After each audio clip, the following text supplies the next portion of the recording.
Welcome one and all. It is TI time at long last. The last chance qualifiers are over, so now all that is remaining is the competition for the Aegis of the Immortals itself. We are finally here to begin the group stages where these squads will be trying to make sure they get themselves into as good a position as possible before moving on to the playoffs and before moving to the challenging bracket for the all-important Aegis.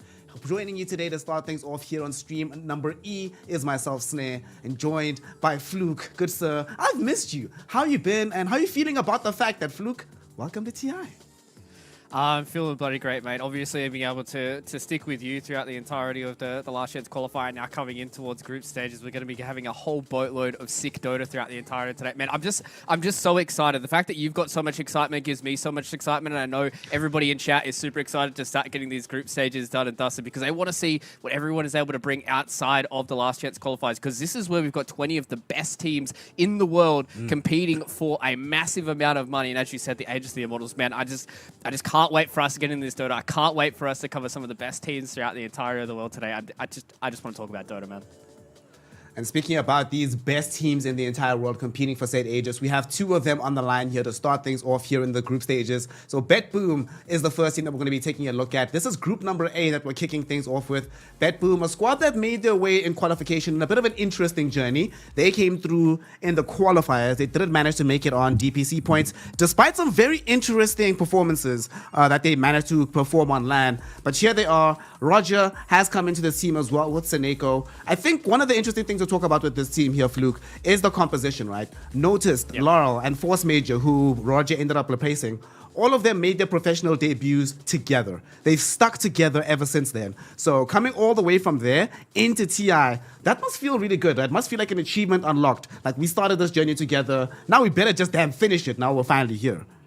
Yeah, exactly. I think that's the big thing for a lot of these players, right, is now they've had all these long journeys, and some of these players have been able to stick together for a long time. We look at Seneko, Roger, and the Hawk.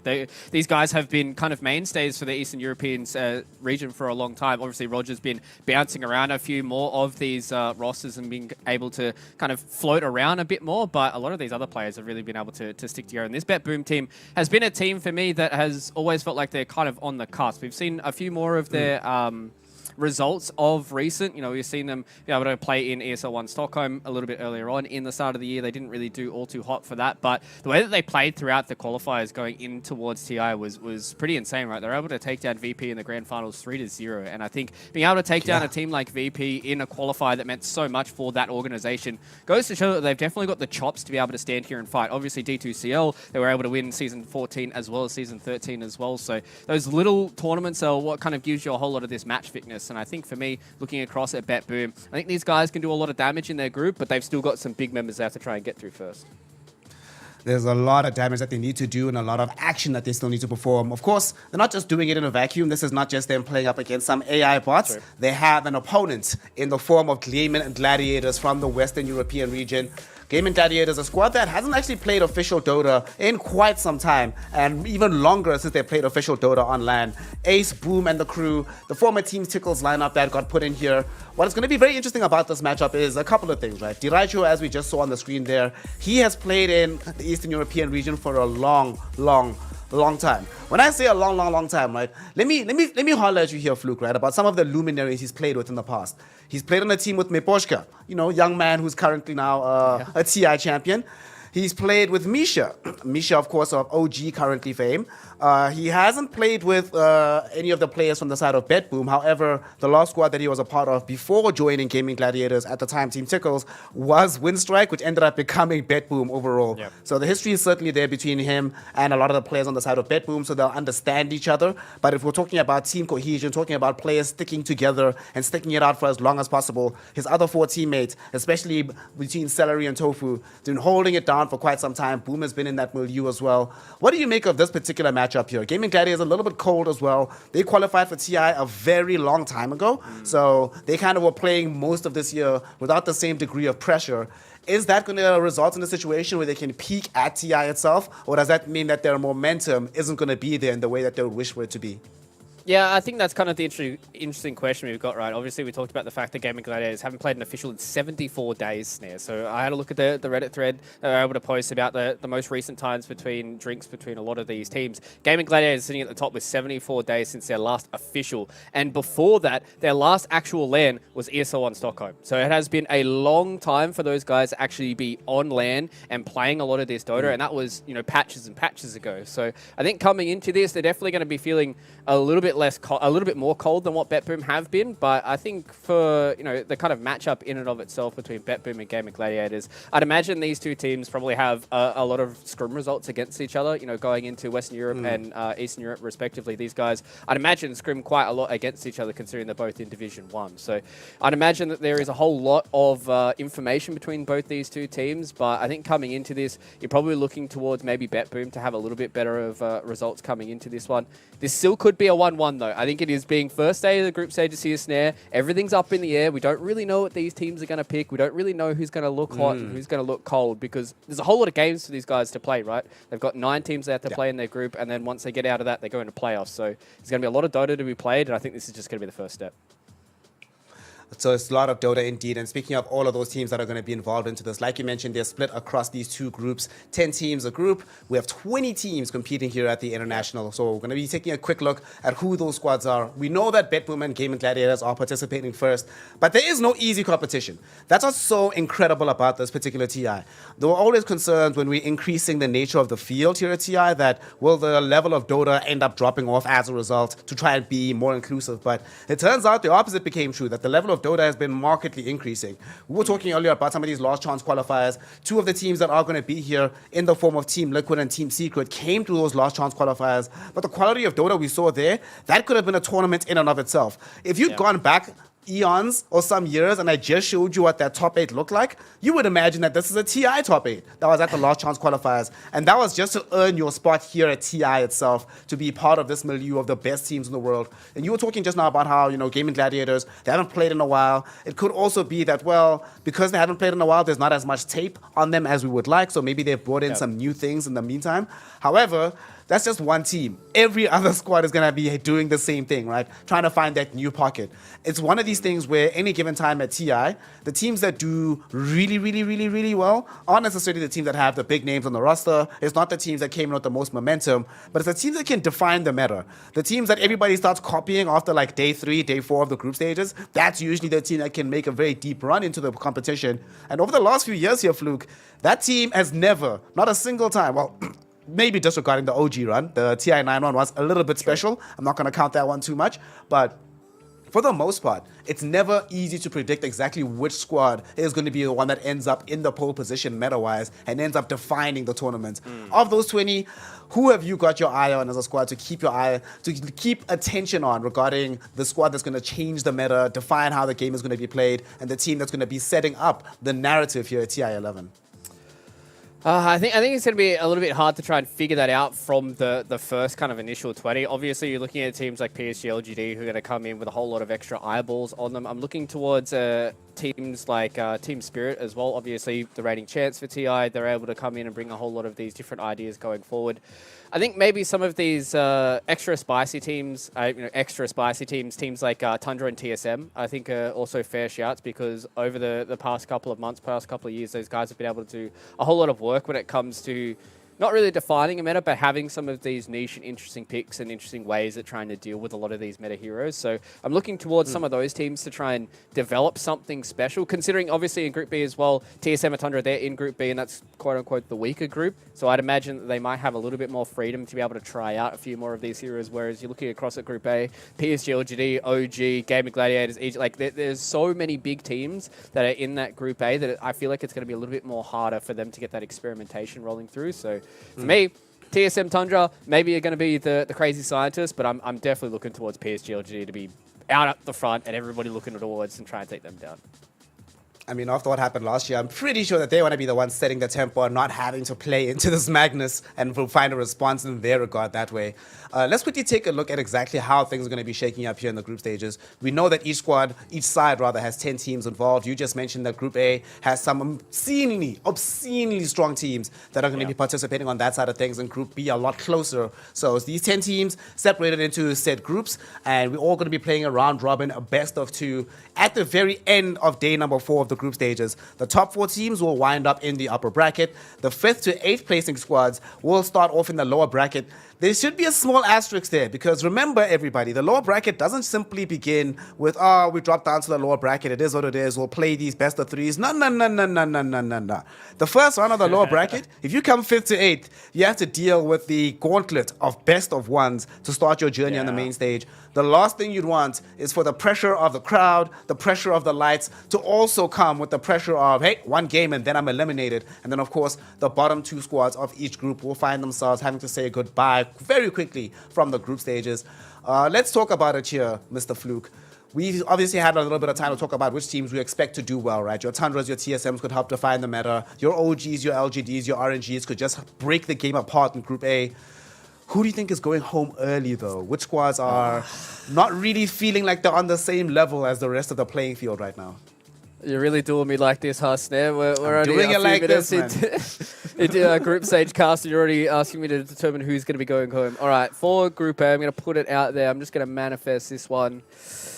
Hoki and... this is a tough choice. There's a lot of teams that can definitely be towards that next one. I just feel like Hoki, obviously the way they went through their closed qualifiers, they're able to get the direct qualification, but they really have been kind of out of everybody's sights and minds for the entirety of the DPC. So I think coming into this, unless they've got something that's really kind of crazy and out of left field, I'm not quite sure if Hoki is going to be able to get enough games to be able to get out of that elimination squad. I think also... We were talking about this a little bit beforehand. We're talking about Sonics, but I feel like that might be doing them a little bit dirty. I feel like maybe it might actually be Gaming Gladiators that are going to be the other team that's going to get eliminated from Group A. So obviously this first series is going to be able to determine whether or not they're going to look hot or they're going to look cold, but I think there's going to be a lot of tape on those guys and a lot of players be able to kind of figure out how they've been going. So I feel like that's the way that Group A is going to go for me. What about you, Snow? I'm going to put you on the spot as well. What about your Group A? Are you the same as me? Like, what do you got? For Group A, what I've got here, unfortunately, I do have to go with you on the side of Hoki, not simply just because of them looking not that hot when it came to the qualifying stages. This latter round of the DPC also didn't look amazing. At the very beginning of the year, they actually looked kind of good, but they've sort of tapered off since then. And very recently, they did play an online tournament where it didn't look good. It didn't look good. And yes, the conversation could be had. How seriously were they taking it? It was just a practice situation. But you can always see when a team feels comfortable enough to experiment and to play around. Hoki didn't feel that way. It felt like they were still trying really hard and trying to figure out exactly where their team history should go. So definitely Hoki is going to be my first squad. The second one, this is a very strong group. This is a very powerful group.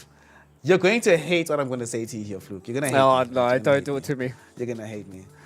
No. Sonics is a good shout, right? And I do think Sonics is probably the second least likely team. But the squad I actually think is going to go home early is EG. No, man. No. I think we're having EG or Hoki going home, unfortunately. But the thing is, Group A... The only squads there's only 3 squads that I think are actually in contention, right? It's Hoki, Gaming Gladiators, EG, maybe Sonics. Of those 4 teams, it's like, yeah, any one of them could find themselves eliminated at the end. But it's pretty much a coin flip, I think, just depending on who comes in with the stronger drafts, who's actually starting the tournament in good stead. You know, we were having the conversation just now about which squads will end up defining the meta. There are also these teams that come in so hot that it looks like they're going to define the meta. There's this mirage that, wow, they have this unbeatable strat until somebody figures it out. I mean, at the last chance qualifiers, for quite a while, it felt like Shadowfiend, Morphling were those heroes. You pick these heroes, you win the game, no matter where you pick them in the draft, right? It got to the point where people started first phasing them, not even first phase, first overall picking them until they got figured out, and then their pick rates drop off a cliff immediately because it's like, well, this is not the strat anymore. So I have a feeling that a similar thing might end up happening, and the team that ends up doing so probably ends up staying of those 4 squads. The squad that comes in with that mirage probably still stays in the group, but it'll be rough going, and they'll probably wind up at the bottom end of that group finish.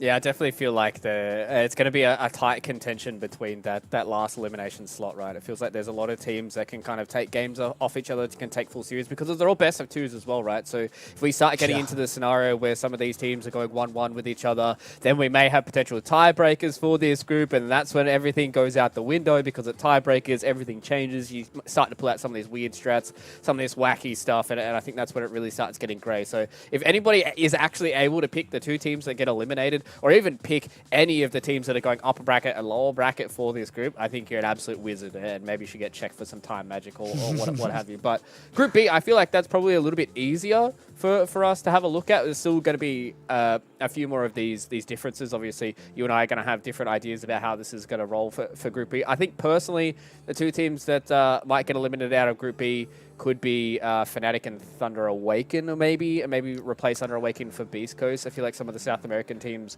are either extremely hot when it comes to these international lands or very lackluster. So I think this first day is going to be able to determine for us whether or not these South American teams have that little bit extra, or whether or not they have that little bit of spice coming in towards these first days of group stages.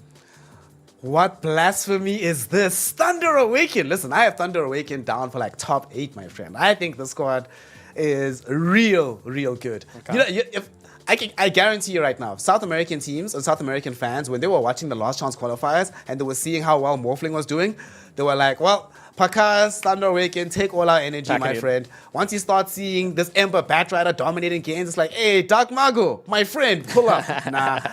I think the other team going home is Talon, in my opinion. I think Talon Esports is going to find themselves having a difficult time. I agree with Fnatic.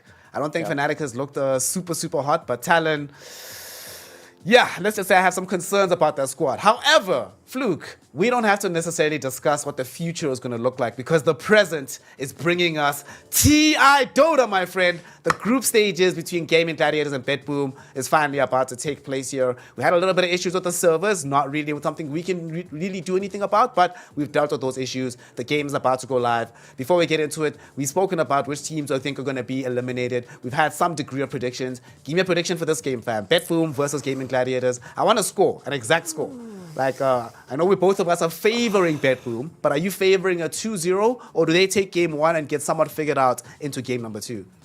Nah, I'm going to go with the 2-0. I think I'm going to have to try and ride some of these 2-0s out here, see if I can get some more of that favor with the community, see if I can flex my analyst brain here and see if they're going to be like, oh my god, Fluke is the smartest man that has ever possibly lived. How does he ever get anything wrong with Dota? But it looks like the draft is underway here, Snare. TI group stages is underway. Game 1 between BetBoom as well as Gaming Gladiators, and lo and behold, it's a Shadow Fiend. Oh, wow. Who could have seen this one coming? Oh, where did this come crazy. from? Completely out of nowhere. Oh, my notes Shadow out the Fiend window. first phase. So, you know, there were a couple of things we were expecting to change coming in from the last chance qualifiers into the group stages proper. One of them is clearly not the Shadow Fiend, right? That's still going to be having quite a lot of currency, still being first phase. At the same time, Gaming Gladiators also a team that hasn't played a lot in a while, so this could just be a very big comfort pick for them. We know that both Diraicho and Boom are capable of playing the Shadow Fiend hero, so that's going to be pretty nice. But BetBoom, you know what I always find very intriguing about regional Dota, Fluke? Each time TI happens, you get to see a clash of these different regional styles and their ideas. Every single LAN event, 2 heroes will always emerge from Eastern Europe. Disruptor, which we saw becoming very successful at the last chance qualifiers, Liquid even stealing that strat, and Silencer as well. Day 1, VP was literally playing Silencer VP, Silencer or Disruptor every other game, one of these options. Obviously, BetBoom might not necessarily be as much of a fan of this Disruptor, but every single LAN event, one of these heroes will emerge from Eastern Europe. Why do you think that is, and do you like it now that you see it here for BetBoom?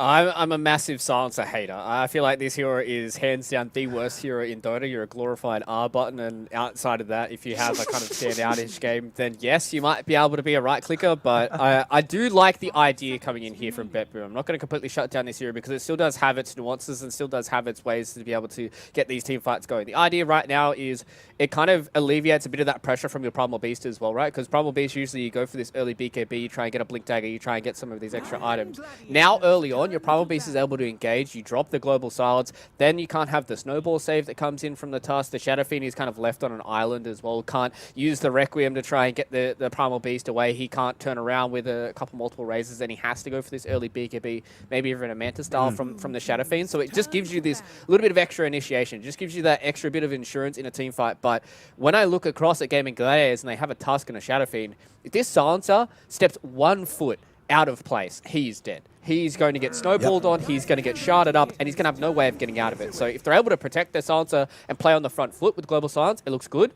But outside of that, it can be pretty rough. But I like this combination with the Pangolier as well. 2 heroes that go in, Global Silence on top. What are you supposed to do from Gaming Gladiators? Yeah, certainly the notion is once the fight starts in that particular way, you have very few options. I wonder, this is probably going to be the Pango going into the mid lane for Laurel, Primal Beast in the off lane. So when that happens, most of these team fights, pre-BKB, Shadow Fiend is really going to be hating life. You were talking just now about how between the Tusk and the SF, if Silencer steps a foot out of line, just ends up getting uber punished. But at the same time, BetBoom, if Pango, even from the mid lane, level 4, you can get rotated on by the Tusk and end up in an awkward position. So he needs to be careful with the swashbuckles. Gaming Gladiators, though, my God, the Zoo strat. Beastmaster plus Chen with the Shadow Fiend as backup as well. So eventually you get the Presence Effect Buildings aura with this Beastmaster Chen army. And you start like rolling down these buildings. And the thing is, BetBoom do have the capability of fighting, but most of their fighting is locked behind their ultimate. So I do worry a little bit about them in those small instances of downtime that Gaming Gladiators can try to exploit.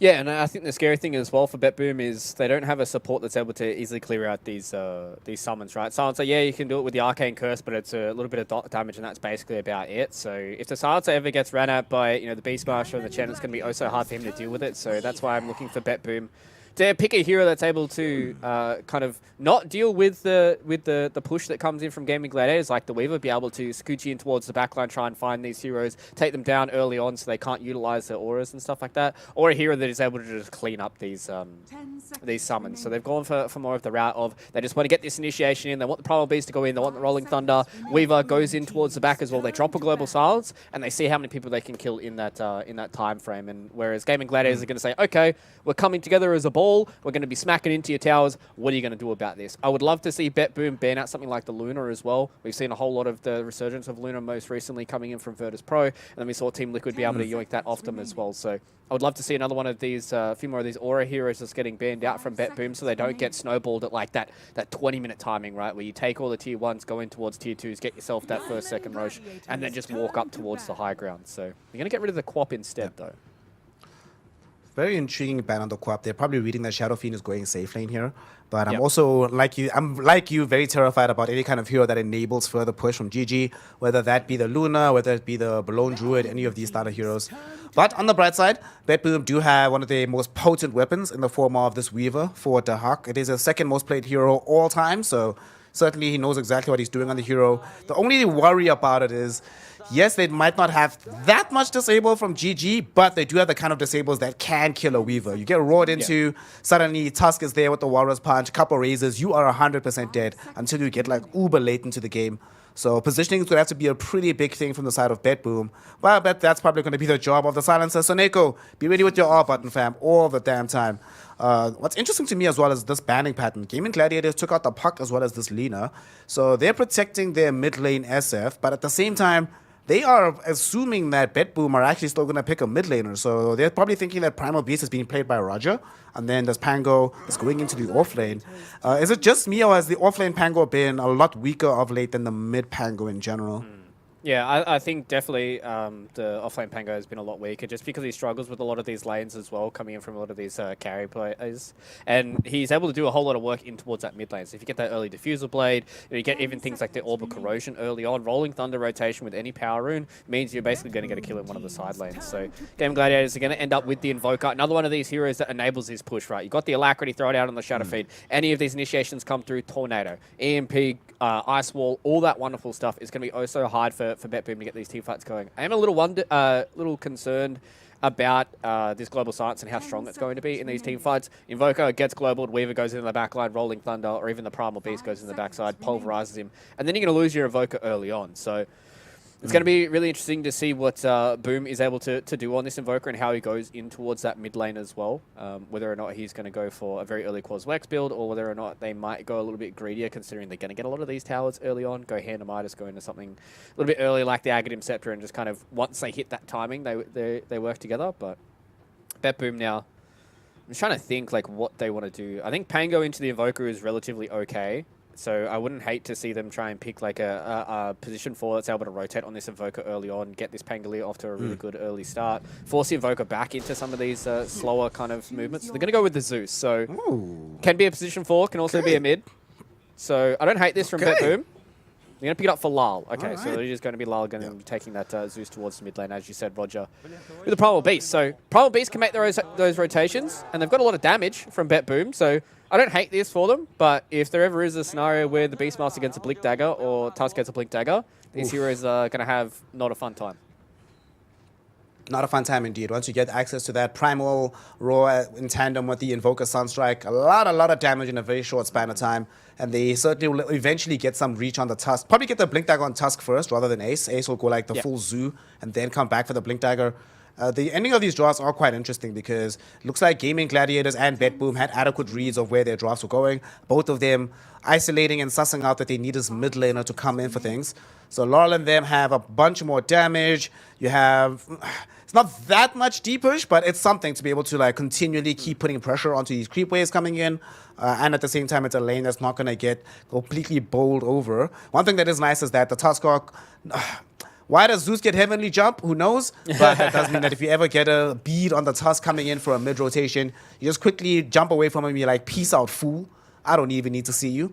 At the end of these drafts, though, Fluke, the important question, which draft do you like more? Personally, I think the Game and Gladiators one does seem not necessarily just a bit more cohesive, but much more straightforward to play. It does feel like the BetBoom lineup, a lot of things have to go right and correct for them to come out of the W on this one. What's your read at the very end of the draft here?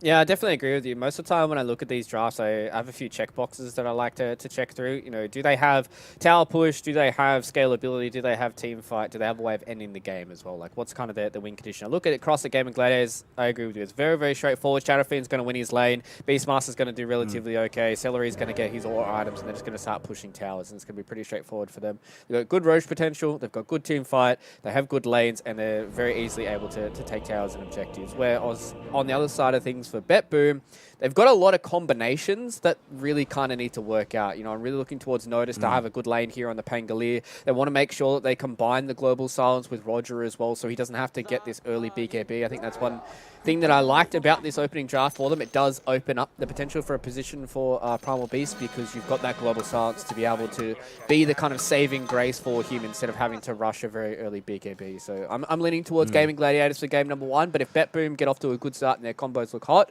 they definitely have answers for what Gaming Gladiators are able to do. But double smoke hit. Who won the Ward War, Smoke Fist. He did indeed. Let's see. At the same time, you know, BetBoom, we have to remember that you did predict that BetBoom would end up taking this W here. So for the sake of your predictions, let's hope that they help you out, make life a little bit easier. Vision plopped down on both sides here. Looks like we're not going to be having a big thing. And wards, because Vision wins games. Such an important aspect of Dota 2 right now. Let's talk about these lanes before they fully break down here. This mid lane, the Invoker versus Zeus matchup is going to be... There are probably several adjectives to try and use for how boring it's going to be, but not really all that much should happen until one of their S4s come in. So we need Roger and the Primal to show up or Tofu's Tusk to emerge. But either way, these heroes can't really do anything to each other for a significant portion of the game. So they'll just trade farm on that side. Which side of the map are you looking for the most action to break out of? We actually might have a fight here in the river. Roger, he's the one going forward first. Will be a EMP thrown out. So some damage being thrown downfield, but nobody's really going to be in danger of dying. However, the big win will come up for the side of BetBoom here, as they will secure 3 bounty runes off the basis of that movement.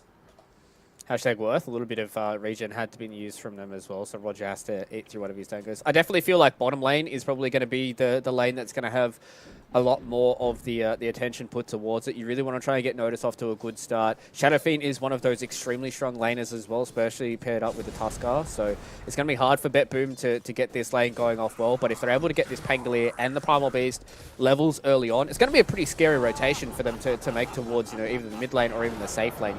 Roger can be very, very scary once he gets towards that level 5 mark. Same with Notice. Once that Rolling Thunder is up online, he's going to be a very, very scary hero for them to deal with. So I think for me, looking towards bottom lane to see how the Pango comes out on top and see what Dyrachyo is able to do as well here on the Shadow Fiend, because he has been one of those very dominant, very, very scary laners, especially for these melee offlaners. Yeah. This SF hero just doing the absolute most. So mid lane, as discussed earlier, is going to be nice and quiet, just trading farm here. Also, this is one of the few games where we know from jump exactly what build Dyrachyo is going to go for. There's no real option for him to go for the magic damage SF. Playing with the Zoo strat, what I like when you're going in, you are here to hit fools and make them hate life with every single right click. So his build pretty much decided for in advance. Bottom lane, they do find a courier kill. This is the price of playing Tofu into this Primal Beast. What can you do? Take a quick look in the top lane though. The Hawk and Seneko doing their best to try and stay and sustain in the lane versus Ace and Celery. This is not a fun lane to play as levels start to accrue. The Hawk will be trying to do everything in his power to prevent those levels, getting as many denies as humanly possible. But the more and more levels start going into this Beastmaster summons, the more often that this Chen is able to put more harass pressure on the lane. Firstly, the more often that Suneko has to be careful about his positioning, but the less likely it is that the Hawk can apply pressure back in the opposite direction. Yeah, Dark's been doing a really good job of just harassing with the Sakuchi as well, and same with the Geminate attack. So he's actually been able to put a decent amount of pressure back on Ace. But as you said, as soon as these levels start coming through, it's going to be oh so hard for them to be able to deal with this Zoo that's coming through. Surprisingly enough for Ace, though, he hasn't gone for the boar, and Seneko, alright, he just took a lot of damage there. So he's just going to go for this Axes build early on. I thought it was just going to be maxed out Call of the Wild. Be interested to see whether or not he puts more levels in this Wild Axes and just tries to kind of chip them down, whereas bottom lane, it seems like they're going to try and go on Dyrachyo, and that should be okay. Yeah, that should be fine. A little bit of trample damage coming out there from Roger, but not going to be enough to really threaten Tofu. His courier has also respawned as well, so it's en route, bringing some regen to ensure that he's going to stay alive, so nothing should really happen. This was so frustrating, right? You can put pressure onto the lane partner of the Shadow Fiend, but very rarely can you apply that pressure directly to the SF himself. So even when he's seeing damage just filter in, he's like, well, it's got nothing to do with me, mate. I'm just going to keep hitting creeps. Don't worry about me. I'm just doing my thing. Especially because he's got boots now as well in Dyrachyo. So the only real way that they were able to kill the Shadow Fiend is if they get the shield crash out on him as well, and Roger hits an uproll with a couple of stacks, and they're able to kind of chase down the Shadow Fiend. But now that he's got boots, it's going to be relatively easy for him to stay out of harm's way most of the time. But I mean, Notice is doing really, really well in this bottom lane. He's 18-3 up against the 17-2. Usually when you see these Shadow Fiends, they do a whole lot of work up against these melee heroes. But right now, they're just putting the pressure back on Roger. He could go down. Yeah, he's been snowballed into right now. Dyrachyo trying to find the angle through the trees. Slowed down by the shield crash. And that'll allow Roger to upheaval himself to safety. And in the meantime, in the top lane, they instead go onto Ace, bringing down this Beastmaster as the Hawk finding himself the first blood. How did that happen, I wonder? He probably just took way too much harass.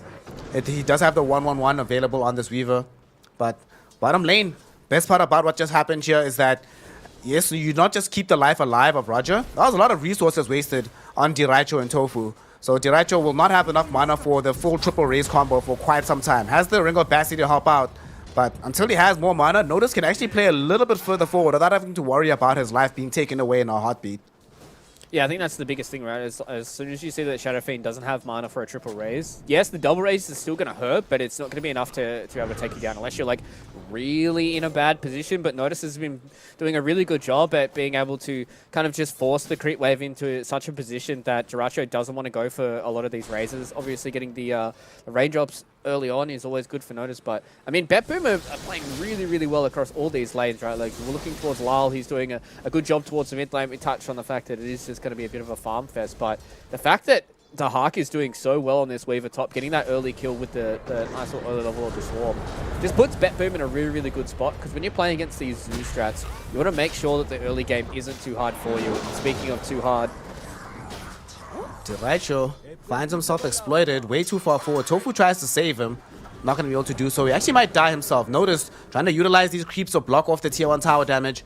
Unfortunately, though, not enough levels into the swashbuckle. So as a result, he will not have a bonus cooldown. Just has to watch as Tofu gets himself away. Huge kill that ends up happening on this side of the map. You were just talking about how well the Hawk is doing top. Dyraicho was supposed to just be able to completely free farm this lane for as long as humanly possible without necessarily dying for a while, but he ends up losing his life instead. Top lane, the Hawk also just got a kill onto Celery. And BetBoom just starting to feel themselves all across the map right now. There's no lane where they are coming out in any kind of disadvantage. They're winning up on top. They just got some kills down on this bottom lane. It is really middle where things are even and tied up, but the thing that's frustrating and complicated about this here, Mr. Fluke, is that the only hero that can really make things happen on the other lanes to help out is this Tofu Tusk, and I don't think they can afford to really have him vacate this bottom lane given how precious Dyraicho's life is. Yeah, I was going to touch on the fact that Tofu needs to be the one that makes these rotations earlier on, but then I noticed how good the lane was going for BetBoom, right? Like, notice he's level 4, he's getting close towards that level 5. Roger's level 4 as well here on the Primal Beast. If they notice even a lick of Tofu going towards any of these other lanes, then BetBoom are going to instantly capitalize. They just come in with the charge, they're able to just get the onslaught going on top of the Shadow Fiend. They get the trample on top of him as well, and then as soon as there's a, a swashbuckle or a shield crash, SF will go down. Thunder God's Wrath is able to take down Asen towards the top lane as well, and it just feels like this is going from bad to worse for Gaming Gladiators. They're the ones that are supposed to be on the front foot, but BetBoom, they have won all 3 of their lanes so far, or at least gone even, and they are extremely happy with how these 7 minutes are going. I'm really looking towards Gaming Gladiators to try and get a group up going soon, once they start getting their level 6s and maybe a little bit more items, to try and take one of these towers and wrangle back control. What honestly is amazing about that kill that they got in the top lane onto Ace is not just the kill itself, but beforehand, we'll talk about it in a second. Roger just upheavals, comes through with the onslaught rather, just to make space. The snowball will go forward onto Noticed. Roger, he's there just to make sure that there's no shenanigans. It'll be cool, it'll be fine. They cancelled the TP top, or they forced Celery to cancel his TP. He was trying to come bottom so that they could try and make a jump with Tofu in the area. But they weren't able to do it, and not only that, they were also able to turn the aggression back onto this Beastmaster. And speaking of this aggression, the very scary thing about all of this is that Laurel has already provided some support from the mid lane using the Thunder God's Wrath. At some point, he will be able to leave this part of the map and come to where you are, and when that starts to happen, oh boy, with these under-leveled heroes, they're just going to become food for the Zeus burst damage as this game goes on. And Laurel's about to pick up a haste rune. I'm not sure if he wants to do anything with this just yet, and it looks like the question to that answer is he does, as he starts to move bottom. This is very scary. He activates it right now. They're going in. The onslaught catches onto Dyraicho. He's been trampled up. Tofu buys time, but this just buys time for Laurel to set up nicely for his spells. They've already gotten Dyraicho killed. Tofu almost certainly follows him into the grave. A double kill for the Zeus. And at the same time, they're busy losing Ace in the top lane, taken down by Soneko and Dahak. Boom has rotated to the top lane to try to get revenge here, but he can't find Soneko. Juked in the trees, and here comes the support from Laurel. Suddenly, Boom getting turned around upon. Laurel getting a map-wide triple kill. And Soneko showing us that he's got those signed Jordans in his back pocket, juking out the Invoker and surviving the team fight in the top lane. Oh my god, while that fight was going towards bottom, I was watching towards the top lane. I was like, okay, what is Boom able to do here on the Boker? This needs to be a big rotation. If they're able to at least save Ace for a little bit longer, if they're able to get a kill and turn around here for Gaming Gladiators, then they're going to be A-okay with it. But I don't know, man. The fancy feat from Soneko, the Hawks just looks absolutely untouchable on this Weaver early on. It's 8-0, 3k net worth at 9 minutes in. You are definitely very far behind the 8 ball if you are Gaming Gladiators right now. BetBoom have been overplaying all these lanes. They have been playing extremely well so far, and it just feels like they're just kind of getting outskilled in a lot of these lanes. We talked about the Gaming Gladiators. They have this really good Zeus strat. They have a strong lane with the Shadow Fiend Tusk. They weren't able to put any pressure onto the Pangolier. And Notice has just had a pretty free time, and he's just going to get a Rolling Thunder to get away. Okay, he should be okay. He's out. In the meantime, top lane, Celery is getting chomped down by Dahak. They just ran him down underneath his own tier 1 tower. We're at that point now, Fluke, where tier 1s don't protect you anymore. You just end up dead. And to make matters worse here, look at the build that Dahak is going for. Queuing up this early Perseverance, he wants to lead off with this Lincoln Sphere, and that'll make life extremely difficult for Ace. We were talking about how they don't have that much disable. The only real disable is like Primal Roar into burst damage, which, to be fair, they have a lot of. The burst damage is certainly there. But if you can't get the Primal Roar off, then it's like, yeah. Yeah. Well, game is hard right now. Let's talk about a Fluke. What do they need to do on the side of Gaming Gladiators to start exerting pressure back in the opposite direction? They have yet to get any kills on the map. They haven't been able to apply any tower pressure. They are having a rough time even getting to their key items. What is the game plan here? Is there any way that they can smoke up with access to the Primal Roar right now and try and force a fight on the map? Well, they've got the Helmet of Dominator as well. I'd like to see him make a rotation towards bottom. It's one of their easier kills to try and get if they're able to take down Roger. But speaking of bottom, they're jumping onto Diraicho. Global Silence finally does come out. So Neko, first utilization of this in the game. Pulverize will go down onto Tofu, ensuring that he has no escape even with the snowball. Drops these ice shards, but Soneko's on the other side with the Arcane Curse.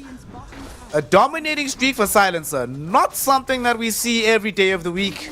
But nonetheless, we're seeing it here in the opening game of the group stages at CI11 as BetBoom are just oppressive on the map against Gaming Gladiators. Normally, when you tell me that a squad is busy pushing down towers, forcing fights at 11 minutes in, I normally imagine that's the squad with Beastmaster, Shadow Fiend, Shen Tusk. Not the team on the receiving end of these, but top lane, the Hawk might die here. Tornado connects onto him. Will he have enough mana to EMP out of this? He gets hurricaned into the EMP, so he can't time-lapse, but then he gets off the wand. Will time-lapse? Will he be able to survive? No, he will not. Finally does end up getting brought down, but Lawless come in, looking for revenge. These heroes are all clustered up here, Fluke, so this rolling thunder is gonna absolutely destroy them. 3 heroes have already fallen. Celery will follow them to make it 4.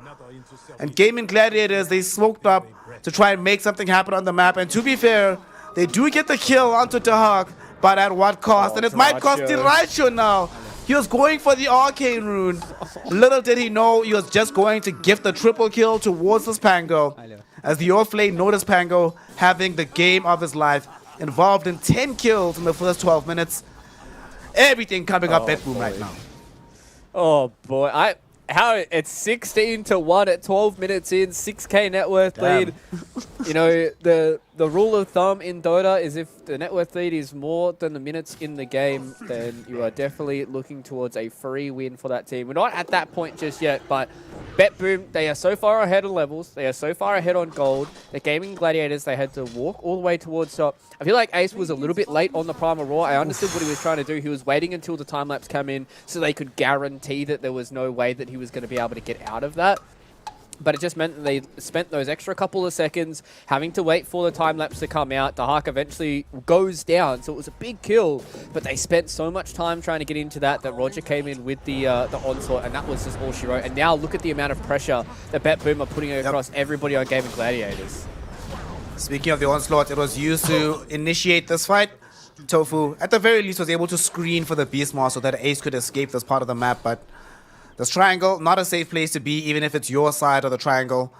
BetBoom just feeling so good. Like you just mentioned, pressure is the word and the name of the game.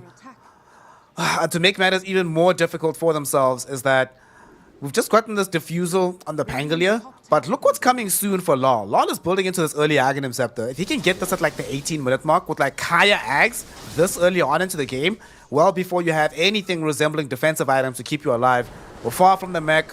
No one has anything to deal with magic damage. Mid lane, actually, we might have another kill happening. Boom, getting rolled in on with this Rolling Thunder. He's stuck in a corner.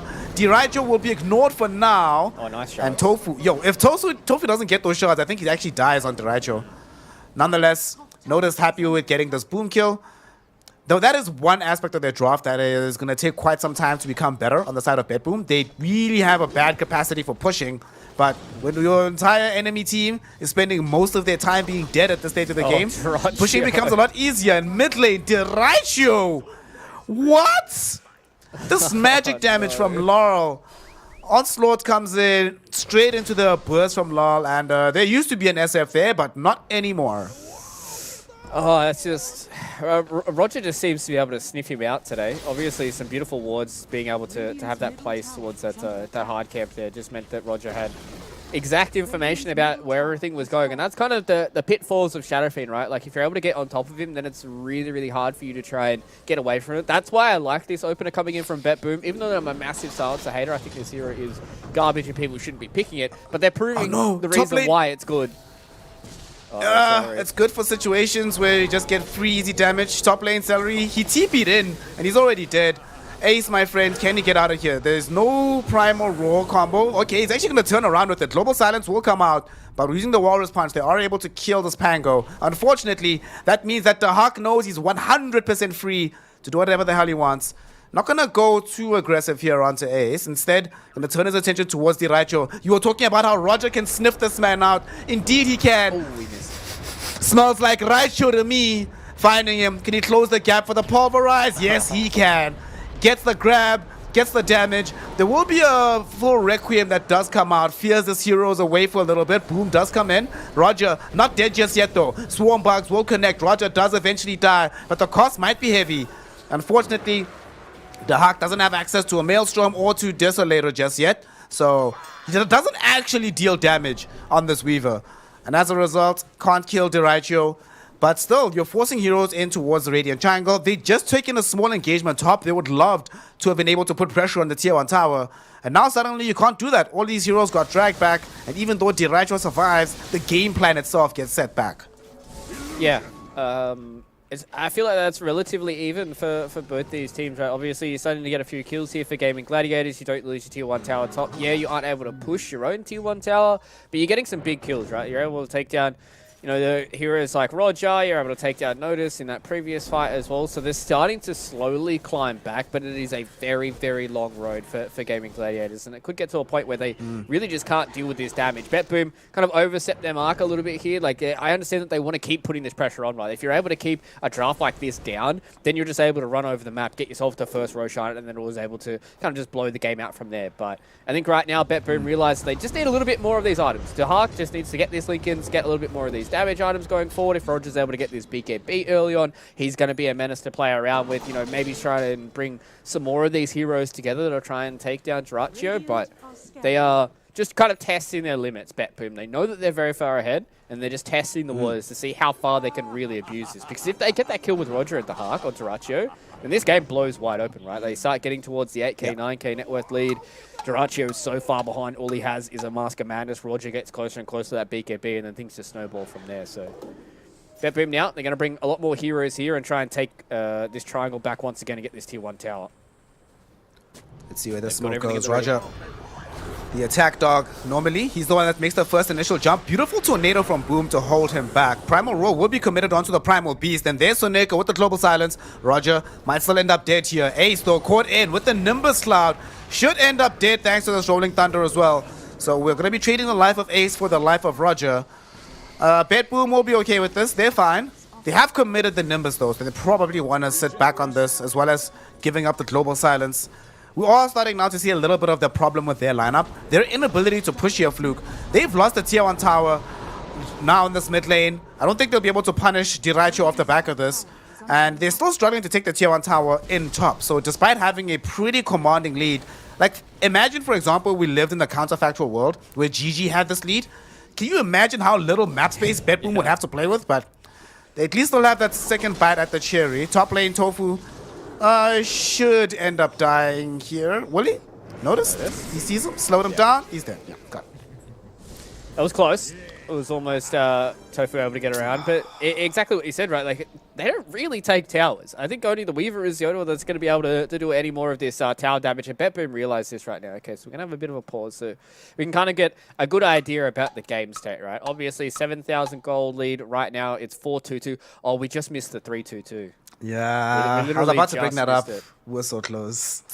That's unfortunate. Either way, BetBoom, they're in a really good spot, but they need to start taking some more of this map control back, right? Like, you can see that Dyrachyo and Boom are slowly able to start to claw back the lead. They're still very, very far behind, but if they're able to get another 10 minutes or so, you know, not losing too much, if they only lose tier 1 towers, that's okay. If they don't lose any of these Roshans, that's okay as well. And then once they're able to get this snowball going, you can see how hard it is for BetBoom to try and play around these fights with, you know, Raw, when they've got the EMP, the Tornado, anything that Dyrachyo is able to throw in as well. So they've definitely got the tools for Gaming Gladiator, but BetBoom are now starting to dot their I's and cross their T's, right? They take this tier 1 tower, they go directly into Roshan, they're going to get themselves an Aegis, they'll get their next round of items, and then it's really just going to be about making these next couple of team fights extremely clean. And then once BetBoom gets that done, take these tier 2 towers and really start to close out the game. Doesn't seem like BetBoom will be contested for this Aegis. They should be able to take it quite easily. Even if GG knew about this, right now they have other priorities, finishing these next round of items. Shadow Fiend desperate for a BKB. The same is true for the Invoker. If they can get BKBs before the next big fight breaks out, that does represent a pretty meaningful difference in their capability of taking these fights. Speaking of BKB, Diracho, get out. Oh, get out. TP, quickly. Oh no, here comes the attack dog. It's Roger. What's up, buddy? You miss me? What's happening? Finds him in the trees, catches him out. Diracho has just had the worst luck this game. Somehow Roger just has a perfect beat onto him. Not really sure he's capable of doing it time and time again. I wouldn't be surprised if he's the one that made the call. It's like, lol, bro, throw in the off there. I'm pretty sure he's top. However, Yeah. that's a dead SF. That's an Aegis in tow for the side of BetBoom. Interestingly enough, look who the Aegis target was. They chose not to give it to the Zeus or the Weaver. They give it to the Notice Pangolier instead. Probably reading that this is the only hero that's going to be reliably far enough forward that there's at any risk of dying. And if he dies, we're probably going to end up losing the Zeus and the Weaver anyway in that fight. So this is an interesting switch up in terms of Aegis target. But I kind of like it given how they've been playing the last like 10 minutes. Yeah, I definitely like it as well. I think he's been noticed has been the one that's been roared the last couple of team fights as well. As you said, he's one that's going to be at the front. Roger's going to go in with the onslaught. Notice is going to follow in second. And if the Weaver and Zeus get caught out anyways by like a Roar or a Tusk combination, they're most likely going to be taking a lot of damage or relatively dead in the first place. So I like them doing this. They're able to start to finally put some pressure on these tier 2 towers. I like what Celery is doing, though, being on the other side of the map, just trying to get some more of these creeps flowing through, just trying to do a little bit of damage to these tier 1 towers, trying to get a little bit of gold back for the team as well. And if they're able to get a bit more of this map control on the other side of the map, maybe if Celery is able to get out, if he gets scot-free, that might be okay. But Ace, he's being caught out. Oh, he's definitely dead. Oh, no. Well, he gets caught in literally the worst position ever. Gets onslaughted into this little ramp, and that sets up for the Rolling Thunder perfectly. Poor Celery is actually trying to set up a potential kill there. After he plucked down this Observer Ward, he sees the Primal Beast coming in, and he's like, look, Ace, man, we've got a Hawk here. Nobody else is nearby this beast. Let's go on him. Just come in and roar him, bro. If you roar him, he'll die. And that's true, but the onslaught came faster than the roar, and he just got demolished afterwards. Feels bad, man. Yeah, it's never good when you try and go for these desperate plays, right? Like they know that they're extremely far behind. They need to try and get something out of the map. That's why I like Celery playing on this right-hand side, just taking that tier 1 tower, just trying to take the triangle. So at least gives them an idea about where BetBoom are playing. Yeah, they might not have eyeballs on them directly, but they're going to know that, you know, Dahak's in this top half of the map. They know that Lyle's going to be around here as well. We might be able to get a bit more of this safe farm and move towards some of these items that are actually allowing us to team fight, because Roger's the only one that's sending any bit of aggression towards this side. Now Celery's just going to bite the dust. Yep. Trampled, dead. But they are making a rotation here with the smoke. So if they're able to get 2 of these kills here, this could be big. Oh, they got revealed. Oh no, they got the reveal. They kill Ace actually elsewhere on the map. So Neko does commit the global silence, doesn't do all that much, but he's beckoning for reinforcements as the Rolling Thunder from Notice, it comes in. He's found Diracho, the primo target to pick up. Invoker goes BKB, TP out, the only strat available to him. But Diracho, his BKB not complete just yet, so all he can do is die. And yes, they found the target they were looking for. Yes, they found the smoke into the kill onto Roger. I mean, for Diracho, any kill onto Roger must be deeply, deeply satisfying, but definitely not worth it. Yep. Delays his BKB once again. Means that there's just more gold on the map here for BetBoom, blown out to now 10k gold. There was a stack that they wanted to try and take after that Roger kill. You saw Diracho send his attention towards that ancient stack, but now Seneko was one that was able to hoover all that up. So he's feeling pretty good with how this answer game is going. BetBoom just constantly understanding that they know that they can't pressure into these towers much faster than what Gaming Gladiators can. So whenever they see that any of these heroes are in a position that they can get counter-ganked, that's when they're always putting the pedal to the metal, because they know with these few seconds that we have these Gaming Gladiators guys on the sideline, that's free damage on a tower. You know, it's free damage for the Hawk to be able to sit here and start to take some of these towers, but this game is starting to slow down a little bit. 24 minutes in here. Haven't really been able to see any kind of avenues just yet for Gaming Gladiators. Like, we can see how much time and effort it takes them to get 1 kill on a Roger. If this was a full-blown 5-on-5 team fight, I feel like this would be a 5-0, then we might see some G's drop. But BetBoom, they're definitely in the driver's seat right now, especially with this Basher being picked up. Rogers completed his own BKB. Lyle's got the Boots of Travel. Like, it just seems like there's going to be a whole lot that Gaming Gladiator is going to have to try and out-team fight to at least try and pull themselves back in, especially now if Boom gets caught out. No? Okay. Nice, fine. There's some good news coming though. BKB just completed for Diraicho, so the delivery will be coming in on that one.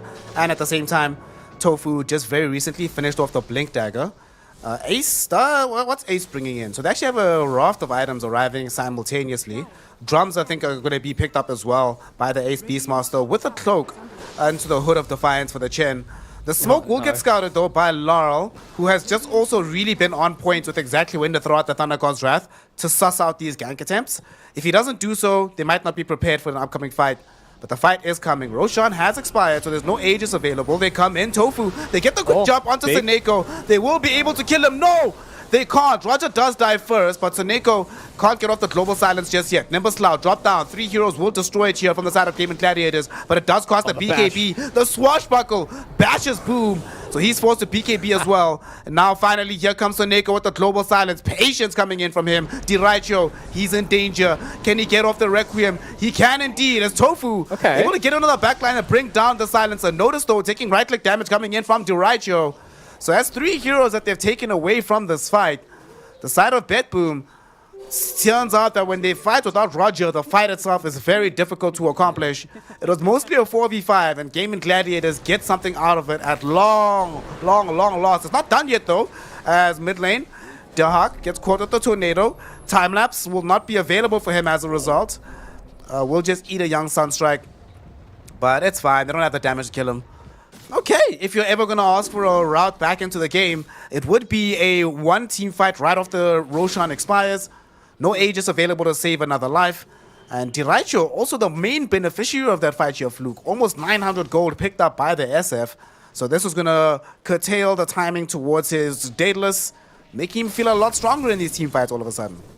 Yeah, that definitely was a really great team fight from Gaming Gladiators. They were getting kited out a little bit there by overstepping was BetBoom. They just kind of walked themselves in awkward scenarios where they didn't have the global silence, they didn't have their primal beast, so there was no pulverize for them to be able to get on top of the Shadow Fiend or the Invoker. And we saw that it was a nice sort of target prioritization from Tofu, right? They went instantly out towards the onto the silencer of Seneko, and he had to kind of just put himself in a weird position. They had to force staff away, they had this high ground, and now this is where BetBoom are starting to feel a little bit nervous. So Shadow Fiend's getting towards the point where he does a whole lot of this right-click damage, and we saw how little damage Dahak actually does now. All he's got is a Lincoln Sphere and a Maelstrom, so he doesn't actually burst through you like we've seen these Weavers that they have, you know, the Mjolnir, the Deso at this time in the game, and maybe he's starting to lack a little bit of this damage. I think the big thing for BetBoom in that last team fight is Lal kind of ran out of mana. He got towards a point where he had very, very little mana, so he couldn't actually continue to pump in a lot of this damage now with the Aghanim Shard.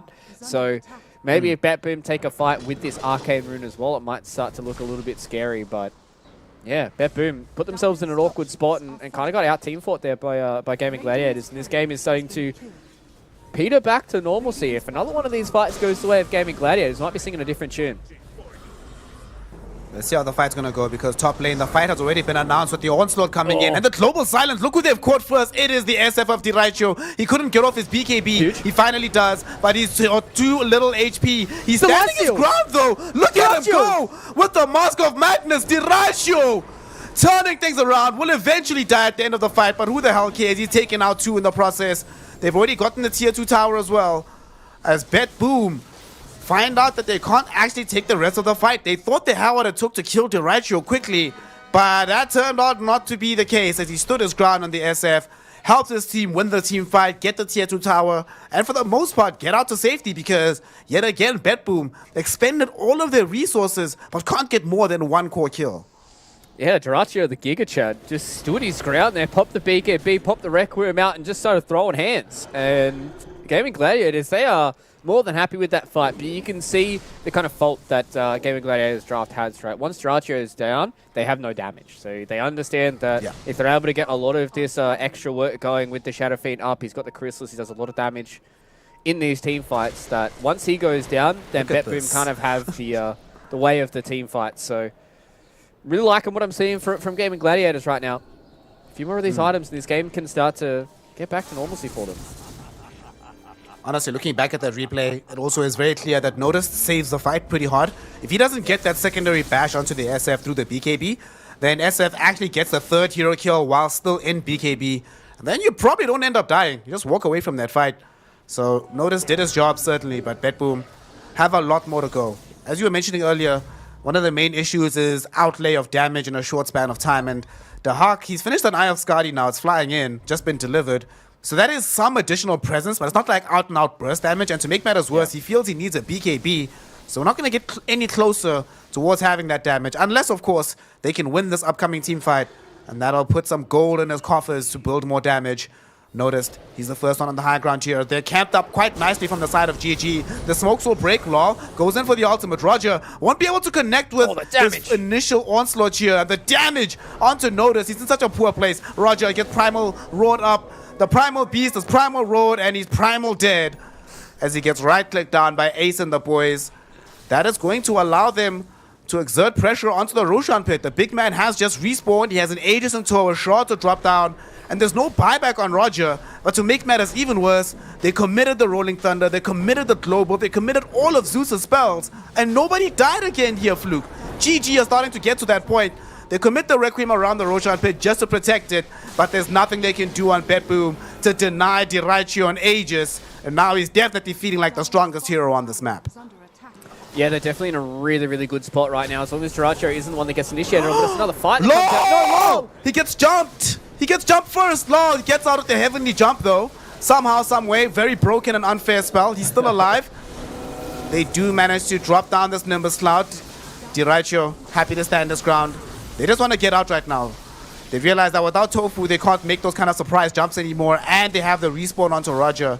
So it's time for them to escape. They'll sacrifice a lot of this army to allow themselves to get out of dodge. That was so close. There was a little bit of miscommunication there between Dyraicho and Tofu. If Dyraicho turns his attention directly onto Law, Law is dead, 100%. He was on so low HP, but, you know, Tofu did make that miraculous jump in the heat of the moment. I'm not sure he expected to see Law there as well. Yeah. But they bounce them away from the fight, and they still keep the Aegis in the grand scheme of things. Yeah, they keep the Aegis. They're starting to wrangle back this net worth. Dyraicho is becoming the scariest hero on the map. And we see this is the reason why I haven't really been ultra impressed with Weavers as of late. I think they need quite a lot of items to start to do a lot of this damage. And Dahak going for this early Lincolns, and then going in towards the Skadi, and then now having the Maelstrom. You just see that he doesn't do that much damage in these team fights. And outside of the Zeus, a lot of these other heroes are mainly kind of a little bit of that control, don't really have the burst damage. Yeah, Notice is able to do a lot of work with the Basher and the Diffusal Blade, but he's going to be rolling around quite a lot. So the way that we're looking at this right now, I'm starting to get nervous here, Snare. I'm really starting to get nervous because I think Gaming Gladiators are able to wrangle this back. Yeah, they're down by 5k gold, but Dyraicho, he's large and in charge, bro. Yep. Mans is huge. Just picked up his Daedalus right now. We see as well that Boom has gotten to the point with maxed out Exort. So if Dyraicho gets Alacrity in these fights, with Inner Beast Aura, Divine Favor from the Chen, they've got Mech Aura, they've got the Wild Ring Aura. This has got everything to make Dyraicho as huge as humanly possible. All he has to do is stand there and right-click fools. Yeah. I'm getting just as scared as you because Gaben is starting to tell us that, hey, look at the win probability. It's going north instead of going south. True. It's 36% right now, but it is trending in their favor. And for the next couple minutes, they still have access to this Aegis to try and make the map more of their own. To be fair, though, to the side of BetBoom, they have managed a wonderful job of pushing in these lanes, and they're cutting these creep waves through middle as well with Roger. So they're ensuring that despite the fact that GG are very strong to fight, there's no great place to fight with. So, yeah. And I think that's the best that BetBoom can do right now. They understand that it is very, very hard for them to go head-on into Gaming Gladiators. They're just going to try and get their best out of the map. Dahak's going to see if he can try and get damage on this Tier 2 tower, but they have to try and defend this Tier 3. Dyraicho's just going to stand on the front line. We talked about it in the draft, right? It seems like this is a Shadow Fiend or nothing draft that comes in from Gaming Gladiators. They've got a lot of auras. They've got a lot of ways to be able to get these Shadow Fiend as buffed up as possible. And now BetBoom, they're looking to come in. If they can find Dyraicho here and blow him up, this could be a good fight. I want to force this fight, but unfortunately, they've already just committed the Thunder God's Wrath. They're trying to get some spells out. Here comes the Rolling Thunder forward. Notice, losing HP on these right clicks. Boom forced into the BKB as well. So 2 BKBs popped by the 1 and 2 of the side of GG. Onslaught from Roger, but Roger, this time, not this time, my friend. It used to work earlier on when these heroes were afraid of you. Now you're the one that has to play a lot more scared. he just gets straight up right-clicked down. And unfortunately, that is also a commitment of the global silence to try and cover his initiation. But even without the global, because I think Tofu did manage to get off a very fast snowball. But even without it, the right-click damage, Roger was dead to rights, no matter what. Yep, Roger definitely was just going to get clicked out by Taracho anyways, so... Again, BetBoom, they understand. Like, they understand that this game is slowly starting to slip away. Jiracho has finally gotten to the point. It has been a long time for him to get to this point here, Snare. He's still 2-8 here on the Shadow Feed. His KDA doesn't look pretty, but he is so scary on the map right now. He's got Alacrity behind him. Look at the amount of buffs this guy has. 1, 2, 3, 4, 5, 6, 7, 8, 9, 10, 11, 12. He has 12 positive buffs when he's standing around his Chen, when he has Alacrity on him. How are you supposed to get through this many buffs, man? I really don't know. Maybe if Gaming Gladiators get caught out in this retreat, but the fact that Jiracho is this scary Shadow Fiend, and this is why, during the draft, I liked the response that came in from BetBoom. They had heroes to be able to put the pressure onto the Shadow Fiend, but they just didn't close the game out. They were up by about 10,000 gold, and we just saw the issues they had with taking these towers. They weren't able to really kind of close this game out, and now it's finally got to the point where they've been able to wait long enough on Gaming Gladiators, and Jiracho he's a beast, man. Like, I don't know how they're supposed to kill him. They'll kill him twice. Well, they're going to try and make it more difficult for them to kill him, as he's going to be very soon building into having a Satanic as well. So we already saw the difference just having some degree of lifesteal can have for him. Imagine he can pop Satanic as well in the midst of these team fights. How BetBoom ever get him low is going to be beyond me. They still lack all the physical damage burst in the world. Yes, we do see Dahak building into the Chrysalis right now to try and ameliorate that fact, but it's still going to be rough going for quite some time unless they can catch him with his pants down and blow him up during the young combo of their full onslaught into the pulverize from Roger. That feels like the only time they can really have Jiracho in an awkward position, but they need to drop everything on his head, and they need to do it without Tofu being nearby to jump in with the snowball save. And speaking of Tofu, look at his build. Dude, Tuskus almost has access to the Walrus Kick, 2 items away, and actually has the gold, pretty much. Yep. You can buy this item right now on the full axe. Thanks to some more of that extra bit of gold. I love this, the Walrus Kick that comes in from Tusk these days. Obviously, they made it a little bit nicer to be able to use. Before you were kicked in the direction that the Tusk was facing, so it felt a little bit more awkward for you to try and get those positionings, try and really kind of outplay people. Now it's vector targeting. So you blink in on the Tusk, you can kick anybody which way that you want to do it. You can also do it coming in from a snowball as well, so you can get the blink snowball, kick somebody out back towards your team. And if you displace any of these heroes, if you displace the Silencer, if you displace this Zeus, it is going to be so hard for BetBoom to try and peel. They don't really have good heroes that are able to peel for the Zeus or the Silencer. So once Gaming Gladiator get into these positions where Jiracho is in front of one of these 2 heroes to be able to right-click them, if Tofu's able to find them out, Walrus kicked them in the back, Boom's just able to sit there throughout these spells in the background as well, not have to worry about this Zeus, not have to worry about this Silencer throwing out any of these extra annoying Arcane Curses, then that's when it's really, really scary for BetBoom, because they need to be positioned extremely well. They need to try and kite out Jiracho's BKB, they need to try and catch him lacking, to try and get him blown up so they can get rid of this Shadow Fiend, because that is all that Gaming Gladiators are holding on to right now. But it is very, very hard for you to kill this Shadow Fiend. So there's 2 very kind of straightforward stories for both these 2 teams. Gaming Gladiators, keep Jiracho alive. BetBoom, kill Jiracho. And speaking of Jiracho, he got Alacrity up, plus 94 damage. Seems fair and balanced. I see no problem with this. As they chomp down the tier 3 tower from pretty much full to almost dead. And the very scary thing about this, right, is we've been so focused on the prowess and the power of Jiracho that it's easy to forget that this is technically a pushing draw from the side of Gaming Gladiators. True. So if BetBoom ever actually lose a fight outside of the base even, it still doesn't guarantee safety for your buildings, because they can just come there so quickly onto your side of the map. And now it's all about them trying to figure out what their next play is. They really want the Chrysalis. They have it. I'm not sure if they'll save for full buyback first on Dahak before getting the Mjolnir. Mid lane, they're going to make this jump though onto Tofu. Will he die here? Yes, he will. Despite Chen popping the all heal, I think if he maybe pop pipe, I think he lives there, but I'm not sure if he was in range to get him within the radius, so just has to watch Tofu die. It is their 4 position. The question is, will BetBoom try to exert more pressure? And they're trying to. Here in middle, they got a stun out onto Jiracho. He's losing some HP. E-Blade connect onto him, but he has the BKB. Forced to commit it just to get out. Roger getting forward.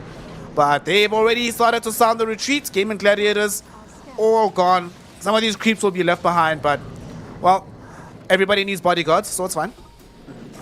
I like that fight that comes in from BetBoom. We saw the interaction when they don't have Tofu to worry about, that Lal is able to kind of play freely in these fights. He's able to, use things like his E-Blade offensively. He's able to get that heavenly jump going forward. He's able to blink into better positions. So once they've gotten rid of Tofu here, BetBoom feel a little bit more confident with how these team fights are going. And Dyrachyo had a DD rune in that fight. He could have popped BKB, run forward, been a little bit of a scary boy, but as soon as that E-Blade came out, it was a lot of damage. They came in from BetBoom and really put Dyrachyo on the back foot. So BetBoom and Gaming Gladiators, they're going blow for blow here, Snare.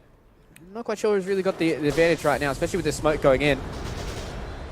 More blows are coming as Celery, the first one, grabbed in. He gets pulverized down. I think Dyrachyo is very happy to see that spell committed onto anybody else except himself. It's like somebody has to tank it, my friend. So BetBoom are also slowly but surely clawing the way back into this one. They were starting to lose a grip and control, but they figured out that their ticket isn't necessarily to go for these full-throated large fights, just poking and prodding. A pick off here, a pick off there, shove out some lanes, recongregate close together, go for another smoke. It's been some very intricate map play coming in from the side of BetBoom. It's a reason why, despite being the team that not that long ago was under pressure on their own high ground, here they are with most of the lanes pushed out. They've consigned Gaming Gladiators to play within their own jungle, and they've gotten control of the Roshan pit. The big man is going to be up in 50 seconds. BetBoom will be the first ones to read this.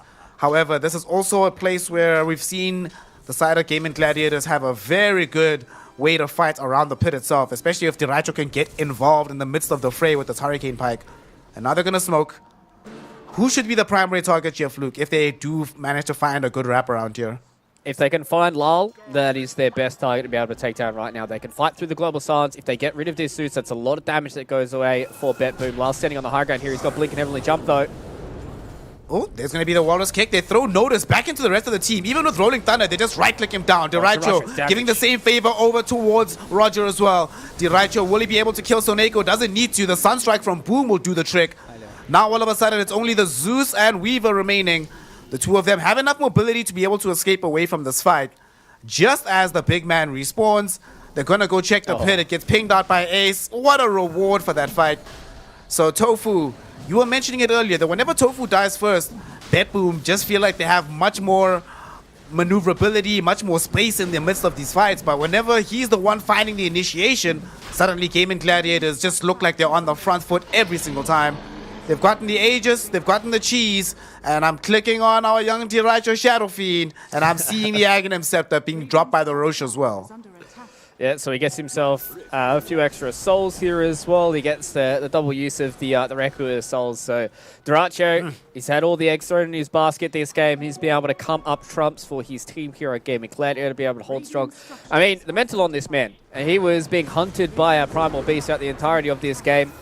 Really kind of shout outs to the Captain Celery here on Gaming Gladiators to be able to keep the lads going forward here in this game, understanding that they just didn't really lose all too much. They didn't really lose any of their tier 2 towers until recently, where Dahak was able to get a lot of this kind of split pushing going, and understanding that once they get towards this kind of critical mass for the Shadow Fiend, then they don't really have to worry about much. Now the Satanic is done for Dyrachyo. He can move in towards something like a Butterfly. Like, he is absolutely monstrous on the map. Finally has taken the top net worth as well with 31k.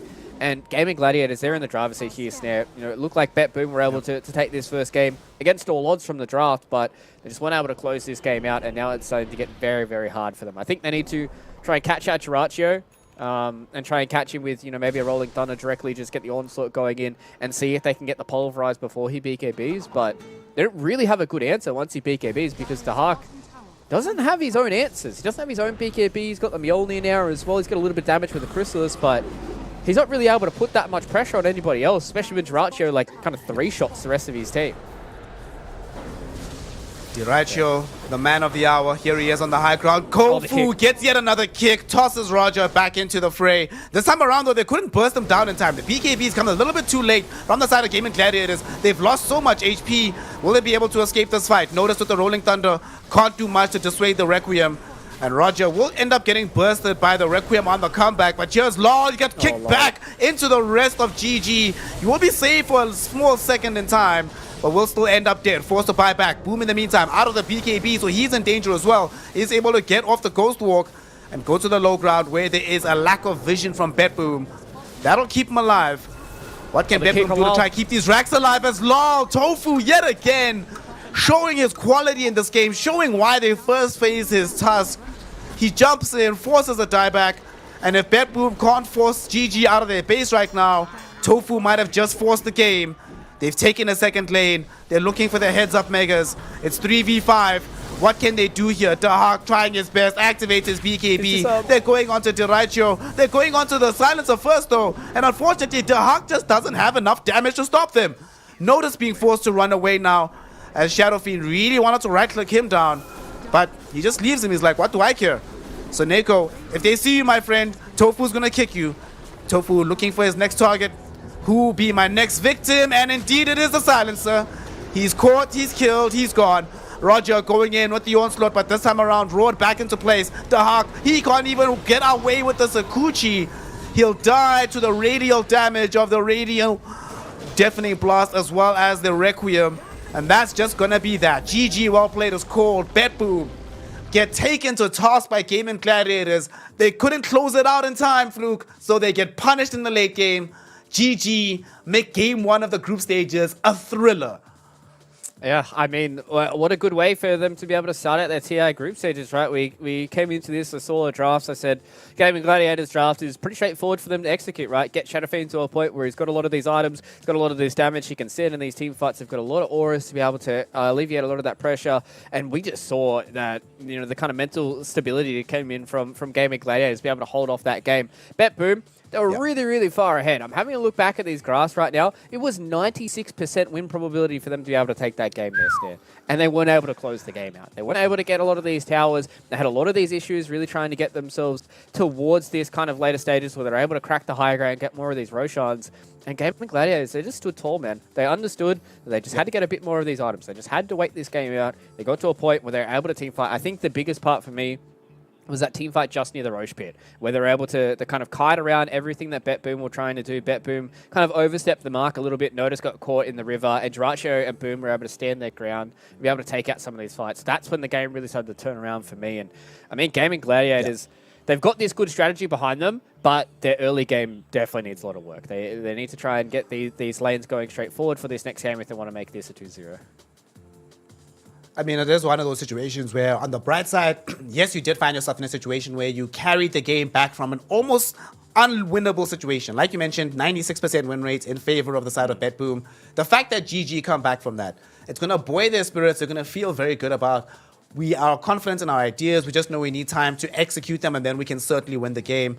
But it does bode a little bit unfavorably in the event that BetBoom had a draft that is capable of winning within the first 20 minutes of the game. If that last pick, instead of it being a Weaver, if it was like Nature's Prophet, Lone Druid, Visage, any of the usual Dahak specials, then this would probably just be a quick push from them and they would have been able to win this game out. So GG, there are some things to fix, but for now they can celebrate being able to win game number one. Game two will be coming very shortly here in the group stages though, as we're going to be trying to get through as many of these games as quickly as humanly possible. So in the meantime, please make sure that you are following the channel. Please make sure that you're here in a couple of minutes to resume game two. And please make sure that you're ready to enjoy and feast your eyes on TI.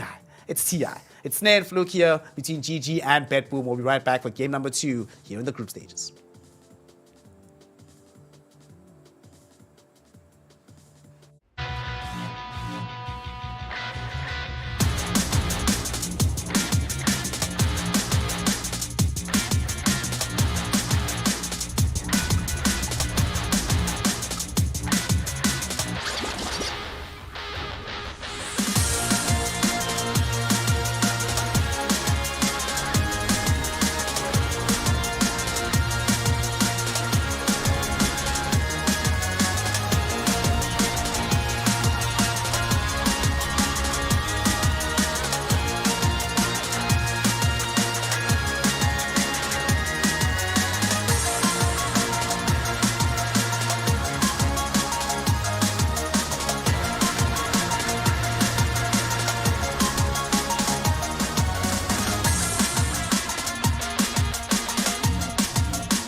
path to victory. With our shields and our swords, we temper our courage. With our shields and our swords, we're making history. With those who make the game a reality, we're the vanguard. We're with the best. Let's raise our shields.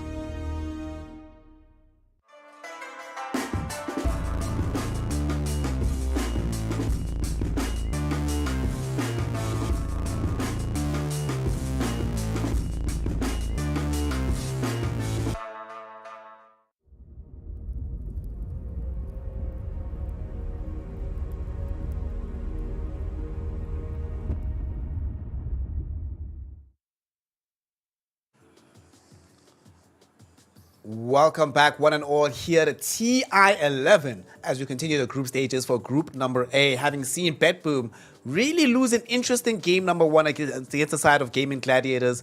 GG, it looked like they were going to lose for most of that game. However, when they found the opening they needed for the Shadow Fiend, buffed them up to hell and back. Looked like a World of Warcraft skin at some point, just like buff after buff after buff. He goes in, wins the game on the Diracho SF. Now going into game 2 though, Fluke. BetBoom had a lot to think about that first game. Obviously, they were dominating for large portions of it. Every single metric in the game would suggest you to think that they would probably be the ones winning the game, but obviously they faltered at the very end of things. We were talking about it, that they lacked building damage. They lacked a way to close the game out. What are they going to be drafting in game number 2 to try and fix that? Will they overcommit because of that? That's the one thing they lacked last time? Or do you think they'll still draft cleanly, just adding a little bit of extra dimension in that arena?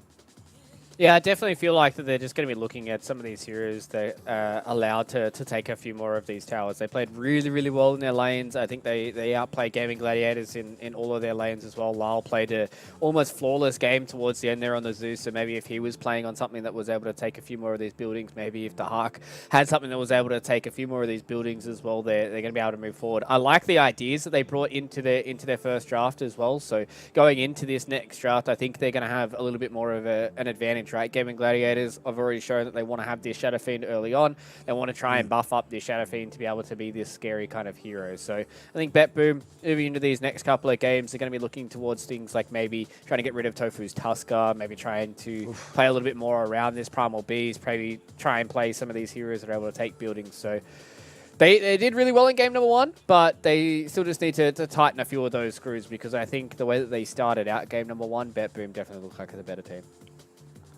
So for those of you who did end up missing out on game 1, the main thing he's talking about there, at the very end, if you looked at the stats, right, Weaver did the most amount of building damage on the one squad, doing 5k damage at the end. Erstwhile, 5k damage was done by the Beastmaster, and about 20 was done by the Shadow Fiend. So they certainly were able to do more to close out this game. But BetBoom showed a lot of promise, showed a lot of resolve. It just happened to be the case that their draft didn't allow them to shine. So I'm really looking forward to what they do in the second game, especially because for a very long time, BetBoom was the squad sort of synonymous with some weird pushing hero from the Hawk, whether it be your Visage, your Nature's Prophet. You know, every now and then he'd whip out a Druid or whatever. They just always have something like that in their back pocket. But now we're going to be finding out whether or not they have another trick up their sleeve in game number 2. You do not want to start the group stages going 0-2 in your first game. They can't go 2-0 anymore, but let's see if they can get themselves the 1-1. Of course, the banning patterns remain the same. Enchantress Mastery removed by BetBoom. Gaming Gladiators take out the Visage Enigma. The sides are swapped though, and Gaming Gladiators will go right ahead and pick up this Primal Beast. This is not just a great hero for just having the hero in general. We've already seen him be flexible between offlane and support. But now you've denied Roger what arguably was one of his best heroes, because, wow, he made this look broken last game. Even though they didn't win, good idea to deny him being able to play it again.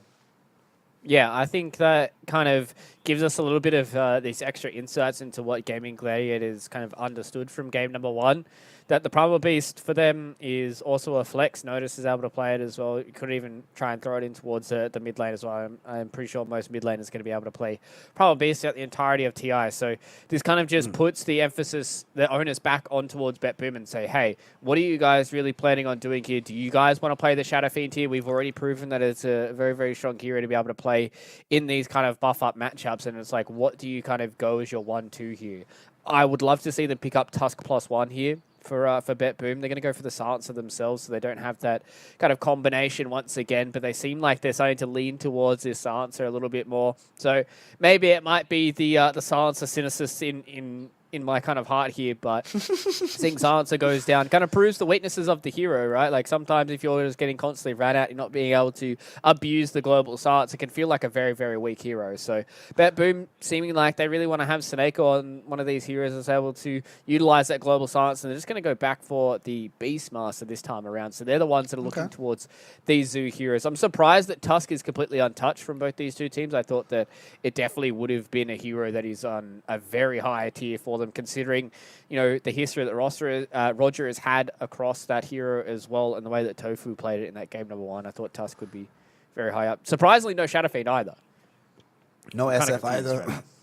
I mean, Gaming Gladiators have the option to either pick up the Shadow Fiend right now, or I think they can actually go for Tusk. As you were mentioning earlier, there's a lot of versatility that can come from this Primal Beast hero, but instead, there's the reason why there's no Shadow Fiend, my friend, because Ziracho's opting for the other Uber carry in this current meta. As he goes in for this Morphling pick, some degree of protection can be afforded by the Primal Beast. What is interesting, though, is that they decided to pick this into this Beastmaster. We saw in the Last Chance qualifiers, I think we even cast one of their games where this Morphling got ran over. I think it was Beastmaster. There was a couple of pushing heroes, right? Beastmaster, Venom, and there was one other hero. But either way, you're just never allowed to play Dota. Getting chased all across the map, always getting targeted, always being focused down. They don't have that much burst just yet from BetBoom, but given that they lack burst in game number 1, we often see teams overcompensating into game number 2. I feel like this is a bit of a risky pick here from Gaming Gladiators. They'll have to do the utmost to protect this with their bans. Yeah, if they're able to give the Morphling a good lane. We saw in game number 1, the Gaming Gladiators kind of got outlaned pretty hardcore. Dratio had a pretty rough time on that Shadow Fiend, and now with the Pangolier once again here, comes in from BetBoom. Notice played extremely well on that Pango in game number 1. It's the same kind of deal up against the Morphling, right? You're able to abuse him with the Shield Crash and the Swashbuckle. Yeah, you do have some issues where the Morphling's able to get a lot of that right-click damage coming through, but if you're able to put the pressure back on him, I'm looking towards Gaming Gladiators to have this kind of position 5 hero that's able to put a lot of pressure back on towards this lane that comes in from BetBoom, right? So they've got the Pangolier, which could be going towards the mid lane as well, considering they've got the Beastmaster here. Or it could be, you know, Beastmaster +1, where it can be very, very scary for the Morphling as well. So I want Gaming Gladiators to have themselves a relatively strong hero. I wouldn't hate to see the Tusk once again. We saw how strong the Aghanim Scepter was to be able to keep people out of area. But they're going to go for the Panda. Okay. I haven't seen all too much Panda. The only little bit of Brewmaster I saw was from Zayat is the one Malaysia. And I mean, the Ags looked good, but this hero has really fallen off after the changes of, you know, the 2 split charges from the Aghanim Scepter. Yeah, it doesn't seem like it used to. Brewmaster at some point was just crazy strong, it felt like. There was a Chinese team, CGC, and they had this Brewmaster player was just owning every other game whenever he was allowed to play the hero. But like you said, we don't really see that hero all of that much nowadays. What's interesting is the pairing, Crystal Maiden. So both of these heroes, Morphling, Brewmaster, they do need mana to be as effective as humanly possible, especially when you're noting that there's a Pango in the game, it's likely he buys Diffusal. Last thing we want is that this Morphling just runs out of mana in the midst of the fight, and it's like, well, we're done now. Pretty much all have to full retreat. This is... All right, so let's think about this, right? Crystal Maiden, it's a bit risky in this game because they already have Global Silence. They already have stuns to be able to cancel out the Freezing Field. This hero is not very fast, so he can be chased down by these very advanced heroes like Beastmaster Pango that we already have from BetBoom. And the laning phase, I mean, she is one of the better laning phase heroes and can prevent aggression coming in onto the Morphling. So when we don't know what the lane is going to be, if it's Pango, Beastmaster plus some other hero, either way, she can at least keep Morphling alive for the most part, right? And that's one of the things Diracho was struggling with in the last game, just sometimes just staying alive at times. Yeah, and also they have the Frostbite for, you know, any of the summons that's coming through, but I really love this sniper peek that comes in from BetBoom. Like, the heroes that are only really able to get on the backline are going to be the Primal Beast. Yeah, the Brewmaster can as well, but, you know, one of these 2 heroes has to be a support as well, right? Unless you say, like, some kind of Panda mid or maybe a Primal Beast mid, and I think the Sniper's going to have a relatively good lane, so... You know, Lal or Dahak, whoever picks up this Sniper, is going to have a relatively straightforward lane. Crystal Maiden is never going going to ever pressure you. You can always try and get on top of, the Brewmaster before he gets that split going. You do a lot of auto attack damage. So if you get a BKB early on onto this sniper, you can kind of just stand your ground and try and take down the Brewlings while they're in this team fight. And once the split's done, the Brewmaster really doesn't have all too much of this kind of team fight presence anymore. And maybe BetBoom are going to take a leaf out of Gaming Gladiators books and just have these kind of buff heroes, right? Just try and buff up one of these scary kind of agility carries that we've had in the meta so far. Shadow Fiend and Sniper have been the two kind of standouts for me. Same with Morphling. So we're looking towards it to get a whole lot of these auras and just try and protect the Sniper. They've got a lot of chaos creation. They've got the global silence for if anybody gets on towards the back line. So the Sniper's going to be relatively safe and happy. So I wouldn't hate to see if Gaming Gladiators ban out a few more of these heroes that really kind of get on the front line and cause a whole lot of this chaos. Bat Rider's a brilliant ban as well, just being able to get rid of these heroes that are in the face so the Sniper can sit back and just peep away. Yep. The Sniper does feel like it's going to be a very, very good Sniper game. Like you mentioned, for the most part, they don't have that much gap close on the side of GG. This last pick is going to be super instrumental for them. And to make matters worse, they have to pick it blind. So they do not know exactly how it's going to be laned. It feels like they still need a mid hero. That's the one that's really lacking at this point. Yeah. I'm actually wondering, would BetBoom probably not have banned Batrider themselves if it wasn't removed by GG? Ember's already gone. Storm Spirit can feel a bit iffy playing into the Beastmaster, but I suppose that you can do it. It just has to be a hero that goes forward and finds some degree of reach. What other heroes are left that do that in this game? Puck is still here, but I don't know if I want to be playing Puck this game into the silence of Beastmaster. This feels like a very hard pick for GG to make, yeah. Yeah, I feel like a lot of these heroes are just going to feel bad. I was going to say the Void Spirit is probably the only one that I would be, less inclined to feel bad about. It can have a relatively okay lane against the Sniper as well. So I like that ban that comes in there from BetBoom. They're just going to be covering their bases with the Sniper here, just getting rid of those heroes. I wouldn't be surprised if it's like Void Spirit plus Storm Spirit to get banned here. So it's going to be a very, very hard choice for them because, as you said, they've still got that kind of blind pick that goes through as well. So Puck's going to be the final ban. So we're expecting Tahak to be able to pick up this Sniper. What is going to be the final ban here? I feel like it's probably just going to be something along the lines of like a Storm Spirit. Maybe Zeus feels pretty bad. Doesn't really get on top of the Sniper to get him killed. Yeah, Zeus is a bit too far back. They banned them. Okay. Mars is actually a really good ban. Yeah. We've seen like some Marses destroy Sniper, especially in the last chance qualifiers.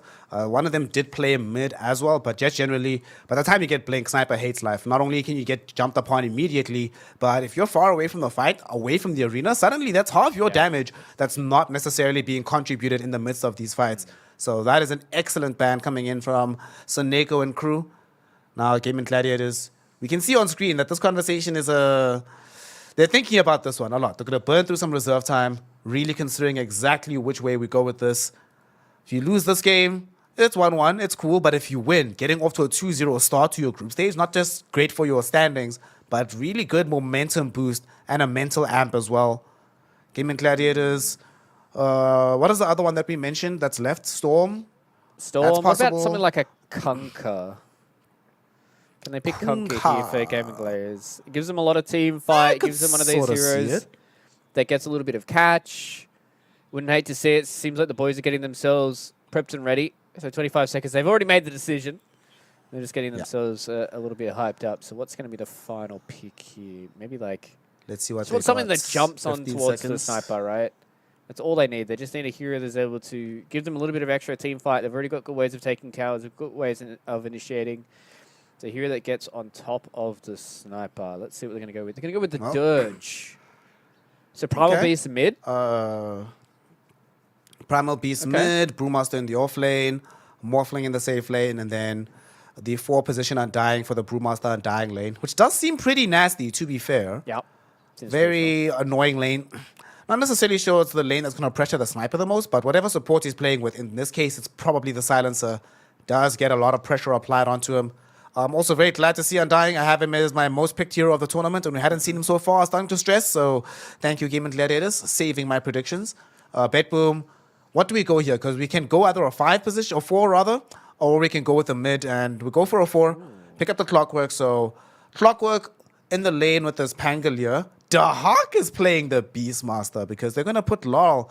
Well, this is fine, right? This is the kind of situation we want to be seeing from BetBoom. A somewhat off-kilter, however, active hero being played by Hawk. Whether it be his Visage, whether it be the Pugna we've seen him play, his Beastmaster, his Lycan, his Nature's Prophet. Heroes that are going to peak very heavily in the mid game, and Laurel is the one allowed to actually carry the game from the mid lane. So I like what I'm seeing here. And this is also more interruption, right? You see this Clockwork Hero coming up. It means it's have a harder job getting to the sniper. So many more things to get through. And it's a way for them to initiate, because prior to this, sure, they had the Rolling Thunder, but you don't always want to start fights with Rolling Thunder. You'd love to finish them or continue them with that spell. I like what I'm seeing from BetBoom. What do you think here, Fluke? These last picks from these two squads, who do you think has gotten the better end of this draft? It feels like, to me, it feels relatively even for both these two teams. It feels like BetBoom, they have good ways of dealing with the Tombstone. This Crystal Maiden pick for me hasn't really stood out all too much. The only real thing that I can see from her is getting the Frostbite on some of these summons and all that kind of stuff. I'm interested to see what Ace does on a Brewmaster as well, see how he builds. I feel like it's probably just going to be like Wraith Pact Ag kind of deal here. So I feel like BetBoom have a relatively straightforward way of getting things done. They have their good lanes. They've got Lyle on the sniper, get him a few of these extra items. Notice plays extremely well on the Pangolier. They go in, they team fight, they go take some towers, and off they roll. Whereas I think for Gaming Gladiators, they need a few more of these pieces to go their way, right? We talked about the Morphling needing a few of these items. Boom really needs to set the tempo on this Primal Beast as well. So I'm going to be leaning towards BetBoom for this one here, Snare. So I feel like this could be a 1-1 between both these two teams. But, I mean, last game they proved me completely wrong anyways, so we'll have to wait and see. On this one, I think I'm with you. I definitely back BetBoom a little bit more for this one. I do like what they're doing. Sniper has seemed very, very good. However, this all depends on whether or not Morphling for Diracho can just hard carry this game. Let's find out together in game number 2 of BetBoom versus Gaming Gladiators in the TI-11 group stages. GG hoping for a 2-0 sweep here. BetBoom trying to make this a little bit more competitive. I must say, though, this game feels like it's going to be very, very kill heavy. The Global Silence is the only like big cooldown ultimate. Everything else is just available. Well, maybe that in the Brewmaster split. So as long as those two spells are online, it's going to be go time for both of these squads at pretty much all stages of the game. Yeah, definitely feels like there's going to be some big fights that are going to happen around a lot of these ultimates, as you already said. Primal Split as well as Global Silence are going to be the two key ones we're going to keep our eyes on here. Really just kind of seeing what this 4-man gank squad is going to come out from Gaming Gladiators, right? Like, we touched on the fact that Boom needs to be the one that is setting the tempo here for Gaming Gladiators. And, you know, Celery as well as Tofu, they've got great heroes level 1 to be able to fight. So as long as BetBoom just put themselves in bad positions, they are kind of having a little bit of a Mexican standoff here, though. Okay, Hawk. they move around each other. Oh no, Hawk, that's the worst possible target, Fluke. They get in with this Primal Breeze. So Neko going to try and tank the damage instead. Still alive, in fact, not dead just yet. Somehow, some way, Gaming Gladiators can't coordinate their targeting, so they cannot get the kill on the Silencer. Well, they would have loved the kill on Hawk even better, but okay. The question is, will they at least get additional bounties for their efforts? No, they will not. Just wasting some mana and forcing a little bit of regen usage out of Seneko. Yeah, so they didn't really get all too much out of that. I think there was a little bit of a disconnect there. Maybe if the onslaught hit on towards Dahak, then they may have gone back in, but Gaming Gladiators just didn't quite have the damage, especially being kind of pushed off the mark from Lyle as well with the shrapnel. So it was good damage, but they need to try and convert this into something else here. The fact that Dahak is going to be in some issues. This, I guess, is the reason why they picked the Panda and the Crystal Maiden lane, right? It's not something that people have been abusing all too much, but it has been the Cinder Brew plus a support hero that has a very low cooldown, very high damage kind of spell, and that's where the Crystal Nova is going to do a lot of work for them. They're able to proc the Cinder Brew, they're able to do a lot of damage with the double slows that come in as well. So this lane can start to get pretty scary, especially once Ace gets towards an Urn of Shadows if he wants to build towards that. Look at how much damage they're doing so far. Okay. Damn, this looks like a fun place to be for Dahak. I'm glad you showed up with a magic stick, my friend, because you're going to be certainly needing it ASAP.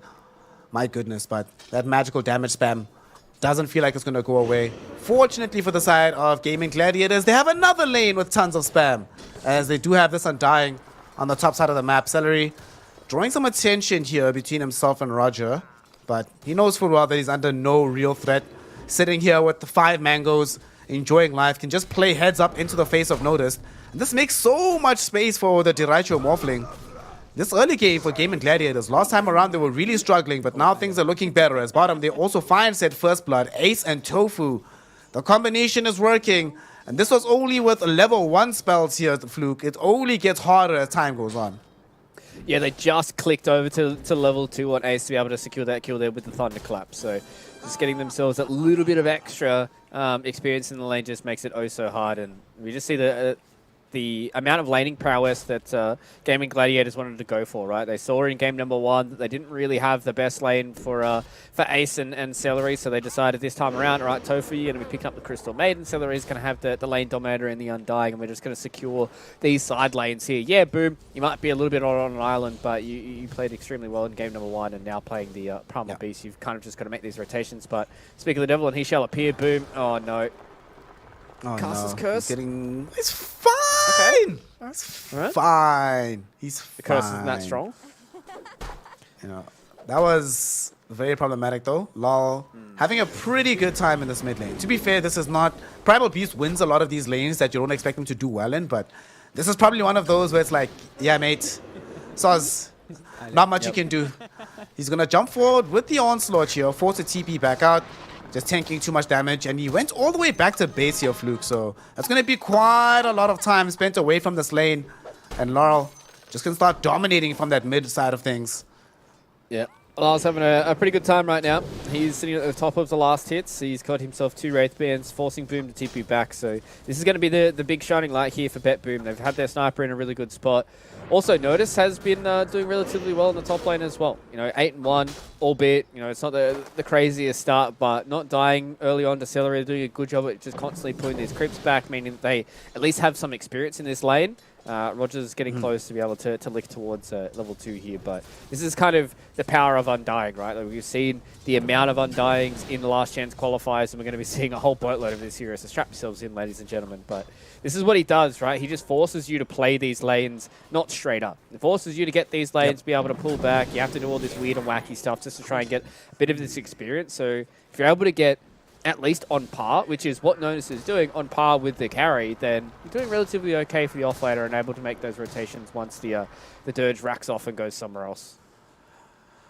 We're also seeing the influence of how that Undying is just ensuring that top lane doesn't go nearly as well for Noticed as it did in game number 1. Top lane, speaking of though, Boom. Gonna make a big rotation here. First movement off this mid lane. Comes in, the big jump into the trample. So Onslaught, trample him and kill him. Nice combination coming in from Boom. And this always feels good. Whenever you're getting a bad matchup in the mid lane in particular, being able to rotate, get a quick kill, and come back, all before the wave even reaches your tower again, that always feels amazing. And at the very least, he's not going to get completely rolled over by the sniper. Even though he's probably still loses mid, he demonstrates that he can have influence on other parts of the map. But I think that's the big thing for Boom, right, is the fact that he's playing a kind of tempo setter. So if he's able to get a lot of these extra power runes, if he's able to make sure that his tower doesn't die all too early on, make some rotation, get some kills, he can really start to set the tempo. We saw what Thompson was able to do on this hero for T1.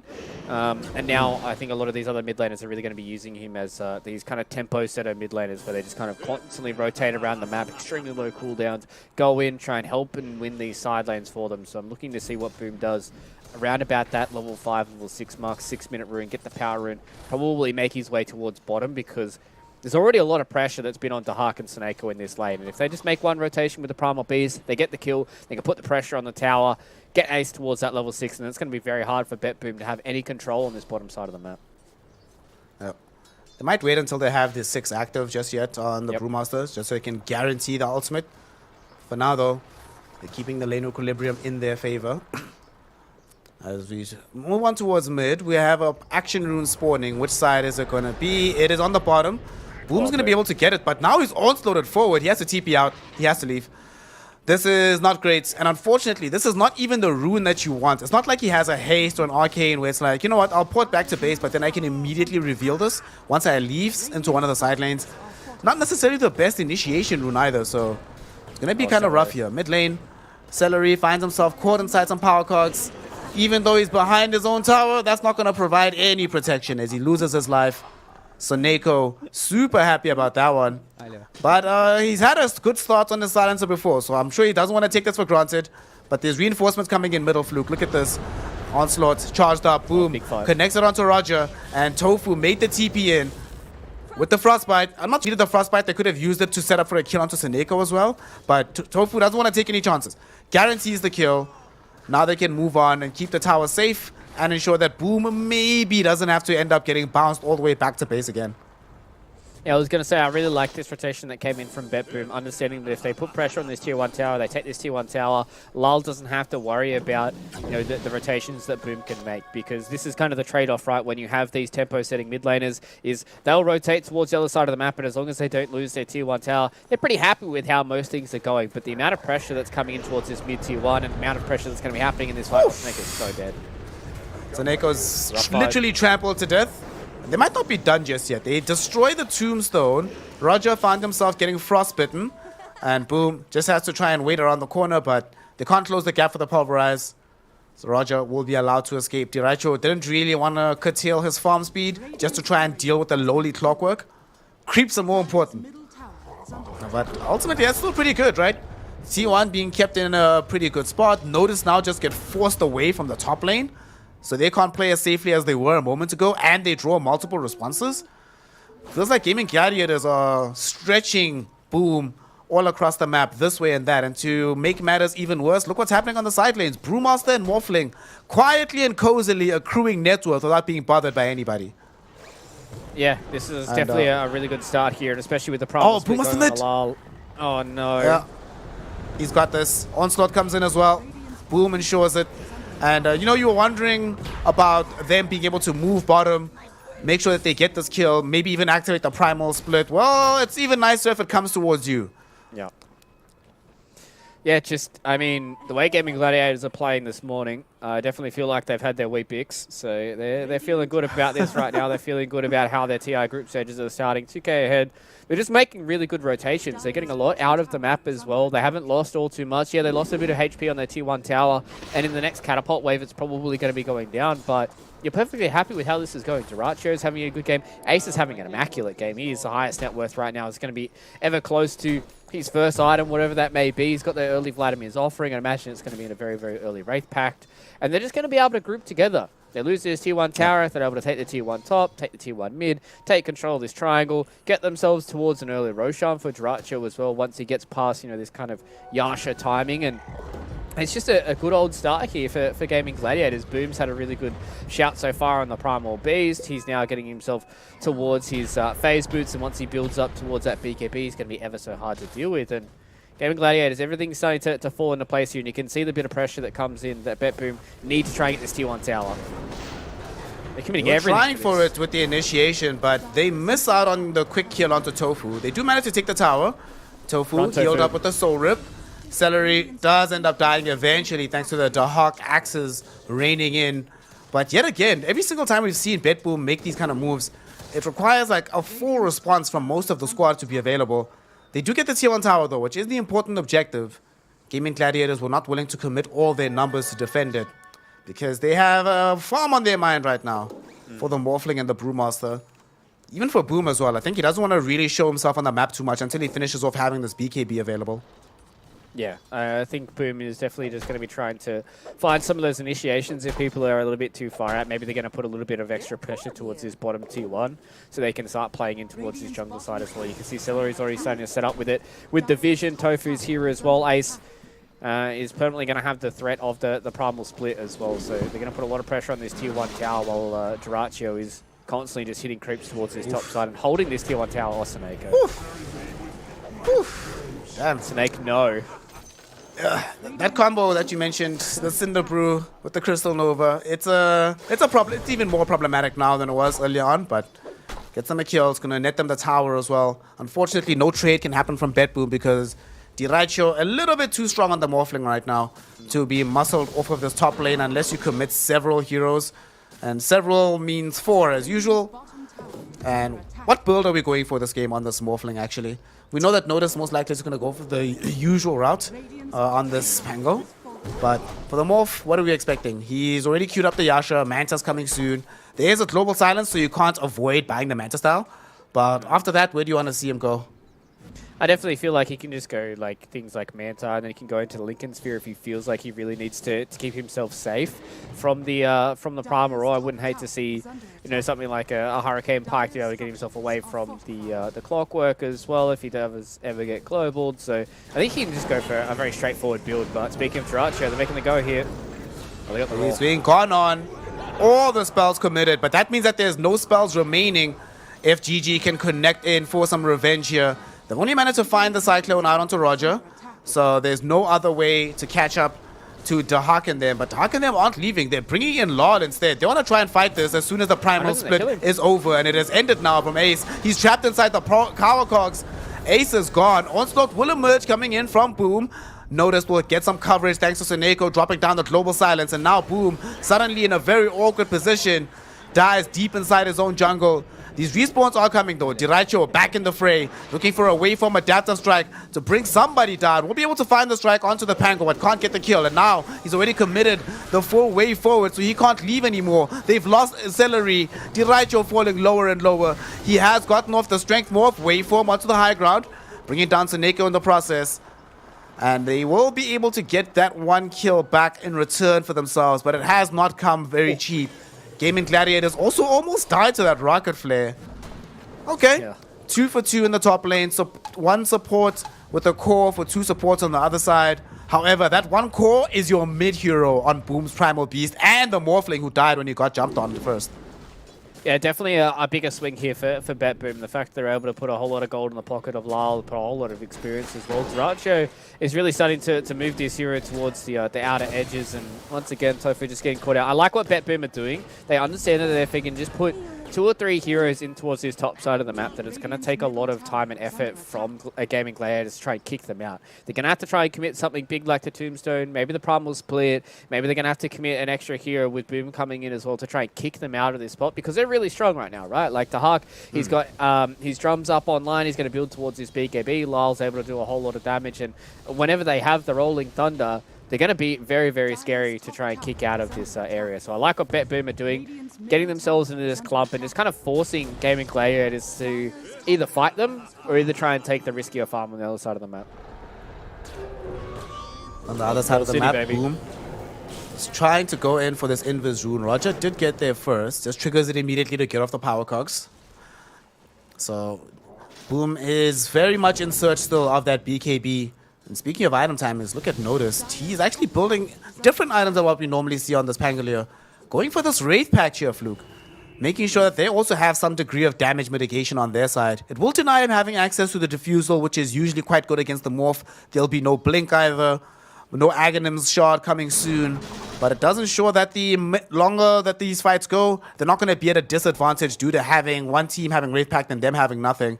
But let's see how the smoke goes, because they want to put some gold in their coffers to get closer to these items. Ace, he's in the jungle, hasn't been scouted just yet. Now they see him, and they get the hook shot. Will they be able to bring him down in time? He's inside the power cogs. Oh no! The Rolling Thunder pushed him out of the cogs, allows him to get off the Primal Split, and that's going to end up saving his life. A game of margins is Dota 2, and this margin very favorable for Ace. Yeah, I honestly thought they were just going to global on top of him. And I thought they were just going to try and kill him the old-fashioned way with the right clicks. But yeah, just that's the kind of catch-22 when you have this Pangolier and the Clockwork combination, right? It's the same thing with like Tusk. Like, you get the bounce going, people get bounced out of these hard terrains, and it just feels really bad. At least they didn't commit the global silence. They will have that for their next team fight as well. So it's not the end of the world, but them missing out on that kill on Ace definitely feels really bad, because he was extremely isolated on that bottom side of the map. Very isolated indeed. Well, at least now they don't have to really worry about him. Now that he's committed the Brewmaster split, if they can force a fight elsewhere on the map, even if he responds, they know that they end up winning that fight regardless. Diraicho is just waveformed through middle, and I think they saw him, but they haven't tried to go in for the full hookshot just yet. Right now, BetBoom slowly but surely starting to control more and more of the map. They're behind on gold overall. That's largely due to how much net worth this Morphling has been able to pick up with this Brewmaster as well. Haven't been able to leverage it in fights just yet. Now the Roshan Pit occupied by the members of BetBoom. They should be able to bring the big man down. Aegis in close. tow for the sniper, surely. There we go. And they might still take a fight off the back of this here, Fluke. As noticed, wants to go in with the Rolling Thunder. Remember, they know for a fact that there's no access to the Primal Split. They will be able to find a Global Silence as well. Hookshot in the meantime, able to catch Celery, prevent him from exerting influence in the midst of this fight. Celery couldn't even get off a Tombstone. That's how good and how early that hookshot came in. So they get the Roche, they get the fight, and now they're suddenly starting to take more and more control of this map. Yeah, I think there was a beautiful teamfight execution that came in from BetBoom, right? Roger went on the secondary target of Celery, meaning that they couldn't drop the Tombstone, they couldn't try and help out the Panda, who was caught in no man's land as soon as he didn't have that Primal Split. And that was just a beautiful set of circumstances that came in there from BetBoom, right? They forced the Primal Split in the bottom side of the map. They still had their Global Silence to play around with. They understand it. They're strong. Inside of the Roche Pit, it's hard for them to fight when these BKBs are not up for Gaming Gladiators. Speaking of, oh no, they're running into Lal. TP up, They Boom. found Laurel. Laurel gets the damage. And, well, the corpse of Boom will be able to TP up, but not the hero himself. Tofu also gets taken down on the high ground, and Laurel gets a double kill out of this. Literally, the life does not get better for Laurel than it has in the last 90 seconds. Couple of kills onto this off-lane Brewmaster, now the mid-primal beast and the CM. On top of that, having access to the Aegis. And he's just seeing that, well, I'm still not really getting gone on for the most part, so I can afford to be a bit greedier in my itemization. Go straight for the Mjolnir. No need to stop off onto anything defensive. Easy game for Law. And he's now occupying the #1 spot on the net worth as well. Yeah, that was kind of the issue when I was looking at this Gaming Gladiator draft when we came through at the end there. The final pick of the Dirge, yeah.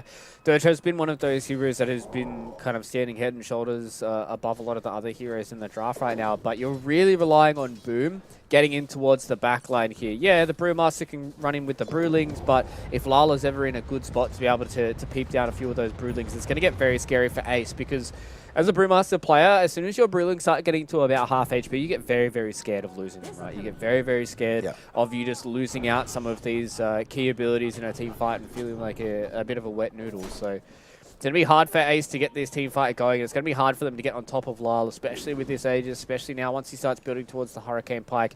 Even if he wants to go for a defensive item, I wouldn't hate it either for Lyle. Just give you that extra bit of security where you say, even if they do get on top of me, I got a BKB. I'm going to be perfectly fine. So BetBoom, once again, in the kind of driver's seat right now to get this game going, especially if Lala's able to stay alive in these team fights. But they definitely do start to get outscaled as this game starts to get a little bit later, so they have to be very, very careful about it not going too late. Ooh, what will help them out, of course, Fluke, is if they can just get these kills before they even get close to that portion of the game. And they lead things off by finding this Brewmaster, bringing him down. No Primal Split. He does have buyback, though, as Boom goes in, finds the Polarize onto Notice with the Freezing Field right behind him. Notice will end up being able to kill off the Crystal Maiden with the Swashbuckle, but Deracho kills him off, too, with the double kill. They're not done just yet. Ace came back into the fray with the buyback, looking for a way to lock down Dahak, who doesn't have access to a BKB when he lands. Will he get it off in time? Yes, he will. But there's way too much damage. He might die regardless before he goes home. And indeed he will. Deracho earning himself a triple kill off the back of this. The Morphling finally makes a statement, shows himself off in that fight. But it's not over just yet. Roger found the catch onto Celery. Now gets reinforcements from Boom, though. Be able to utilize them to kill the Clockwork instead. And this is a massive, massive fight. 4 heroes dead. You only lost 2. This is amazing if you're on the side of GG. Yeah, Deracho really getting the bulk of that gold as well, and that's kind of the response that I wanted to see from them, right? They understand as soon as the Global Silences come down, Ace brought back into that fight, he was able to Primal Split, they're able to get the catch there onto the Hark, but this is the scary part here for BetBoom, is if they overstep the mark just a little bit too much, they can get punished pretty hard by Boom and Dahak. They got the onslaught that went through 2 of the members, they got them stunned up. Tofu was strong enough to be able to at least survive a little bit longer in this team fight. Ace, he's copping a whole lot of flack towards this top lane, but I think that's going to be all it is. There's no way. Oh, he doesn't have Assassinate. Okay, Lyle has Notice was really thinking about it. Notice was really thinking about it. Like, do I roll for this guy? You know, jump in on him, find him. It still came a lot closer than I'm sure Ace was happy with. If he got hit a couple more times with headshot, slowed down enough, then maybe they close that gap, but ultimately, I don't think they really cared about killing him. It was more about creating the space to get the tower. And they succeeded. They have gotten the tower, which opens up access to this outpost. And, you know, I love watching these perfectly timed moves, right? Where you finish getting the tower, picking up the outpost at the exact second where your Aegis expires. So now you back off into your side of the map that you know for a fact is still open because you've been pressuring GG to stay in theirs. But GG also are aware that something is afoot. Although they smoked underneath the Beastmaster Hawk, they know this is coming from BetBoom. And they still have all 3 of their tier 1 towers. They can respond to pretty much any move. But Dahak, you don't want to get blown up first, my friend. And you can be. Even with your BKB, they've demonstrated that they have the raw right click to punch through it. And this is a reveal as well on the Eye of Skadi for the Morphling. Dyraicho really wants to show them his displeasure at how these last few minutes of this game have been going.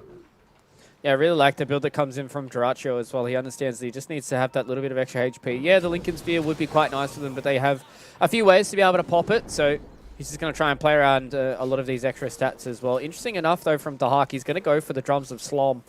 So I've only seen it a few times. Hasn't looked that great. So I don't know if this is really going to be the item build here for Dahak on this Beastmaster.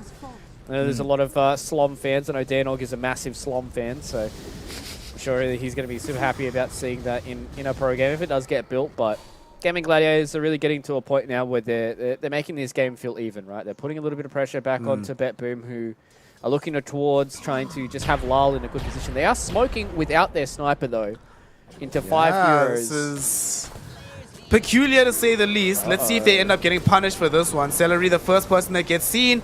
Roger goes in on him, but Roger dies almost immediately. Beautiful upheaval coming in from Boom. Creates a lot of space here. So Neko will at least be able to get off the global silence, as noticed. Throws out the Rolling Thunder, but it's a retreating Rolling Thunder. Wow. Nobody can do much here. Laurel, he comes into the fight at long last, trying to dish out this damage, but Boom is right on top of him. Pulverized. He's held in place. Right clicks are coming in from himself and Dyraicho. Can Law win this fight? It turns out he can. The rest of the crew come in to help him. Roger with the battery assault interrupts the TP attempt, and that allows them on the side of BetBoom to actually win this fight. They were willing to commit initial lives because they knew they had the buybacks. 2 buybacks on their supports translates into 4 kills on the other side. And BetBoom announced themselves on their side of the map, with Law coming in to finish up the job at the end. Yeah, 5.6k damage from that team fight from Lyle.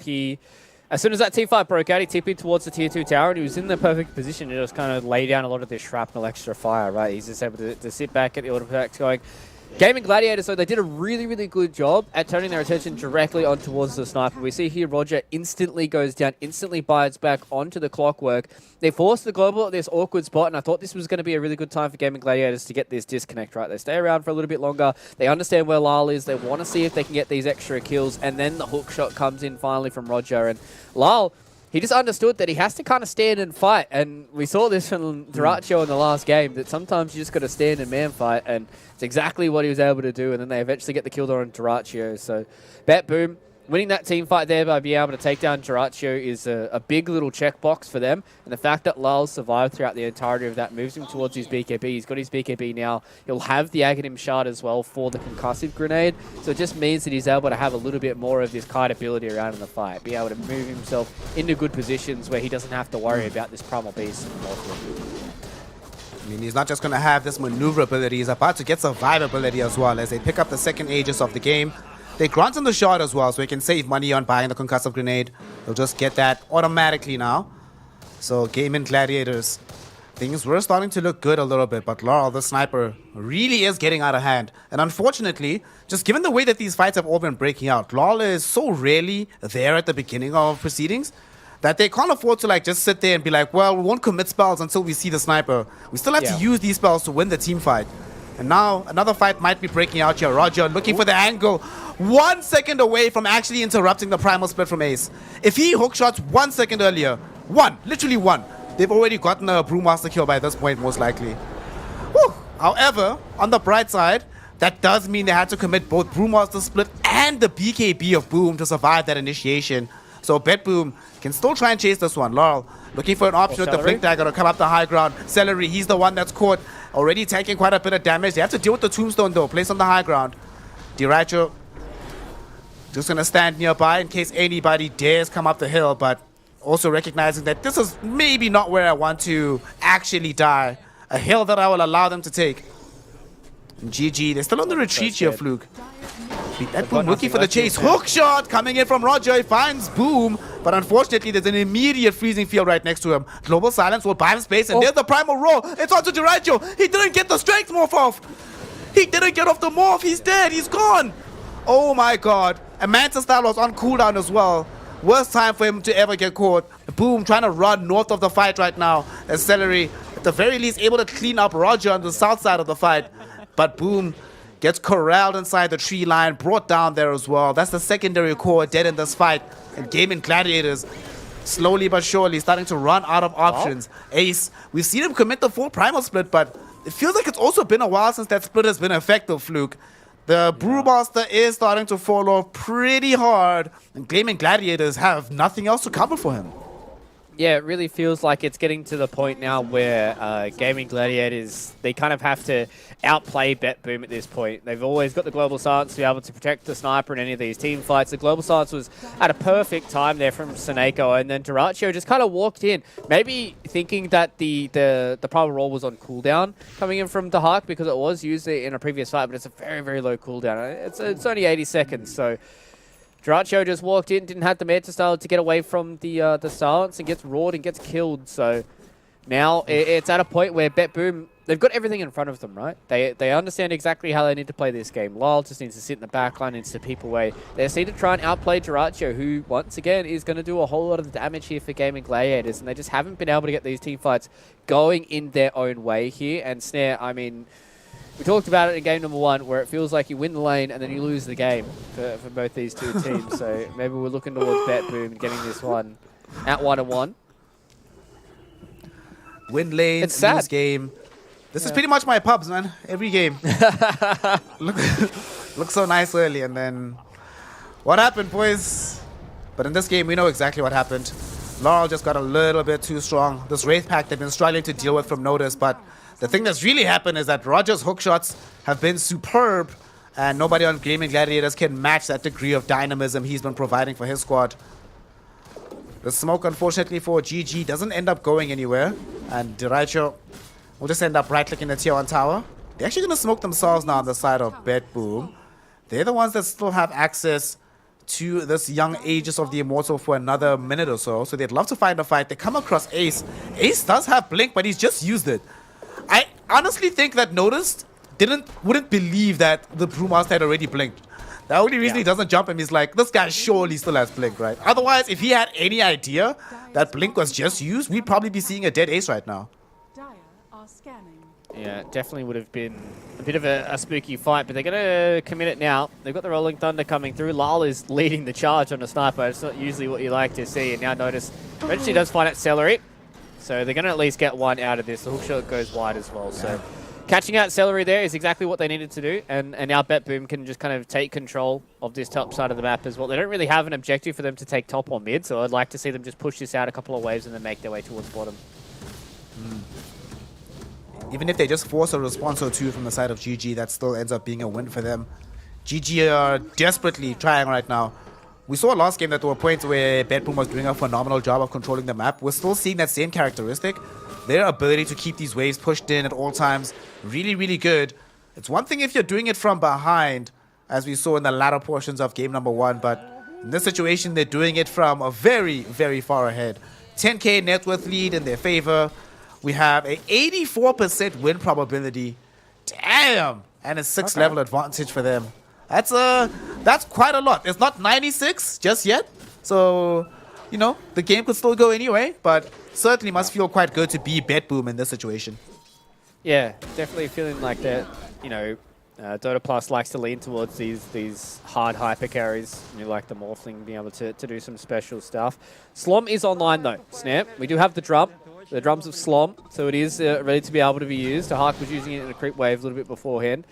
Not quite sure if this is still actually the item to be able to be picked up. Would have loved to have seen something like a Blick Dagger, but hey, at the end of the day, as we always say, these guys are pro players, and I'm sitting here in a chair talking about their game. So there's got to be a reason behind this Drums of Slom, so I want to see what Dahak's able to do in these team fights. Can do a decent amount of damage as well, and I think the heal just kind of makes it hard for them to deal damage in combination with the Wraith pack that comes in from Noticed as well. So it's very hard for them to deal a lot of damage, very hard for them to try and burst these heroes down, and now this extra bit of damage as well is going to be hard for them to deal with. But they're just going to take the tier 3 tower here and just put the pressure back on a Gaming Gladiators and say, hey, we don't have the Aegis anymore. You guys want to come team fight us? Then here's Lyle on a silver platter. Grenades to the high ground? Grenades forward. That's a man with no fear. Boom is coming in with the onslaught, comes onto him, but the BKB with the primal roar back. Boom is already gone. It's a bait indeed. Global Silence now gets committed as Diracho shows up to the fight with the BKB active. Needs to watch himself though. Once BKB finishes, he's in grave danger. Celery almost died. Heads up to the damage from Noticed. Will be finished off by the rocket flare from Roger. With 2 heroes gone, only one of whom have buyback. How will they be able to go about this one? Diracho taking some damage. We saw in the midst of that fight as well, Dahak beating on the drums of Slom. That's more important than the damage, more important than any of the radius heal. It's all about the motivation, Fluke. Play some music for your homies as y'all are going high ground. It's some war drums going on as Ace gets hookshotted into by Roger. He's on the edge of the trees outside of any ability of using the primal split as he has already committed it in the last fight.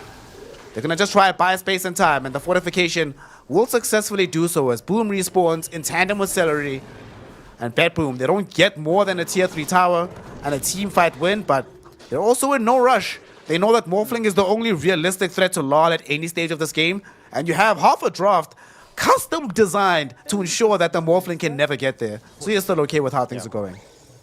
Yeah, definitely feeling pretty good about how this game is going here for LoL. The fact that he concussive grenades himself to the high ground, baits them, clicks the BKB, and says, boom, I'm sorry, buddy, you've come to the wrong neighborhood. And he just blew his head off, and then that was all it wrote for the remainder of the team fight. Dahak, though, in that team fight, he did a grand total of 400 damage with the drum. So 400 damage.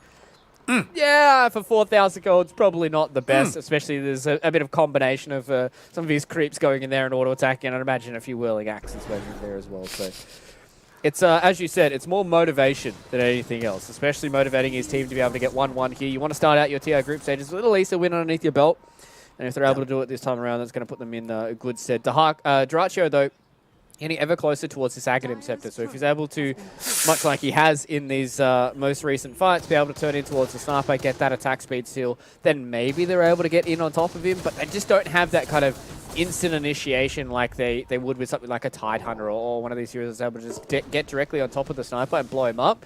They have to come in with the onslaught, and by that time, I'd imagine Lal is going to be able to click his BKB, and then Dyrachyo has got everything in front of him.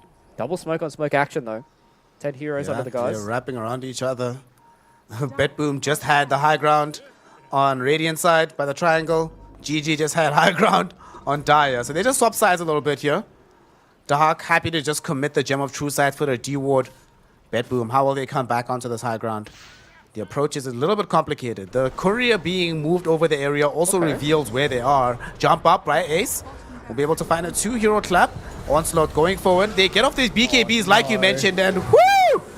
Boom! Poor Boom just gets destroyed, and now there's a global silence. Dyrachyo is also in a little bit of danger. He's trying to morph himself to safety with the BKB active. Can they kill Laurel? Brewmaster able to split as there's a buyback as well from Boom. And Boom assists with getting a kill onto the sniper. And now they turn their attention towards Noticed as well. So Neko, there's no global silence to cover him. So Boom gets a double kill with the pulverize off the back of him.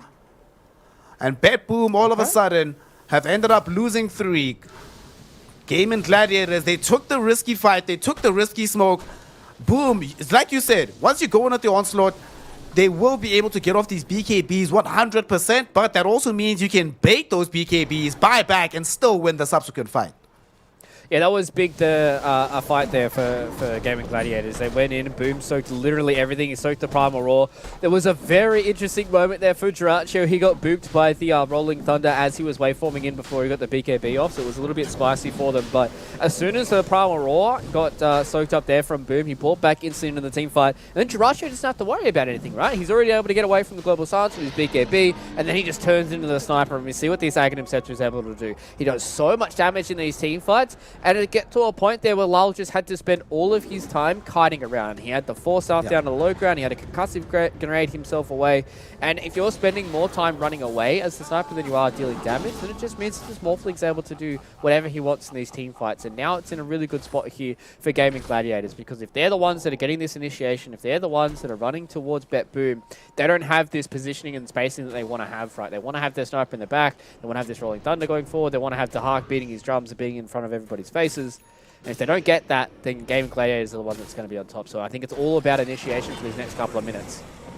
Well, initiation has just been thrown in onto Celery right now. The Undying is still alive. Notice, trying to help kill him as well. Boom goes in with his BKB. Diracho with BKB as well. They turn their attention onto Roger and demolish him during the pulverized duration. Ace taking damage. He will die during the duration of Global Silence. Has no buyback available either. Diracho gets himself out of the Global. He's gone forward. The Primal Roar will be there. But now suddenly they have to try and run away. Boom, though, taking so much damage from Lal, who will be able to find a double kill.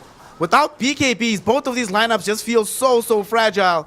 No Bash, unfortunately, coming in from Notice when he tried to cancel out the TP of the Morphling. Will not be able to do so on Tofu either. So that's two core heroes that Gaming Gladiators end up losing here. And BetBoom, despite a slight resurgence in these last few minutes on the side of Gaming Gladiators, that fight demonstrates that there's a reason they have this 10k net worth lead. When they're the ones that can control the positioning of the fight, and especially can control where the sniper is, whoo, you're in for a rough team fight. Yeah, I think that's the biggest thing, right, between both these two teams. It's all about trying to figure out where this sniper is going to be in these team fights. Diracho does a really good job at kiting around and doing a lot of damage himself, but he hasn't been able to burst through any of these heroes. You see what happens when the hookshot comes through. Roger has this Aghanim Scepter as well, so he's able to have that overclock come in and do a whole lot of work with these extra changes to his spells when he's able to get in on top of a lot of people. And we just saw the issues that Boom is having here on the Primal Beast, right? He's having such a hard time trying to get in towards these team fights because he just can't survive from this sniper who's got an MKB, has a Skadi, has a Mjolnir as well. So Lal does a whole boatload of damage, and now having his own Hurricane Pike, like, it's getting towards the latter stages of this game where Lal is just going to be able to stand his ground and kind of deal with the Morphling, and it's really just going to turn into a carry versus carry matchup, and it's probably going to be the tale of TI here, Snare. I really feel like a lot of these carry players, I know there's a lot of pressure on their shoulders, but if we see these teams stand tall, I think it's going to definitely be on the back of either their mid players or their carry players. The tale of TI. Have these core players just putting these games on their back no matter what. I mean, this game is also a perfect example of that. Between Diracho and Boom, they have done everything just to make this game still playable for the side of Gaming Gladiators. We saw in game number 1 that BetBoom were able to amass a significant lead, just weren't able to close it out. This time around, they have the kind of heroes that can close it out, but they're playing with understandable caution after the events of game number 1. But they're getting closer and closer. All they really need, I think, to feel more safe is going to be probably the next Roche. So we're in for a bit of a wait here. 90 seconds until the Aegis expires. Another 5 to 8 minutes before the big man is back. So take it easy.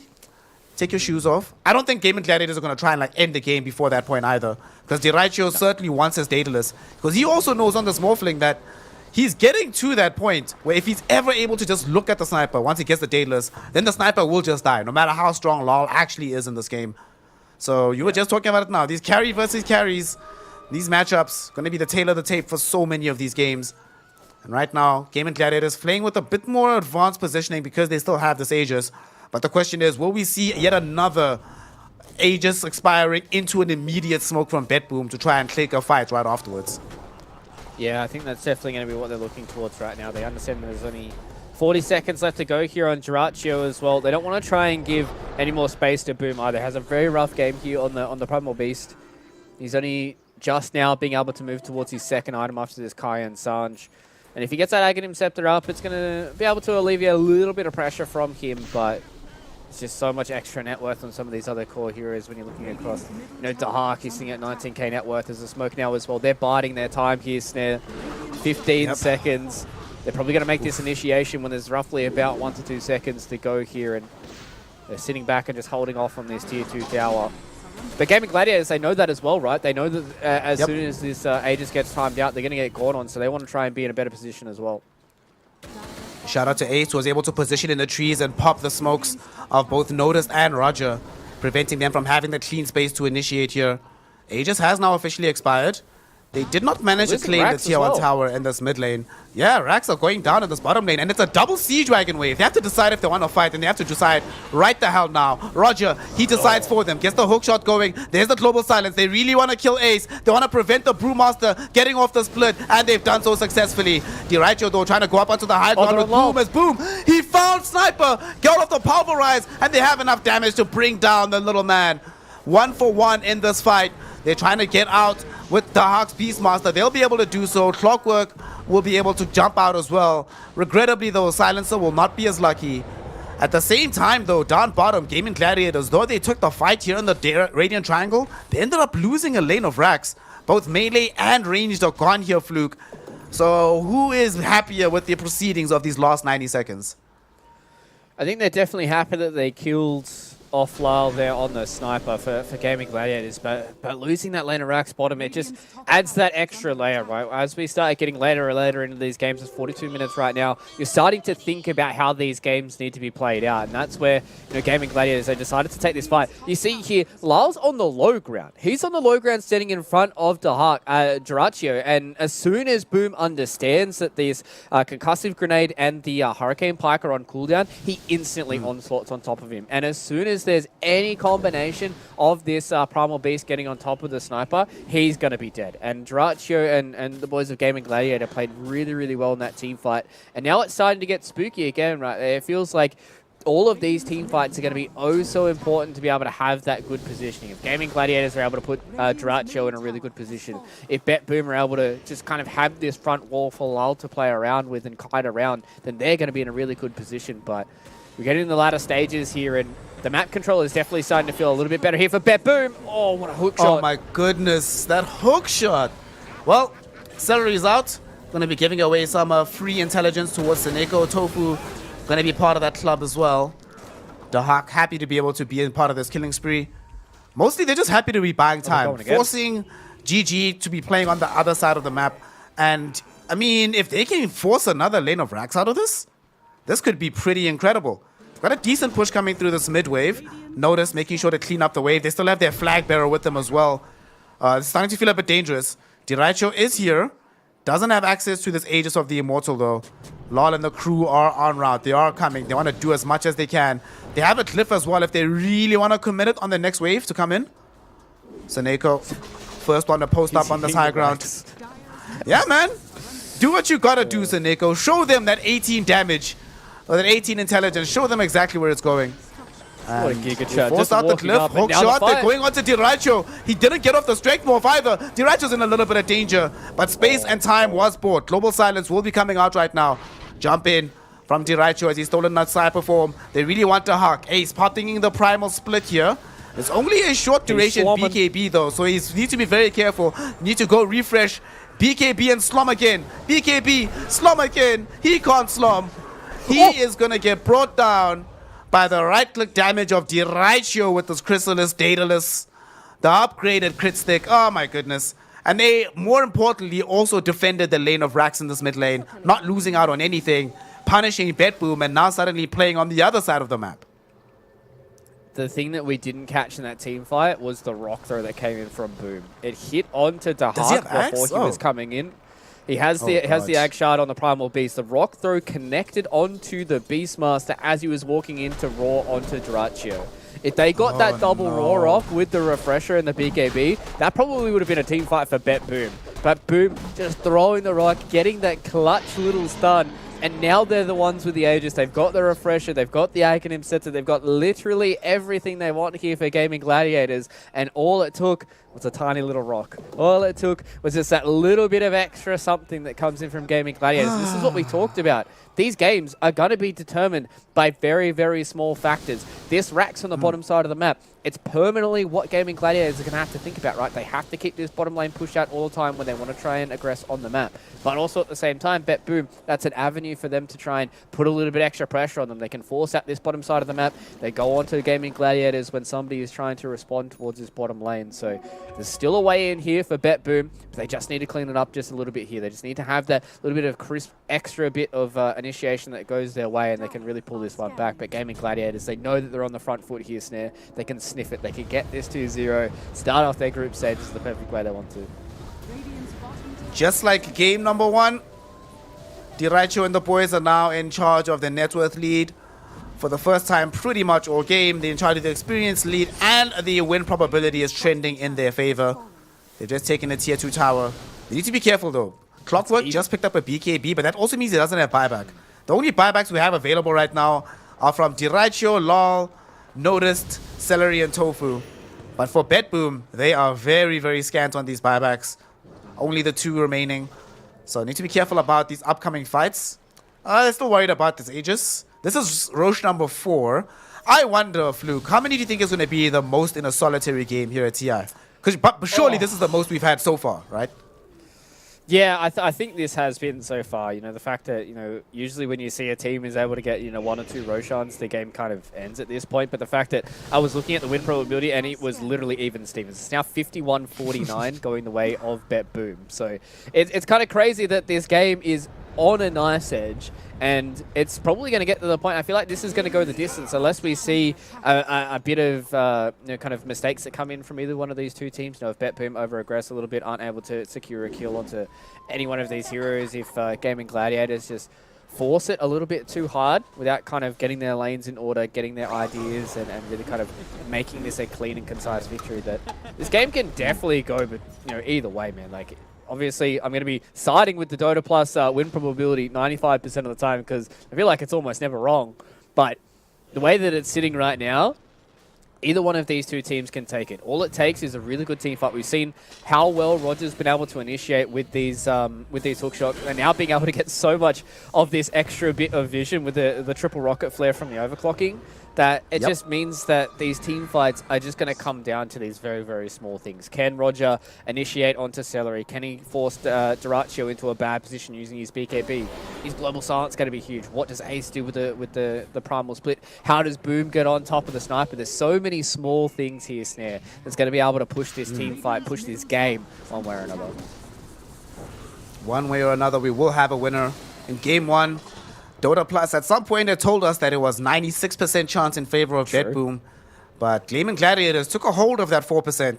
So in a game that is literally 100% balanced by every metric, who knows what's going to happen. Morphling's not here. Morphling's not here. Ace is getting gone on immediately. He has the Aeon Dust, but even that might not save him. Global Silence will be there, and Law hits him from screens away, and is certainly able to kill him. Oh my goodness, they read them perfectly. The moment Diracho showed in the top lane, BetBoom are outside of the base, forcing a fight. And now here they come back though. They might have been a debate as Boom, he's gone forward right now. Lol is very far away. So Neko, no access to another Global Silence. Does Hex up. Where did the Hex come from, Saneko? Is he laundering money while we're not watching? Either way, he gets himself access to the Sheepstick. Just buys time onto Diracho. I don't think he cares that much about dying. They force a buyback from Undying. But mainly, the most important thing, Fluke, is they waste the duration of this Aegis. With only 45 seconds left to go, I don't think they're going to try and force a high ground push. They might kill Roger off the back of this, unless he can TP out. Yeah, he's fine. He has BKB. He can't get adaptive, so he's fine. Yep, nice little hook shot there from Roger. There was a buyback, as you said, that came in there from Celery, so the Undying is not going to have the buyback for this next couple of fights. But exactly as you said, like this game is a game of inches, and that's what BetBoom did. They were given an inch in the top lane. They saw that Diracho decided to TP towards the top. They said, all right, it's our go time. They went directly in onto Boom. They went directly into Celery. They got the kills straight away, and they just forced a whole lot out of them. Yeah, they didn't really get all too much out of it, but wasting the Aegis, not losing their high ground, getting a team fight victory is exactly what you want. You've got a few buybacks coming out of Gaming Gladiators as well. You got a little bit of extra damage. You didn't lose all too many important heroes for the side of BetBoom either. For some reason, somehow, Seneko has a Hex here on the silencer.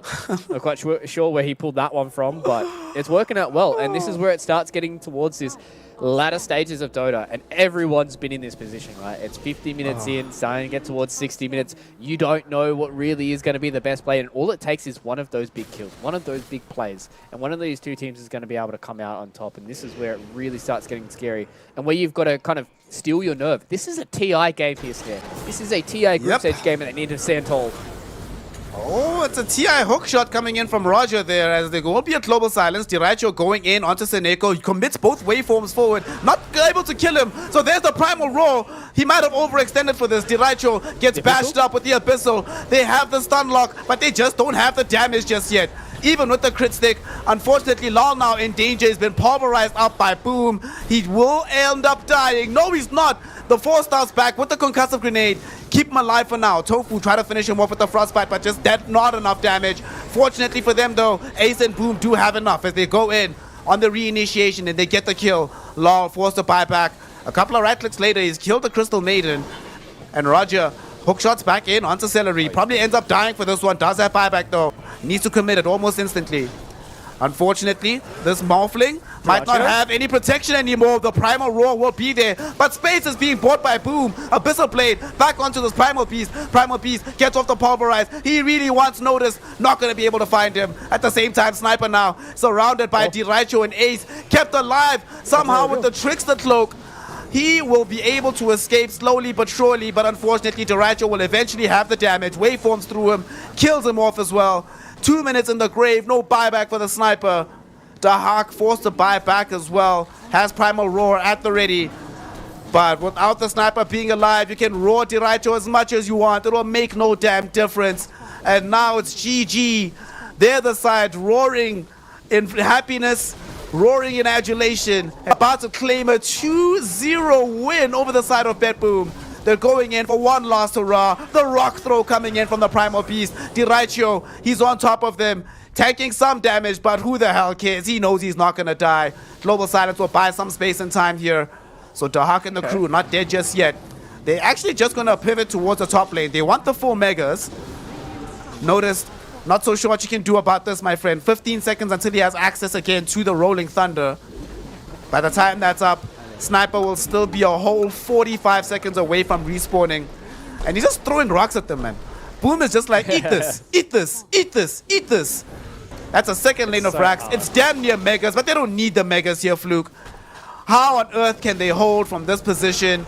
Tier 4s are falling. There's a Primal Roar just for posterity's sake, but it's not really going to matter. Hex up, though.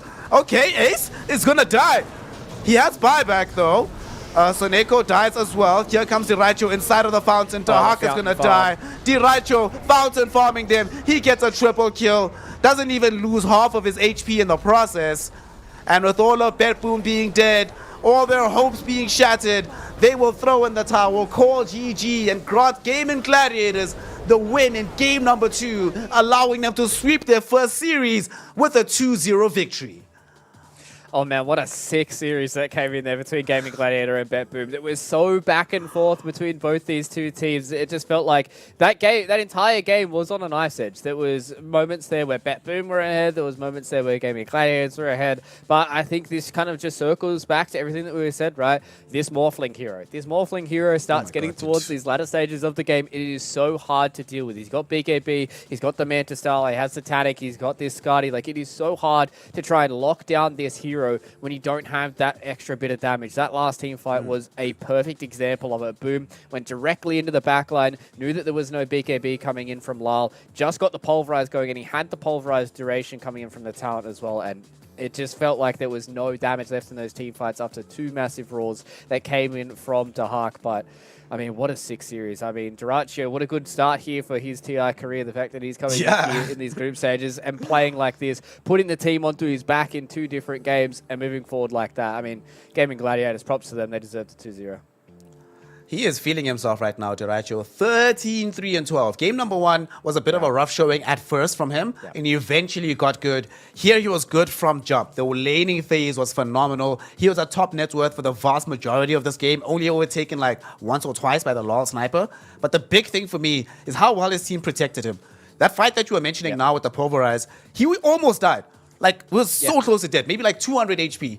But not just the Pulverize, keeping Law from dishing out the damage. Ace killing Suneko just before he's about to cast off a Hex, and not allowing him to be able to use that additional disable onto Dyraicho. It's just everything came together perfectly from the side of Gaming Gladiators. The 4-staff they kept using on him. Dyraicho takes a very well-deserved match MVP here. 13 kills, 12 assists, 51k net worth. But for me, the thing that really underscores how well this hero did, 66,000 damage emerged from the Morphling. This is not a hero that has any kind of AoE. This is just raw, I'm hitting people in the freaking face until they die. Incredible performance from him. He must be really happy. If you're a carry player, Fluke, and day one of the group stages, your captain says, hey man, you want to play SF and Morphling? Probably going to be having a good day at the office. Yeah. He's definitely feeling good about himself considering how that first game went, right? I think that is the biggest takeaway here for Gaming Gladiators. Not only did they get themselves a 2-0, but the fact that they're able to hold strong after the way that game number 1 went. Like, that was looking pretty dire straits, man. Like, if I'm going to be real, there would have been a lot of teams that probably would have broken at that point. You know, you're starting out TI group stages, you get demoralized in that first game, you're unable to get it done, then things start to kind of fall by the wayside. But Gaming Gladiators, they corralled together, they got themselves into that point where Dyraicho was able to carry them on the SF, and then they went into game number 2. Another very tight affair between both these two teams, and Dyraicho once again being able to stand tall. He's going to be brimming with confidence for the next couple of these series as well, and that's exactly the reason why that I think Gaming Gladiators, after what we've seen so far, they can start to do damage here. Yes, it's only BetBoom at the end of the day. They've still got some very big teams left in their group here, but starting out the way they did here with a comeback and a very strong carry performance from them, this is looking like a pretty good group stages from them so far.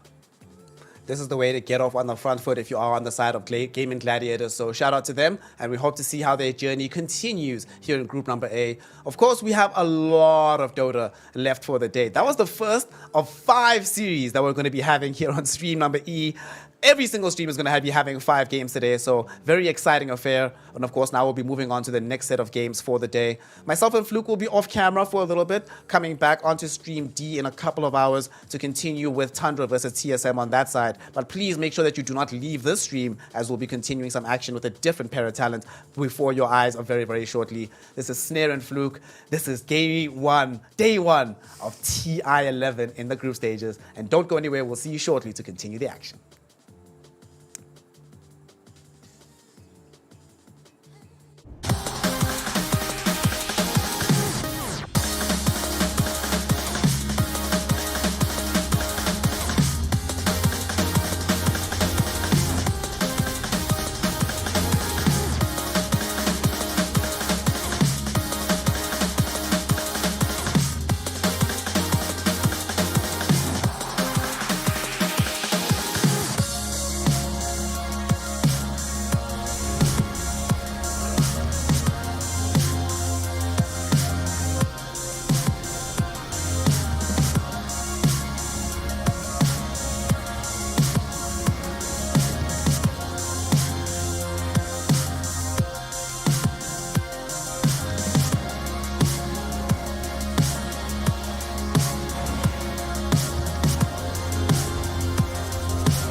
our shields and our swords, we pave the path to victory. With our shields and our swords, we temper our courage. With our shields and our swords, we're making history. With those who make the game a reality, we're the Vanguard. We're with the best. Let's raise our shields.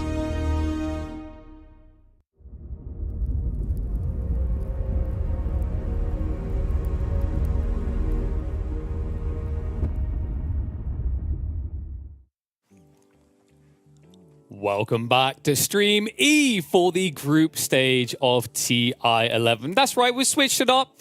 Not an Aussie and an African, we've got an American and a Brit coming together. How's it going, Breaky? How you feeling? You excited for a lot of good Dota?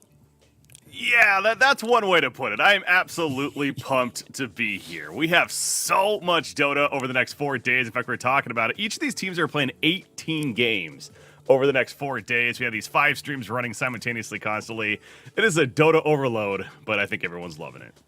Absolutely, and just some incredible results coming out already. I mean, this first series we saw in Stream E, incredible back and forth, unpredictable results coming out. Also elsewhere, really big kind of surprises already with LGD dropping games to maybe not favored or even considered top 8 teams. It just shows you when TI strikes, anything can happen. And here on day one, we're already starting to get that feel, which I think is important, Breaky, because this upcoming series, Aster versus Tundra, is a story of someone on top and someone on bottom, right? Because Aster have been looking pretty hot and pretty consistent. Tundra, however, have been struggling to find their feet.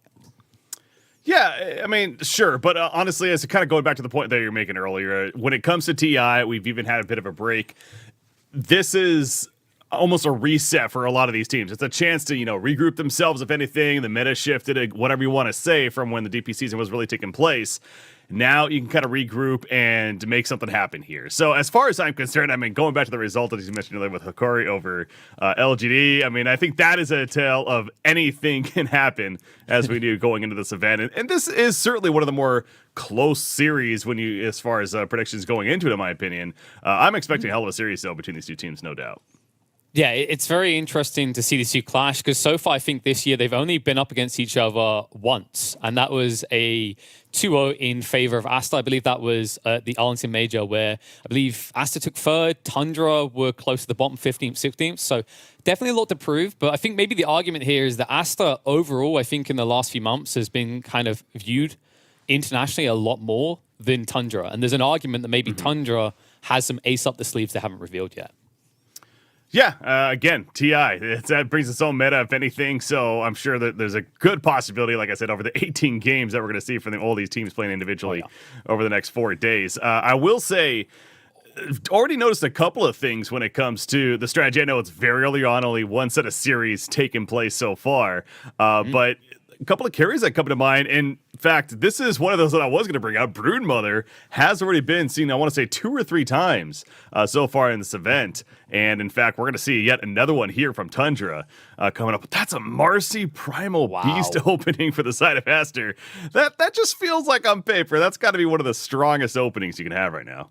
Seriously, you're not joking with that. I mean, because, of course, Marcy, when we watched the LCQ, she was the only fully contested hero banned or picked every single game. Primal Beast, on the other hand, has been quickly flexing to multiple roles and has proved to be a dominant bully in the mid game. And I think, actually, this opening plays very much into what Aster tried to do. Like, the interesting thing when you look at this team is Aster typically look for scalability in a lineup, but they're looking to kind of bully the early game. It's very weird, actually, and we'll see if they continue that way, but it's not an atypical situation to see them whip out the Morphling, Leshrac, everything that can actually come online around the 30-40 minutes.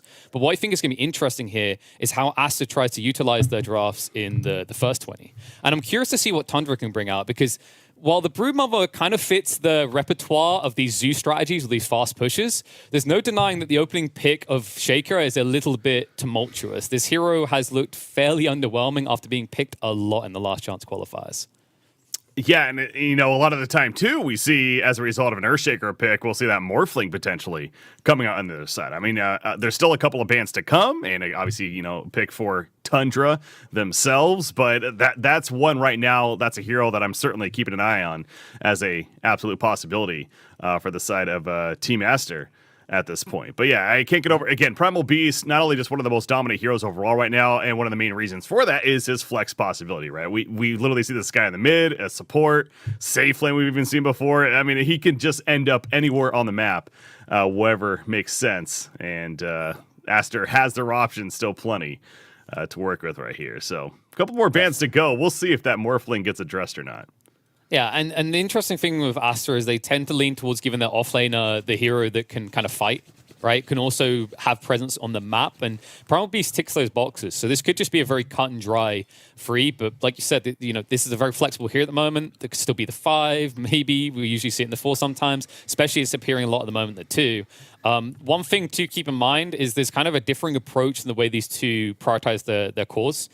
Typically, I feel like 9 always gets given the mid of Tundra, always gets given the final pick. Meanwhile, on the other side, Aster, it's unlikely we'll know what their carry is until probably 4th or 5th pick, as they tend to basically draft around enabling Monet. Another thing that I wanted to bring out off of that actually is, and of course, by the way, to your point, obviously that's a really good strategy. Monet is a fantastic player. There's nothing wrong with building your draft around him, of course, right? So, but Tiny is actually another hero that comes to mind for Team Aster specifically. The Baboka Tiny is one of legend up there as far as player-hero combinations go. So that's another hero that, again, hasn't been addressed yet. Now they have a Marcy Primal Beast, to the point you make it as well. Those could easily be the support openings, but it's going to be a Crystal Maiden. This is another hero that we have seen a couple of times already early in the group stages. Yeah, and just to your point quickly on Baboka and his legendary Tiny, I think it's like he's had 24 games since July in competitive play and has a 75% win rate. So definitely a good idea. But I wonder if even if they do want to go for it, maybe save it until the 4th pick, at least on their side, just because that way you at least keep this question mark over what your heroes are doing, right? Like when you pick Marcy Primal Beast, you offer yourself so much diversity in the way it can be played that it feels kind of wasteful to throw that away early. Meanwhile, on Tundra's side, you already see pretty much everything, right? The Shaker should definitely be the 4. The Crystal Maiden should be the 5. Brood Mother has been played a decent amount, I think, at the carry role at the moment. So for Tundra, it's kind of a little bit more predictable right now. It is, yeah, definitely what they're going to be running. I'm still seeing. I'm trying to think. Is there a reason why Morphling isn't a solid pickup here for Team Aster? Cannot banned out. They're up against the Earthshaker, as I mentioned. Seems like potentially pretty good against a Broodmother, of course. I guess Crystal Maiden Freeze, potentially annoying, but it's certainly not a reason to deter you enough. So the Morphling just continues to stand out here. No, for sure. Like the Morphling is actually completely unaddressed. The A hasn't been banned though, which is the big issue for Aster. Because if they pick the Morph now, A to counter out, I think they'll just save Monet's pick until last and now just try to lock in the mid. Usually with Ori, they're looking for a hero that can do a lot in the mid game. Things like Puck come to mind. Storm Spirit, also another popular pick for him. Not sure about Puck necessarily in this game. Would maybe give you some lockdown to catch the Broodmother though. Mm-hmm. But Luna, wow, okay, they will go for Monet's hero. Interesting. Well, there you go. Yeah, it's the 4th pick, Luna. So not the Morphling, but the Luna. This is another one of these that I was kind of hearing whispers about again. We didn't really see her much in the LCQ, but the potential is definitely there to see her here coming to the group stages. And so Aster, Monet, likely going to be playing her, of course. We're going to get our first eyes, at least, on the Luna, what she can do in a game. Yeah, I think this enables what they're typically trying to do in Aster's lineup as well. It comes back to what I was saying about they give themselves scalability, but they're usually looking to run over the game. It's kind of weird. Like imagine those games you have where your whole team picks essentially carries. And instead of saying we're going to try to win at like 40, 50 minutes when we're all online, somehow they're plowing down lanes at 20 minutes. That's Aster's style. And the cool thing about Luna is across the map, even when she's not present, she enables that via her aura. Something that bully laners like Marcy and Primal Beast are definitely going to use a lot in this first 15 minutes. Yeah, so we're caught up on the Luna, but how about the Jakiro as well, right? You talk about a hero that great against a Broodmother, getting rid of those spiderlings. Jakiro's up there on the tier list as far as, we got a Jakiro. Broodmother's taken care of when it comes to those damn spiderlings. So I certainly think that's where Aster was thinking when it comes to the Jakiro pick. You would also think that means a Jakiro Marcy supporting duo, if I had to guess, and then maybe that Primal Beast mid, as you're referring to, and then the Luna, of course, in the safe lane. So lining up to be an off lane for Team Aster for that final pick, as Tundra will show their Tusk pick. I love this hero right now. That this hero is actually a brute force to be reckoned with. Ever since the changes around his Ags, he's a phenomenally strong tool once he gets that Ags online. It looks like it's going to be a free Tusk possibly here, which makes it even better. I mean, it could be a world that we see some weird flexy here, because someone that I'm kind of thinking of is 33, loves his micro heroes. He's known for his brood, is infamous for it, in fact. Yeah. But if you do stick this in the off lane, then what do you do with the remaining picks? Either Tusk or Shaker have to be a POS 2, and I wouldn't say either of them are necessarily desirable in that role right now. Yeah. I have seen that POS 2 Tusk recently. Kind of, I want to see it was maybe Thompson. Thompson tends to do that, right? He does it with a lot of these videos. Yeah. So maybe that isn't the craziest thing to bring up, but yeah, kind of actually addressing the 3-3 Micro Master. Yeah, I remember his visage a while back too. You know, legendary in itself, and you know, Beastmaster, etc. This guy knows how to micro these heroes. So absolutely, Broodmother in his hands. Certainly feels comfortable. So, well, speaking of that visage, they actually banned it themselves. Interestingly enough, great pairing with the Luna, though, so understandable. Oh, for sure. And I think the issue is, like, Tundra don't want more Zoo. They realized that Aster actually addressed the Zoo very early on. Primal Beast can quickly just search for everything. Jakiro, you already mentioned, like, how brutal he can be for a Broodmother. That goes the same way for all Zoo-type strats. And, of course, the Luna, once those glaives stop popping, everything dies. So I like that Tundra's leaned away from that. Looking at their draft right now, it's kind of hard to call the final pick without knowing exactly what they want to do with this Shaker, Brood, and Tusk. Like, in an ideal world, they can put Brood on the off lane and try to go for some sort of hard carry. But I feel like Brood's going to have a tough time against the Jakiro. I think he's going to be very bullish on this lane. Yeah, that goes back to that Jakiro pick exactly. Maybe not the most ideal support hero in general, but if we're going to start seeing a lot of these Broods, like I said, he's already 2-0 today, or in general, Broodmother's 2-0 today, the third time we're seeing him officially. Maybe Jakiro could become much more relevant, but it sounds like the chef's kiss given there to Mars, a fan of the Mars pick. Yeah, I think this actually rounds out their draft really well. It goes back to that idea of team fight and map control, and Mars gives you a lot of that. The Primal Beast also enables from the mid lane, like the Ari's hero, and that means they're going to be creating a lot of space for the Luna. Again, I can't emphasize this enough. Aster's goal is always to kind of essentially just allow Monet to come online and bully in the meantime. And the beautiful thing about a hero like Luna is even when you're not there, it's not like your traditional carry where they don't contribute anything. That aura is going to get a lot of work done, especially on these brawler-type heroes like the Mars, the Primal Beast, and the Marcy. Interesting spot, though, here for Tundra as far as their final pick. I mean, not that it's going to be a position one. It's just what direction do they go here? Are they going to get one that could be active around the Broodmother and allow Broodmother to just do her own thing like she tends to? Or is this going to be, you know, more of a sit back, terribly banned, so not going to be that option, but... well, I guess it's the initial. It's the Life Stealer coming out for Tundra, one that can certainly be active in Skitter. He'll get his hands on the Life Stealer now. Okay, so this is the X factor, is 9 on the Tusk. This is interesting as well because 9 is usually given priority to the very end, but it feels like they kind of put themselves in a bind when they pick the Shaker and Tusk as well. So some of this was somewhat predictable for Aster, but there was always the flexibility we talked about. The Brood could be safe lane. And I think what they've done there is they tried to play towards the unexpected. I think Brood going safe lane makes a lot of sense because of the Jakiro, but once the Mars gets revealed, you don't feel comfortable anymore. So instead, they go for a safe Lifestealer pick, and there's going to be a lot of pressure in this game on 9 to deliver out of the mid. This is a pretty fast lineup overall, though, from Tundra. And I always love seeing that, of course, right? We're definitely bound to have some good action in this one. So certainly excited for that. You mentioned with a Tusk in the hands of 9, being that mid player. Something else to kind of address, too, with this is the first game for these two teams of all these group stages. Again, the 18 games ahead of them over the next 4 days. And I know that they got the whole schedule, and so they got to research a lot of their opponents. But this is the game where especially they really researched, right? They really were prepared to figure out what kind of strategy they want to go with, and it kind of goes back to the point about the Broodmother in the hands of 3-3, and whether or not it was going to get countered. They're still confident enough in his hands and to be able to work with. So I'm excited to see the fast play of Tundra, but as far as just the overall team composition goes, Team Aster does look really strong over there. Yeah, Aster's draft just kind of feels more well-rounded, right? They have decent scalability. I'd argue they have better scalability than Tundra, even from a support perspective, just because of the Marcy. Obviously, Shaker kind of beats out Jakiro in the late game, but the Jakiro is going to be enabled by the fact that this Brood always wanted to push. So for me, Tundra, they kind of have this issue where Tusk has to get a lot done, and Broodmother has to draw a lot of attention. Now, the Brood can draw attention, And they've designed it with that, right? The pick of the Shaker means they want to get active, they want to rotate, but it also means she's going to be susceptible to being killed, especially if rotations come in the other way. Jakiro is definitely good at keeping you pressed, but he's not the killer.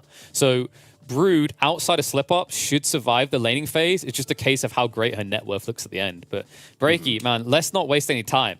It begins here. Our journey watching TI. Obviously, other teams have just begun, but Aster versus Tundra, definitely an interesting one. Tundra on International, not performing that well against Aster, but that was only one series at one major. Let's see what they can do here at TI 11. Yeah, you can't really take much from that. I continue to go back to, and as we know, and we find out every single year when it comes to TI, so much can happen and so much can change by the time we get to it. You know, which of these teams will start to rise at the right time and have it connect all together, and which others are certainly, setting up for maybe not as good of results in the end. So, but the journey ahead of us, speaking of a journey ahead, Snaking, he's going to explore 5 heroes all of a sudden, and that's going to be an easy first blood for the way of Aster. It's just a matter of who wants to take it. It will be Jakiro. It's okay, guys. I made space. No, snaking, the lanes haven't spawned yet. No. It's one of those rough ones. I mean, Aster, they're going to look for that rotation. CM doesn't really have a way of being protected. When you're a Tusk mid, you don't want to necessarily be forced to skill early, although you had to go for the shards. A lifesteal is not going to protect you. But you have to have someone out there ready to try and snatch that bounty. And also the ward comes down early from Aster. Something to keep in mind with these drafts, by the way, is that Aster's kind of funky in the way they play the game. They typically don't go towards objectives, and you can kind of see that from their lineup, right? They don't necessarily have a great Roche-taking lineup early on. They don't have a great way of pushing towers early on. The weird part, though, is they always make it work because of how efficient they are at farming. So what I want to see from Tundra is brawling. A lot of brawling that prevents that space that would allow Aster to be greedy. Mm-hmm. Interesting note about the laning phase, though, here as we see, and it definitely makes sense when you really think about it. Of course, Mars is heading to the top lane for Aster, and you have Luna setting up at the bottom lane down here. So they certainly want to get the Mars matched up against that Broodmother, but we're already seeing the lane swap coming on the other side. Yeah, but they already lost the battle. This is very gambly what happened here. 33 is like, please don't click my inventory. Please don't click my inventory. Do not notice that I used the TP down here, because if they notice that detail, they can just TP swap the lanes. And they're not doing that just yet. Instead, XXS going to focus on that creep farm up top. Maybe after the first creep wave, that is actually a possibility. But the mind games have already begun, and Baboka not necessarily trapped in, but taking a nice fissure, and we'll take some harassment damage. But you take a look at the split view. How about this? Look at that middle right there. We got a Primal Beast versus a Tusk. Who would have thought this would be a mid matchup coming into TI 11? And I got to think not many. It's the battle of amped up physical damage, right? One has to click the hero, the other just has to click the ground around with the trample. I'm kind of curious to see how this one will play out, especially considering the way that Tusk's level is different. It's not about tag team anymore. And in fact, we can already see this from 9. Point in Snowball and point in Ice Shards. Pretty cool choice as well, because it means that he can dodge out the tramples indefinitely on this lane.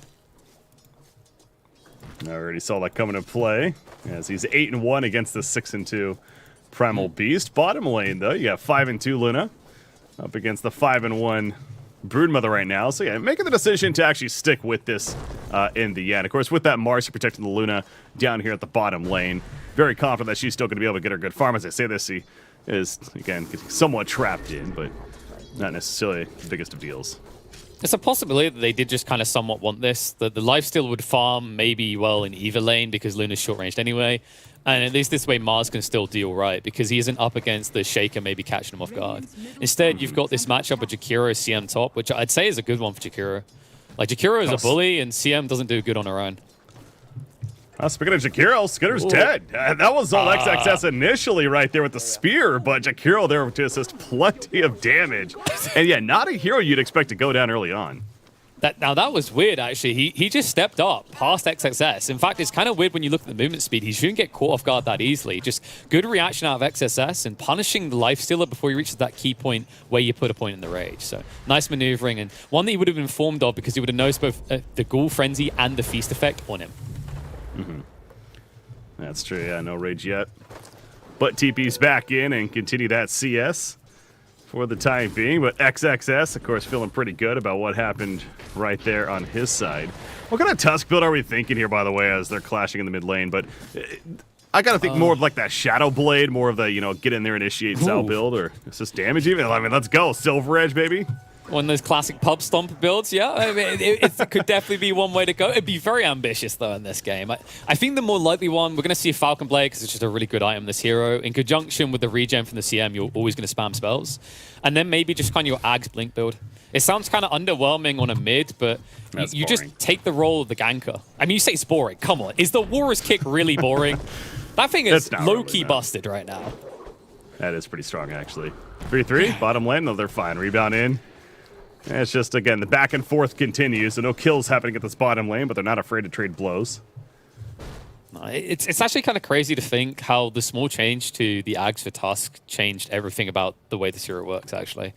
It's kind of reminiscent of Kunkka having his boat changed, so it wasn't just a fixed distance it had to travel, but it's not the same at all. It's like 10 times stronger than that, just because of the spam ability and what it does. The amazing thing now about Warrior's Kick is that you're able to blink in, Warriors punch someone up, Warriors kick them out, and then snowball to get out to safety as well. And speaking of snowballs, it's going to be forced out of him. Siamese C is on the mid lane. Trample's going to come out, and 9 bit off more than he could chew here.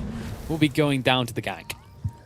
Yeah, Baboka going down at the bottom lane as well. Catching that barely on screen there, but a couple of trades. Obviously, though, you remind yourself that is a mid-Tusk that went down for the side of Tundra, so certainly beneficial for Aster. Having the better of what just took place right there. But yeah, great rotation from Jakiro. Primal Beast back to farming now. Looking to finish his own phase boost. Crystal Maiden heading back up to the top lane where Skitter dancing away. But yeah, both the Lifestealer and the Mars very even in their CS amongst one another. Oh, sorry. I was just going to say, it's one of those tough things with the Tusk is like, you've got this snowball, but until you got War's Punch, you can't necessarily protect from Ahri because Trample lasts 5.5 seconds. So unless he's pre-trampling, which I don't think is ever going to happen in this lane, this will happen instead. He'll counter out with the charge in and then immediately pummel you down to low HP. In fact, killing him off. 9. He's not learning here. You cannot use the snowball in this lane.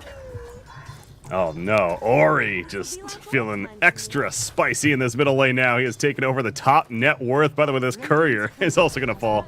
Unfortunately for Snake King, had that being delivered. The sentry ends up falling. Bottom lane, Saksa might be dead here. Enchant Totem.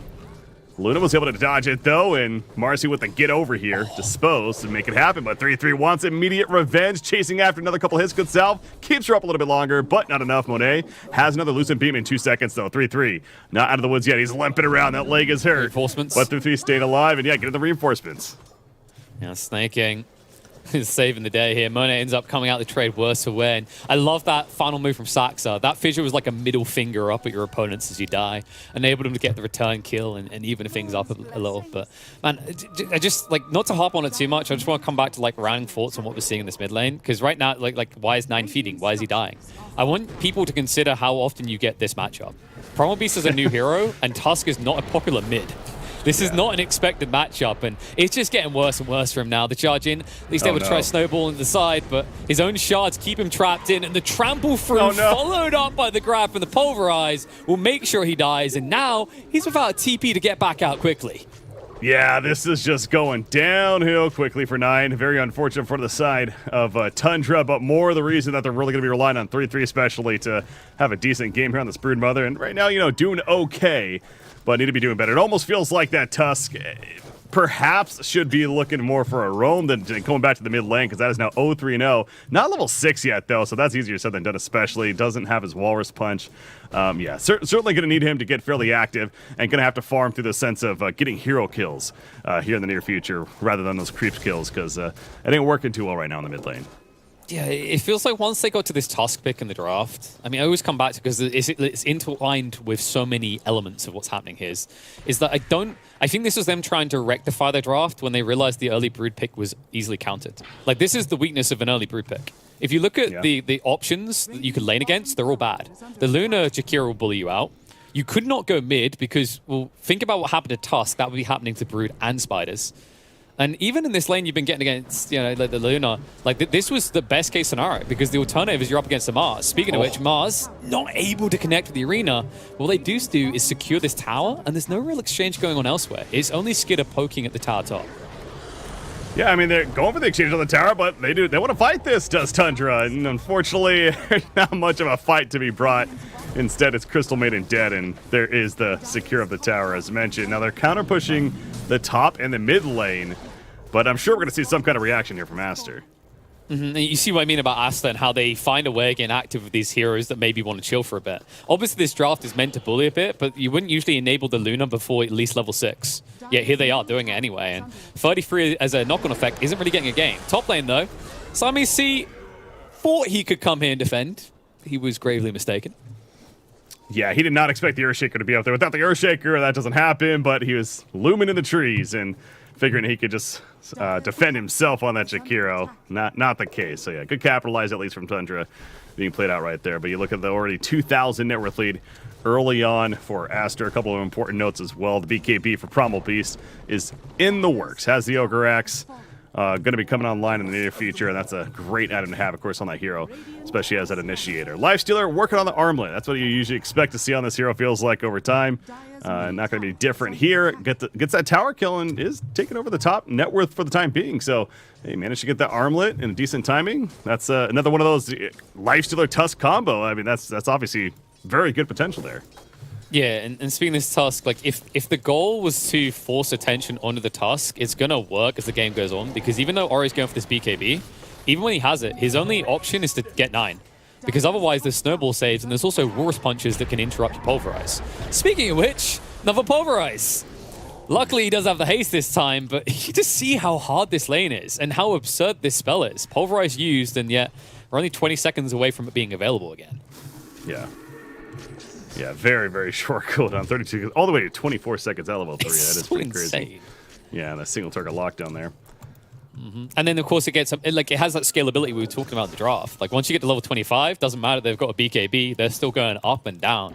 All I'm waiting for at this point, by the way, is the day that Bloodseeker gets combo with this, because the rupture damage is, weirdly enough, quite effective with Pulverize as it counts.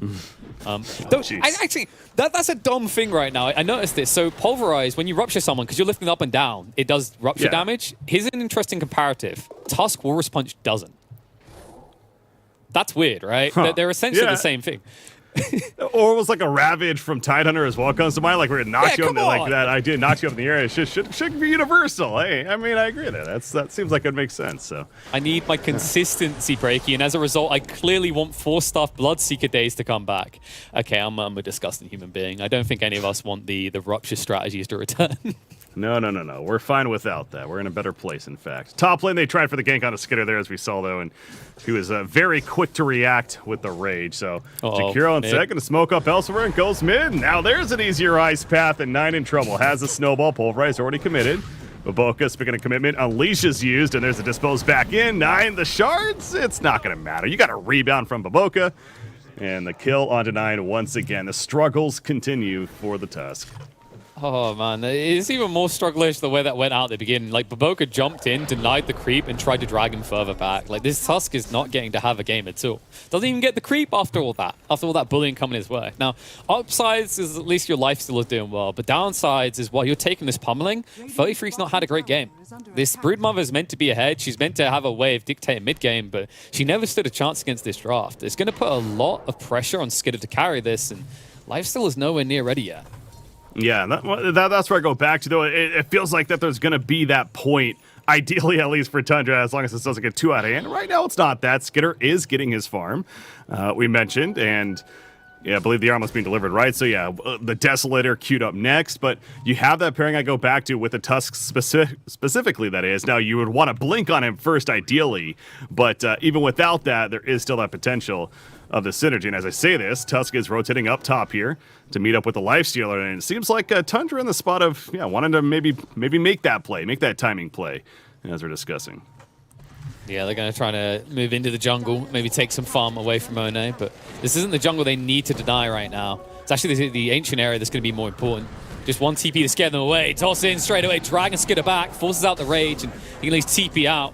Will make sure it's not even that close. But my whole point is, like, you try to shout Monet in this area, you fail. Also, keep in mind, when you look in the safer area of the map, down in the ancient stack area, stacks are happening. So although Skitter has the lead right now, with Luna already enclosing upon him, Monet's going to take the lead in the next 2 minutes. Very true. It's as soon as she goes over there, that net worth gonna start skyrocketing for Monet. And speaking of Monet's farm, what is it? The Manta style? Yeah, pretty typical stuff. Dragonlance Manta style. Is this a BKB game? Yeah, I can definitely see it as a possibility here, but Yeah, like maybe fort fight him. I think you can afford to go that deep. I feel like it's very difficult to just tunnel vision onto Monet because of everything around him. The Mars, the Primal Beast, the Marcy, Jakira. There's a lot of chaos that comes out of Aster's draft here. Meanwhile, Tundra's is, I'd say, a little bit more orderly, a little bit more exposed, especially with this. A jump in on a 33 and immediately just wipes the Brood off the map. You know, the difference, really going back to the point you made earlier, even going into this, like Aster, just, they are playing clean as a team. It seems like they're making these right decisions. Now hold that thought, because Marcy likely dead in the mid lane, left by herself, but Onslaught now going to be used by Ori. He's pissed off. He wants to kill Crystal Maiden eye for an eye. Definitely at least making that happen. And so ultimately that 2 for 1 when you factor in the Broodmother as well. But yeah, to that point, that great, they've used several smokes now. Another case right there of using that smoke as soon as the Blinks picked up on Mars, and they get a great kill on a 3-3 with it, where I compare that to what happened with Tundra at the top lane. And speaking of the top lane, it's a smackdown on a Tusk. Oh no, nice Nina dodge. get in trouble. Dodges, but is he out of here? Yeah, that was a little bit mistimed there. The Pulverize ended a bit too soon, so the Spear wasn't able to connect quick enough. It's one of those awkward spells, actually, because I believe if you don't time it perfectly, then the Spear doesn't connect at all. But they're able to follow it up. They still hunt him down. You just see how difficult this game is for 9, and he's only got 400 gold in the bank. He's still a mile and a half away from this Blink Dagger. Ooh, Macropire put down, trying to burn those Spiderlings and run away. Yeah, get a little bit of farm, I suppose, for Shakira. He'll take that, but he ends up going down in the process. And they see the stack. This is big. Now, what does Tundra do about the stack? They're not going to really feel comfortable committing. Yeah, I guess they kind of just walk away. Yeah, you walk away. And I love when they're walking away, they just start getting stomped by the Centaur. Sax is like, guys, please don't go too quick. Please. Because we can't take this stack away. All they could do is try and delay it because they only found the Jakiro. Now, remember that point I said that was coming? About 2 minutes down the line where Mono is going to start to take the lead? We're almost there. And after this stack, it feels like Lifesteal is just going to lose the lead here. Well, for the time being, still barely hanging on. Yeah, but think about the lead he had, right? Like, his lane was, I'd say, a lot more comfortable than how the Luna one began. It's not a hero you should be even with the Luna at this stage. You should be ahead. And speaking of things that are getting further behind. Oh, no. Good arena right there just to secure it. Also keep out supports from helping 3-3 and XXS. He'll just TP to the bottom lane because they're trying to make more happen and save the Luna. But I think Monet stays alive and Saksa cannot commit for the kill. He has to turn around. Only going to result in death at that point. But yeah, great TP rotation. That timing, they get the mid kill. And we saw immediately Mars TP'd bottom, the communication coming out. Excellent support and keeping their carry alive. Yeah, and you just feel the pressure building on Skidder every time. Like, I just keep looking back and it's like, okay, so what are you doing in the meantime? Well, he's trying to farm, but 9 needs space as well because he's not a hero right now. It just feels like Aster are proactive. I think it's proactivity over reactivity is something I always try to preach in Dota 2, and we're seeing that here. Tundra are just trying to rush to put out fires that Aster are starting. They're never starting fires of their own. Yeah, without that initiation tool, this lineup just cannot come online for Tundra. And I keep looking back at Tusk. Again, it goes without saying, not really worth beating the point, but the start did not go nearly as planned or hoped for Tundra, really with the Tusk especially. But hey, he's getting the blink, 1,600 gold saved up. He is almost there. They need him to get that blink to be able to feel enabled that they can make a play. And well, I suppose when they run at you like this, there's a possibility, but Primal Beast, he should be fine. He's got the onslaught, and yeah, easy getaway there. As you see the absurd nature of this hero, right? And it's kind of funny because both of these mids have a similar role. Low cooldown brawl. But one's able to do it freely. Brood. And oh, speaking of brawling, elsewhere on the map, Broodmother quad again. Ice Path follow-up, looking good. Nice save there, though. Skidder turns it around, keeps her alive, and instead, Baboka won't go down. But no!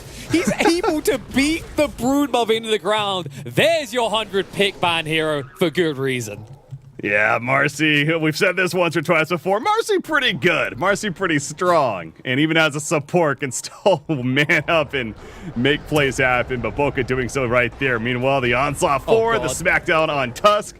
And Skidder, you just got to run. Yeah, he already exactly. Without that being ready, you do not want to commit more. So a couple more kills for Aster's way. Remember, Luna hasn't really been fully participating in this. So check the net worth now. lead has been lost. There you go. Because Skitter has to arrive. The weird part is Skitter has to arrive and not really achieve much now because they just don't have great lockdown. They don't have great potential without this Tusk, who's still 400 gold off that Blink Dagger.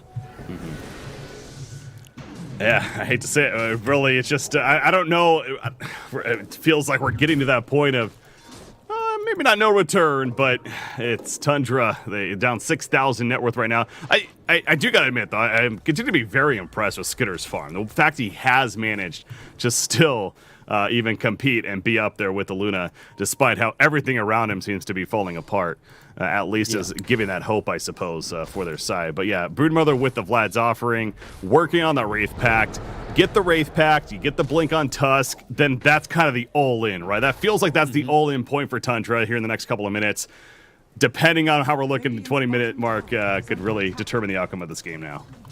Yeah, and quickly to your point around like the Lifestealer's farm, he's doing a great job farming, but he should be able to. Like Lifestealer is kind of a free farm hero in this game when you look at Aster's lineup. There's not really many ways they can stop him from just rage TPing out unless they perma-stun him instantly, which they don't have the greatest insta initiation here to do that. So Skitter should be okay for this time being, but this is kind of one of the issues. Like I love the Skitter always goes to these kind of safe, I can farm dangerous area heroes. Like historically, I always think of Lifestealer and Juggernaut for him, but the downside is like you're not really participating in this phase. Meanwhile, the Luna, she's already ready to go. I mean, we haven't seen an Eclipse come into play yet because it hasn't been needed. Imagine what happens when Aster add that into the fight. Exactly. Yeah, that's something to look forward to. Well, from our perspective, not so much Tundra for them. But the Desolator finish, the Wraith Pack finish, and there is the Blink. So, KP, here we go. This is the time, exactly, for Tundra. Depending on what happens in this next engagement. And it feels like that they got to go. Like, they can't just sit on this now and continue to farm. A smoke play of sorts ideally will come out for Tundra. There we go. It's time. Can they find the initiation? This is the best opportunity they're going to get. Moving up into the high ground. Limited vision for them, though. They're playing this blind, which is a dangerous way to play. XXS is going to be the vanguard at the beginning here, but he has the Blink Dagger to get out. Doesn't use it quick enough. Does throw down the arena, though. That can minimize casualties. However, Aster look ready to fight. Macropar come down on the side. Moving in now. Fissure onto 2, slowing them down. A follow-up stun to good from Saxa. Tundra, they just want out of here. Minimum casualties if they can. Snaking is going to be first to fall, but he might not be the last. Ori getting a little bit overextended in this area. Now Skitter's going to turn around, forcing the BKB out. And Aster may have gotten a bit greedy here.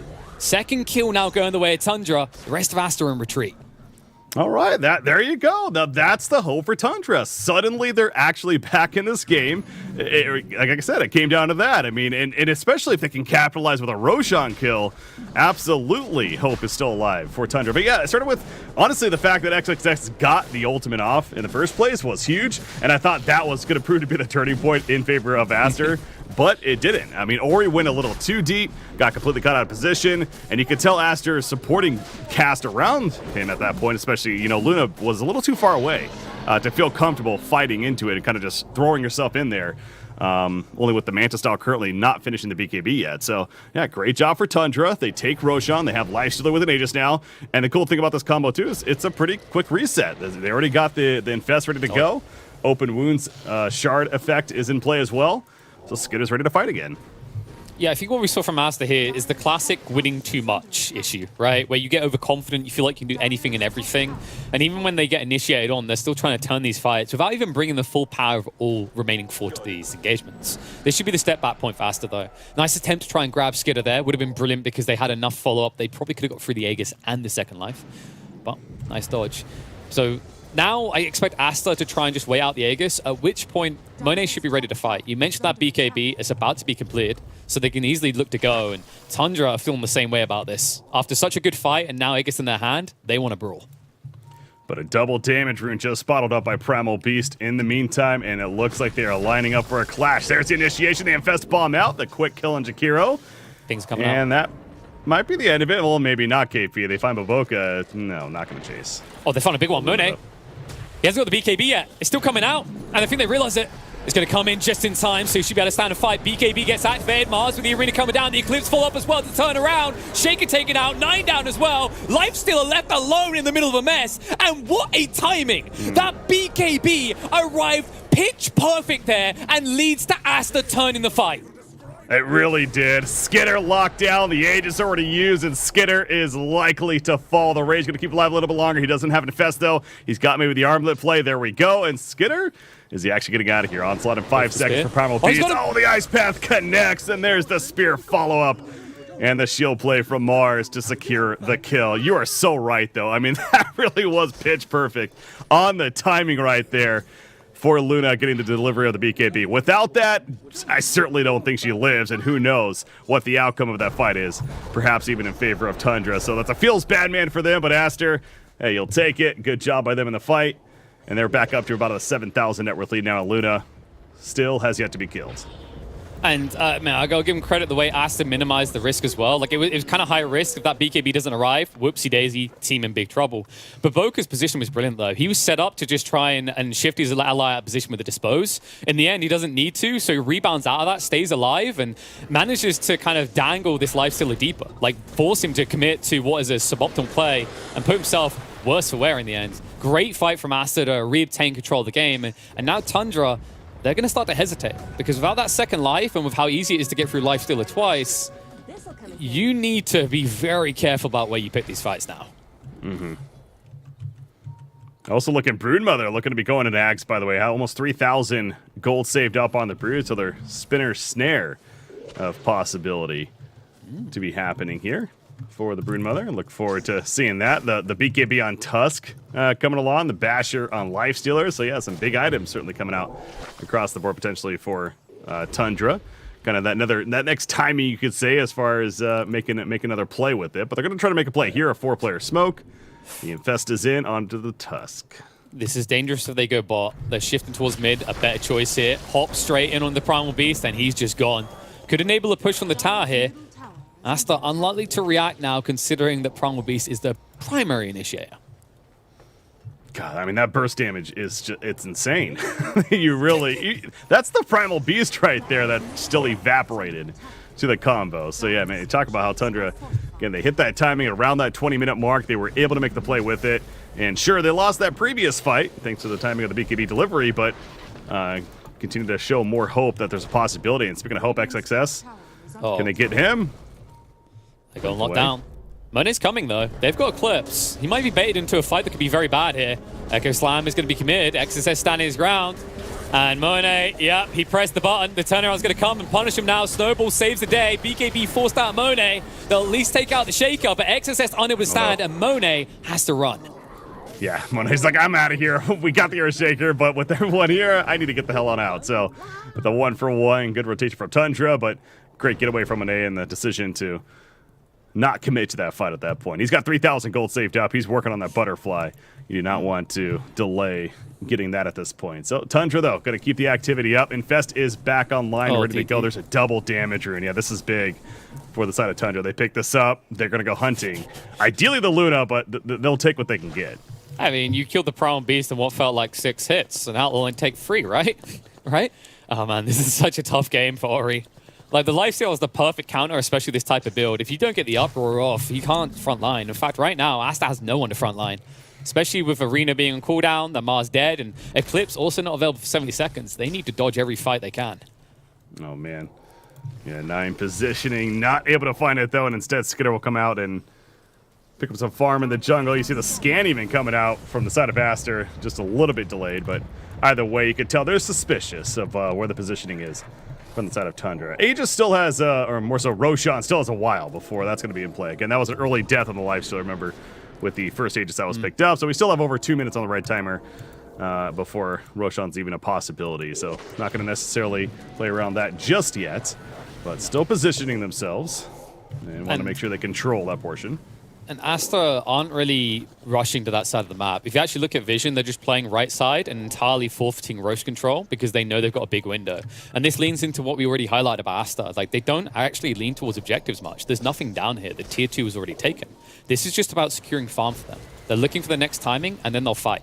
And if a tower has to be given over or some map has to be forfeited, they don't care as long as they are getting the lion's share of the gold. It's a 5-player smoke from the side of Aster. They're heading top lane, and they're heading right into the arms of Tundra. Skidder. Ooh, he's got a fist in 7 seconds. The onslaught opening. Now the pigs come out. They realize what's going on. Meanwhile, Primal Beast a whiff, though. However, the reaction from Mars coming out with the arena by him. They locked onto the Earthshaker. Earthshaker's dead. Ori the BKB. He's running after Skidder. He wants to pummel him. He's going to start pummeling him into the ground. And Monet here to assist with the damage. Her BKB's already been used, but it doesn't matter. The cleanup from Aster is here. The 5-0. They will take that. Hesitation versus conviction is the story here. Tundra, although they tried to open that up, although they looked good at the beginning, you can't help but feel that they were looking to run with their tails between their legs within 6 seconds of that fight. Once that arena was dropped in by XXS, panic set in. Tundra, if you looked on the flanks, their supports couldn't maneuver in. 33 couldn't get involved in the fight. You'll see it here in the replay. Everyone started to shift away. It was almost like there was a call to retreat, but you're too little too late. Everyone's stuck at this point. 33, as you can see, can never be involved. Skidder, despite the fact he has a DD, has to run constantly because of the early rage usage. Aster were brilliant in min-maxing their engagement. They made sure that when the Tundra side was strong with their DD, with their initiation, with the rage, they peeled. And then as soon as those cooldowns are set, as soon as they're not available anymore, boom, Aster go in full force. Brilliant play by Aster, now up 12,000 net worth, and we said that they don't prioritize objectives, but when you offer up the opportunity to take back-to-back tower for them off the back of Roche now spawning, they will take that. Exactly, and that's what I was going to stress. They're going to go for the tier 1 top lane, but you look exactly how they're positioning themselves. They are positioning to do Roshan, who could potentially spawn soon, and this is a very fast Roshan spawn, about 30 seconds from the beginning. So in the next 20, it will be up. So they get the tier 1. They're probably going to keep this push up as long as they're not feeling any resistance, and then after the tier 2, likely go back to see about a Roshan, which he should be up by then. So it's a matter of how does Tundra respond to this. They are positioning in the dire triangle. Not necessarily... They have some information, I guess, over there, but... I mean, they know that Aster's coming to the high ground, and Aster knows they're not defending because of that deep ward. Well, not deep ward, that safe ward in their ancient area. So they knew that Tundra was not playing in their own base, and they go for maximum punishment, taking out the tier 3. And this is Luna. We all know what Luna can do, especially with farm when it comes to base destruction. You saw the tower melt, and as soon as that happens, the glaives start bouncing around. So yeah, you got to defend that if you're Tundra, of course. And they got to let you right, though. So Aster making the call to at least put the pressure on, make them fall back, reposition back to their base, and now they're going to come over here and look to check out Roshan. I got to think that they're going to go for it, though, right? Yeah, they're going to go for the Roshan. Yeah, it's just on this classic, what in the love of Frisbees is this hero? Like the Luna, if you let her on your high ground for a sec, she's going to punish you. And no, they won't go for the Roche. They're not that fast. They're a good counter-attacker. They want Tundra to come into the pit first. They're expecting this. Look at this. Tundra's like, they got to be doing it, right? I mean, just like we thought that they were going to do. But no, Aster, they're just next level, man. They're big-brained over here. They're like, nah, that's what they're expecting. So we're going to fall back. We're going to farm the jungle. We're going to 5-player smoke. And now all of a sudden, Aster has perhaps the upper hand. As their 5-player smoking down the mid lane, pings are coming out. Tundra is aware that's a possibility of XXS. Here we go, KP. Jumping in. Arena is thrown out. Eclipse fall up as well. The charge through comes out from Ori. They force the buyback out the CM straight away. BKB's used. Magic Immunity now gone. Tundra need to get out fast. Snowball is going to reset temporarily here, but 9 without a target and without a save will be screaming 9 all the way to an early death. Well, considering that initiation, it honestly didn't go as bad for Tundra. And I maybe would have expected, but still, the expected outcome certainly there in favor of Team Aster. And now it's time for Roshan, perhaps. Monet at least checking in and saying hello. So I keep saying this if they're not actually doing it. I don't know. They want him to come. They're like, please, no, we don't want Roche kills. We want hero kills right now. And they can start the fight on Mars. Charge through there again. Backline, intercept the 33, backing off from the snaking as well. And Skidder, without that rage, he knows he could die. Oh, no. This is always the issue. They can never get enough done when they have magic immunity because of how far Aster are ahead. They really are just baiting them in over and over and over again. I mean, now, with this, that's actually, wow, that was really close to Boboka. You see the Axe effect coming into play from the Broodmother. That's a Spitter Snare, almost helping to get the kill on a Marcy, but... Tusk is now back up, so I certainly understand what Aster was going for right there, and especially if they get those kills, and absolutely worth it. But they weren't able to get any further kills, and Roshan still stands for the time being. Now, to the point, obviously Aster's in a very comfortable spot. They don't necessarily feel like they need the Aegis. If anything, it's a point of contention where if Tundra wants to go further, then that is the time for them to fight. So Aster is all about trying to bait them out into these areas, and so they're going to keep it up for the time being. Yeah, it's just you need this, we don't. Right, we realize that we can actually win every single fight right now because you lack the burst to kill us in BKBs, as in when Tundra are using the BKBs. And as we've just seen, and as a highlight, every time those match community options are gone, Tundra are just retreating. It's very perplexing to find a way for them to easily get back in this game. They need to split push their way back in. That means they have to forfeit Roche, and Aster finally realize it. Okay, if you're not going to throw your heads into the guillotine, we'll just have to stick someone else in there for the chopping. Finally going for the Roshan now. Tundra makes the way over though. Infest is ready. They're actually going to use it and go for that initiation. I mean, the vision is lacking, of course, in the pit as I say that the shards come out, so they're very aware of how low he is. Broodmother on the Oscar's going to throw in the Wraith Pact right there. Help things out, and now they're going in for the commitment. Roshan, he still has a good chunk of life. He's not dead just yet. Overcommit. Oh no! They read initiation, no XSS jumps in. Yeah, he goes into the back lines instead. They get the kill to Roshan. The Radiant actually gets the kill. The Aegis is picked up by Tusk at the last second. He goes down, but will be coming back up as a result, but it's still looking pretty good for Aster, I gotta say. Yeah, Tusk is dead again, and the initiation from XXS was beautifully timed with that arena, and despite the Aegis being snatched and even the Roshan kill, it just doesn't matter, KP. Aster, that's exactly what they wanted. Yeah, Aster played that pretty damn well, actually. Things looked a little bit dicey when XSS goes in for the initiation, and Nine makes a good choice to just counter that initiation with his own initiation.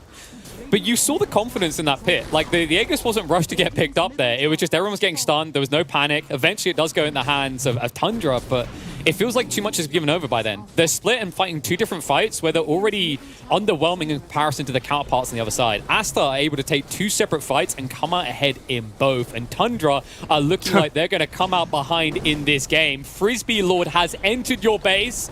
All hail Frisbee Lord. Oh my god, those towers. Melting. Now they're going for the Ancient.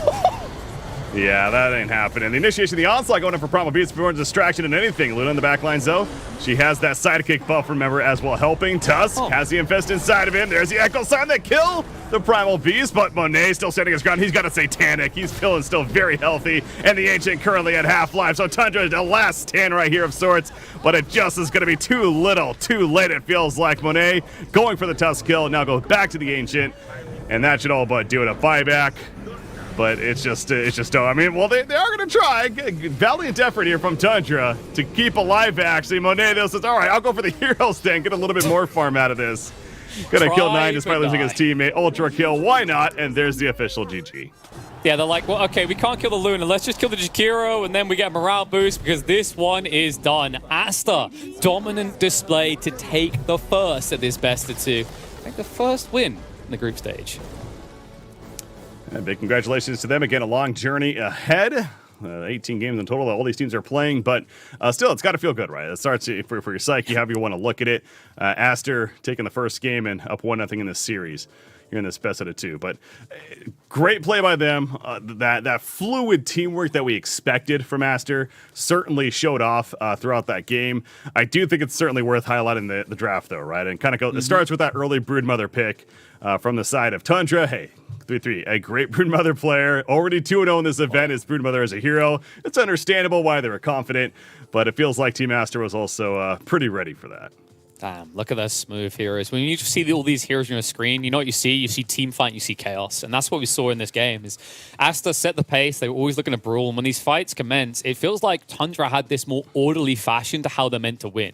Sure, you can say they've got this Shaker and the CM that provide that chaos I'm talking about. But when you think about who's going to be doing the killing, you know, this Tusk, this Lifestealer, this Brood, they're meant to move from target to target and quickly swarm. They never got an opportunity to swarm in this game. And I think something to really bring it back to is that mid lane. I mentioned in the game that the matchup is probably not one that many people are familiar with. I don't think Tusk is like being spammed up the wazoo at the moment as a mid, but more than that, with Primal Beast being recent as well, you just don't have the experience to understand how this matchup goes. And even though Nine didn't get greedy, I'd say going with a tag team build, he made the right choice. He got greedy with those snowballs, and that cost him the early game. And from there, we mentioned the draft. This was going to be a story of the mid and who could be the bully in this game.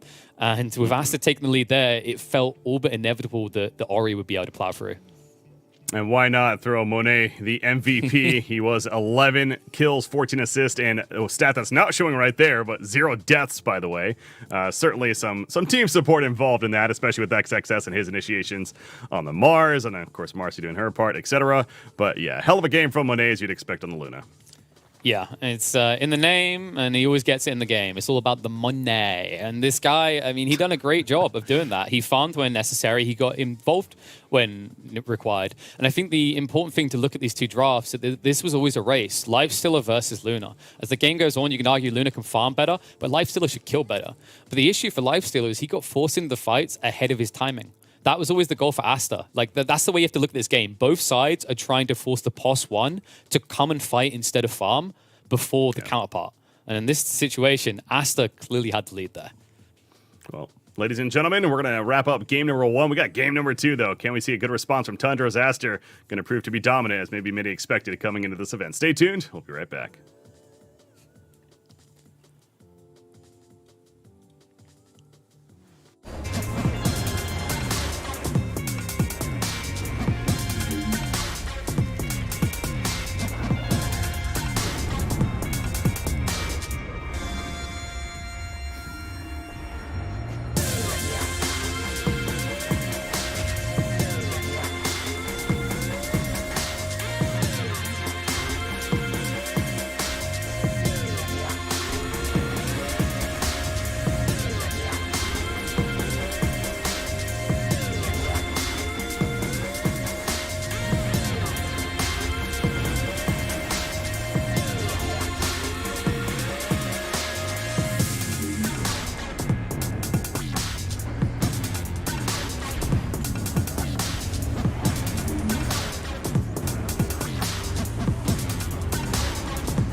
our shields and our swords, we pave the path to victory. With our shields and our swords, we temper our courage. With our shields and our swords, we're making history. With those who make the game a reality, we're the vanguard. We're with the best. Let's raise our shields.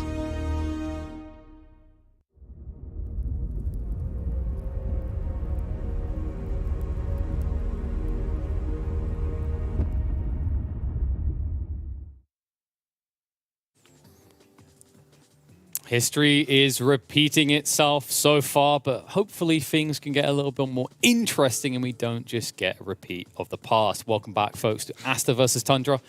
Aster opening up with a beatdown. That seems appropriate when you've got a madman like Primal Beast in the roster. But Breaky, we hold hopes, not just because Tundra has an old Hon trash boy, it's because Tundra are capable of miraculous things.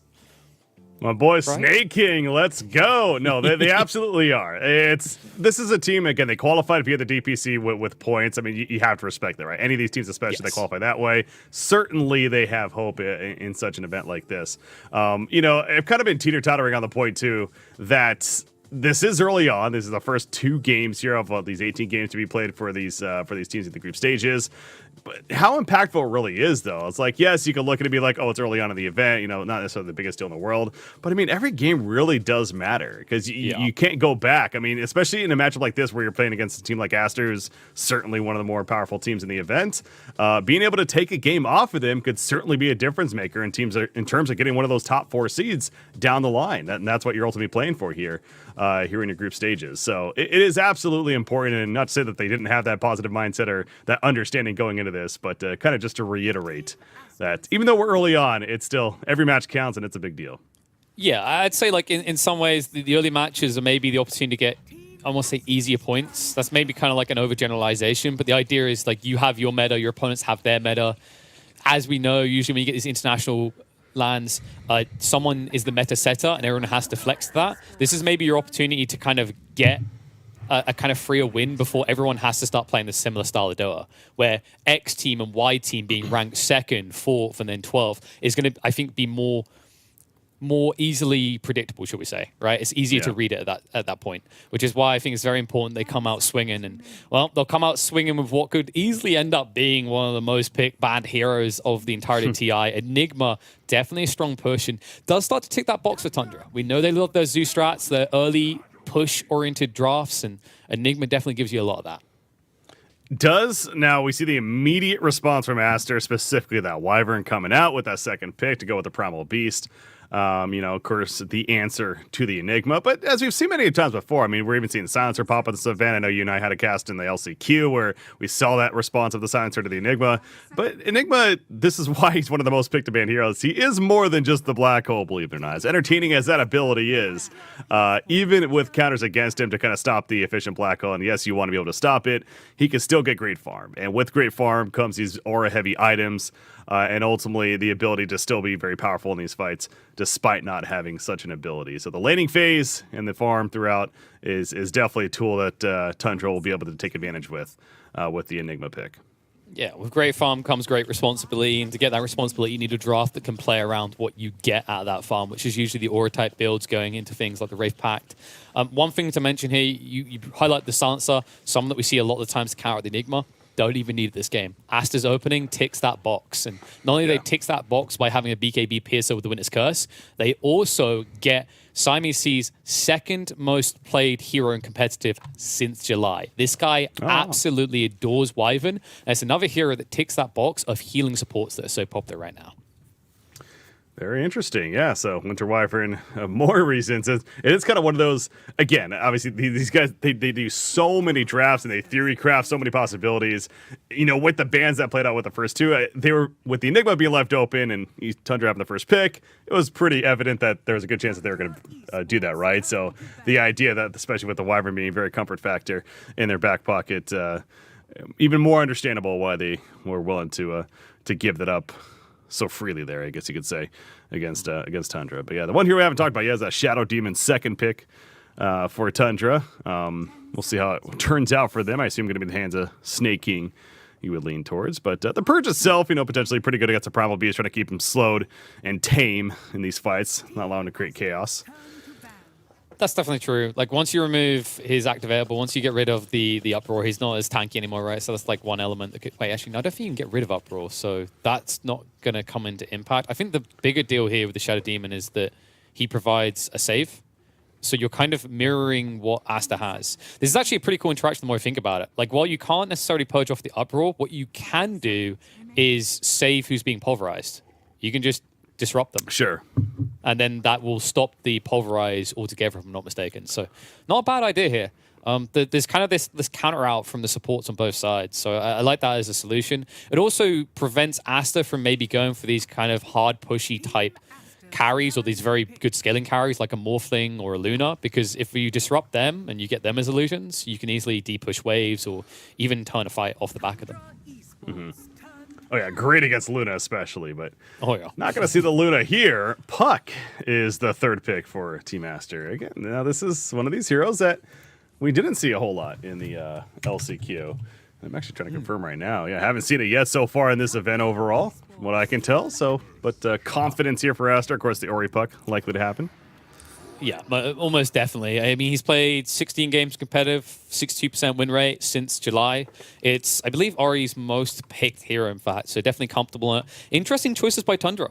They picked the Shaker, and the hero that has just continued to really look underwhelming, hasn't really found its success despite a lot of picks in the LCQ, having a sub 45% win rate, if I'm not mistaken. Maybe even lower than that, a lot lower, I think. And then Void Spirit as an additional follow-up. Like, this is a matchup that can go either way. A Puck can easily slam you on the spot. With a coil, you can't do anything. Same spot. The other way, if Void Spirit does get his hands on the Ags, Puck's game becomes incredibly difficult to play due to the Resonant Pulse silencers. Mm-hmm. Brewmaster, another hero that, similar to the Puck, that, again, getting some glimpses here of being used by several teams. And Aster going to join that list as another one, potentially an offlane hero, but... of course, it's all about that primal split, certainly. But in general, just kind of this bulky hero that can certainly brawl and bring the great utility, especially that crowd control with one of his spirits. So looking forward to seeing the Brewmaster play, though, coming out for Aster. Yeah, I think it's going to be fun to see Primal Companion starting to kind of get picked up more. After they switched things around and you didn't get the double split anymore, this hero kind of fell off the side of the cliff, right? But there's definitely some potential behind Primal Companion. I've watched it in a few high-level pub games. It's not as impactful as double split in the moment, but like longevity wise, the fact that you've always got this little companion with you adding an additional spell allows you to go for more cheap kills, which syncs up really well with the idea of Primal Beast. And if you think about it, it's kind of like Team Aster's still got this team fight element, but then they've also got this solo kill potential we were talking about Tundra's draft having last game. It also takes away the idea that, it's kind of good in the sense where a Brewmaster, you have something like a Doom, for example, that just dooms him up from the beginning. It's like, he has a primal split. He's almost useless, it feels like, as a result of that, where at least, if he has that companion out, could still be fairly useful. So I guess there is a positive there to think about with that change coming into play. But yeah, overall, the double primal split was certainly extra powerful. But again, we're seeing more and more of him. In this event, it seems like a one to perhaps look out for as we continue on even day number 1 and days to come. Band's just about finished here. One more band for either side will be Tundra, the first pick of the last two. Yeah, that's the true to form have kind of just left the big question mark over where Monet goes with his pick. I mean, I think there's a lot of flexibility you kind of have in terms of options. They can look for that traditional scalability they often go towards. Someone like the Luna kind of comes to mind again. I don't necessarily think it's a terrible game for her. I just think the Shadow Demon maybe gets enabled by that pick. Maybe something along the lines of like a lifesteal themselves, but you're still up against Black Hole. I think they just want something that only needs maybe 2 to 3 items to start fighting. And then they just try to 5-man it, which is a little bit dangerous against the Enigma. The alternative is playing for a very late timing, which, as we've seen, even when Aster drafts for late game, they don't play for it. They play for the mid game as a pick. Trying to think of potential here for final base. Yeah, I'm addressing that both teams likely in that position. One Terrorblade is still on the board. Doesn't seem as strong for Tundra, though, especially against the Wyvern. That could be a little risky. Okay, that's good. Okay. Yeah. Ursa. That ticks a box I was concerned about. It's like they need some sort of bursty hero, maybe like a Sven. Ursa definitely kind of fills that role. Love the pick by Aster, though. Once again, just rounding out the draft really well. This is a hero that's going to scale well. I mentioned around that 2 to 3 item point where he wants to be involved. LD ticks that box. It's also a lot of disruption in the fights. Like, Enigma's going to struggle to get black holes off for the first 30 minutes of this game. Although he adds auras in, I think even from a laning phase perspective, the Lone Druid, especially with the Wyvern there, can ruin his ability to get an Eidolon army going. I happen to be checking I love these player cams. I was looking at the player cams so they picked the Ursa, and then Aster. I mean, that was a snap pick of the Lone Druid, right? And I saw Snake King's eyebrow rise, like, huh? Like, wait, what's going on here? So definitely it feels like Tundra got caught a little off guard with that Lone Druid confident pick. But in the end, I'm sure they're going to be able to, figure it out. And as we enter into game number 2 right here. But yeah, Ursa goes back to the point. Yeah, Ursa certainly feels like a very solid choice for the side of Tundra. But the Lone Druid, there's confidence, to say the least, for Team Aster over there. Yeah, and it's Aster once again playing towards this idea of how do we get farm, how do we get greed? A lot of these heroes can farm pretty safely, right? The Lone Druid should have a relatively comfortable early game. Puck, Wyvern can deal with the dangerous lanes. And from an objective standpoint, Tundra kind of have the edge there, right? I think their push is a little bit more potent early on. Their ability to take Roche a little clearer. But Aster have drafted in a way that they sort of counter out those elements. You've got the D-push power of Puck and Wyvern against something like the Eidolon army. And then around Roche, you've got all this counter initiation, things like the Wyvern that can ruin the ability for Tundra to go in. So this is definitely a game of Tundra trying to make plays and Aster just trying to stop them. Curious to see who's going to come out ahead, though. I think Tundra this time around have a draft that can potentially get that lead, that they were missing the opportunity to do so in the last game. Yeah, and it seems like maybe the laning phase certainly setting up to be a little more fair for their side as well. They have the Void Spirit matching up against the Puck right here. Very doable, so definitely Tundra should have a much better chance here in game number 2. Really, when you look at it from the draft's perspective, especially. I do look at this Wyvern, though, and it does feel like Wyvern's going to have a lot of potential on the side of Team Aster. Again, it goes back to the Enigma, but even against Ursa to an extent, right, can be pretty scary. So one that will prove to be a viable pick for Aster. But how about the setup early on? Almost seemed like they were going to charge into one another, but no, never mind. Man, look at these wards as well coming out from Aster. Just complete control around the mid lane. It's going to spot out any other rotations or stacking as well. Looks like they want to try to get aggro early on, which is interesting when you consider that they picked a Wyvern as one of their supports in conjunction with the Primal Beast, right? Primal Beast kind of a given, but Wyvern's maybe a little bit more passive in the early levels. So curious to see what they're going to do with these wards. I do think that this is just a sexy game from a highlight reel for Post 5s, though. I think, but you mentioned the Wyvern, but we can't underrate the Shadow Demon on the other side. With the clutch saves, he's capable of the disruption. Disseminate as well can do an incredible job against heroes like the Primal Beast, especially against heroes that get clutch saved by the Cold Embrace. There's a lot of play here for the Post 5s. Yeah, definitely going to be keeping an eye on their impact. And, of course, it goes back to, well, you can look to initiate on them if you're either team, and getting them killed off the bat, certainly a very viable strategy. As the Bounty Rune contestant, it ends up being a 2-for-2 split. And into the lanes we go. It doesn't look like anything too unexpected is necessarily coming out here. Unlike last game where we had the early lane swap. But this time around, got the Lone Druid matched up down at the bottom lane with the Primal Beast partner, going up against the Earthshaker. And that Enigma, as we talked about. Yeah, it's kind of interesting, actually. This is the second game in a row where they put their POS 4 with their POS 1. Correct? Yeah. Yeah. And this one makes a lot more sense. Like, the last one is kind of like, I think it's just a development of the lanes and how they begin. But this was meant to target out the Eidolons. Like, you can just onslaught and trample them to death. And Lone Druid can just farm in the meantime. It's actually so annoying for the Enigma this game. I love what Soxa did right there. I don't know if it was caught on camera or not, but he actually blocked Baboka from running over here at the bottom to stop him from pulling this creep wave. And so Baboka kind of decided to watch as Soxa makes the creep wave still happen and going to pull it back, try to get this lane control in their favor. But so it's fun kind of mini games that are played early on, in this case, between the supports. Yeah, it's just going to begin with the supports being annoying to each other. It's going to end with the Primal Beast being ultimately more annoying for the laner here. You see, like right now, he's just going incredibly deep to try and intercept the pull-throughs to safe areas. But once you get 3 points, 1 in each, and you just trample through, I don't see a world in which 33 gets his Eidolon army online. Which is just sad to say, because if you're an Enigma without Eidolons, what are you? Turn around right there with the uproar. They're manning up. This feels like somebody might be dying right here. Who's going to be? Baboka? Okay, well, he's Baboka. Eat a tree? Okay, just got collapsed. I guess he just didn't want to try to delay that. He could have eaten a tree and tried to go north, but I think from his perspective, he's like, I'm mostly out of mana. I'm almost dead. Like, what more do I do here? Just kind of a very weird brawl there. The way he's going between the tier 1 and tier 2, and then the fact that even Lone Druid turns up to that at level 2 is pretty absurd. Yeah, not the location you'd expect to see at not even 2 minutes into the game at that point. But either way, he TPs back to the bottom, so of course gives up the first blood. But Boca back ready to go. And speaking of the creep pull, once again using those boots is Earthshaker. Do some creep pull at the bottom.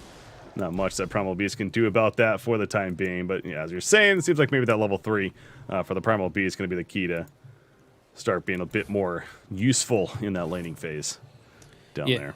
It feels like there's a lot of picks for the full role that focus on brawling, and Shaker, maybe part of the reason he hasn't looked that successful at the moment is he doesn't tick that box, right?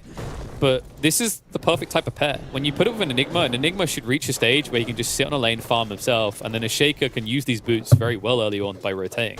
Sadly, I don't think we can rely on this lane to be what we talked about in the draft, where it's more than a black hole. Because 33 right now is doing terribly in the CS department. And it's because of how often his Eidolons are insta-denied. Well, not doing terribly is Skitter, by the way. Yeah. And noticing him up here at the top lane, I haven't talked too much about it, but he is 17-2, making it 18-2 currently. Having a very, very good time here at this top lane. Brewmaster 12-0 on the other side of XXS right now is in a little bit of trouble. Cinder Brew down, but manning up against Skitter right there, making it nearly impossible to actually commit for that kill. But Skitter back to the creep wave and going to continue that early farm. The duality of disruption. You can interrupt XSS getting CS, you can keep him out of position. But when you go to jump him, that's just a target for Splinter Blast, and that's why that ended up being an even exchange. Is because in a situation where you shouldn't have maybe a counter target, it's only Skitter on top of the brew, you've got illusions as well. And what on earth just... All right. What's that? The Lone Druid death is... He's dead. Yeah, that... You wouldn't usually expect that to be happening there, especially under his own tier 1, but this lane bot has delivered some interesting experiences so far, Breaky. Oh, Enigma maybe getting a little bit better farm now with that kill, especially getting the hero kill right there. I guess that's one way to do it. You know, we forgot the factor of Enigma killing the Lone Druid with those Malefice stuns, I suppose. So, yeah. Of course, Earthshaker, a big part of that too, the fissure reach. So, yeah, they happen to get the dive on a Monet and successful. And see, once again, as soon as he shows back up, Zoxa back in there. But Boca, using that uproar, it takes some damage, but staying alive for the time being. But yeah, it's Tundra showing that they're not afraid in this lane anymore, maybe as if they were before. Yeah, you know, just the classic Enigma pick to kill heroes in the lane, as you usually do. Totally not to farm creeps, but a kind of weird exchange going on there. Good for them as well, though. I don't want to see it be too one-sided. I mean, Lone Druid was kind of getting a freebie at the time. Of course, the denies are starting to add up 33.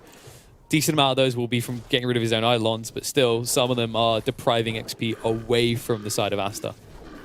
Mm-hmm. The mid matchup we haven't really mentioned yet, but 20-2 Void Spirit, 25-7 Puck, so pretty much as you'd expect. A fairly even back and forth brawl here in that mid lane for the time being. Well, he at least drew them both over here, and they're wasting a lot of time. Oh, God. Are they even going to get... I don't know if they're even going to get this. Oh, no. He kills the courier and walks away. He has 5 more movement speed than Baboka. Like, he just walked up and smacks the courier. He's like, thank you very much. I'll take this, and I'm going to keep going on my way. I mean, that was the gloves I hate. The gloves were on that courier, by the way, so that's even a pretty big kill. Now, he is dead. He's alive. He's just like, because he just does this, and then he walks around, and he could probably deny himself to the tower if he does this right. Okay, maybe not. But still, like, it's so much time wasted for Baboka. Meanwhile, look on the lane. 33's just been farming this whole time. He's vibing. That's absurd. Yeah, this bottom lane is actually going very well, and when you look at the CS, and well, even net worth actually reflecting that, it's overall Tundra, all 3 cores are having a decent time in this game. So good news for them. Skitter top lane. He might be in trouble as we're saying this. Not so good. Okay, he's fine though. He's got that stick. for good reason, and he will survive. But yeah, these slows up here, by the way, we've seen time and time again So on him. painful. He's having to deal with all those slows, man. Yeah, and you can try to disruption save him, but they're still going to be waiting when you come out. The good news for him is you got the Ring of Health, so now he kind of offsets most of the problem. That's one of the fun things about playing Ursa, is that you don't necessarily need these stat padding items, you just need regen. Because if a fight takes too long, Fury Swipes will just win out long term anyway. Very interesting transition right here for the Lone Druid, and I gotta think it's because maybe the start hasn't been nearly as good as he hoped for, especially with the death. We did see the Mask of Madness even queued up earlier on, but now he's switching over to the Midas. Is Lone Druid, at least from the looks of it. So, Okay. worthy point to be made there as far as what he was thinking in this game. Yeah, he's just forfeit the lane now, and this means 33 gets a game. What a brilliant turnaround. Like, that kill underneath the tower that seems like it shouldn't necessarily happen changed everything about dynamics. And it's for the better as well, because although a Shaker can rotate, he can't rotate. It's very difficult to find a kill into Ori unless he's misplaying, because he's got phase shift and illusory orb. So if he finds value in this bot lane instead, it's much better for the side of Tundra. Expect Lone Druid to be AFK in the sense of he's going to just kind of do his own thing for a little bit now on the side of Team Aster. So, of course, fighting around him certainly a viable strategy. That starts with the puck. As you got bottom lane, you got them clearing out all the trees down here. Boboboka next to his tower, so he's fine. But yeah, puck's level 7 now, so he's had that Dream Coil for a little bit. I was going to say, maybe expect some plays. Well, here we go. The Dream Coil, middle lane. What?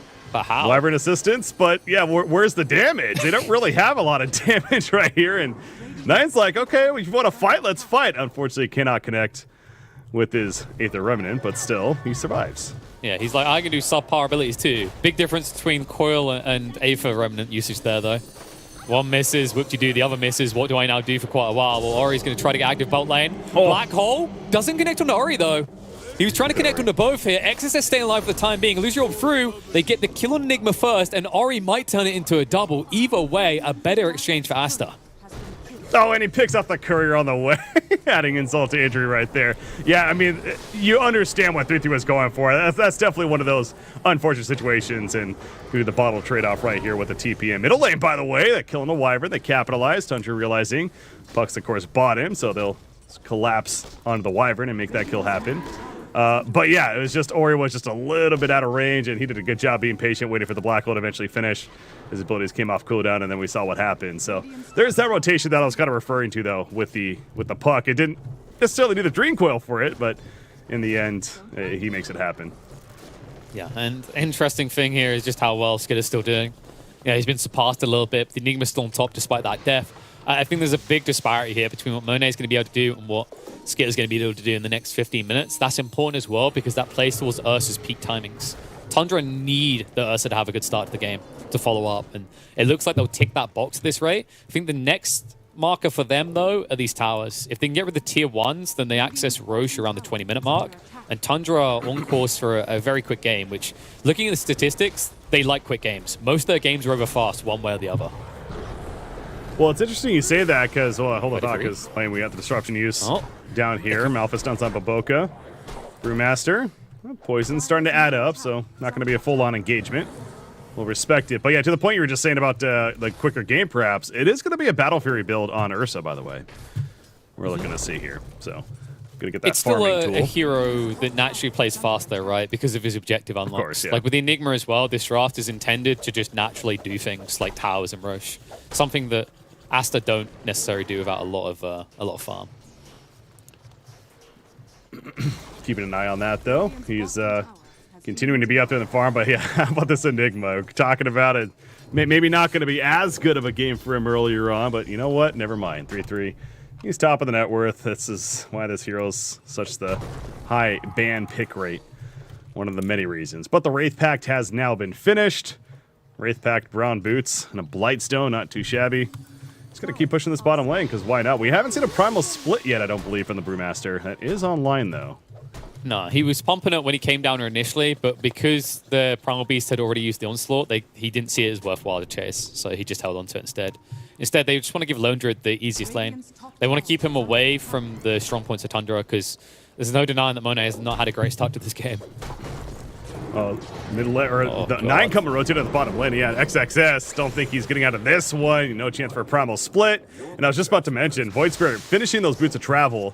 He immediately takes advantage of the speed to come to the bottom lane to help set up a gank, and they're going to smoke with this and go right to the mid lane. So we'll see if they can make a kill happen on the Wyvern. Things are happening first top. Aster's moving in. There is a ward here, so Tundra should know to get away. But it doesn't mean that this smoke will not connect for Tundra. It just gets them back in position as Aster were trying to make a move on the north side of the map. So it ends up being not much coming out of it in terms of engagement. As we say that, there's the initiation. Ori's nearby, though. He's got the Dream Coil if needed. Oh my God. And there's the turn kill onto the Void Spirit. The blow up is real. Baboka. That's what I was talking about with the Purge. Not necessarily for the Purge itself, but more the slow effect. And going to keep Baboka at bay. But, hey, the damage is already done. Yeah, big kill there. Really big kill. And that, of course, was Tundra's move to make. Aster were just looking at a failed gank attempt, rotating back to the lanes, but it pays off in the end. Sami is able to miraculously live there. And just great interception. The silence coming in very clutch from Ori. And now they'll immediately smoke up because after that fight, they haven't got Dream Core available still for 45 seconds. But Baboka still has the Pulverize to work with because of that purge that came out from snaking. Yeah. And being smoked up, him and the Puck. Again, no Dream Coil, but you mentioned the Pulverize. They can find down here, Saksa. Hiding behind the trees, 9 down here. Oh, they know about the Shaker. They saw the choreo. Going in with the Echo Slam. 9 gone. Get the kill. Now, punishment the other way. I think Saksa knew what was going to happen for doing this, but just happy to keep poor little XXS's head in the mud. And now they want to create more space down here at the bottom lane, but not necessarily for, well, eventually for Monet, I suppose. But as I was going to say, Lone Druidy's quietly doing his own thing once again, now in the top jungle. More so at the triple camp. Isn't this a little bit similar in that element to last game? Like, quietly farming away, Monet is just kind of catching up to the Ursa. I think it's different from the off-lane perspective, though. Like, XSS does not have a game as it stands. 33 has the world at his fingertips. It is still going to be a difficult game, though, because of the Wyvern to counter him out. Yeah, it goes back to that. Again, when it comes to that black hole presence, it's not necessarily as intimidating when there is such a tool on the other side. He's making his way to the middle now. You see what he's got queued up. I believe he actually... No, that's somebody else. He does have the shards queued up as well, but of course the blink looking to be built by him. How's that Battle Fury, by the way? Battle Fury is online for Ursa. No, 300 gold saved up, so Skitter really accelerating that farm of his. It's some nice stacks, actually, in the jungle, so that's big. Yes, tasty stacks, and he's trying to rush towards that blink next so you can start participating. And that's the beautiful thing. Now you can just accelerate that gap. Just as it's starting to close, Monet, the only way you'll be able to catch up now is if you can begin to delete towers and delete it fast. But instead, they're trying to delete heroes. Ori is going to be forced to commit the Dream Call. Insta-snap comes out from snaking. He knows he's going to be dead. Best thing you can do now is try to delay them as much as possible. Yeah. Again, still no Primal Split. Hasn't had the opportunity to use it, but XXS, the point to that is it is still ready to be used, so not needed there. And they take the top tower as well. But overall, 3,000 net worth still stands for the side of Tundra. And I also look back at this Void Spirit. He's, again, got those bots and making the bots work as far as moving around the map quite a bit, taking farm different places, and he's got 1,700 gold saved up. Yule's an idea, but I love the idea of the Ag Scepter on the Void Spirit as well. That Resonant Pulse, especially having the Silence effect, great against, really just in general, so many heroes, but the Puck certainly comes to mind. Yeah, yours just makes a lot of sense to open up. It lets you get away from the silence, got you killed in the mid lane. On top of that, this hero is actually not bad against Puck. Like, you can't phase shift away from the Remnant. If the Remnant comes out, the moment you reveal, you're insta-stunned. Just like this poor little Primal Beast, but looks like they won't commit onto him. They respect the tier 2 tower. However, in the mid lane, counter-attack coming out here. Primal Split just in time, and Skidder should have been farming. Instead, he's going to get farmed. Yeah, they were worried about a response at the bottom lane, but what they needed to be worried about is the gank in the middle. That is a big kill on Ursa. As we're just talking about with the Battle Fury pickup, his farm's accelerating. Our first Primal Split use. And now Snaking is also caught out. Ori, gonna secure this one, puts the Dream Coil down, and a couple more auto attacks later. Makes it happen down here. Down south, yeah, 3-3. The Black Hole, I don't know about this one. He wants the kill, but at what cost? He wants to live as well. Do they have a stopper? They do not? Okay, he's out. Okay, so that looks like Omega lol Black Hole, but that saved him. If he didn't do that, he was going to get pulverized. He done that intentionally so he'd be able to TP away, knowing that Dream Call was already committed for the second time in a row on the Shadow Demon. So overall, it looks like a a mega lol black hole, but at this stage in the game, there wasn't much more you're going to do with it. You're still just a walking aura pushing lanes at this stage, so might as well get a kill out of it. Oh, and absolutely. Especially, hey, get a solo kill out of it with Black Hole at this point of the game when we talk about how difficult it's going to be, even if you happen to get a BKB later. It's still a very difficult task. So, yeah, certainly a great use there by 3-3, and especially for the fact that it open getaway, as you mentioned. He doesn't have enough blink yet. He's going to be building that blink, as mentioned. Ursa is not going the blink route. He's going the BKB, at least for the time being. And something else that, whenever you have an Ursa in the game, you think about the idea of that earlier Roshan, but Tundra hasn't necessarily found the positioning or the chance for it at this time.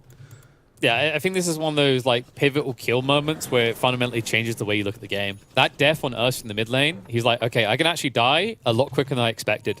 So why would I build a blink to, jump in and die faster?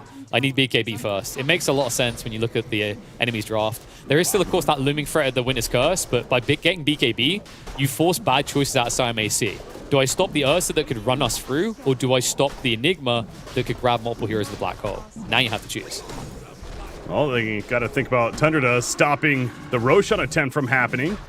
They scan it out. They know this is happening. They're going in. Saksa going fast. Oh, but the Ori initiation. And now Saksa, he's running backwards. You do see Baboka charging in. 3-3. Puts some Alpha Stuns out. But, Fear onto the Void Spirit. Going to be disrupted, though. Nine's fine. So far, Primal Beast, the only one dead. Black Hole, again, not ready. Down for 80 more seconds. Lifted up onto the puck. But he's fine. Yeah, trying to protect their teammates. Success. There's that Primal split. And now the go time for Aster. But Ursa kiting away. The Wraith Pact towed him down. 3 seconds left. It is just going to run out of duration. Lift up on Ursa. This fight, not really truly initiating yet. Both teams very timid. But Ursa, is this the time? No. They've got Roar in one. They got Roar in one. Okay, they can't. The Shaker's on the side. Re-jump in here. On the Lone Druid. In trouble to cut through. But saving grace there? No. Cold Embrace will not keep him alive. LD goes down, and Tundra getting more and more out of these fights the longer they go on. Saksa still somehow miraculously living. Will go down finally. Ori being brought low. Ursa baited in somewhat, and the Pulverize does come out to counter him. Loser up through, and the Winter's Curse used. Ursa killed off by his own teammates. Disruption is safe for a moment, but the follow-up damage will be able to finish him off. Ori. The fight continues. He's alive. Not for long, though. Will fall. XXS, still very tanky, but neglected and ignored. Without the Primal Split, they seem to just not see him as a threat. Their mistake to make as Ori plows through. Triple killed. Now a fourth. For the third time in a row, he commits the coil onto the SD. And in the end, Aster take a good fight. Even Skitter throwing the tip the way of Puck. He's got to respect how Ori played that fight, just in and out, the constant resets in the positioning, and certainly the reason we are going to see Aster come out on top of that fight when it's all said and done. I mean, you look at the damage recap of that fight. Yeah, he had the most at 3,200 plus. Void Spirit did plenty himself at 2,600. But Ursa had trouble sitting on the targets. I mean, that's kind of the name of the game with an Ursa, right? Where, yes, he does a lot of damage, especially if he can sit on top of you, but there's that big if that comes into play before he has things like the Basher, dare I say the Abyssal Blade, etc. He really is relying on his teammates to keep them locked in place. They did not have that Black Hole presence, and just simply wasn't enough of that lockdown to allow Ursa to do the damage that he's looking to do.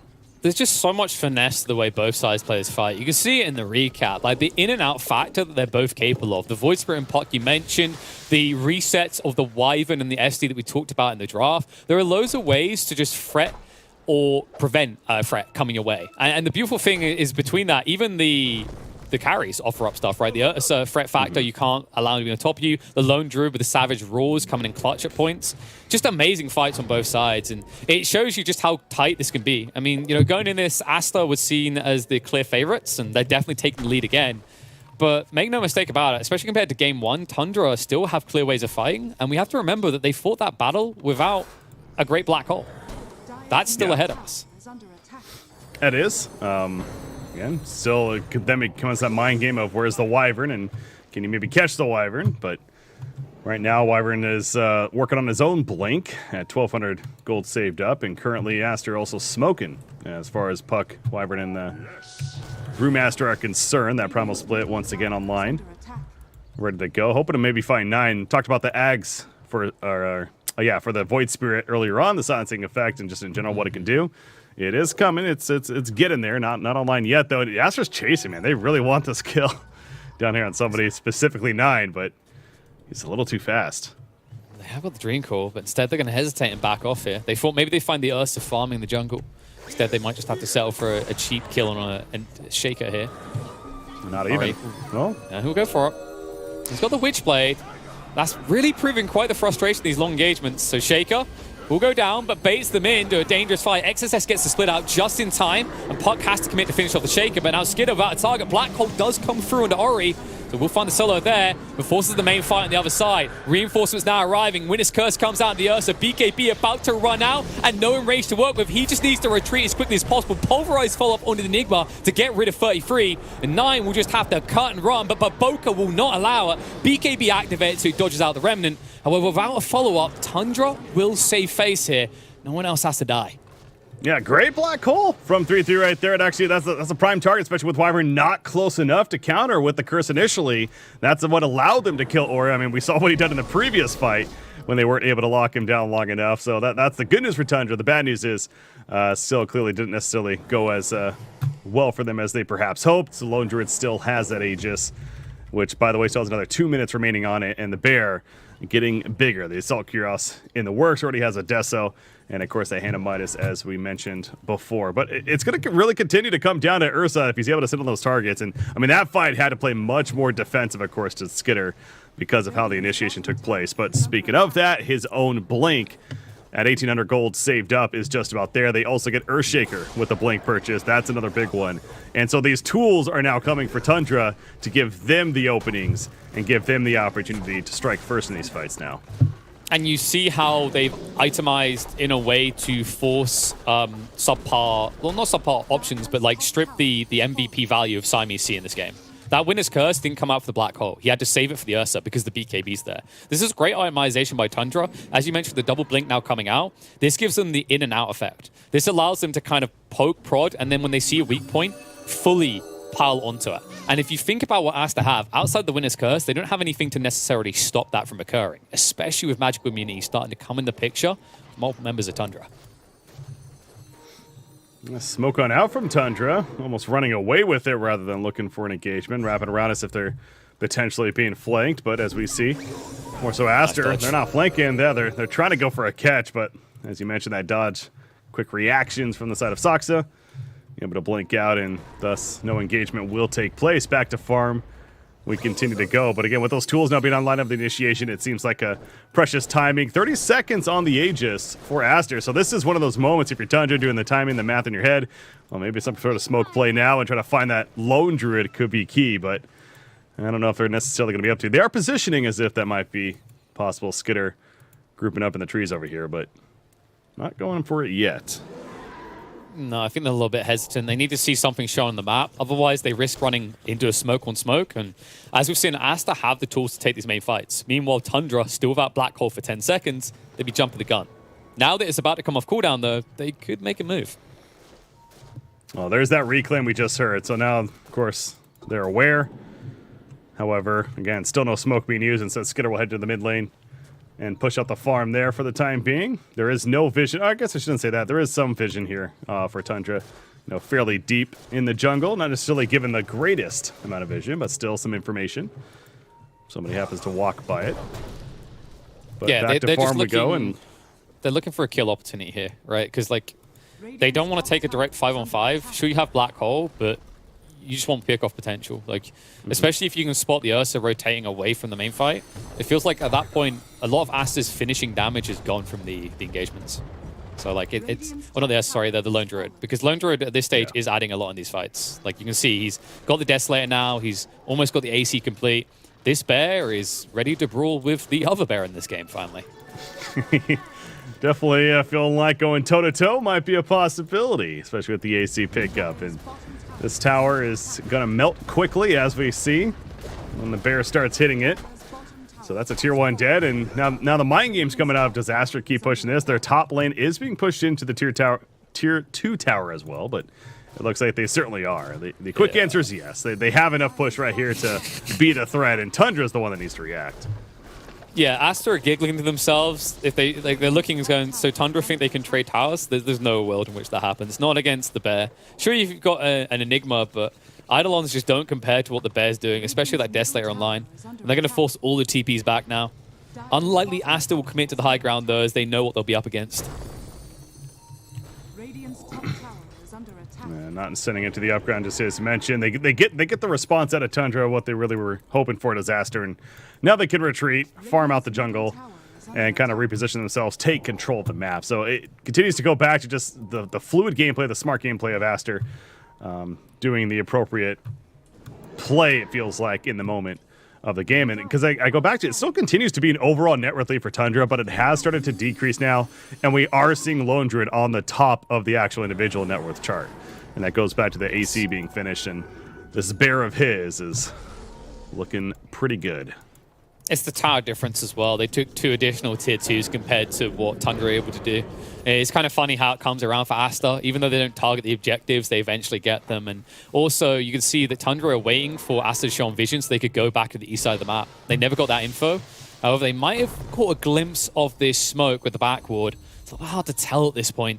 Most of Aster were in the trees, so it's possible that Tundra did not see this smoke. And I'm not aware this is about to turn into a smoke on smoke out. We're going to see the yellow timer here in a second. 2 minutes. It's going to be a little longer, yeah. 2-minute respawn, so don't want to wait around too long if you're other team. But yeah, Tundra with a 5-player smoke and unable to find the enemies. They were obviously over here in the triangle, not going uphill, not worth it. And still, they'll farm up middle, and immediately the pings come out as soon as Ursa jumps that mid. He's queuing up the basher, though. He clicks a couple of the items. He just needs a recipe, so not going to be concerned about the buyback at this time. He wants that basher for good reason. That's that tool that helps him stay on top, as we were talking about earlier. He really needs something there. Yeah, and notice that neither team is revealing more than one hero in a lane. This is intentional. It's by design. They're trying to dangle something. They don't want to show their splits. They're split. The other team looked 5-man. And it looks like Ori want a 5-man now. Moving in with the haste. Dreamcall comes out straight away onto 9. 33 is nearby. That's going to make them hesitate because the Blackfall is a threat to worry about. Pulverize is available. The BKB activated by Baboka. But there's that disruption save. That's going to force Aster to fully back away. Yeah, it's the chess match, KP. It really is. It's the engagement happens. It was a great catch from Ori. That just as you're talking about how they're sticking together too much, there was a bit of isolation there for the Void Spear. Ori tried to capitalize. Two. But, there's the jump. He finds them. Discuss. Reset. But what can they do with this? Breaky, I mean, this is a good start to fight, but can they follow it up? Well, that bear is still one alive. Primal Beast, not so much. He is going to be locked down by the Malphus. The bear trying to run away. Savage Roar, but they're just going to lock it down to the point where it's just dead. Resummon, of course, coming out from Monet, but absolutely, they can follow it up. Good reset there from Tundra, and the Echo Slam initiation from the Earthshaker in the clutch. No Roshan yet. That's the one unfortunate thing for Tundra. We still have another 15 seconds, but if they are patient enough, they certainly can position to make this happen. I mean, they still have the Black Hole threat especially. Team fight still possible. That vision came in clutch in the end. Tundra had been dangling this observer ward for a while, hadn't found value, but what a way to extract it in the end. Great turnaround to take control. And although Roche isn't on the table straight away, they can deward the area, they can take control. And now they're going to move for that Roche. And, well, against other lineups, sure, this wouldn't be a big enough opportunity to finish the objective, but it's an Ursa, baby. This is prime rib munching time. It's going to be in and done with Roche in less than 30 seconds.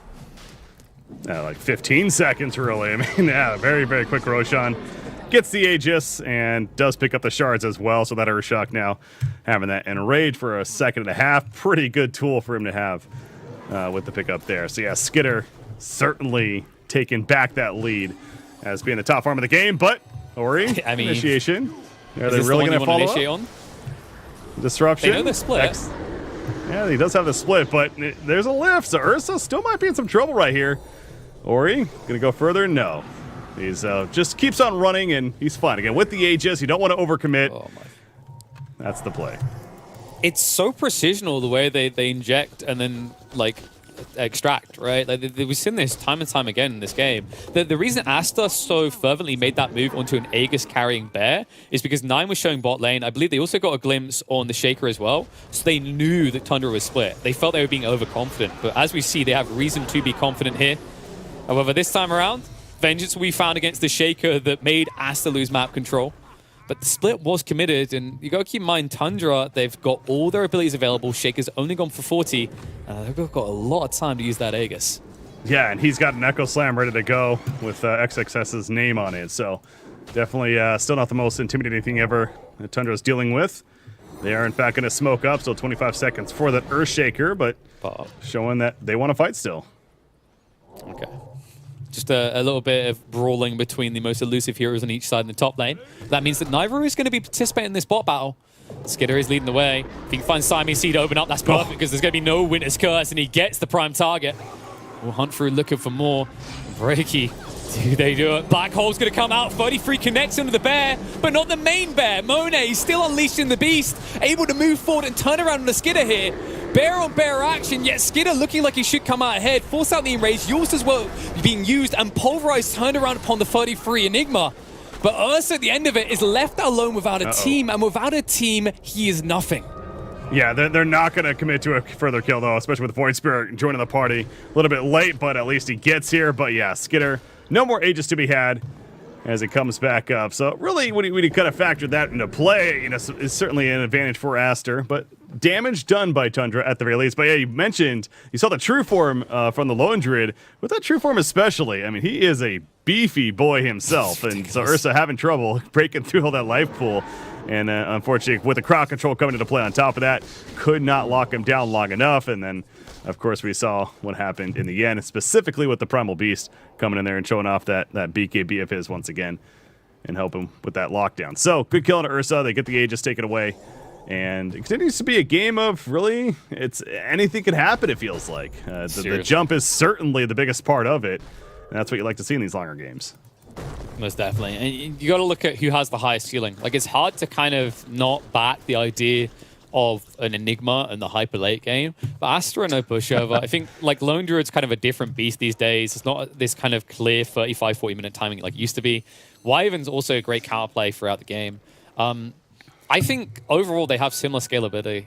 Like, you can argue 2 hours in the game, like a Lone Druid could be 12 slotted, and we love that cool memeful idea, but it doesn't happen very often. Overall, I think heading into like the 60-minute mark, either side could still take this, even when one side is tilting 10k ahead. You look at some items being highlighted. The very good one certainly is the Ursa with that swift blink now finished. So that movement speed, ridiculous. The agility, nice. But how about Lone Druid, by the way? The quad Wraith Band on him. Hoping to just tank himself up as well and just get those raw stats. Always nice. But Skidder hiding in the trees, lurking. Ori jumps in first. Not necessarily going to fully engage, though. We've said this once or twice before, especially with that Shadow Demon nearby to respond and save if need be. So not going to overcommit to it. No, it's just you're trying to see what you can get. Right? It's just kind of like you're throwing something out there and you're seeing what's the response. You know, it's kind of like you're playing poker and you're like, well, I've got like a kind of okay hand. I'm going to put out $10. What are you going to put out? $20? Whoa, I think I might raise you. Yeah, you get to a point where it's too much though. If you see them just slam $200 in the center, you're like, I've only put in $10. I'm going to walk away from this one. But at that point, your opponent is still $200 down, right? And that $200 in that situation would be a black hole or an echo slam, which will be the difference maker. Mm-hmm. Oh, 5-player smoke. They also have the gem, by the way, on Void Spirit. That was picked up earlier when they killed that Wyvern. Forgot to mention that in the previous fight. But Skidder, they see XXS. They're going in. Can they kill him before the split? No, he gets lifted up. And he goes for it, but the bash. However, the save with the Golden Brace. Never mind. He's dead when it's all said and done. There's the save, though. This time, onto the Ursa disruption. Going to be used. Fear on out, Ursa. He's got that erase out, turns around. That's the pair he wants to kill. Going toe-to-toe with Monet's bear, and the bear is going to fall. The resummon coming up pretty quickly. The onslaught in from Baboka. 3-3, pops his BKB, going for Black Hole. No, not yet. As Skidder with the beatdown, they take out the Primal Beast. 3-3 still has that Black Hole. Curse still available for the Wyvern. Again, that's that chess play, and right now it's favoring Tundra. Second bear is going to go down, though, and that is a pretty big opportunity. Monet resummoned, so 100 seconds without bear. Tundra can do whatever the hell they choose. Not only do they get the kills, they still holding the Black Hole, the Echo Slam as well. Brilliant play as well. They baited Baboka in, and as soon, you saw it, he went to cast Pulverize, BKB activated. Nothing you can do. They just dangled themselves until Aster have extended. And man, looking back at the beginning of that fight, what is it with Ursas and bashing when they need to? It's almost like they tap the point on their screen. They're like, is this thing working? If he did not get that bash, if the split comes out, we could be looking at a completely different state of affairs here. Because at that point, Aster can flood through, they can keep the backlines out of the engagement, and then they can just basically solo down the cores of Tundra one by one. let's just say with that overpower, if he doesn't get a bash there, that's actually more unlucky than lucky at that point. So, happen to have that tool. Obviously, you're ready to come online, engage, and make the play happen for the lockdown to get that kill, because you are right. If he stays alive, maybe a different story. Speaking of staying alive, XXS trying here, but there's the Ursa once again following it up. As soon as the Cold Embrace goes down, so does the Panda in this case. And this is also a tier 2. You mentioned, though, 30 seconds on the Summon Spirit pair. So Monet's just sitting in his base. Like, what he really is kind of a creep, like a buffed up creep at this point. Range creep, you could say, because he's not the most useful without that bear of his, as we all know, and certainly Tundra's aware. So they're going to keep going. Without an Aegis, they're going to go uphill, and they're going really high ground to the Primal Beast. Again, the Cold Embrace, but Skitter just stacking on up, and a couple more auto attacks needed, although he needs to be careful. He's going to get Dream Quell, but the BKB committed, and the Enrage even, just to be sure. He'll stay alive. No chance to take it. Nice dodge by the puck just in time. We'll be able to get away. That would have easily been a kill converted for them otherwise. And looks like Tundra's going to back away. I just noticed, by the way, Breaky, like, I don't know what it's called, because like you have cockfighting, which is where you have like chickens. What's bear fighting called? And is that even legal on Twitch? Because we've got a lot of that going on here. We're just watching Ursa murder poor pandas in both the Brewmaster and the Lone Druid form, and vice versa. It's called "Oh shit, run." We should not be here. You don't want to be around the bear on bear. Yeah, no, that's definitely what. Again, it's a matchup that maybe we're not necessarily seeing a lot. I will say, going back to the Ursa, though, if we're talking about the draft, I forget now. But the point is, Ursa is yet again another one of these carry heroes that is making appearances here and there already early in the day number 1, and another example here with Tundra. And like we say, for good reason. And this matchup itself is top net worth and clearly the big factor as to why Tundra has a lead, and he's going to be lifted up in the air once again. XXS, though, he's going to get locked down himself. The Cold Embrace yet again comes out, but the Black Gold from 3-3 going to be used, committing for it. He ain't being stopped. The curse ain't stopping him, and the stun after the fact. XXS, he can't get the split off. The lockdown is just too much to handle, and now Skitter's really going ham, but Boca has to respect that. Instead, he'll go south and secure the kill onto the puck. That's the bigger one anyways. Yep, it really is the bear war. It begins how all bear wars do. They sniff each other, they don't like what they smell, and they attack, and now they're attacking more. Lone Druid found on the back line. Stun comes out, courtesy of the rock throw from Primal Beast. Buybacks now commit to try and turn around, but Skitter able to refresh and stay in this one. Commit with the bash to come out. 9 brought low, but saved by the disruption, and Monet in a little bit too deep here. 9 will live. That's a but the dieback, Bear Lord Rory. will not. In fact, the Lord of all bears will keep on chasing. Skitter is unassailable in this game. This swift blink, I mean, you just see, he's just a Zoom boy right here. You are not running away from the bear. The troubles earlier of not being able to sit on targets is absolutely no longer the case. Between the swift blink, the bash, and of course support coming in, he is able to sit on top of targets. And looking at this recap, yeah, no surprise. He's doing plenty of damage, 7,500 damage, in fact, throughout that fight that took place. I mean, technically the gold change going in the Radiant's favor, but I don't think Tundra's concerned about that. They definitely win that fight. Yeah, they have to be very comfortable with the way this is playing out. Like, sure, the Void Spirit gets sacrificed quite early on, but he's doing what he needs to. Like some people kind of question about, like, what's the value of Void Spirit? You know, the Age of Spirits is beyond us. Boo, these heroes. There's better picks now. You're seeing what Void Spirit still offers. It's this type of hero that can just go in, hunt a target, delay him, and then still potentially survive and get out himself until reinforcements arrive. That's what was beautiful about that. He was able to get so deep and find that LD where other heroes couldn't. Yeah, and you know, you may be thinking, like, because that was my first reaction, right, when that curse came out after the black holes. What was he doing? Why not? Oh, then you see the Enigma with the Lincoln. So we went to BKB Lincolns. He had to have just picked up that Lincoln just previous to that fight.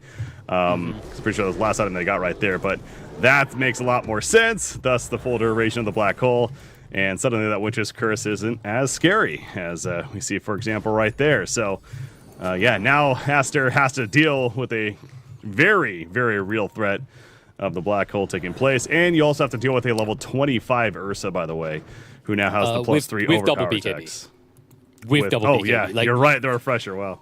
yeah, because he used it in that last fight. That's how he kept going through it all. That's how he's able to follow up. Another cool detail, look what he's got in his backpack, the Mindbreaker. If he jumps on the park, you don't need a first hit bash to get a kill anymore. Ori's almost definitely dead. The only saving grace for him is the fact that he did go for this Aeon Disc. But you're up against heroes that can address that easily. Heroes like Shadow Demon. This is a very difficult game now for Ori to play. Yeah. He's it also kind of goes back to this Brewmaster, though, right? And the Primal, like, he just can't cast his main ability. I mean, this is what this... You pick up this hero to Primal Split. Now, this is where the new Ags, though, comes into play, as I was kind of talking about with the draft, at that point being made of... He doesn't have the double Primal Split, but he at least has this tool here of the Storm Panda going around and being able to be useful there, even if he's being locked on himself. But again, still, Tundra, they know their mission. It's locked down the Brewmaster, and don't let him get his Primal Split off, and they've been very successful at that so far. Yeah, he gets to have 1/3 of a Primal Split. That's the deal now. You just have to pay 4K for it. It's actually kind of interesting because he might be able to get Primal Split off because of the Tornado Panda. Because you can either Tornado Skitter up or Dispel him with the Dispel Magic. And that might give you enough time because if the overpower's not there, you're not guaranteed to get bashed. The problem is Skitter has double BKB, and Skitter wants food, and he's found it. More bear on bear action, Cold Embrace to try and save the day. But I hesitate to dream of a world in which a Brewmaster does not die here. It's just rinse and repeat, the same thing over and over again. The Cold Embrace comes out, it just doesn't matter. He cannot get it off. Down goes the Primal Beast. He's out for 90 seconds. That's a dieback. And you think, oh, that's all right. That would be dieback as well. There's an Aeon Disc we talked about, but it's popped, and now he's very vulnerable. So Tundra going back for Roshan. This would be the third one with that Ag's Blessing as well. And that could be the potential game finisher, you figure. They're going to get Roshan here, and I'm sure Tundra is going to be looking to finish this one out. Yeah, it's kind of cruise mode, right? 25k up at this stage. The unkillable bear. Meanwhile, on the other side, all bears dying. Usually Brewmaster, but even this LD now, it's a struggle to see a way in which he can get back into this. I mentioned the idea that they can kind of be even in a late game scenario. That requires them to be even on net worth as well. They could not be much further apart at this stage. Pushing this top lane, the tier 2 vulnerable. Yeah, he lost the barrier as well, so he just had to resummon, and they know that. Like, there's no way a lone druid sits without resummon, so 120 seconds now. That's a big window of opportunity, with Aegis and Cheese as well. Not to mention the fact that Tundra do still have their Black Hole and Echo Slam. Yeah. Yeah, and again, a very real black hole. Now with that Lincoln's in play to go with the BKB, we have to respect that possibility as Ori. Farming out the creep wave, trying to get a little bit of push in Aster's favor, but this is what you see when you're down 35,000 net worth, and the Roshan just happened against you. You're kind of just having to sit in your base, and that's not necessarily what you want to be doing, but you don't really have a choice. Go out, and that jump immediately happens, and you just get blown up no matter who you are. In fact, speaking of that, the bear, well, the fear at least. Yeah, he got it off. If he got bashed straight away, though, good lord. I mean, that bear could easily have died in that time. And the worry now is, like, if the bear gets jumped, you have to commit to defend it until it's off cooldown. So it's 60 seconds still where this bear is kind of a liability. Because if you don't keep it alive, they're going to die for you. Like, the biggest threat to them right now is this LD. Nothing else really matters to them. But what is there to do for Tundra? It's, well, just if they're not going to come out of their base, they're just going to sit there. Let's just keep farming up the jungle. And continue to take this game even a little bit further. I mean, we haven't mentioned really Void Spirit much recently, but yeah, they had Octarine Core being pointed out at the Kaya and Sage. Also has a Spell Prism as well, so plenty of cooldown reduction to work with there. More Astral Steps, etc. Yeah, and he went for the crit on Astral Step at 25. Like, ever since they made that change, Dissimulate isn't as sexy anymore. You know, stun good, root, eh. So kind of understandable why he went this way. Just trying to maximize that damage. But and looking at the other side, I'm trying to think what the X factor is. Yeah, like, you can see the dreams that Siamese Sea has, right? Like, in an ideal world, sure, you could get a refresher and you could save the day. But even with Philly Stone, baby, we're miles away. No, that's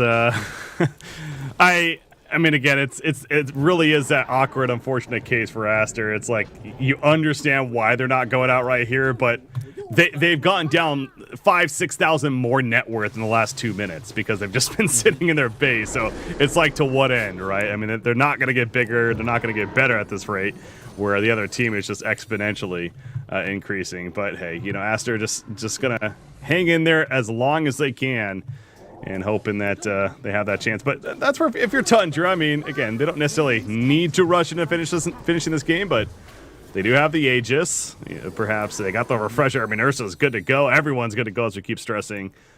Maybe enough is enough if you're Tundra, but not for now yet. It's like it's kind of Tundra and Aster. They kind of had this brawl, and it's like that situation where Aster's mom grounded them, and now they're sitting at home looking out the window watching Tundra smugly smile at them while they're playing in the playground still. It's just like that's the feeling you get when you're stuck on the high ground this long. It's like you know what's happening. You know that they're getting to have all the fun. You know they're gonna be better for it, but you just can't come out. I mean, if we look at the buyback situation as well. That's another big issue. Like Monet, this is a hero that doesn't necessarily do well with buyback because if you have already summoned the bear again and you die, buyback does nothing for you. Sure. So it's a very difficult game to even rely on that element on the defensive. That's why Aster being so reluctant.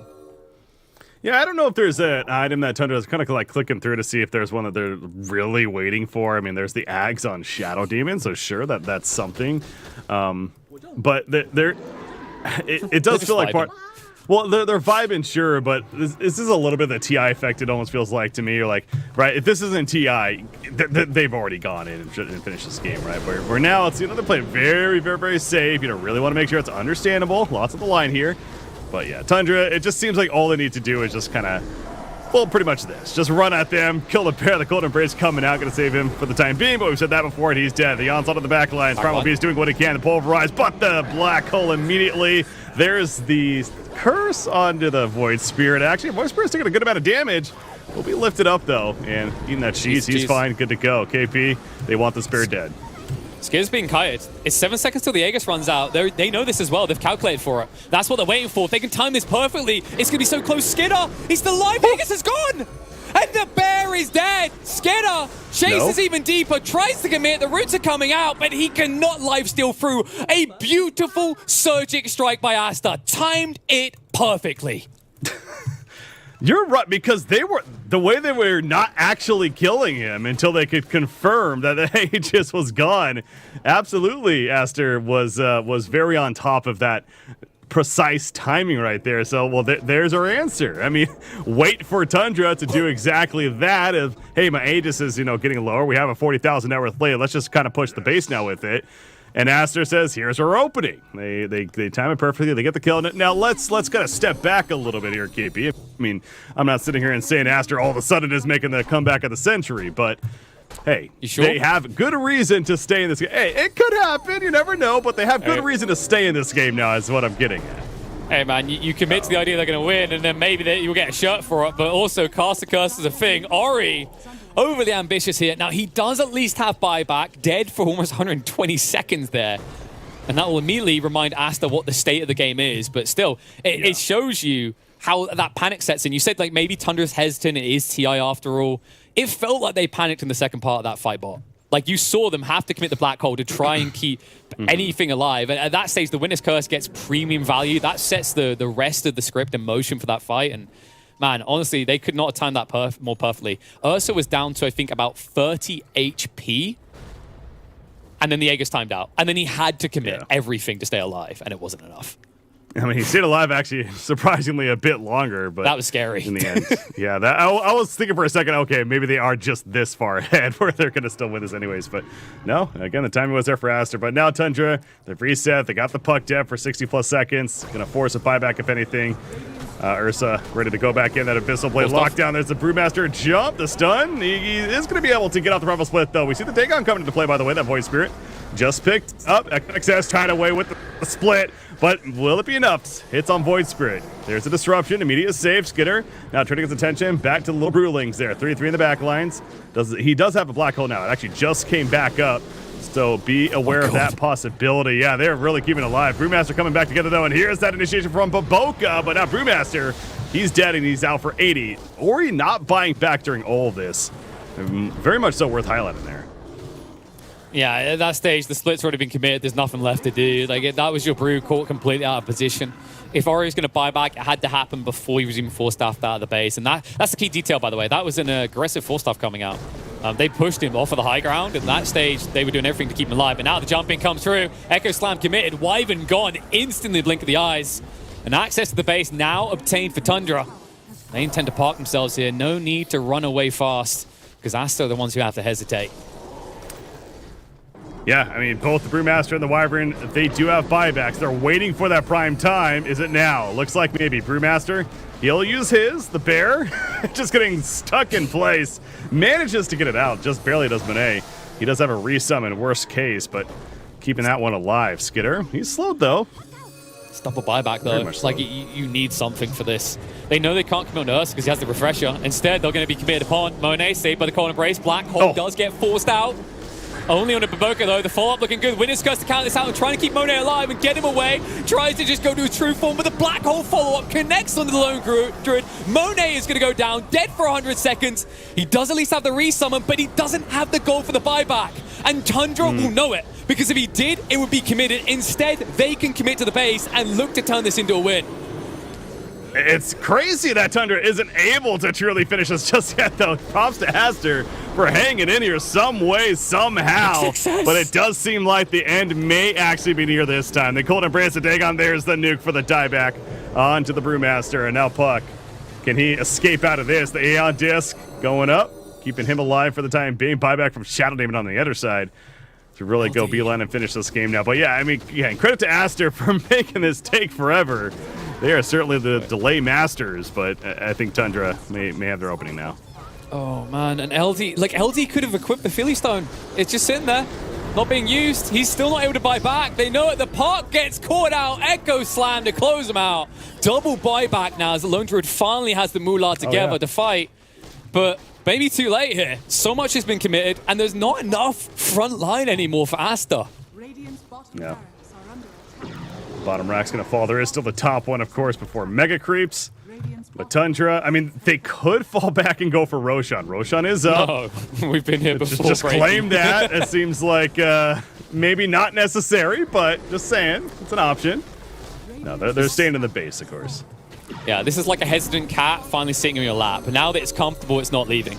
You can hear that pussy purr because Tundra are feeling pretty content now. Bear gets caught out. Lone Druid, he just summoned that as well. So no Bear for 70 seconds. That is going to be Megas, and Tundra might even just try to end the game. Yeah, well, I think they've been trying to end the game for the last 20 minutes. It's just Aster's been very stubborn about it. Let's just put it that way. But the Dagon nuke again, and there you go. It is actually official now. GG's come out, and Tundra will take game number 2, and they split the series here in this best of 2.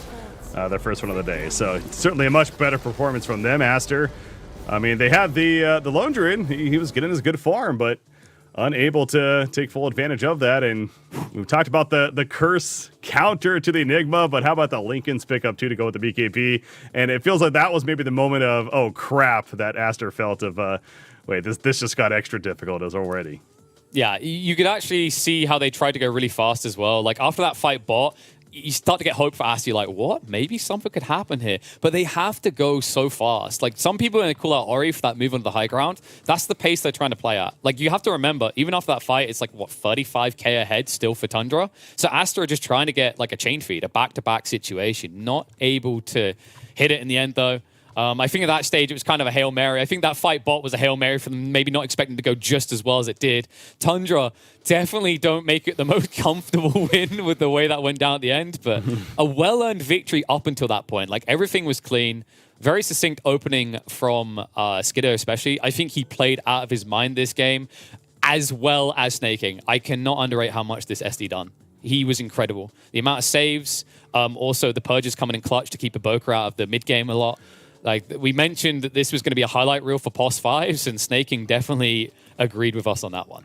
No, exactly. I'm glad you touched on that because that's certainly what it was going to as well. The disruption saves by snaking were great. I mean, Cold Embrace's immediate reactions from Wyvern were also there, to be fair, but it was clearly just too much in favor of Tundra at that point to come through. How about this Ursa, though? Again, mentioned we've seen him a couple of times now in this tournament. Is Ursa going to start to really shine as one of these carry heroes that we actually should be looking out for? With that performance we saw, I got to think that's a definite possibility to be had. And no surprise, you see Skidder claiming that MVP, 13 kills, 13 assists, nearly 50,000 net worth. That one went on pretty long, but still, you'll take it. I think it fits Skidder's playstyle as well and the way Tundra want to play. They're very much in on this idea of kind of like push strategies early on, but they want to have a backup plan, a core that can come back into this. The beautiful thing is that Ursa is a type of carry that can scale really well into the late games, miraculously well in the last 2 or 3 years compared to the old days, as we've been seeing with talents and everything else out of the game. But then on top of that, he can participate early on. He can get key objectives like the Roches. And I think that's another key detail in this game is the way that Aster were trying to build this repertoire of tools to deny Roche away. And time again, they just fell flat at that. Great plays by Tundra overall means that they're able to even up the series. And they were not expected to. Honestly, I don't... Like, I think most people's expectation is this was going to be a 2-0 for Aster. They're, I'd say, a top 5, top 6 team in a lot of people's eyes with their performances recently. But I'm glad to see Tundra upsetting that expectation, as TI always manages to do. Well, this series wrapping up, but we still got plenty more action, not only today, but again over the next 4 days here. Our next series, RNG versus BetBoom. Going to be the next one here on this stream. Stay tuned, ladies and gentlemen. A short break. We'll be back with more TI 11.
victory.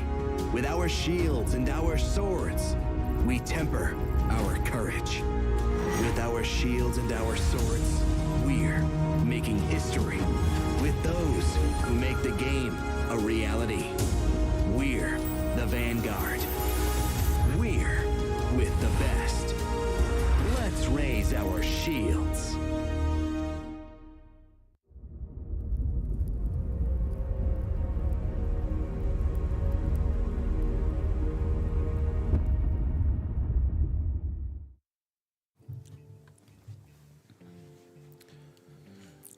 Two teams dominant in online performance, but question marks around how they'll do in a LAN environment. Welcome back to Stream E, folks, for another series. It's time for RNG versus BetBoom. Breaky, we've had some hype games so far today, and this one on paper should be tight. Yeah, well, it definitely should be good. Again, a lot of these matchups go back to, as we're talking about the LCQ, really is no different here. There is certainly a lot of parity when it comes to a lot of these teams and what results we could expect ultimately will happen from it. I will say, though, these are now the second set of games for these teams. We're at that point now, right, where all those first series are in the books for all these teams, and now we're going to continue to see how they play, and in some cases, play after some pretty tough losses. And I'm talking specifically about BetBoom. They lost 0-2 in their first series, and both games they had leads of 5, even 10,000 net worth earlier on. They just could not close out the job.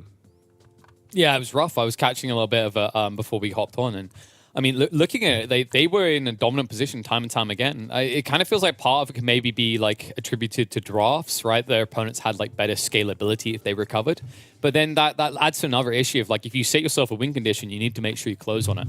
And that's going to be a tough one for them to kind of crack here. And RNG, definitely no pushover. You know, on the other side, RNG, they managed to 3-0 their way through the regionals to get here. Same as BetBoom. Like, both of these teams are kind of mirrored in their journeys towards TI, but I would say RNG have an advantage in LAN experience this year. Admittedly, not great performance. I believe they finished 5th, 6th in Riyadh Masters out of 10 teams, and Arlington was a 9th to 12th finish. But they've still got kind of that experience, right? Maybe the pressure isn't going to be on them as much, especially when you compare the two lineups where RNG maybe have a lot more experience on these big, high-scale LANs like TI. Yeah, absolutely. There's experience there across the board with some of these players, of course. How about even earlier today as far as their results? Of course, they split the series against Team Liquid in their match opener. And of course, it had to be the second game victory. At the first game, Liquid pulled through against them. But again, splitting a series against a solid Liquid team, no doubt, one that squeaked through the LCQ. And certainly happy to see them in this event here in the group stages portion. But RNG, yeah, goes without saying, though. If I had to choose, I would probably lean towards RNG a little bit more, frankly, to be the favorites. But honestly, a split series is certainly not out of the question, in my opinion. So definitely looking forward to getting this one started here, as it looks like just about to do so. But man, I still can't get over just how many matches there are at the 5 games at the same time. There is so much happening as far as results, including another interesting one, by the way. Thunder Awaken splitting the series against Secret. I feel like that's a pretty impressive result in itself. So, I mean, that's the beautiful thing about TI, right? You never really know what you're going to get. There's always these anticipations. Like, I think this year, the majority of people said they thought PSG, LGD were going to take the tournament. They were going to lift the cup, but people thought that for many years, and we're always surprised by the outcome. I really feel like the playing field is a lot more even than people give it credit for leading into this, and it's a little bit difficult to call. But as you can see, the boys on the screen there, BetBoom, definitely coming in as, I'd say, a favorite of the region compared to their journey before the regional qualifiers. They're able to eliminate VP, a popular choice, and make sure they had to try and go for the last chance qualifiers. And these guys are kind of seen as gods in their region right now. A lot of people take them seriously, and for good reason. Their performances online are no joke. In fact, every single tournament online that they've played in, they've come either first or second. And the only LAN experience they've had is Stockholm, where they got a 7th, 8th finish, which is respectable. Mm-hmm. Yeah, I feel like Laurel's definitely the player to look out for on this roster. He is their carry player and happens to be, pretty young, only the age of 20. As far as and his experience is again pretty limited, especially when you compare it to pretty much everyone else on this squad. As far as their oppositions, though, RNG, and again, speaking of names that you certainly recognize, Somnus up there on top of that, X Nova, of course, and Royal Never Give Up. Going to take a look to see how they're prepping for this match, and they're having some fun with it. Some smiles, some laughs. You always like to see that. Yeah, I love that as well. Like, there's some about X-Nova's smile, right? It's one of those guys that warms your heart. Like, you just want to hug him even when he loses. It kind of reminds me of GH in that regard. But very talented team, like a lot of recognizable names there, mixed performances. Like I said, like when it comes to online, similar to BetBoom, they dominate. They were able to get first in the Gamers Without Borders qualifiers between both SEA and Chinese teams. They're able to take first in tour number 3 for the DPC, and also, of course, come through in the CN qualifiers in first. So there's no questioning their ability to play online. It's just lands a different environment. One that you give them the edge due to the infamous names like Xnova and Somnus being in the roster. But one interesting detail I did discover when I was kind of glazing through my stats is that there's some interesting dynamics at play for RNG. This is a team that has a propensity to lose their wards very early on. And I don't know if it's because they like to play around like aggressive moves and it's that risk associated, or if it's just because of Xnova always being a focal point for teams. Like, this is a guy that innovated the way that people looked at warding in TI8. And I feel like in a lot of ways, people have kind of always had the finger on his pulse since then as the guy to watch in terms of the way you ward. Absolutely. Again, the history that he has, and certainly one of those players that you would highly respect as far as what he's able to do in that support role, specifically the warding as you're talking about. And speaking of supporting, Lich actually the opener for RNG. I mean, Marcy, that's standard stuff over there for BetBoom. Lich, not necessarily as standard. I will say it's been picked up a couple of times in this event so far. It looks like LGD even picking up in their loss, believe it or not. So it was 0-2 in the tournament. Again, not that we're going to oversell these stats by any means, but clearly there's been some scrimmaging and practicing going on for the TI-11 group stages with some Lich action. So Lich Earthshaker opening, though. Yeah, it's kind of an interesting one, actually. I don't think we've been able to cast a Lich so far. Yeah. Kind of surprised this hero has been glazed over, considering the amount of kind of defensive type heroes we're seeing partnered with the safe laners that are meant to just scale. But then again, if you think about what people are aiming towards, they're not aiming for this damage mitigation. They're aiming for heal more often than not. And I think that's why Lich has kind of fallen by the wayside compared to these more popular picks like the Chen, the Wyvern, or the Io. Mm-hmm. Another note I'm going to make here is that BetBoom, with the Batrider pickup, they have the chance to go for that Morphling against the Earthshaker opening of RNG, but they go Batrider and Morphling not addressed. So, again, limited amount of games. I know I keep saying that quite a bit, but is Morphling perhaps one of these heroes that we just saw so much in the LCQ ramping up to this event that may start not being as expected? And now that we're in the group stages, is something I'm definitely going to keep an eye on as we continue to develop here, at least. So, yeah, I think it's just a very comfortable carry. I don't think it's going to be the end game solution to TI. I think it's going to be kind of figured out, and we're kind of already seeing teams start to address it because they're looking towards anti-heal type heroes. Because IO is also so popular, because also it's going to assist with the rising threat of Leshrac, should we say? Picking heroes like Pudge, Drow Ranger, Ancient Apparition, obviously the no-brain clear choice to go for. As they're finding their way into these drafts more and more, I think teams are leaning a bit further away from Morphling. It's almost like a crutch at this point, unless you do it later on in the draft, where I'd say it's a little harder to counter. Well, the bands to follow now. There's a Broodmother band taken out by BetBoom, so kind of hero we've already addressed a couple of times in the event. Not going to give it to the hands of RNG over there. Yeah, the bat overall is a great opening, by the way. Like, I don't think we've had a game with bat so far, but this hero is very popular right now. I think he's like top 5, top 6. Just a solid pick, right? Like, it gives you good lane presence. It gives you the ability to split push and always gives you that solo target in the mid game and beyond. Something that BKB can't resolve either. Yeah. It's flex as well. Certainly thrown in there. Can be mid, can be offlane. It's definitely some options there for where you're going to be running that Batrider. Silencer banned by RNG. You know, interesting with that one because if anything, you can see Silencer as like a decent counter right to the Batrider and lasso initiation at least, but instead it's RNG, the one that take it away. Of course, would have been pretty good against Lich and Earthshaker, I suppose, as well. Yeah, I'm just trying to think like what the most likely carries are to come out. Because one interesting thing with BetBoom, and I love that they've evolved their gameplay in this way, is one, the Huck has these kind of off left field type picks in the carry role. Like, you know, not too many teams are playing Nature's Prophet. He was still doing it. When Visage was seen more as a POS 3 or POS 2, he was still playing POS 1.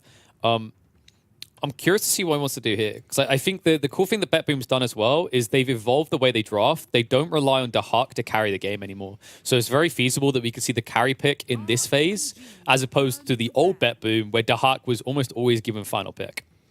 Mm-hmm. Oh, speaking of decent counters to the Batrider, potentially that Legion Commander ban coming out for BetBoom with their final ban before the next couple of picks. So smart one there. I think they're doing them a favor there because Legion Commander, at least based on last chance qualifiers results, was the worst performing hero. 5 losses. Sure. Okay. Well, yeah. I mean, that's something to be said. But yeah, getting really good against Batrider though with that purge. So don't want to give them that still. Yeah, it's about this one. It's like, unless you've got a good count on the lane, I feel like the more I watched Legion recently, the more it just kind of feels like the hero can do okay on the lane, but doesn't bully like it used to. It feels like a lot of the heroes that used to bully out have just been buffed since, and as a result, maybe the hero kind of discounted. I mean, don't get me wrong, the press attack is always nice, but you don't typically pick an offlaner to have them become a support. Unless you have that team secret dynamic they used to have with Yapsor, in which case, okay. I'm actually like wondering where RNG will give priority here, actually, because the interesting thing is that they, in the past, have given, I'd say, priority to Ghost as final pick. Like when Ghost first joined the team back in April, May, they were always just kind of babysitting him to be safe in the game, so they always got final pick. But I think they've evolved since then. Now, I've got to give a lot of credit to Ghost, by the way. Like in a short amount of time, he's evolved phenomenally as a player on this team. A lot of pressure on him, and he's really starting to deliver. Well, there's some more puck action. We saw Ori playing in the previous series, of course. A game, in fact, we just watched. A losing effort, but still understandable why. And they're going to go here on RNG side, up against that Batrider. 10 seconds remaining. It's one of Somnus's most played heroes in the last few months. 11 games total, 72% win rate. He's very effective on this hero. And I think it plays towards RNG's idea of aggression early on. That might explain what we were talking about earlier with the warding, where they tend to lose their wards early, but it's usually off the back of having heroes that can make plays happen. And so far, they are hitting that requirement with their draft. Okay. Well, that was quick. Whoa. Yeah, they honestly, BetBoom clearly don't want a 5-man fight. They just want to brawl nonstop. Which I love to see. I mean, looking at those names, like knowing the legacy of CIS and when these guys were active, it feels right that they just want to keep fighting. Well, BetBoom wants isolation. They want to pick off. RNG wants team fight. Absolutely. That's kind of the first thing that really stands out right here when it comes to how this draft is shaping up. But yeah, the Skywrath Mage, definitely a decent answer to something like that puck, of course, with the Ancient Seal, the Silence. It's an RNG. And again, Skywrath is one of these, not guys, like I said, these teams are so researched. So even though for us it might be a little bit of a surprise, not really. It's just they've definitely prepared. And I'm sure they would have expected this as a possibility at least. But yeah, they're thinking about that. They're spending a lot of time. I mean, they're done in 10 seconds actually of their reserve time. So it's going to come up now. It was soon, fast. It was really fast from BetBoom. Like you saw, there was no downtime in those 2 picks. Wow. Tied. So I think he should be okay on the lane against Marcy. But once again, RNG are leaning even harder into big team fight. I feel like BetBoom are just going to double down on this split and kill logic. Now, then you have to think, what do I go for there? Like, what would be good? Something like Nature's Prophet that I know Dahak loves comes to mind. It's one of his most played heroes. Is a little bit dangerous with a puck in the field, but I think you want something akin to that. A hero that can be present early on. I would have said the Visage if it hadn't been for RNG getting rid of it straight away. Mm-hmm. There's a Morphling ban from BetBoom. I'm thinking like a hero that's, potentially pretty good at like a reset though, where you kind of go all in with these like Prime Aurora Lasso Initiation, but may not be the biggest deal if you kill him. Speaking of Wraith King, maybe comes to mind as could be an interesting pick for RNG over here. A direction for them, but do you want to hear high level coach analysis on why Wraith King's a good pick? Sure. I remember asking, who was that? I can't remember. It was one of the TI attended teams. I was like, what makes Wraith King so good? It's like, I like to pick Wraith King when I think my carry is going to feed. that was it. That was the insight. It's like, it's so basic about the hero, but it makes a lot of sense. The logic is like, do I need to sacrifice my core? You were suggesting Wraith King for RNG. Right? For RNG, yeah. I wonder if they want that, though, because it feels like they want something that just lets them fight as 5, right? Because if you look at both sides, one is a gank and spank lineup, the other is full Devi. Ironically, the team that's full Devi is not the CIS team, though. I think Slark's definitely another hero that comes to mind with that, with that said, for RNG. Yeah, I like that. It's independent as well. Like, there is threat to him. If he gets jumped, he's dead. But I think, like, for RNG, the goal here is to jump first. And sniper. Okay, they're doing this again. Yeah. I was going to bring it up earlier. Laurel ran that sniper again in the previous series. Like I said, it was pretty good. It's just both of those games, they got ahead. They could not close it out, though, for one reason or another. But, yeah, they're going to go back to you could say maybe a comfort pick, the fact that they went in the previous series and now here with the sniper. And okay. RNG There you go. Something safe. Something that can't die easily. Gives them scalability as well. Also, another element to set up great team fights. I mean, it's TI. Do I need to remind people Naga sleep and what we've seen over the years? This is a very spooky game for BetBoom, actually. Because that sniper, you mentioned, like, when we, so I believe you were like watching the first game just like me, and once you started getting caught out, everything fell apart. That's always been the issue with sniper. What about RNG's lineup isn't designed to catch you out? Well, I think that's where the strength of BetBoom's lineup is. It's like, yes, they can be caught themselves, and there is that backline presence that's going to come into play. Yeah, your sniper could be vulnerable, but they're going to go in first, right? That's the idea. BetBoom goes in first with the Bat Rider, the Beastmaster especially. Marsh can certainly assist with that. And as long as they get that first jump, then Sniper ideally can comfortably sit back there. So yet another game where initiation is definitely playing a role here from both of these teams. But yeah, I mean, I don't know. I kind of look with that in mind, like, this isn't a draft to me that screams, oh, one team certainly got the favor. I could see a world where absolutely either of these teams can definitely come out on top. It's just a matter of, again, going to be the key points of how does the landing phase go, and then we talk about those blinks and who gets the jump first. I think the things to consider here is BetBoom. They began this draft with the intent to bully the lanes and come out ahead, and they complete the draft the same way. So that's their advantage. They've got a carry Bat Rider, which is not something you say often, but I mentioned Dahak as a funky guy with some funky picks. It allows them to continue that idea of just like playing the game. And Lal will be the backup if the game goes a little bit later. But make no mistake about it, like this game, BetBoom have designed a draft that is going to peak quite quickly. And although Sniper and other heroes in this draft still have some scalability, in comparison to RNG, they're going to start to escalate slower. So for RNG, it's a game of selectively choosing your fights with big team fight ults and then delaying the game. For BetBoom, it is, funnily enough, going to flip back around and become full Devi. Yeah. Hey, nothing wrong with that. Always a fan, of course, of seeing the heavy action.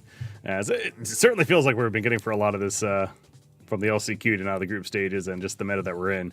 There's plenty of incentive to fight early, fight often, and fight a lot. So as we're entering into game number 1 now of this series, BetBoom versus RNG. Jumping into it, immediately the smokes are out. Yeah, RNG already smoking up to move out. BetBoom won't do the same, but this fits with the script that RNG tend to get aggressive vision down. We'll just have to see if B can quickly intercept and take that away. And when I said, by the way, that they lose like a lot of their first walls, I was not like, over exaggerating. These guys are first in terms of how quickly the initial wards get dewarded. So whether that's because they're getting kills or they're just being a little bit careless is yet to be seen. I hope they've switched it up a bit, though. Like, it's kind of weird to feel like X-Nova's getting counted out while this guy, as I mentioned earlier, was kind of the god of warding. Like, I still remember in CIA, like, teams were dissecting everything he was doing post-event because they were mind-blown by the way this guy was warding the map. Mm-hmm. He's got that sentry on him and heading down the mid lane. As we come out of the pause here, now the reconnect's in play. The aggressive ward in the mid, placed by RNG. I like that, actually. So he doesn't get rune vision off of this ward in the center, but what it allows him to do is he can see which way his opponent is going and then illusory orb to it. So he can beat them to the ward and then like return off of it. It's not the worst of ideas. Oh, look at this play, though. Their BetBoom was going into the triangle up here, hoping to maybe catch somebody sleeping, lurking around, but not the case. Earthshaker got close, not going uphill, though, and in the end, no engagement looks like will be had. So banner runes setting to be grabbed, and we'll see if it ends up being that 2-for-2 split or not. But yeah, Sniper. I'm kind of reluctant to believe in the RNG lineup because of the Shaker again. This hero is struggling to win. I'm wondering like what it is that is making it so desirable to teams. I don't know if it's like just previous year's TI logic, or if there's just something clear in their minds that the rest of us are not seeing. But there's no denying statistically that this hero has not worked out so far. Yeah, there's something to be said about just the skill set that he has as far as his abilities. You know what the range stun, right? Like that's a range stun ability in itself is very, very powerful tool. We talk about all the time how initiation plays a big role. So many other heroes need that blink or that tool to be able to initiate when he can do it with that long range ability of the fissure. So I think that's certainly part of it right there. But yep, picked up here. As mentioned once again, in this case by RNG. As far as I'm excited about this mid matchup, though, Sniper versus Puck, and especially with this big gun, man. Something about this thing is bigger than the Sniper twofold. This thing is heavy to carry, I'm sure, but yeah, I don't think you really need to be shooting at this point. Like the gun's so long, you probably stab people. With yes, one of the older days there. Yeah, just like I mean, I've heard of bayonets, but that's not. Like, I don't think that quite covers it. Whatever this is, just so many absurd sets for Sniper. It's almost like Ice Frog's approach for a while was like, maybe if I just make the craziest sets possible, people will finally start picking him. It can happen. I, for one, agree. By the way, like if he made like I don't know, like a full My Little Pony set for Sniper, I'd start picking it. It was top lane, by the way. I was watching that. Another camera's watching bottom lane right here, but as X Nova even gets low at the bottom, but he's fine. Look at this pressure from BetBoom all the way at the tower. And not afraid to fight them at it. It's a fun game of sticks. Yeah, it's a fun game of sticks for both supports here. Because both of them spam like crazy. You've got Frost Blast on one side, and you've got like spamming a concussive and eventually Arcane on the other. So yeah. Does every hero have one down here? Everyone but Beastmaster has one. Yeah. Like, so he doesn't need it as much right now. I wouldn't be surprised if he goes back for it, though, because he's going for a Wild Axe build. But as we're talking about that, Marcy goes down in the top lane. Good fissure play out of Kaka. Enables the first blood. Well, that's Earthshaker for you. There you go. No, he's done it. Everyone pick it now. Screw exactly. it. Number one pick for a reason. No, that's what I was going to mention earlier, though. That top lane was also having a lot of back and forth. And, you know, Bat Rider was adding up the stacks, but eventually Tidehunter walked it off, was fine, but they were clearly not afraid to brawl. At that point, clearly Marcy a little bit too much, although she's usually not afraid to brawl, but right there, maybe overstepping. It's so such a hard lane to brawl on, though. Like, the weird part is you'd think that Bat and Marcy would be good against this, but the issue with Tide is the Kraken shell. So he can just dispel all those sticky napalms. And then you say, okay, what if we just killed the Shaker? But what is the good side of playing Shaker in this lane? You're nowhere near the front line, right? You're always behind everything. Doesn't have his boots yet, but it's going to be coming soon as Marcy says hello, is roaming towards that bounty rune. Bottom lane. Beastmaster ensnared on up. Is this a kill? It might be. Like an early point in ensnare was maybe not expected for noticed here. Yeah. I guess you could say he didn't notice. Heyo. No, that's a big kill right there. Of course, Skywrath, though, is busy doing something else in the jungle and not able to get back in time to help out his teammates. So yeah, you're right with that ensnare. Leveling up for Ghost helps get the free kill onto the Beastmaster. Yeah, it's funny how illusion heroes, like, they're always obsessed with stats because the stats lead to more fun because of illusions. Yeah, it kind of reminds you of TBs who don't level Sunder at 6 when they're attacked. But cool build here with the ensnare. Like, you wouldn't expect it. Most of the time, you're expecting Naga to just get passive and mirror image as much as possible.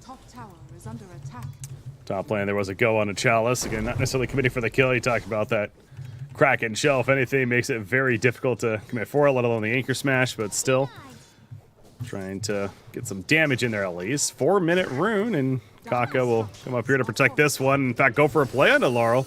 He's in trouble. Here comes Seneko, though. Roger here as well. Shows on up. Oh. Jaunt away. Going the other way and actually will survive. So Sniper stays alive thanks to the supporting cast showing up, and doesn't look like any kills are going to come out as a result. Yeah, they came in force. Like, they had to there. They don't want Puck to get advantage on runes. I mentioned this, like, that ward in the center is designed for him to quickly shift whatever direction Sniper's going in case there's a good rune. Of course, the thing that you don't get by going for this central ward is you can't predict the support movements. So you might still lose out on haste DDs to rotate supports, especially if BetBoom has priority there. How's the CS looking down at the bottom lane? Got Naga Siren 21-5 now. Beastmaster 17-1. I think Ghost managing the favor there. Kind of insight as far as what he's thinking about building here. I'm sure Yasha managed style eventually. Going to be coming out. Typical illusion stuff happening. Ooh, they're all. I think they overestimated how easy it is to kill a sniper of a level advantage here. I think they are still overestimating how easy it is to kill a sniper of a level advantage here. I mean, he's got illusory orb, but that's not going to work. Oh my god. Somnus almost died in return for that. That would have been an oopsie. And this is their rotations. They're trying for these kills. You can see Kaka was the one who came in, but that fissure felt underwhelming. I think he expected Sniper to step back and he get the damage as well, but Lal just stood there. I'm starting to understand this pick. It's just very frustrating. Oof.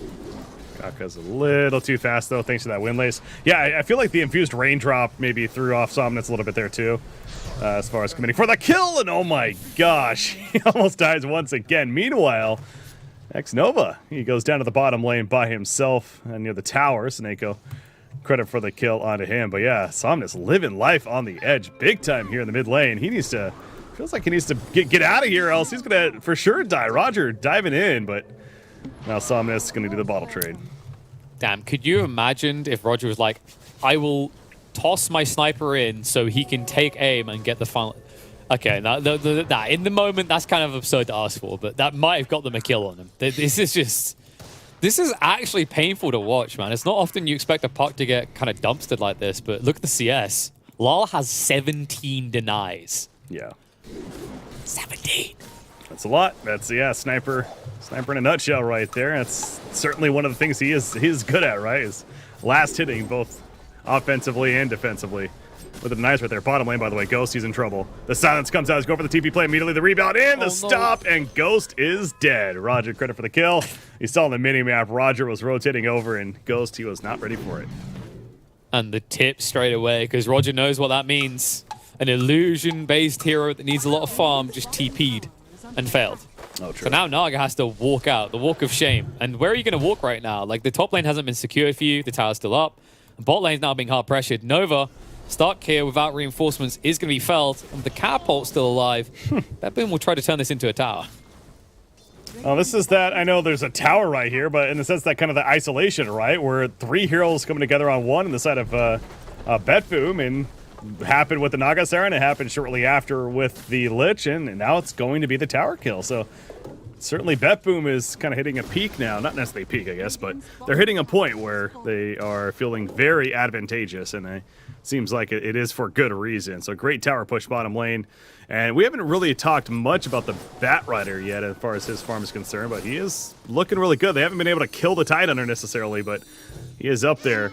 In fact, just behind the Tidehunter, who happens to be top farm in the game, by the way. Yeah, the difference is if you get a few stacks out, Bat Rider will accelerate past the Tide. Tide can only anchor smash down one camp at a time. A Bat Rider can just give his old bat a slap on the back and be putting out flaming poop everywhere across the jungle. I don't understand how that trick works, by the way. Like, does this bat go to Taco Bells all the time, or? You're doing that thing again where this is a fantasy game, KP? No, no, we must explain it all. Overthink this, all right? A lot of crazy stuff happens. And yes, there's a lot of fire that comes out of this talking watermelon should have been a giveaway. Yeah, the list goes on and on. So you see right there, though, the fire being used to get some CS added on. But yeah, so to that point, though, I think it's worth continuing on with the Tidehunter that, you know, he's got this Hooded Defiance, going to go phase boots. What does he go on? Maybe does he go like the Wraithback style? Is he going to go the Blink? But either way, it's, you know, how much impact is he going to be able to have with the early progress at this point? They're going to need some big presence from him early on, it seems like. Yeah, but it comes back to the idea of big team fights. RNG's draft works late, but it doesn't work early. And this is BetBoom just playing to their advantage. They're low cooldown, high aggression. You can see him getting aggressive now. X-Nova thought he could farm here for free. He's wrong about that. Counter-attack coming in, though. Silence out onto Charles, but he sticks on top of Lyle like glue. He has got the Ravage, but no follow-up in range means he has to turn and burn. Yeah, that stings for Chalice. You can tell he's like, I didn't want to have to do this, but I have to. Because, yeah, if he ravages there, nothing really happens. His supporting cast was not ready to deal damage, so it's good that he held on, but that's a lot of return damage that Chalice took in the process to make sure that it gets away. But we got some mid-wars action. Both teams still hanging around. I mean, this sniper feeling still confident with the supporting cast, but Marcy has teleported away. And we're coming up to 10 minutes, so they're going to fight for this. Something tells me could be seeing a breakout. The Ancient Seal immediately to Tidehunter, though. Going to get the shield. Will survive for the time being, and Puck has to be careful against that lasso threat. Oh, never mind. No lasso yet, but Fat Rider. That was actually really spooky what BetBoom were doing there. They were playing off of day-night vision conversion because their opponents couldn't see them from their high ground, and they had a sentry, so they knew there was no ward in that area. What they wanted was the Puck to walk up and try to dream call Lal, and then it would have immediately silenced him. At which stage, Lal was just like, I've got right clicks for days. Fairy dragons aren't real, they must die. Great idea by BetBoom. Doesn't get them a kill in the end, but also make sure that RNG park 2 cores in one lane and get nothing for it. Yeah. Speaking of cores, though, can't overlook the Naga Siren. She's been doing her thing in the jungle. She has now overtaken top net worth, and as expected, that Manta style coming along very nicely. How about Sniper? Oh, yeah, top lane. Going for Bat Rider, TP. Okay, he snapped the call instantly. And Chain Frost is going to be a whiff as well. Oh. I mean, maybe you get the tower if you're lucky, but I think you just have to walk away. And in mid lane, they're making the play as well. 2 cores over here as well, but Lal stands his ground. The reinforcements are on the way, but the damage coming off the Riptide is high. And with the song, they're going to retreat. Chalice doesn't have the mana for Ravage. Yep. Oh my... That's what I was looking at that whole time. Like, wait, did he? Oh no, he didn't use Ravage. So he doesn't have the mana for it. He's got 3 wand charges, but with no Ravage, there's no way they're getting that kill. So another case where Chalice, he goes into it, almost feeling like he's setting up for a Ravage. Nice deny there, by the way. But what comes for him? The Primal Roar comes out, and now is he in trouble? He is tanky. We know this. Is it tanky enough, though? The answer is no. Chalice will fall. Lara will gladly pick up that hero kill. So the deny probably not worth it in the end. Top lane, excuse me. Batrider, last initiation. He finds a Kona Lich as well, and here's that, what we're talking about with the dire side of BetBoom, where they're starting to come online now. Yeah, I just love that cheeky deny by Chalice followed up by the, okay, if I can't have Tower Gold, I'll have Watermelon Gold. Thank you very much. And Lal is just getting fat. He's not top of net worth, but you feel like he's going to get there. Just look at his build as well. It kind of reminds me of your comment about Wraith King, because it reminds me of a hero who doesn't have to press any buttons. He's just gone for the full headshot, take aim build, nothing else. But it's working so damn well. Didn't even take a point to assassinate because A's up against elusive heroes like the Puck and Naga that can dodge it out. The other option is to target a Tidehunter that's already built a Hood of Defiance. Yeah, really not the best value here, so it makes sense early on. But it really is kind of a, in a sense, a simple game for him when you put it that way. But still, he is definitely performing very, very well as Laurel. That's what I talked about. Kind of one of the players that I'm personally looking out for, and I know many other with this BetBoom squad of being the lesser experience, kind of the younger player in that mid role, and he is showing up here, especially in this game against RNG so far, and they needed that. But dare I say, I know I didn't necessarily watch the whole, there's a lot of series going on, but from what I caught in the games in the earlier series, both of them, they had a lead, even one of them with that sniper, just simply were not able to close it out. So not to curse them early here, but got to get over that hump, and right now that hump is that Naga Siren that's continuing to farm away. I think this is one of the issue with these type of drafts and why maybe didn't work out for BetBoom in the last series is that the average finish time for games right now feels a lot later than previous patches. Like, I'd say your average game time could be expected to be around 40 minutes. I think the LCQs was 39 minutes 41 seconds was the average time. So the issue with these types of drafts is that they don't maybe close game quick enough. Like, if you look at BetBoom's draft right now, if I told you to put a timer on when they're meant to finish the game, you probably put like 35 minutes, maybe 30 is what they're looking for. While RNG is looking for a much later timing. And that's why you're seeing BetBoom being so aggressive. They have to with this draft. Well, you see, speaking of being aggressive, I mean, if that's any other hero but the Tidehunter, that's a free kill. But again, he is way too tanky. That's why he was feeling more comfortable to go that direction, to be fair. But it secures the tower kill. This bottom portion of the map has been taken over. You see what RNG is doing, though. They're adapting appropriately.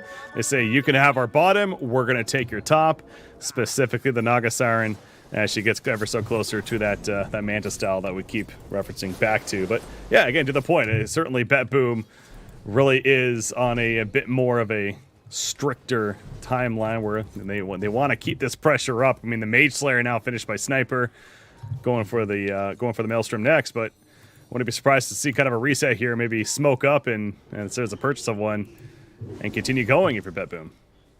I really like that he went for the Mage Slayer in this game. If you think about what RNG do, it's all magical damage. Everything that they contribute is going to be magical damage. So the Mage Slayer is going to be incredibly impactful up until Ghost is ready to fight. And it means that the opportunity for RNG to convert kills, especially onto the Sniper, plummets. And if you can't make big kills happen with your big ults, you're completely lost in this game. It doesn't matter that you've got a Naga. We're not in TI free era, right? She can't just farm the entire map and win you the game. Huh. The Hawk turning around right there, running into Nagasar. I was watching the top lane, but bottom lane, Roger. He's probably fine. Chalice wants to make something happen with that It's gush, Marcy. but She's always elusive. fine.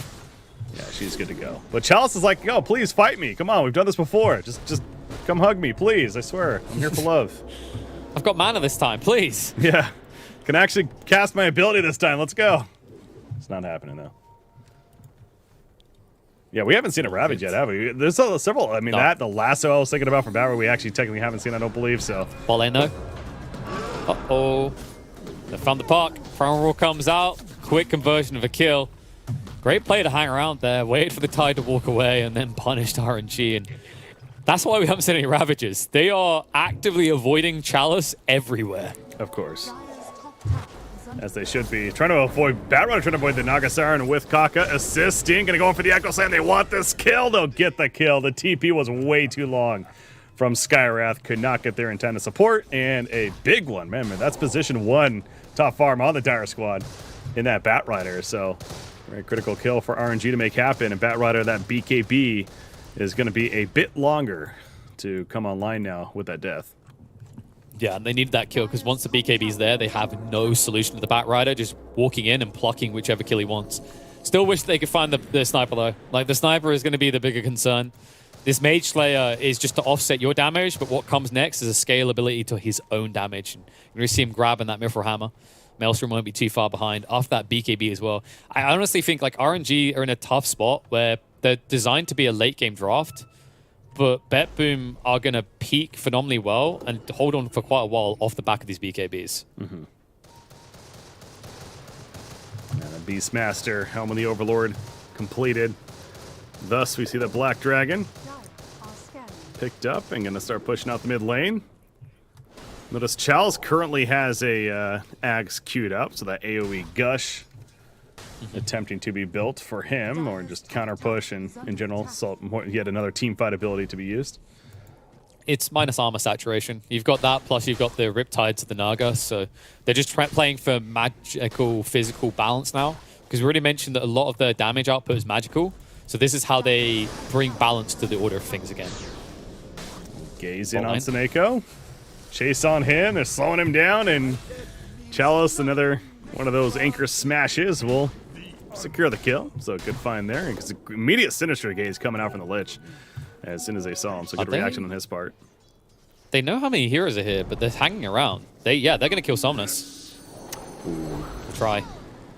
Oh, the dodge. They still got him, though. He can't get away. Nice dodge out. Reinforcements are coming. And there's the ball of fun. Chain Frost coming out. That's going to force them to split. Somnus able to hold on. Ravage will finally be committed, but only for a kill on Roger. Yeah, that's one of those moments if you're Roger, like, okay, well, they used Ravage to secure the kill. That's maybe fine in the end. But, you know, to the point you were saying right before they were going for that, I mean, one, it's Puck, so it's already going to be a difficult task, especially without a blink on Batrider. And then, two, they knew that the reinforcements were pretty close, ideally. So that was a very aggressive decision there from BetBoom to even go for that in the first place. And considering what happened, though, I think they actually got off pretty easy in the end. So. Yeah, like with my Goldfish reactions, maybe you can connect a Flame Break into a follow-up stun from the Marcy, but like the reaction speed that's going to come up from Park, that's never happening. You can easily just phase shift instantly to dodge that out. At that stage, no kill can occur. But like if I'm BetBoom, I'm kind of happy with that. Like they committed both the Coil and the Ravage. So now I get this opportunity. Straight into the pit. And what do you do if you're RNG? Because you can't fight this. Not without the big ults. Well, what do they have? They have an Echo Slam, but no Blink. They have the Sleep from Nagasaran, but you're right, everything else. So Dream Coil is actually online now for Puck as well. Yeah, but yeah, they're not even close though. They're just giving this up. No, and this is the benefit of having this mid that's meant to carry your game comparative to a TA, and then coupling it with a safe laner that is just there to do whatever you need, like a Batrider. They get the ability to run at objectives at a much earlier point than RNG would. Mm-hmm. Okay, a couple of big pickups there. The blink on Puck and an Orchid on Naga Siren. So RNG really showing that they're continuing some very good farm, specifically the Naga Siren, of course. And she now queues up an Ags next, so wanting that that upgraded Ensnare. More lockdown to take advantage of. Yeah, I actually like the idea of this.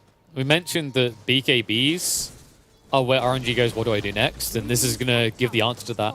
The Naga's going to be the magic immunity piercer for them that they lack. Dahak. Oh, God. Dahak. Unless she dies. Oh, they know which one's Wait, real. did he last? He lasted the illusion. illusion. The sleep, and now Ghost. Can he actually get out of this? BKB for Batrider, still allowing him to do damage because of it. It's going to wear off here in a second. Ghost manages to get away, and now Chalice jumps in. No Ravage just yet up in 7 more seconds, but the Chain Frost is doing plenty. The game's pulling. There's the Echo Slam from Kaka. He says, I gotta blink now, baby, but Laurel's still alive. Side kick applied, and he is a threat. He takes out 2. Man, as good as that was looking for RNG, it ended up not too shabby for BetBoom. Okay, you want to avoid saying how bad it looked for BetBoom. I mean, starting that fight off by lassoing the illusion is not good. The follow-up, not looking better either, as Roger does get picked off solo by Ghost.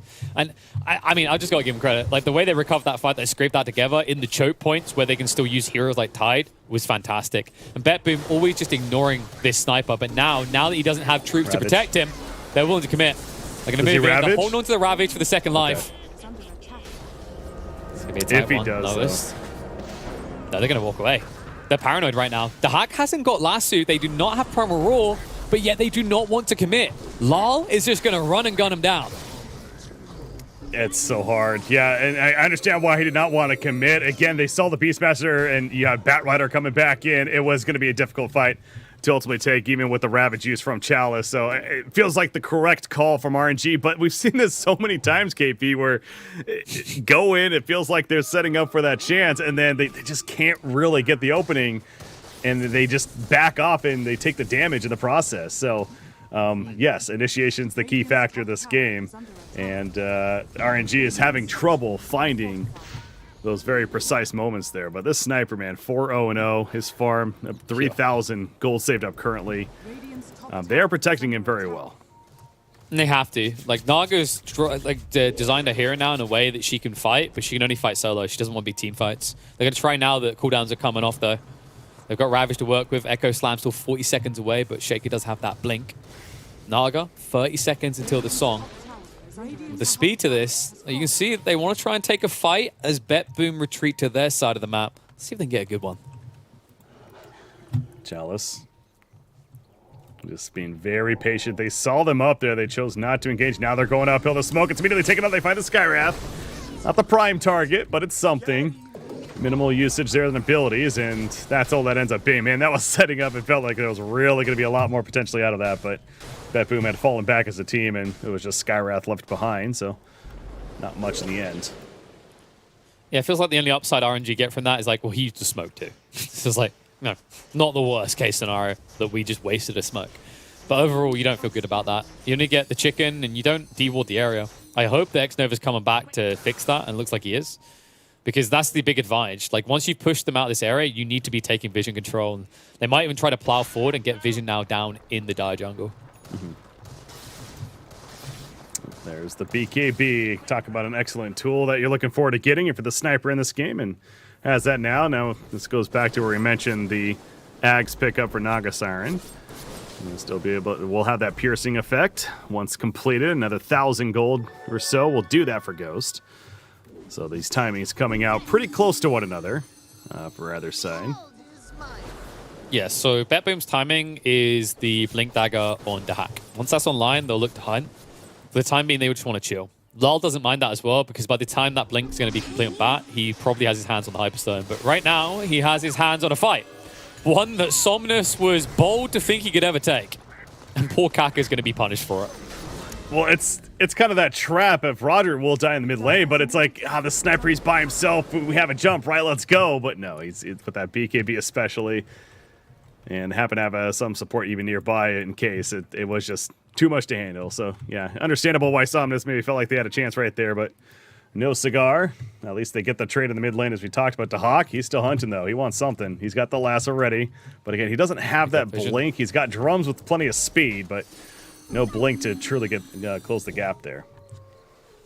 Yeah, it's kind of a tough one. You have the vision, you want to play off of it, but you just don't have the instant initiation still on the side of BetBoom. You know, the Primal Raw, limited range, no blink there either. And you haven't even got Assassinate to try and open up with at least a small stun. There's just nothing. But maybe they can find a kill here. They're going to move across. Somnus. What? See ya? Yeah, this... Okay. What a hero. sniper. I hate this hero. Like, I'm not going to lie. Like, it's weird because I started my journey in Dota back in 2012, I think it was, with this hero. Actually, earlier than that. I can't remember what year it was. Whatever year I was first in uni. But now I've grown to hate it. Headshot is a vile and disgusting spell. There's just something about being against it that tilts you. Well, the way that's the ability itself is crazy. But I feel like a lot of sniper games, though, the hate factor also comes from you can't finish against sniper because of the uphill defense and how ridiculous that is. But I'd love to see this really kind of aggressive sniper play from BetBoom and Laurel specifically, and just obviously the communication of the team and everything is massive. How about Chalice? This time he's actually dead. They've done this so many times, unable to kill him, but this time it is just too much. The headshots securing it. But damage block, yeah, but what about Headshot having double what your damage block is? This is just trivial for him. Lal tickles his way to kills, easy peasy. RNG still lacking the answer. I mean, this Mage Slayer pickup is the MVP item choice in this game for me. It's denied everything that RNG otherwise would be able to do. And it's going to open up a tier 2 tower kill. The Ancient Black Dragon, of course, assisting with that as well, but yeah, against Snapper, full Mjolnir is now coming online quickly. And you know, I wanted to touch on the fact that this Dire team choosing not to prioritize the Blink Dagger. A little curious about that, but hey, they haven't needed one, up to this point clearly. But now they have one being flown out to the Batrider. So it goes back to that. They will have that kind of gotcha tool now, especially needed against the Naga Siren. Because yes, this sniper's impressive and it's been fun to watch, KP, but I mean, Naga Siren's getting a pretty hefty lead here. We're getting close to that 30-minute mark that I know we're addressing earlier. It feels like that's the point where maybe BetBoom needs to have a comfortable lead to feel pretty good in this game. Right now, it's still pretty close, and I go back to the Naga Siren is very farmed. Yeah, but the Naga's kind of suffering from not enough item syndrome, or just one more item syndrome. Like, it almost feels like every time he picks something up, he's like, okay, just one more. Like, he used the Orchid once then he's used the Ensnare maybe once. I don't think he's actually got a kill off the back of the Ags effect so far. Just feels like he's always one step behind, and the Sniper is able to do a lot more with a lot less, as is becoming very clear and apparent here. Mm-hmm. Smoke movement. Ooh, smoke. And the Hawk is hunting. He's got that blink ready to go. Lasso target. Kako be prime, but gets jumped first. X-Nova intercepted by Roger, though, and the song's going to come out. Ghost. Do they want to leave? Do they want to pursue? It looks like they just want to get out, but Lich won't be so lucky. Dies in the fountain. You know, but that gaze, though, that was so critical. Because if he doesn't get that gaze off, Batrider jumps in with a blink. He was hunting the Naga Siren. And so I'm pretty sure there was maybe one more second longer, and that jump could have happened, and who knows how that fight plays out, right? So even though he dies, of course, still very worth it. Yeah, bottom lane, they're trying to catch this puck, and he's a little too slippery. It's a little bit tight. Mid lane? Yeah, the pings came out, and I like that move there. Noticed immediately commits to Primal Roar because of what's coming. They just shoot 2 heroes bot. There's no way you hang around mid. Great moves by BetBoom. Huh. Beastmaster going in Ags, by the way. This is not an item we get to see too often, I feel like, on the Beastmaster. With the drums of Slom. But I think they've done it early today. Yeah, they've done it early today as well. You know, bang your drum, bang some mums. Like, it's a lot of the worst of choice. It actually gives you a lot of sustain, especially when you consider the damage output on top of that. It's 110 damage per hit with 6 seconds of duration. It's a lot of thumping that leads to a lot of healing. So I'm kind of being convinced by it the more I'm seeing it. It kind of turns Beastmaster into a successful frontliner, where in most matchups he begins to fall off. This is close. who's going in first. They both smoked up against one another. The gaze immediately. There's a Ravage. It hits multiple heroes, including Marcy, who's right in front. She pops the BKB and going for the Unleashed. Standing her ground. Batrider, who did he find? He found the Puck. That's a big kill on the Puck. Just absolutely gets evaporated. 51 seconds. He's out of the fight. Doesn't have a buyback if he wanted it. Chalice also going to fall as Ravage was down. He already did his job in a sense, but still, that death hurts. X-Nova trying to make it back to base. I don't think he's getting there, though. The Frost Shield, it's going to make it take a little bit longer. Well, let's just go triple kill for Laurel. And let's go right back to the Roshan pit. I guess they got to maybe defend the top lane. That's where Laurel will head. But, yeah, successful fight for them. And the blow up there was big. How are Marcy a hero? Sorry, she's broken my speech. Just like she's breaking the game. That was absurd. I mean, that's the power of this hero, though, right? BKB, and she stands there beating the crap out of heroes, slowing them down so they can't move around, and still not dying. Just look how close this gets, how low she gets. Despite the great lockdown, despite how close they are to getting rid of this critical kill, they're unable to do so. And part of the element of this is Lal comes in as a second wave, starts hitting up targets, make sure that additional elements get removed from their damage output. Marcy stands her ground. Sure, she dies in the end, but just like in the anime, it was for a good cause. Yeah, no, she was, wait, spoiler? Hold on. Whoa, wait. Oh, I'm sorry. Did you not watch the register what you said right there? You're a few seasons behind if you haven't caught up by now. Beastmaster does finish the Yak, so again, very intrigued to see that coming into play. Yeah, kind of to that as we're talking about that last fight broke out, especially when they're up against this team, an RNG who's more about that presence of fighting together. This is a tool that helps BetBoom stand their ground more efficiently if it comes to that. But as they're going over that point, of course, they attempted Roshan slightly. They decide better of it. Boots of Bearing, by the way, also just delivered to the Batrider, and that's because they want to try to get another jump right here. They know RNG is itching, trying to defend this Roshan. How much do they really want to dive this, though? If they wait too long, Ravage is going to be back. It's up in 30 seconds. They want to go now. The Hack is going to move in. It's another push towards him. BKB is going to be committed, but Snare is there to save the day. Not for long, though. Poor little dude's being ran down. Nice fidget interception. Will allow X-Nova to retreat and stay alive.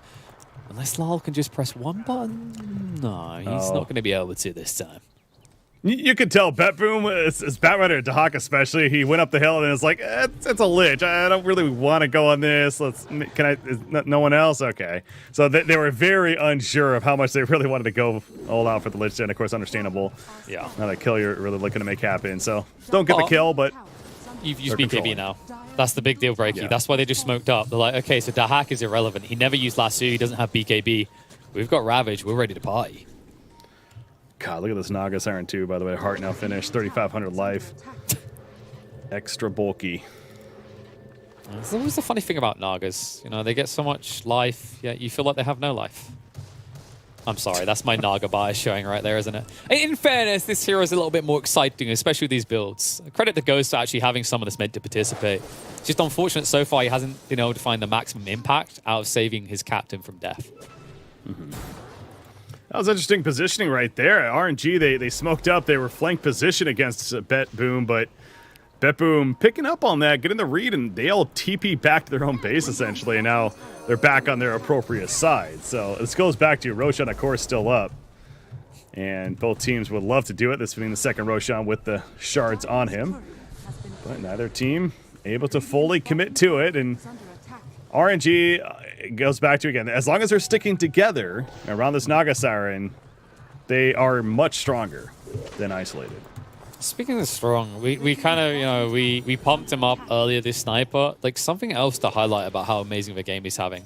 Usually snipers build some element of illusion in that they try to move away, as an illusion with an E, right? They try to force staff away, or they try to concussive grenade their way to safety. He's done nothing of the sort. Yeah, he built BKB, but everything about Lal's build is I will stand here and A-click and I'm not leaving.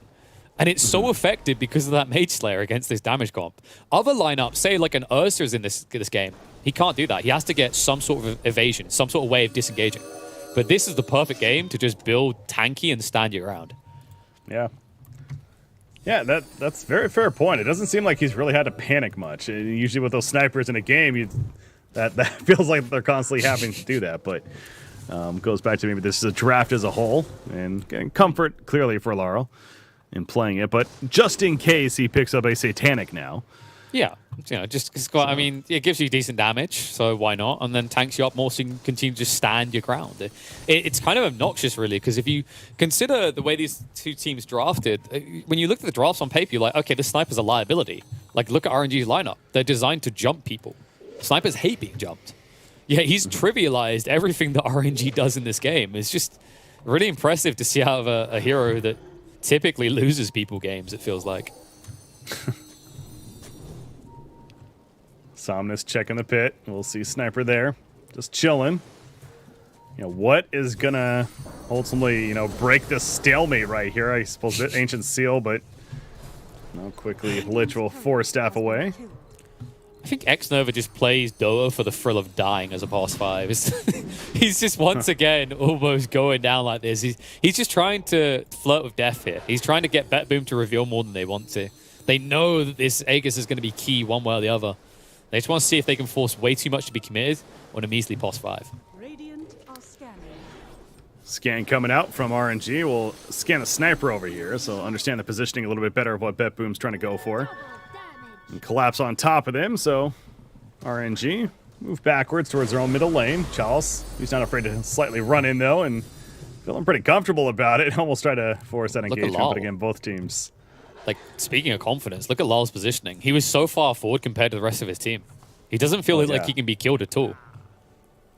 Which is bold. It's hard to kill him. I don't think it's impossible to kill him, though. Middle tower is under attack.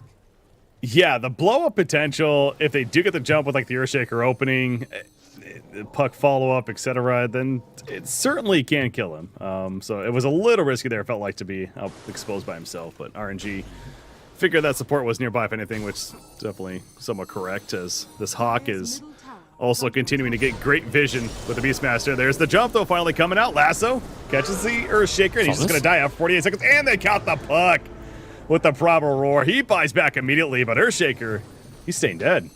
Save a hero syndrome right there. Somnus was trying to just get the silence out and then shift over the side, maybe give Shaker an opening, but in the end, he ends up having to commit the buyback. Now jumping for Roger. We've seen this before in the same area. You need to be careful about how you commit with this hero. But Naga alone is good enough. She is dead and gone. 50 seconds without the Marcy. BetBoom will have to retreat. I'm not sure about that jump there from Marcy. It's overpowered hero, sure, but look, come on. You can't just throw yourself at the team like that and expect good results. Yeah, that felt a little funky. I will say Earthshaker did just barely get enough for a buyback there as that fight was engaged. And speaking of engaging, it's now RNG the one that wants to push the issue.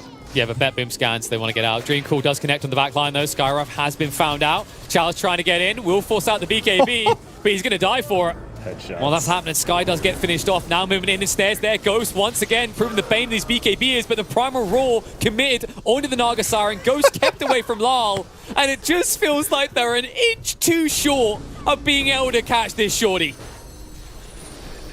I don't mean to laugh. I mean, that's a big kill on a Batrider, but he just buys back immediately. Even they kill the Earthshaker, and yeah, now I think Roshan should be secured by BetBoom. Maybe even a kill on Som. That would be a dieback. This is a big one if they can get it, but looks like he's a little too far. So I'm giggling a little bit right there because you just gotta laugh at the fact that this sniper literally is just standing there like a sentry turret and just going left and right, shooting whatever comes close to him. It was ridiculous how they could not actually get next to him to take him out, just standing his ground.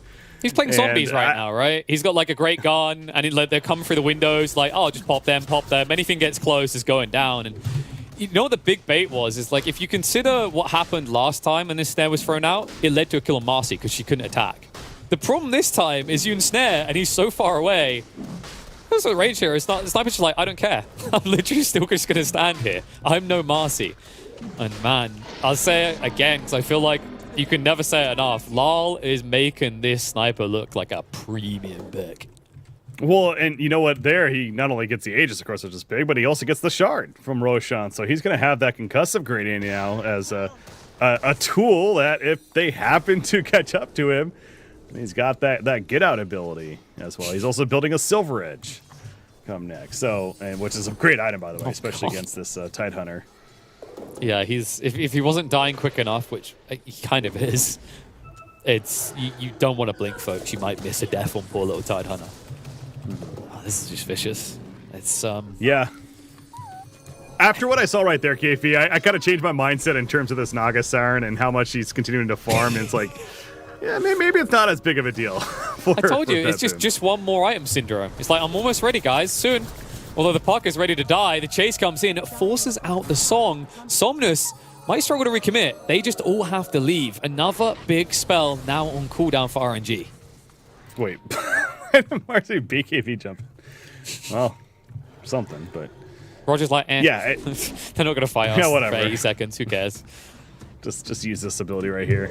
Yeah, that you're right, though. It's like, sure they get away, but Naga Siren, that's another 50 seconds. No Song of the Siren to be used right now, and BetBoom clearly continuing to push the advantage. I feel like Laurel wants to finish that Silver Edge before they maybe look for another play, and that should be coming up very soon now. Yeah, he's got plenty of time to farm in greedy positions right now. He knows he's at least going to have 2 heroes always parked behind him. And he has got 3 minutes left on that Aegis. So unlikely that RNG want to commit directly into him. In fact, this game, this has to be one of the most tilting pot games Somnus has played in a long time. Like, he just can't go anywhere near the sniper. He almost dies just to a few right clicks straight away. Well, they're going to have to worry about the sniper right here because he's coming right down the mid lane, going for that tier 3 tower. Aegis still another 250 on it. There's that Scepter Gush effect, but Laurel, grenade back. And guess what? He's got range. That tower, the Frost Shield helps, but it will continue to drop, and BetBoom can just sit and do this, it feels like, over and over again. The ho-ho-ha-ha days. We'd almost forgotten just how stupid this hero could be. How does a guy this short shoot that high over a high ground? We're not going to answer the physics of that. We're just going to put ho-ho-ha-ha into the answer box of everything. It's just... It's one of those heroes, man. Like, you don't get threatened by the tower. You can just sit there, and the absurdity is you have your own vision provided via Shrapnel. Batrider farming his own jungle in the meantime, and if RNG has felt comfortable enough here to start pushing out, Somnus in fact going to take out the outpost to regain some map positioning for them, but you see Sniper, that Silver Edge has been delivered. He's got his boots currently in his backpack, waiting for the Aegis use in whatever way it may be. Beastmaster does have the shard as well, worth pointing out, so those dive bombs now online. Speaking of initiation. Definitely a nice way of probing. That stun's long enough, the Sniper could probably pick apart a support if he sees them, so it's not a trivial matter. This is just, come on. Yep.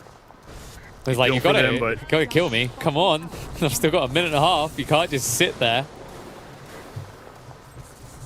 It's the positioning of BetBoom supporting cast, though, too. If they're not giving any easy opening to Hawk is smoked up. He's trying to find an engagement. He actually just got the Aeon disc as well, so he's feeling really comfortable about going. There you go. They find Chalice, and they're going to get the breakup. Yeah, he's dead. 95 seconds. See you later, Tidehunter. Good lord, they almost got a follow-up because of the dive bomb. If X-Nova got stunned on the spot without a 4-staff, I think Sniper would have turned around. But instead, BetBoom are going to be the ones turning around. A good pick just before the Aegis would run out. 40 seconds still on the clock. The Hack has found a potential target, but Puck will be quick to disengage. Seems like they just want to try to get more map control on their side and make sure that when the Aegis is gone, RNG can't easily move out and reward the map. Reclaim that outpost down here, but the tier 4 items popping out.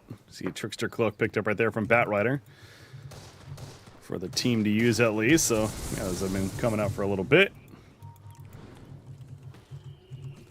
Get RNG moving out themselves, controlling more of the top portion. Look back at Naga Siren, it's like, okay, well, a butterfly's coming. That's nice. I mean, the evasion's certainly good as well, and just agility. And let me tell you, Ghost Sport, if I just have one more item. But what about this next one? Yeah. soon, guys. Scotty would be the go point. Nice dodge out by the Hawk. Chase in though, Roger. So Kaka's a free kill. Let's take that one. Dream Call is forced out. That'll force the BKB reaction, but nice Lincoln save coming out from the Puck to keep Kaka alive. Yeah, that was a great Stormcrafter, actually, from Dahak you mentioned with avoiding the fissure, but unable to still be enough to, of course, they did get the Dream Coil out of it. But Tidehunter, Ravage is online, back up in 5 seconds.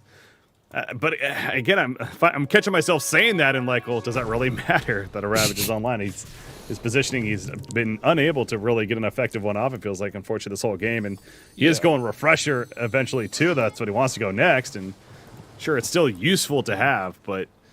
I mean, if they've used their BKBs, you're only stunning one hero if you catch all 5, the Skywrath, right? It doesn't feel good to say that. Not when you look at the fact that RNG have multiple heroes that have that BKB issue. So they always have to jump first, and there needs to be a surprise. That's why they're smoking and moving out here. Still, over 2 minutes until the shortest time possible for Roche to spawn. And BetBoom, they're going to dangle one in the mid lane. Let's see if RNG want to nibble. Aeon Disc makes it very non-appetizing, I would figure, but they find the Beastmaster. That's a better target. Can they kill him quick enough? Sniper, though, yeah, he's doing plenty of damage. Echo Slam finally used. They do kill the Beastmaster. He has buyback, but Sniper is doing a lot of damage in the process. The sleep from Naga Siren, trying to keep him at bay.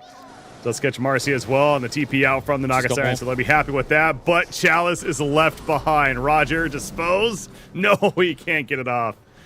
Blink out from Tide. A little bit greedy there. There's maybe an opportunity for Roger to quickly rebound across, but nice full start to get him away to safety. Chalice will survive, but you see the issue, right?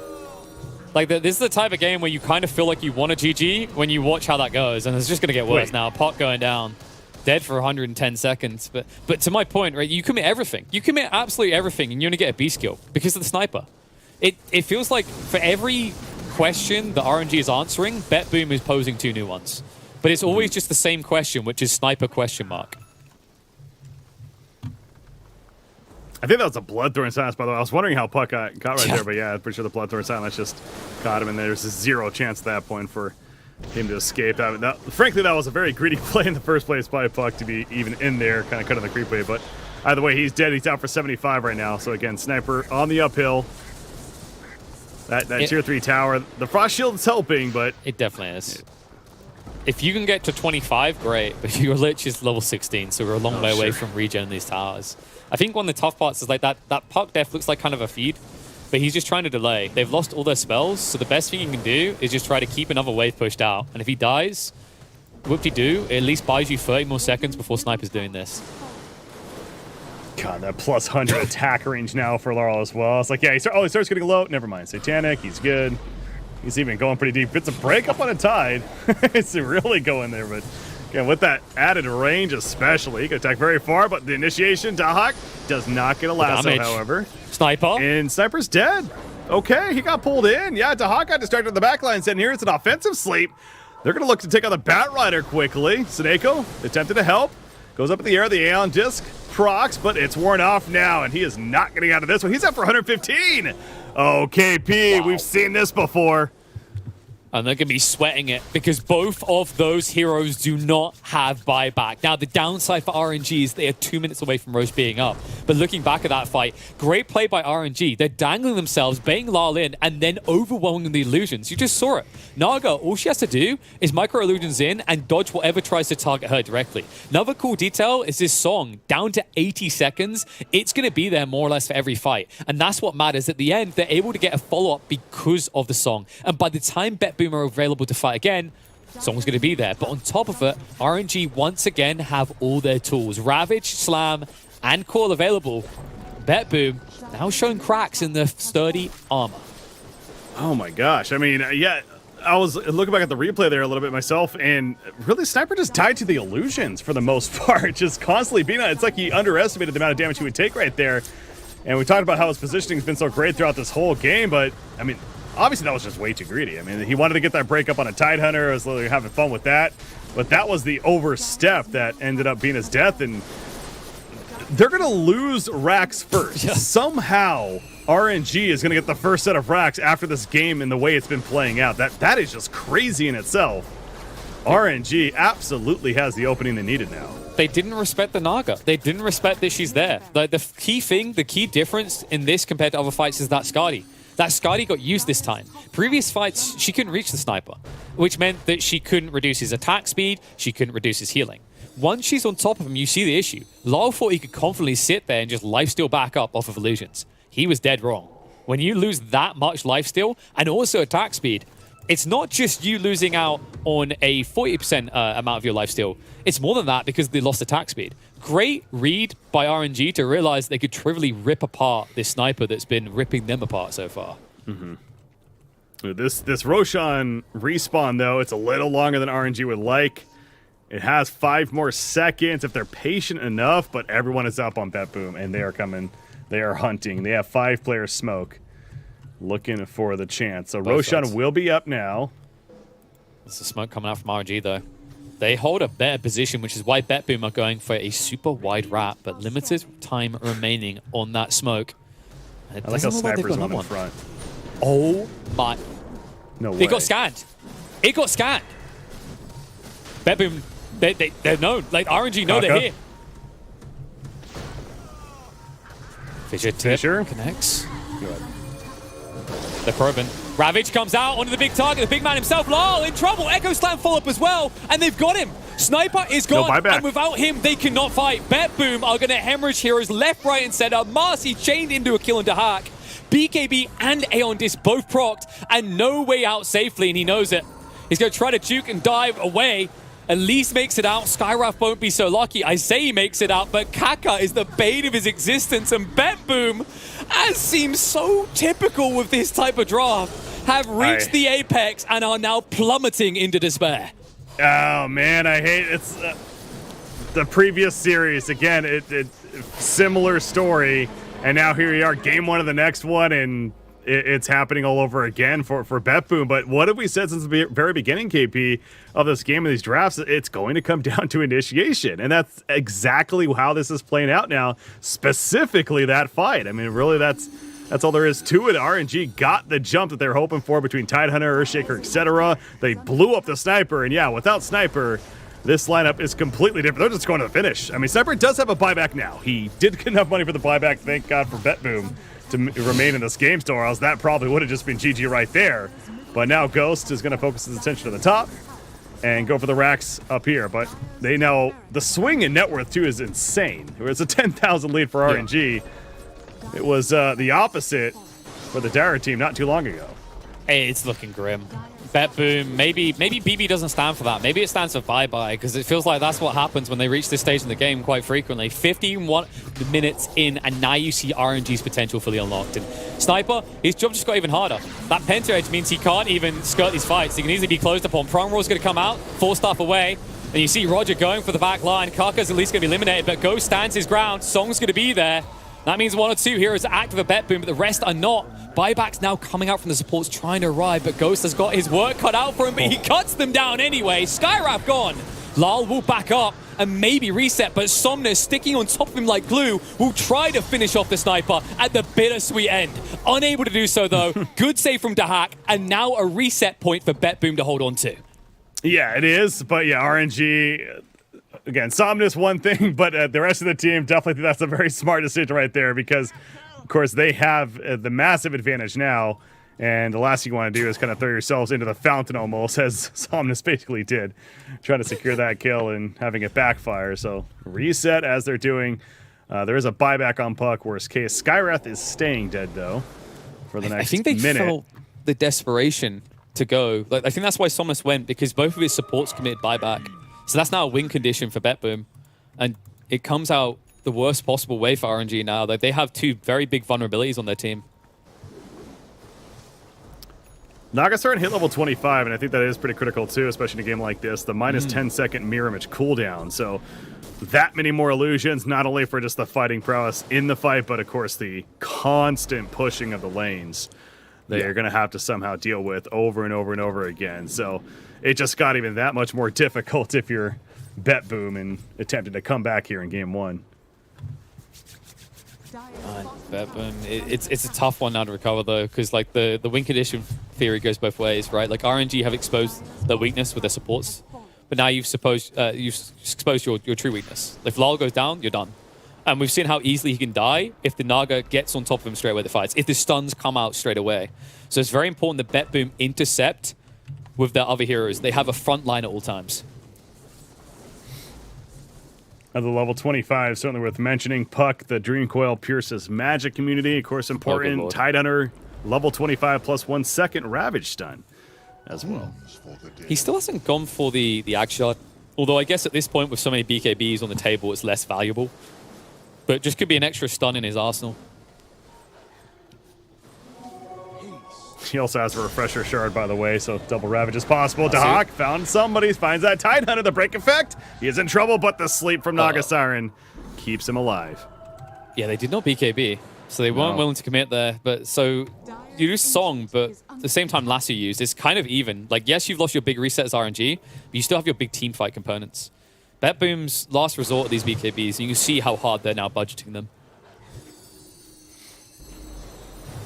RNG without the Song, not nearly as worried about picking a fight, though. Understanding that the lasso's on cooldown to that point. 50 seconds remaining on the Aegis. That's one thing you really got to keep in mind, too, if you're RNG. The last thing you want to do is commit to a fight as that Aegis is wearing out, and we've seen that happen before, so... In pitch-perfect fashion, yes. They've still got 40 seconds to work with, which is about how much time they need for Song of Siren. They are going to smoke up. Remember, they have got the Refresher Shard on the Tide, so double Ravage is a possibility here. Is he going? Get the Aeon Disc. Naga Siren wants the Sniper, finds the Sniper. They're piercing through the BKB, not even up anyway. They're going to lock down the Sniper 2 minutes, and that could all but do it. RNG finds the other opening. The Ravage comes out. Beastmaster, he's dead as well. That's the second Ravage, of course, and it's over. The Chain Frost going to help secure this. Game 1 certainly in the hands of RNG. No RNG about it. Only skill coming out from the Chinese team. BetBoom have reached their limits and have been broken. RNG, with a team fight-oriented lineup, reached that late game we talked about and plowed on through, and this last fight looked trivial. BetBoom had not one leg to stand on. Instead, now they are at risk of being on their knees because they are yet to win a game. I believe that is 3 losses, 0 wins so far. They got to step it up.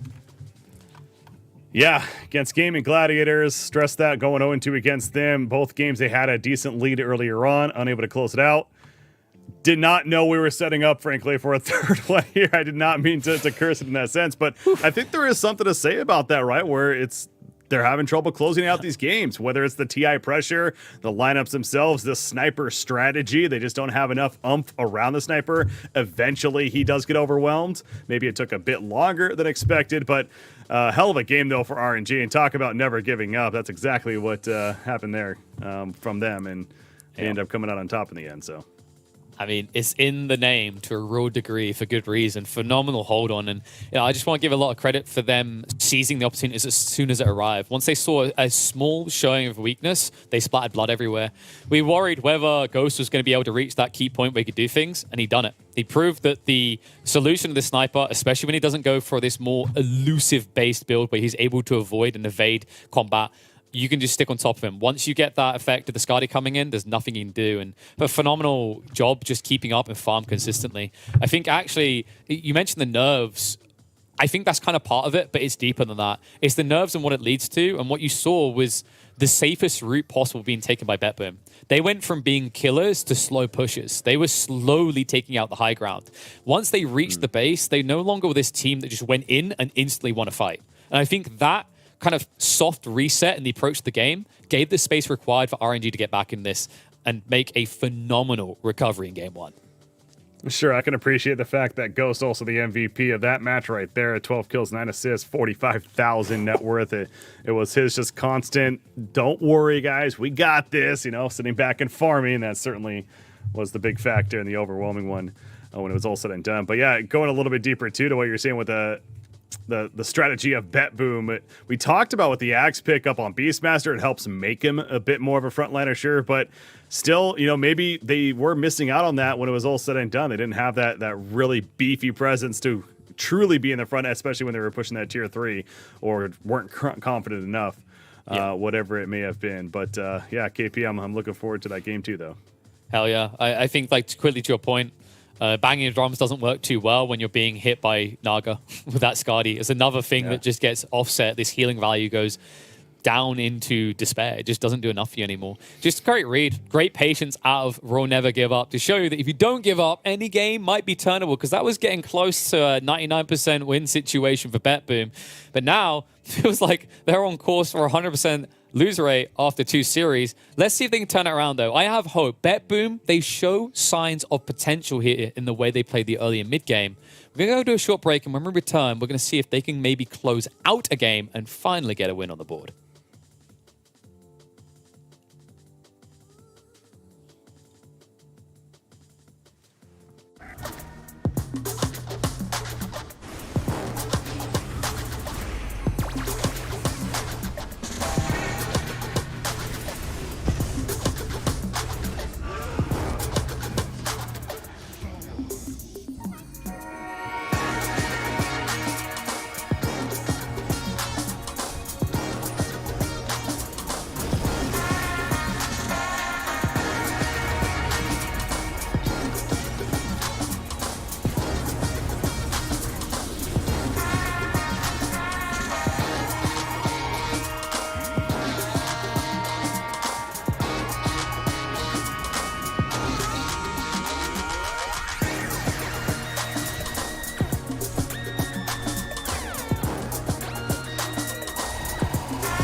shields and our swords, we pave the path to victory.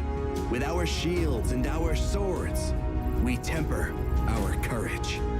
With our shields and our swords, we're making history. With those who make the game a reality, we're the Vanguard. We're with the best. Let's raise our shields.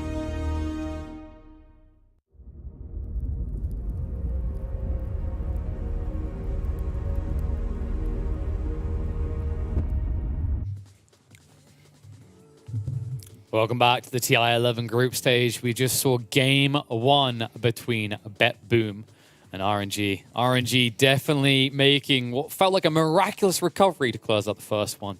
BetBoom still yet to solve that miracle of closing games here in the group stage, though.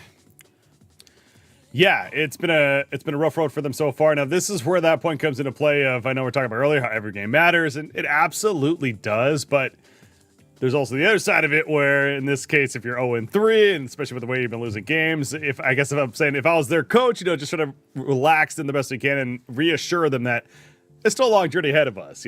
We played 3 of our 15 games in total over these next 4 days. Still a lot can happen, but also the fact that, again, clearly they're showing that they can come through. They definitely have these chances in these games with the leads that they've been able to make work, but it's just the closing it out, getting over the hump is the issue. And, maybe a little bit of in decisiveness as far as when and where to finish the game has been part of it. But overall, we'll see if they can change it up here in game number 2 for this series. But there's a lot of results happening today, though, KP.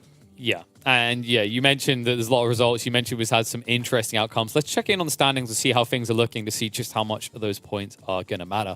So looking at the top here for EG and OG, both at the top, 4 wins, 3 wins respective. BetBoom, that's where it gets a little bit more spooky, right? Like, you can argue that there are a bunch of other people down here because of how well EG and OG are doing, but right now you're the only team in your group to fail to cinch a win at all. Of course, look who's at the bottom with him, though. Isn't that crazy, by the way? LGD 1-3. I saw EG actually beat LGD 2-0 in their series. So that's one of the bigger matches for sure. Yeah, that's okay. That's some parity, yeah. So tiebreakers then, guys, right? Tiebreakers all around, okay. How are we handling that? Yeah. Infinite is how we're handling it, I'm sure. I mean, it could be interesting. Like, even when you look across a Group A, it's kind of one of those things where if 1 or 2 teams actually dumpster everyone, it creates a lot of balance at the bottom of the leaderboards, and the outcome doesn't seem as apparent. And just a reminder, folks, this year, 2 teams will be eliminated from each group. You can see via those nice little tabs there. I believe usually it's been 1 team from each group in previous years, but we had to up the ante with how many teams are here this year around. Yeah, 20 teams here in the group stages alone. I mean, it really is insane how big they made it this year. But again, a lot of great competition out there, and I personally love to see the fact that they open it up so much when it's all said and done. So, but yeah, I mean, again, there's still a lot of matches to be played. It's still kind of crazy to see that LGD more so for me being that 1-3. But with that said, it looks like game number 2 is officially underway, and we got a draft first pick set to come. I mean, Marcy's still there. Undying is also still there. We haven't witnessed the Undying yet ourselves today. No, not yet. I think it's just a matter of time, though. It's one of the most desirable picks. I think it was like 2nd or 3rd most popular, so definitely very high up there. And that Marcy mentioned, of course, is going to come out consistently, just still being picked or banned every single game we see. And, to your point of like teams needing to step up at the bottom, this is where it gets interesting. Like when you're 3 games down, when you're 3-1, like LGD, when things aren't necessarily working out as intended based on your game plan, we talked about this idea of meta setting. Do you flip the meta? Do you try and go off script? Do you try and create something new? Or you start mimicking and evolving what other people are doing? Because clearly whatever you're doing here in day 1 isn't working. And I think that's the issue for BetBoom. We've seen they have drafts that, in theory, can carry them towards a win, but then fall just short of that win at the last moment. How will they adjust? It's kind of funny. You're talking about the idea of mimicking, and maybe that's where they need to start going. Well, I think of the Lich themselves. It's obviously, again, we talked about maybe not the most popular support, at least going into this event, we didn't feel like, but RNG using it in that first game, and obviously did very good against them, so BetBoom will open themselves with the Lich and the Primal Beast for now. So Shadow Team on the other side. So a lot of potential support options as far as both openers go. That's a very, very tanky opening. The Frost Armor plus what the Primal Beast can do, just in raw HP as well as his abilities. He has a very clear ability to just keep going in and non-stop plowing through the enemy team. One issue you are going to run into is that Shadow Demon. We saw earlier today how phenomenal of a counter it is against the Primal Beast. If you get purged, you can't just make that finishing gap close to go and pick up a target for polarizing, which means that you're missing the element of your hero that allows kills to happen past the laning phase.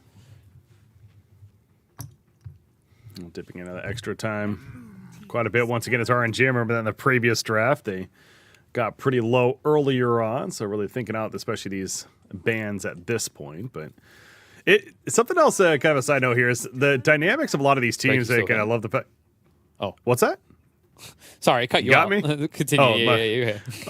So as I was saying, one of the cool things about especially having the player cams and stuff like we're looking at now, and you kind of see the different dynamics of a lot of these teams and how they go about these drafts, and how some teams, they're obviously communicating constantly with one another, huddled around each other even. Other teams, a little more individual, just at their stations and being pretty chill about it. And to that point, when we were seeing BetBoom earlier, it seemed like they were very, not to overthink it, but, they're all just trying to focus on the next game here and at their own stations and talking it out. Yeah, I think the interesting dynamic change for RNG between Game 1 and Game 2's draft is how much they were smiling in Game 1. Remember that? Like, they were all smiles. They were having good jokes. They were feeling good. It's kind of weird. Like, you take the win. You're like, why are they not showing that same positivity, that same always smiling? Well, if you think about how Game 1 went, like, RNG looked like they should have lost that for a lot of the game. BetBoom didn't close quick enough. That's what happened. And RNG's peak was, of course, higher. They reached past BetBoom's peak. So RNG, while happy with the win, probably aren't happy the way that game went down. They don't want to just rely on their opponent's draft falling off. They want to rely on their ability to take the early and the mid game as well. So this is something I was definitely thinking about. I meant to bring up as well, but we kind of got our answer here. Was RNG going to address the sniper? Kind of to what you were just saying, how RNG, it wasn't a free win for them by any means. That sniper especially was really, really, really annoying to deal with, and clearly a comfort pick for Larl over there on BetBoom. And again, as we see, the answer is yes. They eventually address it with that 5th ban. It's just not worth the risk. Let's force Mr. Larl to play something else this time around. Just imagine if they were like, oh no, we don't have the Lich this time for if that sniper thing happens again. Just ban it out. Just don't risk it. All right, we haven't got any hero to slow down the annoying push of a sniper this time. Definitely some respect being shown to Lal, though. So far, Lal has been popping. I think one really cool thing that's a positive for BetBoom, even if we haven't seen it translate to win so far in the group stage, is that they've diversified the portfolio. This is a lineup that used to rely on Dahak to win. This is a lineup that the kind of classic statement was, if Dahak has a game, they win a game. They've evolved that, and we saw a clear presentation of that in the last game where Lal was the one on the podium. And we've seen them give just as balanced of an outcome to all 3 of their cores. Sometimes they draft around Notice, sometimes Lal, and sometimes Dahak. What? That's Ricky. Okay. Yeah, it's been a while. It's definitely a hero that can play that kind of mid-game fast again, but I'm worried once again about scalability with what BetBoom has to open this up. They're definitely looking to brawl and take early mid-game control. I hope this time around, though, they leave themselves some scalability for late. Oh, God, no, not this. This is... So, Breaky, like, you'd think it's somewhat countered, right? Because you're up against a Primal Beast, there's the Ricky Smoke Clouds. RNG are confident when they pick it against that, though. Like, they have 2 heroes in the support cast that can save a Leshrac. The only thing they're really missing now is a healing factor to this, and this Leshrac might be unstoppable. Yeah, I'm still so caught up on this Ricky pick, honestly, coming out right here, especially in the 3rd spot when there's, that vulnerability, right, of like, do they get some kind of counters here? Something like even a Slardar comes to mind, right, as far as the anti-invis in that sense, anti-stealth. So with the Leshrac too, though, speaking back to that logic where, the smoke screen's annoying against him, but especially if Leshrac gets a BKB, or even with that one, I still feel like he's still pretty decent potentially against a Ricky, and that constant AoE damage for the Pulse Nova, Edict, etc., that Ricky will have to worry about dealing with when running around him. So I think that's part of the reason maybe why they're confident with it, and Centaur. It's My Little Pony time. Yeah, we're just going down that route now. Centaur comes out. To your point, like the Leshrac, it's kind of weird in that he kind of middle fingers the idea of a BKB, because if he wants, he's fine because of the saves. The weird part as well is, like, you know, Primal Beast you'd think would be decent as a hero that can lock down Leshrac. There's usually a little bit all over the place, very fast moving, very archaic. But the issue is if you grab him, if you pulverize him and he's activated his spells, you die. You die while stunning. Like it's one of those awkward situations. It kind of reminds me of heroes like Shadow Shaman or Legion Commander. It's like, I've stunned them. It's like, yes, but you've stunned yourself as well. So if you're not winning the outcome there, you're also removed from the equation. I do like this, though. This gives them that kind of burst turnaround. So scrap what I was just saying about BKB not needed. They are definitely forcing Lesh into a BKB here. I think what RNG are missing right now that makes BetBoom Zeus feel good is the initiation's pretty weak. Centaur Blink is kind of it. Marcy maybe eventually is able to follow it up, but they don't have an instantaneous initiation onto this Zeus that, as we know, isn't as helpless and babysat as he used to be. Right? He can just get out with his good old Mario jump these days. As far as position ones that come to mind with that capability, something like that Ursa, I don't know if it would necessarily be this game, but if you're looking for one to kind of jump in there with you. I will say Stampede is a fantastic tool this game to have for RNG, as it usually is, so you can get more logic there on the fourth pick, Centaur. Yeah.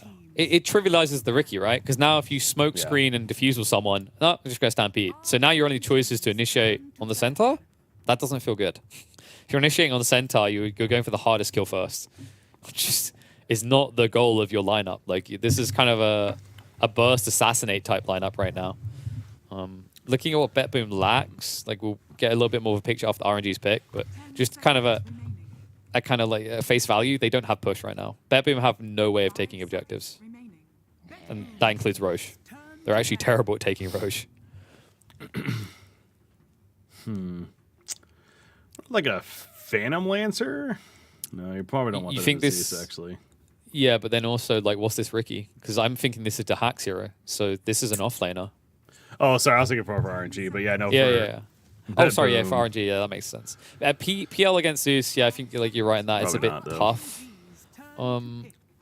Maybe just someone that participates. You know, Sven's not really popular right now. Looking at the bans, like what they move. Morphling would have been a decent one. I think the Faceless Void could have worked really well for RNG because you just get to a point where the Leshrac runs into the Chrono and everyone dies. Something self-sustained. I don't think Wraith King's really on the table right now for people, but something that kind of fits that role. Provides a little bit of stun, but more importantly, can be its own man. It can survive on its own. Like a Bloodseeker, actually, for RNG. Like play more into the burst and not worry about it coming back to you. It's an interesting idea. Okay. I mean, we don't see it frequently these days, so it wouldn't have been on the menu in my mind there. But now that you see it in this type of game, I mean, it's a bit dicey against the Ricky, but a solid choice up against the Zeus and makes his game very difficult to play. And we did already highlight that the reason BetBoom picked Zeus is there wasn't a great way of stopping him. Wow. Anti-Mage. Yeah, this is turning into quite the entertaining game in the sense of getting some funky stuff coming out. But again, with so many games to be played, you're bound to have, obviously, you know, some of these where you get heroes like a Ricky and now the Anti-Mage finish for RNG. But BetBoom, they got 50 seconds, still a lot of time. But you're right. I've also been starting to think of that object. I mean, they still need some sort of objective capabilities. But yeah, what is the answer there? Like a lot of the good ones that would give you that push in the off lane feel like they don't want to lane against anti-mage. Nature's Prophet? Against what, Shadow Demon or Marcy? I feel like either one of them can just run you down. Okay, so they're switching it up. So Lone Druid should be going safe lane, and then Ricky will be off lane. Wait, no. Okay, this is even better. This makes a bit more sense. Yeah, it's support Ricky. Yeah. I'm glad they done this because I was struggling to find a way in which Ricky works. Like, Smokescreen is in theory good against all these cores, but like you always have to Smokescreen the Centaur, otherwise he saves the others. So then you don't do anything. This at least has some value. The Sleep Dart is still pretty nutty. Even though it's been nerfed time and time again, the cast range is actually still ridiculous on that ability. Okay, so yeah, we're kind of caught up in this idea that it's going to be that core Ricky. In the end, it ends up being the Roger position for Ricky. And it goes back to, I kind of wonder if that was always the plan or if that's just simply what they decided to adjust with right here. But either way, that's what it settles with. But we got an Anti-Mage versus Lone Druid matchup here in this one as far as the position 1 cores are concerned. It's better for BetBoom, but it may come across a bit too greedy. Like Zeus plus Lone Druid, the other 3 have to make a lot of space, and I'm not necessarily convinced that what Ricky can do in the support role to enable that. Maybe I'm going to be proven wrong, though. I think he's going to have his work cut out for him. RNG can definitely fight as 4, and they're very strong. If Somnus has a good start to this game, it might be very difficult for BetBoom to get the space necessary to play their game. But BetBoom, they do funky things that we don't expect them to make it work, so maybe they're going to find a way of making this Ricky work. Well, they definitely have to, of course. Like, so keep going back to 0-3 so far on the day. They would like to find that first victory. The only team right now in the tournament that we're talking about that is still unable to pick up that win. Certainly capable. All 3 games have led towards the possibility of that being realistic, just unable to close it out. But game number 2, here we go. Into it, the smoke already up for RNG. BetBoom making the way down in the middle lane. But yeah, Ricky, again, the one to really watch here. But also got the fact that we have an Anti-Mage versus a Lone Druid, and this is a game that, buckle up, potentially could be a little bit longer of a one. Plays out that way.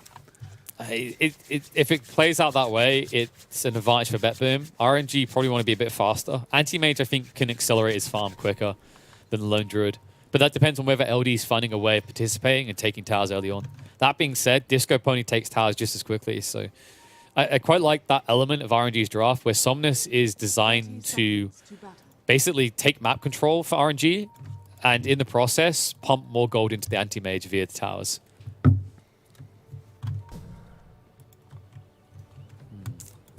Ghost heading towards the top lane. Getting ready to go up there. Of course, going to run into a couple of heroes, but not the biggest deal. We got Roger with the Orb of Venom, though, and I guess Anti-Mage has one of his own, so can duel right back. Yeah, and he did level into the mana burn, which is where it gets a bit more annoying on this lane. I say that. Kaka, oh, he wanted the rune. He thought he could just get that for free. Oh, no. Oh. Okay, he chooses to live, but it doesn't mean the rune goes the way of BetBoom. Had to make Ghost come over and help him just a little bit. We could have that rebound target, but yeah, not the biggest deal. Pops the salve. Good to go into the laning phase. So yeah, the Ricky Primal Beast off lane going up against our Marcy Anti-Mage up here. Certainly going to be one to watch. At the bottom, as being shown, though, you have that Lone Druid and the Lich matched up against the Shadow Demon Centaur. Right off the bat, the Bear putting pressure on X-Nova. He's going to put the Disruption out there. This is a great setup. Good combo here. Chalice, a stomp on top, and his Lich in trouble. 3 seconds on the Frost Blast. He's fine. Yeah, they won't be able to kill him there, but it shows you how trivial the Lone Druid is at this phase. He's like, leave my support alone. It's like, dude, you hit me for 49 damage. I'm not going to react to your existence. It's an interesting dynamic change as well, because typically we've seen a lot of teams prioritize attacking the cores on the lane because you can't be self-saved by your support anymore. You're going to get half value. But with these teams especially, it seems there's a lot more prioritization on spamming at the supports. This is also a very stick-heavy lane, similar to last game. And that Bear... What? I mean, you can resummon it, but that's like no matter how you cut that up, that's 300 gold in the pocket center. Yeah. You don't necessarily just want to be giving that up freely. And Centros, thank you very much. And he's already got boots now coming out with some regen. So Chalice, that much stronger now in this laning phase. And they're going to go for a play on a Lone Druid, but the Savage Roar keeps them at bay. You see, again, the Disruption, such a perfect setup for this ability. Ooh, that stop misses. Good avoidance from Seneko. Yeah, but some damage. I think at this stage, they just want to prioritize the Bear. Like, it's so valuable. If you think about the maths of this, like, what's a creep wave worth at this stage? So you're probably getting about 150, 200 gold. You got 300 gold for killing that Bear. It's more than the creep wave. Now, of course, you miss out on the XP, but not only do you get paid, you're also just denying the Huck's ability to play the lane. Gonna say, hopefully, Shadow Demon brought those mangoes, and he sure did. Spam that poison. Top lane, we have quite a bit of a brawl. Aka's getting low, but notice Also has to be careful, Roger, trying to finish the job. Did he go too far now? Or was Venom chased down? Really like this lane. It's a complementary double out. You just saw that there. Like, Kaka can leave, Ghost can leave at any stage. Feels like they maybe knew that this was possibly a Primal Beast off lane, and they countered it perfectly. I don't see a world in which Notice gets kills on the lane here. No, yeah, it's definitely should not happen. In fact, Dispose used on Roger, and like I said, Roger's the one that may needs to be a little bit careful himself. But yeah, Ghost. Ideally setting up to have a decent time. But as we say that, 10-1 against 11-2 Primal Beast. So both sides not necessarily doing the greatest, or as good as they want to be, but trading off nonetheless. As bottom lane again. Nope, never mind. Not going in on this one. Yeah, so far, BetBoom are doing better on the lanes. I think this switches around in the next 2 minutes, though. Like, early on, I would expect mid to be a lead for the Zeus. It's very hard to stop him from getting creeps. But once you get a few levels in Leshrac, like, your stat gain allows you to easily take CS, not to mention the spam of spells. So this will switch around. The interesting one is I feel like Lone Druid's going to now start to suffer. He's only got a slight edge over the Centaur, but now they start to get potency, which you're going to see as Charles moves in. Stomp's ready to go. Seneko will at least deny it for a moment, but death is inevitable for the poor little Lich. And I love the double edge first to get that off cooldown. 4 seconds later, it was ready to go just in case, but not even needed. So it definitely was feeling like it was a matter of time for that disruption hoof stop combo to eventually work and get a kill. And they do on the Lich, so the 1-0 lead favoring RNG. And yeah, he's talking about Lone Druid, doing what he can in the lane when it comes to some last hitting, but this Centaur is feeling pretty good, especially now with that kill in play. We haven't talked really about the mid lane too much yet, but the Leshrac versus the Zeus. Zeus 28-4, Leshrac 21-2. So Laurel currently having the better of this matchup so far. Yeah, like I said, in the early levels, Zeus should be better off. He just has higher base damage and an easier way of consistently CSing. But once you get a few levels in, especially if you get 1 or 2 runes going your way, Leshrac can kind of snowball this. Like, it's a hero that can, in theory, farm faster. It's just the first few levels, your stats are pretty bad, so you can't compete with Zeus. Oh, Ghost waiting to the last second to blink away. Yeah, that was. I know that he was probably fine in the whole time there, but man, just kind of like Morphling style, like in the very last second, gets away. Yeah, he is pummeled pretty hard though. He needs to get some new items out. I think he's got a salve on the way, but that's going to take time. Like that little detail, Kaka just having a point in the sidekicks. Like, life's still a little bit, buddy. Yeah. Trying to help him out, but you see right there, even though he kind of goes in for a last hit and then quickly falls back, because he's still below half life and has to respect their kill potential, certainly. So Ghost maybe not as good a farm, certainly really not as good a farm as you'd hope for. In fact, they're going to go on him once again, and there is the Thunder God's Wrath and the kill on a Marcy as well. That's why they were playing extra aggressive there. They had that R ability. They even let him blink. It was almost just like they were toying with him in the end there. He's like, I survived! It's like, great play there. Just feeds more into the Zeus. Zeus is having a phenomenal start so far. I think one big issue for RNG on this top lane is, in theory, like, you should be able to stop the threat of a Riki with Smokescreen by just burning all his mana. But because this hero has so much health and armor, you can't chase him. And as an anti-mage, you don't want to be chasing him long term, because that means you're not hitting creeps. So, nice read and adaptation by BetBoom to realize just how much they can get away with in this top lane. Bottom lane, Sinister Gaze pull back in. The hoof stomp initially used to try to chase them off, or more so buy him time to get away, but the Gaze pulled him right back, and they get the kill. What is Seneko? I guess just simply wants a free trip back. Oh. This is not what he had in mind, though. Well, it's a trip back. This is not very free, though. Yeah. Mid lane. Fortunate there. Woo. What a hero. He's good. Remember when this hero actually had to worry about ganks? Oh, yeah. The good old Zeus, days. Heavenly Jump is next God. level. Ghost! Oh, speaking of Blink, it doesn't matter, though, again. Well, yeah, you just shoot your Marcy mid, so they're going to make that move every day of the week. That was the only thing they were worried about, is, like, Kaka might save. Man, this lane is brutal, actually. I thought AM would have a slightly better time always burning their mana, but he's never able to get close enough. If he tries, all the abilities get activated, and he just dies. Speaking of dying, bot lane, LD gets called out. Great rotation out of Kaka, but Zeus now here to party hard. Heavenly jump forward, looking for more. Might even be able to burst down Charles at this rate, because he does not have Stampede or any way out. Yeah, no Lightning Bolt, of course, at this point. You don't expect that. The maxed out Arc Lightning There's a smoke screen down on top of Shadow Demon. He's going to put a disruption out, but likely dead. Wants Just a to matter of fight? how long it takes. The gaze from Seneko as he comes out of the disruption. They kill the Shadow Demon. But Lich falls as well, but the chase continues. Roger with that Frost Shield. The slow Kaka, though. He rebounded away, and Laurel's now out of mana, so not much more you can do at this point. However, Leshrak's running over. Nope, not going to catch. They know. They're like, no, this doesn't feel right. Lesh is missing from mid. Where has he gone? So great read to not just run into a double stun there. But Lal, man, they read that perfectly. Patience and no panic out of RNG. They just checked Lal's mana pool like, okay, he's not a threat at all. And chose to hang around for a kill that maybe other teams would have walked away from. Well, Ghost, the long journey begins now of getting that Battle Fury and eventually kind of recovering after what's proven to be a pretty difficult laning phase. But let the journey begin for him. Almost. He needs his boots first. So, still not on Lol? that journey just yet. Lal just kind of needs to get out of this bot lane. This bot lane is deaf. He has to realize this is the one advantage RNG have, is they're well positioned to kill anyone who comes here. Yeah, Yeah, now they especially with hang around. Leshrak showing up.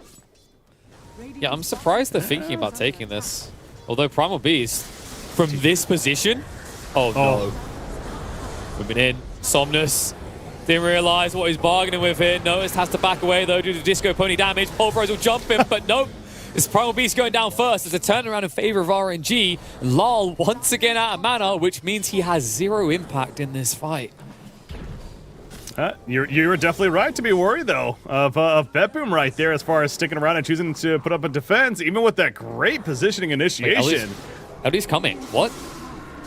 That's Oh, a little look, they got the risky, but he Zeus. has his true form, though. So, yeah, and the Zeus is deep in the trees. The poison's adding up, though. We're at 3 stacks. Disposes him back in. The hoof stomp connects, and the double edge to take him out. What is this fight going on right now in the trees? Continuing still. Seneko pull back in on Akaka. They kill the center, but now Somnus is showing back up. Yeah. He comes back into the fight and stun on a Seneko. And he's going to find the kill on him. Kaka's So hunting. that's how long this fight's lasted. they It's got the hunting for the bear. bear, and the bear's going to die. That's plus 300. The value that RNG are extracting out of this fight is brilliant. The fact that Anti-Mage doesn't even have to beat here, and yet they're doing so much. AM dying elsewhere, whoop-de-doo. Right now, all they care about is that they're finding a lot of blood, which is slowing BetBoom down. Now, don't get me wrong, AM kill is a big deal. You want to slow him down because once he comes online, this is a 5-man fight. But let's just highlight the fact that you're kind of in a 4 and 5 here. BB are using everyone on their team. The Lone Druid did show up there. So overall, RNG are getting the better end of these trades despite the AM def at the end. Yeah. AM taking the tome right there. So leveling up a little bit, but Makes sense. TP If you're going to be back towards dead, you the might as top. well read something, you know? yeah. It's such a hard game, though. It's kind of weird the more you think about the AM pick. Like, I wonder if they suspected it being a Ricky support at all. Because Ricky core matchup versus AM is a bit better, because at that stage you have items, you have Manta, you can dispel, Diffusal, and move out. But this early phase has made this game almost impossible to play. I'm impressed he's even got 46 CS. Mentioned Ricky. Ricky is going that shard. He's thinking about it, at least with that sleeping dart we talked about. What a fun ability. I love this ability. Don't you love this ability, Breaky? It's a great ability. Hey, we don't get to see this hero often, let alone that. So, in that aspect, yes. I have to check my sarcasm sometimes. I am British. It doesn't always show, but that was sarcasm. This thing is still pretty disgusting. I think it's the range that takes the cake more than anything else. You don't have to be anywhere near your target when you decide to sleep dart. Stampede activated middle lane as if Seneko, more so Chalice, was going to go on to Seneko, but decided not to, and the team of RNG has made it over here, though. The rebound initiation from Kaka, the 2 players stun, and Laurel wants to be the focus, but the great reaction from Notice gets a good initiation himself, but they lose the Zeus. However, the Pulverize as the disruption ends, but Somnus, he is a tanky Leshrak already, so he's going to be fine. He's stunned the bear as it starts making its way in. Roger, another cloud, screen more so in a couple of seconds, but Seneko caught up with the Purge, and running at him is Somnus, but Somnus going too deep. Savage Roar, and he's dead. And now turnaround notice is chasing forward. Ghost at least able to back away quick enough. Pulverize is coming off cooldown in 8 seconds. And a great fight overall from BetBoom, especially considering the way RNG played that. Looked a little bit scuffed. Great opening from the Marcy, but the follow-up maybe a little bit shaky. Leshrac was looking to stun, but then Marcy pulled one of them out the stun, so he had to cancel. They maybe could have bursted their targets a bit quicker that way. The counter-argument is at that stage, maybe you don't have the stun to stop the bear coming in. But overall, this is to BetBoom's credit. The way they recovered that fight after a very scrappy start was impressive, and in the end, they come out ahead. Ring of Health is going to be delayed a bit longer for the Anti-Mage, thanks to good old friend Ricky. Takes out the Courier. So Battle Fury, of course, still a long ways away for him, but he is trying. Now this scan, by the way, that hit the smoke incoming, and that is going to be the getaway chance for Londra. That's big for Dahak. Now, he still might be in trouble. Yeah, they're still going to jump on him. TP's coming in, though. They're at the tower. You got to be careful. Kaka realizing that immediately, but the back lines, the jump in from Notice gets two, including the Leshrac once again, that onslaught initiation. And that all started with that scan, though. That was great info. And you're starting to see where the Leshrac is a double-edged sword. Ridiculous hero went ahead, but when you start to lose fights, you fall off entirely. And this is with a defensive build, by the way. No Rush of Bloodstone went for the Hood of Defiance, which I think is a great read. A lot of the damage from the side of BB it's just going to be magical damage at this stage. The problem, however, is your raw HP isn't big enough, and you haven't got a team that can back you up. BetBoom are willing to fight as 5, and you are not, and oh, good lord. They're jumping a Centaur behind his tier 2. Yeah. Let me just... Behind the tier 2, Centaur, the hardest kill, and they get in, they don't die for it, and just casually walk away. Well, what was funny, casually walked in, too. Like, literally just walked up to him and started pulverizing. Like, what is going on right now? Like, why is nobody reacting? So it was a little awkward. I mean, obviously the disruption came out, though, and immediately, yeah, just turns around and says, all right, I did my thing. I'll see my way out. He's almost got a BKB. So the fact he's able to do that without such an item should kind of speak for itself. So yeah, again, BetBoom, they're feeling pretty good early on as far as their chances are. And Dahak, he's got his Mask of Madness and working towards a Deso now. Chalice on the mid lane. This is actually so difficult for kill to find. Pulverize, but I don't... Maybe the Chain Frost and the Creep Wave? Maybe? Nope. Save's going to come out the disruption. Somna's now wrapping around. Punishments must be hard here. They'll at least extract a kill on Marcy, but a bigger one the other way as they do pick off the Primal Beast. And why? Why are you so obsessed with this Centaur? He said something about their mamas or something. I don't know what's going on there. That seems a little silly that they keep trying to really push for that kill, and well, eventually they kind of get checked, and maybe that's gonna make them second guess the next time they see that Centaur a little more vulnerable. At least they think so. But I mean, hey, RNG's happy. You'd think they'd learn from the first attempt, right, where they didn't do much damage. Maybe you're right though. Maybe he was like, "Ha, I'm a horse, and I know who looks like a horse, your mum." But whatever it was, like they're obsessing over a hero that's built Hood of Defiance and Vanguard. There is not a harder kill on the map. Although this time, at least, this time is reasonable. He did show up blind in the mid lane on half HP and got what he deserved. Bot lane. Oh, Anti-Mage, though, gets caught again. The smoke screen could not blink out, and the Thunder God's Wrath helps secure. And BetBoom's not done. They're going to find X-Nova as well in its own jungle. That's a double kill in the end for Noticed. There you go. Now BetBoom, and they're going to steal these Ancients. Wow, talk about just one thing after the other. It's a snowball effect. No, this is what BetBoom do well. We saw this in the last game where they're just moving quickly, just extracting kills left, right, and center. Like, this is the way they want to play these drafts. And this might be the perfect game to do it because I'm just looking across the other side and thinking about the knock-on effect. I don't understand this AM pick still. I don't know where it gets value in this game still. Like, LD is not even involved in these kind of situations, yet he's still getting picked. I really do believe wholeheartedly that RNG did not expect to support Ricky here. Well, they're in the game now, and again, as far as what Anti-Mage can do, it's just getting that Battle Fury first, but yeah, double damage Ricky. Okay. He's got the sleeping dart. This is, I hate that. This is so stupid. It's just, Breaky, it's so dumb. It's like he's got it again. He could, oh, did you not realize? Yeah. There we go. Is, yeah. Nap time. This is so stupid. For the kill? Yes. Oh, we got stunned, but doesn't matter. Uh-oh. Guess who's back? Noticed has got the Pulverize to work with. Somnus, of course, still doesn't have a Bloodstone, which means his blood will be shed. Nice control with the Sinister Gaze, and follow-up is good from Lal. Oh god, they go for more. Well, why would they stop? Exactly. No, it really is just a train that has that they're just going full force. There's no reason for them to stop, and it kind of goes back to the anti-mage discussion, right? How even once he gets the Battle Fury, as we all know, he still is just gonna. That means just more and more farm. He's gonna be spotted here, by the way. Now they know Ricky's there because of the sentry. Just put him to sleep though, and say haha and run away. But I mean, it's not as dumb as it was. Maybe I'm misrecalling, or maybe it just felt like an eternity to me. I think it used to be like 4 seconds. But it's still absurd. Like, in fairness, I think they did decrease the cast range by like 200. At one stage, you could get an Aether lens, and you could shoot someone from off-screen. That's pretty ridiculous, yeah. Yeah. Reasonable. Well, it's going to come into play right here. Marcy got by it initially. The Gaze pulled him. By the way, the Aegis picked up by Dahak in the meantime. And they kill Marcy. Now, Sam is taking out the stack over here, so wants to make sure to get this farm, but once again, down a player, and with the Aegis in hand for Lone Druid, RNG is not interested whatsoever in taking a fight right now. So there is some kind of parallels to the previous game, right? BetBoom taking a phenomenal start, looking really good. RNG playing from behind. However, for all those Huff and Copium, the RNG fans, the difference here is that their lineup doesn't scale beyond BetBoom's. This LD late game is going to be better than this AM, especially with the start he's had. It's going to put a lot more pressure on the Leshrac, and I don't know, maybe the Leshrac can do it, because he has got the item. The Bloodstone is online. If there was any redeeming factor for RNG, it's this. I don't even know he's scouted. Oh my God, they didn't even get him. Scouted him out, but yeah, they don't even get it anyways, and now the Chain Frost bouncing around.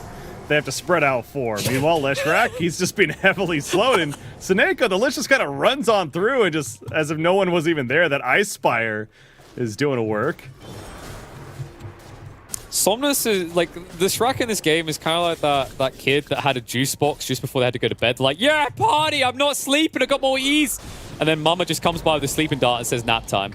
Although, nice turn there. Beautiful turn into a double kill on both the supports. But like overall, the issue I now see is until Somnus has a BKB, his life is just going to be sleeping darts in these fights. Yeah. How about Laurel, though, too? By the way, he's got the Kaya, but the Axe is actually just about finished. And he does have the Shard, is worth pointing out, too. The Static Field online. So he's going to have a Nimbus Cloud with the Static Field and that Kaya in hand. A lot of damage, a lot of burst. And the global presence especially, which is great, of course, so, you know, with the onslaught initiation of Primal Beast, but more so Ricky scouting out kind of that Nyx Assassin playstyle. It's RNG is going to feel very vulnerable all throughout the... And look at the minimap, by the way. I'm just noticing this myself. Look at all of these sentries that are placed in the dire jungle and throughout both sides there. That's how scared they are. Like, where have they got vision? Where are... Oh, no, it's the Ricky always given vision. So we need to be in the area as well? I don't like that idea. And it looks like they didn't save any sentries for down here. Zeus is rotating. Karka was here to guard the carry. God knows he needs it. Poor guy. Oh, no. That's death. That's pure painful death. By the way, this combo gets more spooky because Lars almost got Ags, but then also look at what Roger's doing. He's not too far off with Diffusal. At which stage he can set up solo kills anywhere on the map. Speaking of kills, top lane, jump in on the center, pulverize grab straight away. Not the quickest of kills, so Stampede will get him out and offer up a reset, force out the BKB from Notice. Now that he's got the attention of RNG, he'll just TP away. Yeah, it's like, okay, you know what? I didn't get a kill, but everyone's here, and I'm just going to get out, and we're not going to lose anyone anyway. So wasting time is certainly a valid strategy for BetBoom at this point. Now, I will say Ghost, he's finally got the Battle Fury. So now let the farm actually begin. It's that situation of, yeah, like the World of Warcraft thing, right, where it's like, what do we do now? Well, you start actually playing the game. That's kind of where he's at. Leshrac top lane, he's dead. Nimbus, he's just dead. That's not playing the game for Leshrac at that point. It's shredded. Like, your Bloodstone just doesn't seem to be good enough against this bear. That's the spooky detail I was worried about, is like the bear alone might just be enough to go in and kill off the Leshrac. Leshrac has to force fights, which is why he's building a Blink Dagger. But he's a long way away, and at that stage, I dread to think what the Lone Druid's going to have on top of this. Zeus. He's got Nimbus in 15. They're waiting for that. Then they're going to try and kill Kaka down here. Oh, yeah. He's just sitting on him. Letting him know he's here. Yeah, but now, Sleep like, he done that darts. intentionally, so now Kaka can't even try to TP is the idea. He's like, I'm here, but you're also here. Who's more important? The fight up top is now commencing as they catch the SD from behind. Centaur at least blinks away. And that tower should be under the control, but with the buyback coming out and the rainbow TPs, looks like BetBoom may have gotten a little bit too deep here. Ghost, counterspell, blink away. He does survive the onslaught. It does connect, actually. Notice, managed to hit it.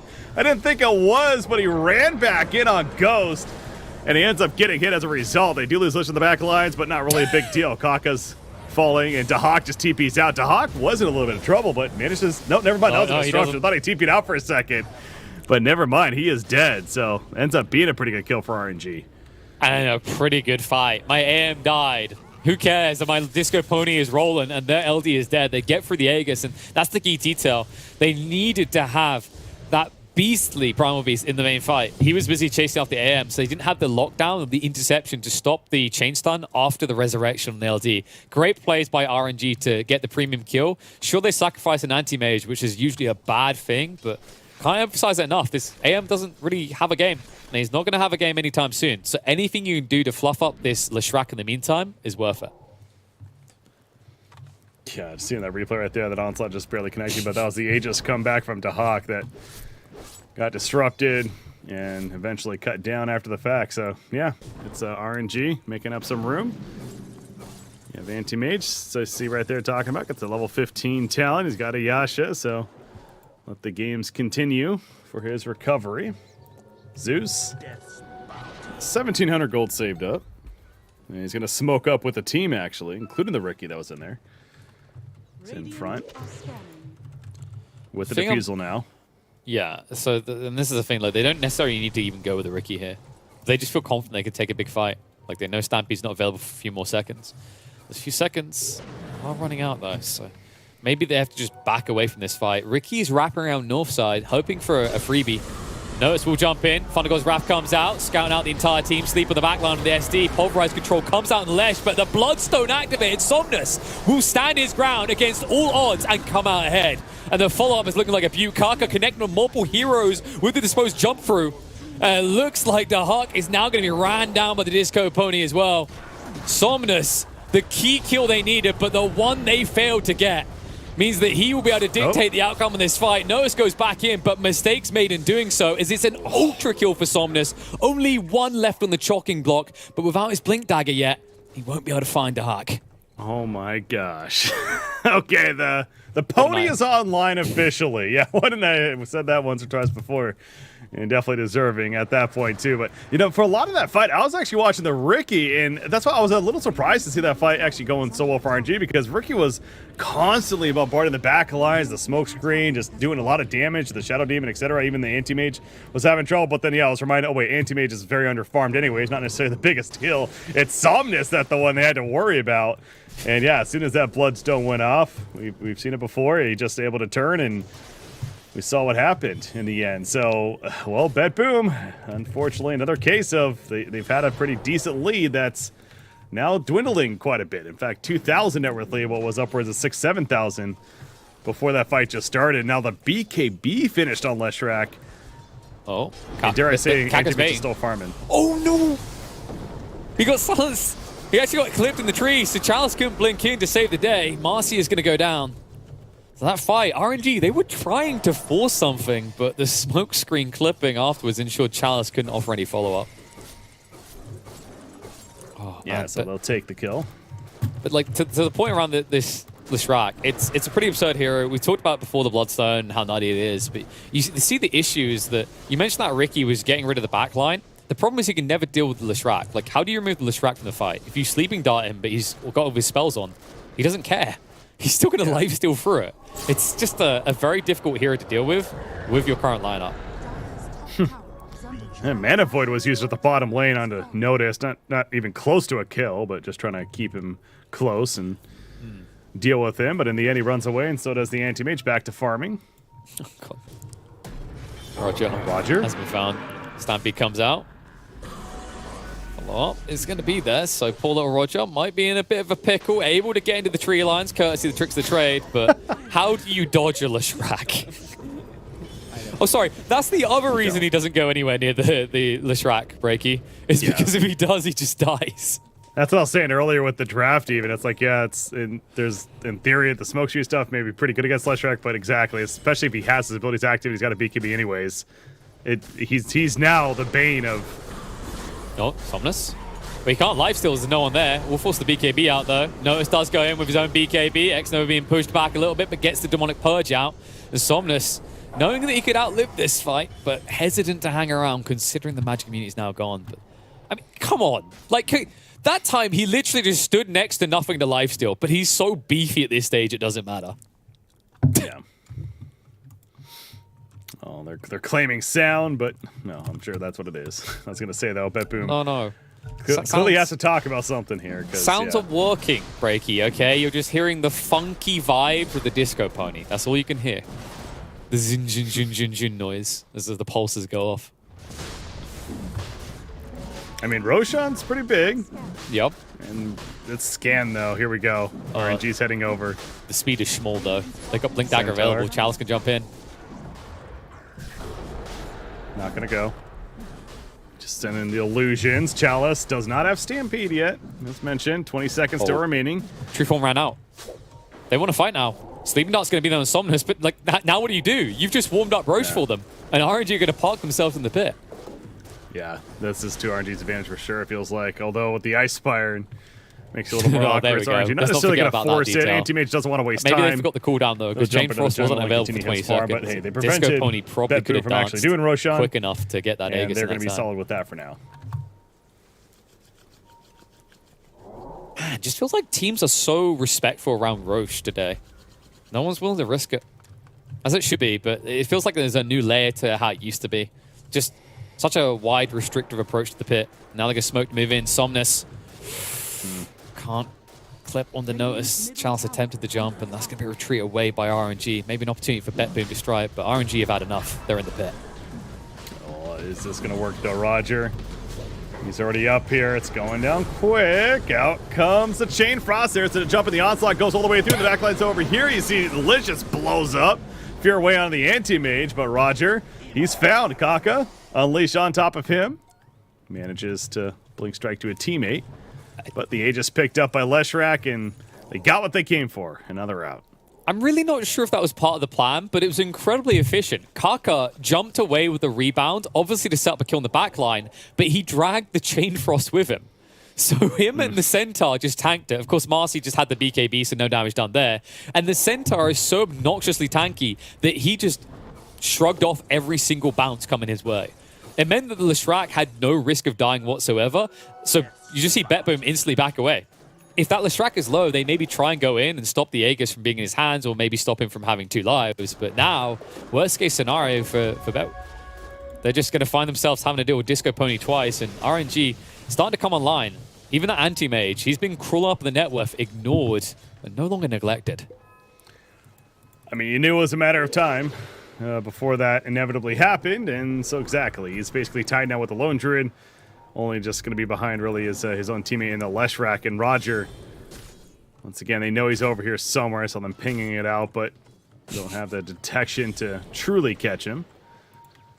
But RNG as a team is all over here. They do have that gem. And there you go. There's a jump. Not going to commit fully, though, or are they? Split Earth is out. Onslaught counter. Leshrac, again, you got to be so careful about this. Out comes a Bloodstone, and immediately BetBoom wants to run. Dahak, his bear, beating down Kaka. Down to half life. Ice Spire protecting Seneko for the time being, but the Frost Shield up, but now he needs to run. He's already used that Chain Frost, trying to stay alive. The fear of the Savage War goes off and pushes back Somnus. Another onslaught through. Marcy is low. The pummel. It's not enough, though. Out comes the split and down. Notice is now in trouble himself. Kaka eventually falls to the Zeus thanks to the Nimbus, but they do kill the Centaur. And you also see Anti-Mage. He's feeling a lot more useful now. By the way, he has his Mana Void. Yep. The lull gets away. Heavenly Jump able to get him out of a jam. BKB and a TP out attempt by Somnus will be successful after the double buyback from BetBoom. Just a great fight. RNG not overextending. They just know that with these type of heroes, even when they dive a tier 2, they can quickly get out. And the way they started off that fight, great initiation by the Centaur, and there was just this probing effect. They weren't fully committing. They wanted to force BetBoom to jump first, and jump they did to the wrong target. Just great maneuverability shown by the side of RNG, and great discipline as well.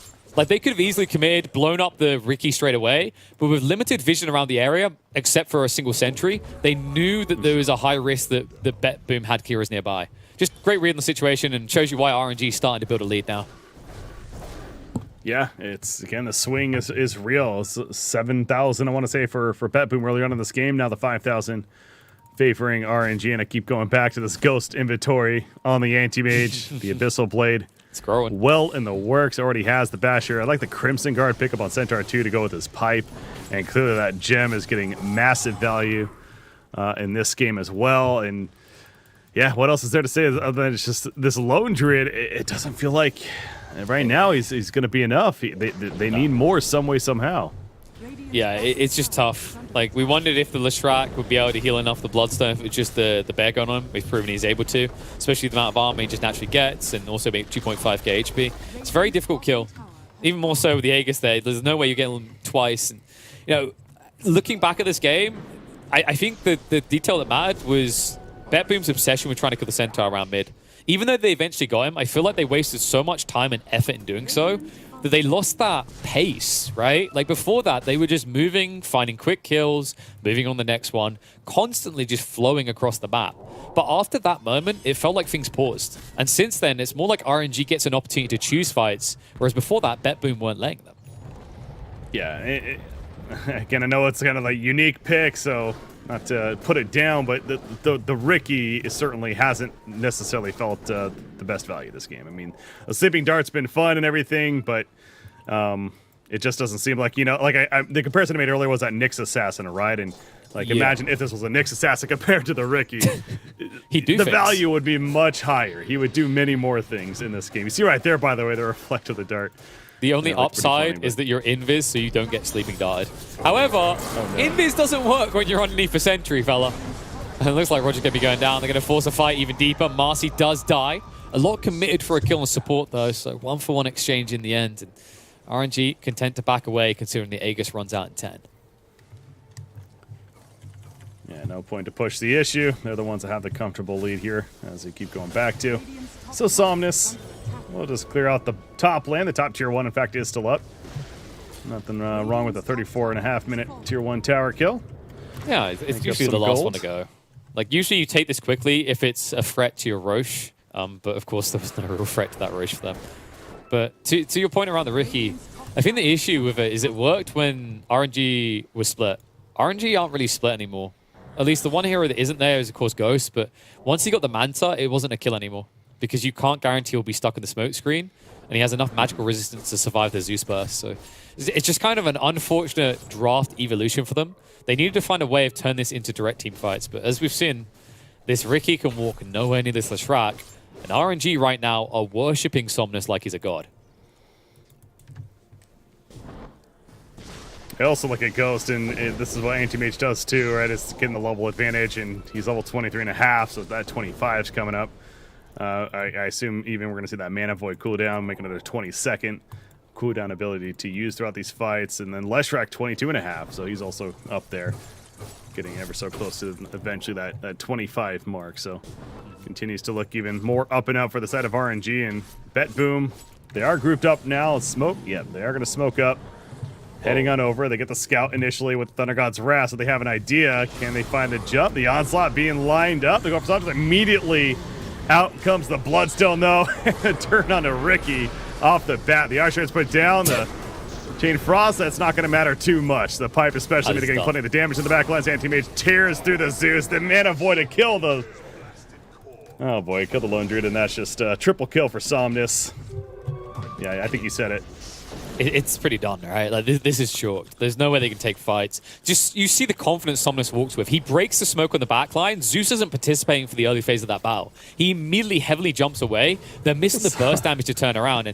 And you're walking low ground to high ground underneath RNG vision. I don't think they expected RNG to just be parked there. Great read, though, to understand that you are so far ahead, you don't need to walk away. And now, as a result of that, they'll be walking to the base. And with this lineup, that's 2 lanes. Yeah. at least the bottom, likely to, as you mentioned. I mean, Lone Druid is still down for 30 more seconds. Zeus could buy back. Is it really even worth it, though? Probably not. Kind of just have to accept your fate here, at least in this situation. The bottom racks is gone, and the middle racks likely in trouble, too. Somnus leading the way there. You got to kill the tier 2 tower first and do that, and now back in. Anti-Mage, though, he's got his BKB now. So even when you resurrect, you guarantee your RNG is going to be ready to fight. It's honestly RNG, like they aren't really cooldown inhibited. You could argue neither side truly is, but I feel like BetBoom is so far behind that in a way they feel cooldown limited.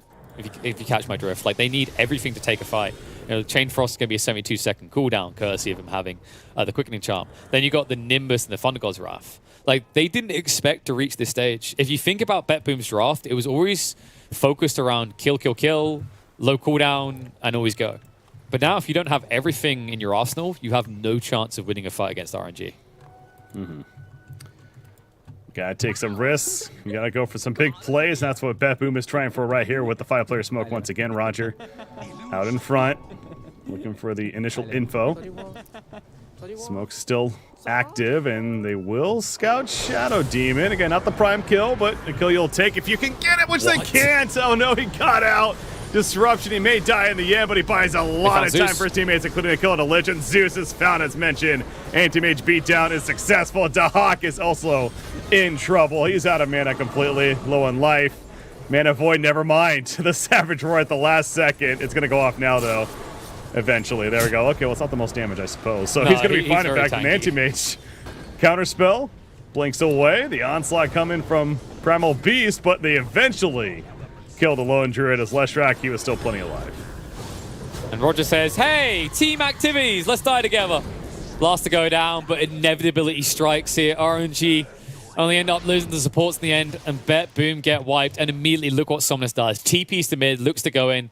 Just awkward overall for the side of BetBoom. Sure, they at least get the buyback, dieback out of the Shadow Demon, but it costs them so much in the process. And even with decent vision, even with the backstab they're looking for, you just see that RNG have the tools. That was a great Force Staff coming out from X-Nova. He delayed his death by 2, 3, maybe 4 seconds, which gave the time for that wraparound that found the Zeus.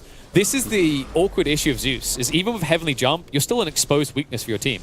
But you have to participate. Like, you're not far enough ahead that you sit in your base and drop a Nimbus and kill someone. You have to be there. That brings a risk with it, a risk of death. Well, again, the RNG not looking to finish the issue necessarily. They get the middle, and then they're going to the top lane, continue the objective grind. But Leshrac has officially hit level 25 as well, so the Diabolic Edict Explosion's online.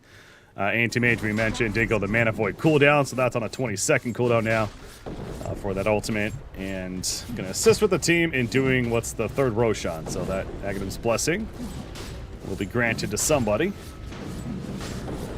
I wonder if Anti-Mage may be a candidate. No, that's what I was wondering, if he wants it. Yeah, probably Leshrac, actually. Yeah, Nihilism is just so good. It's going to boost your damage further. Yeah.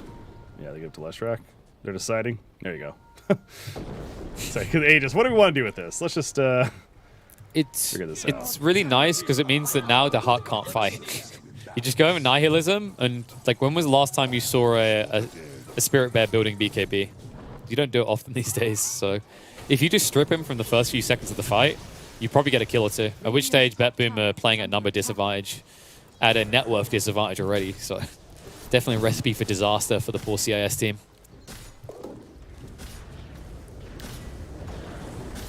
Well, top lane now grouping up his RNG.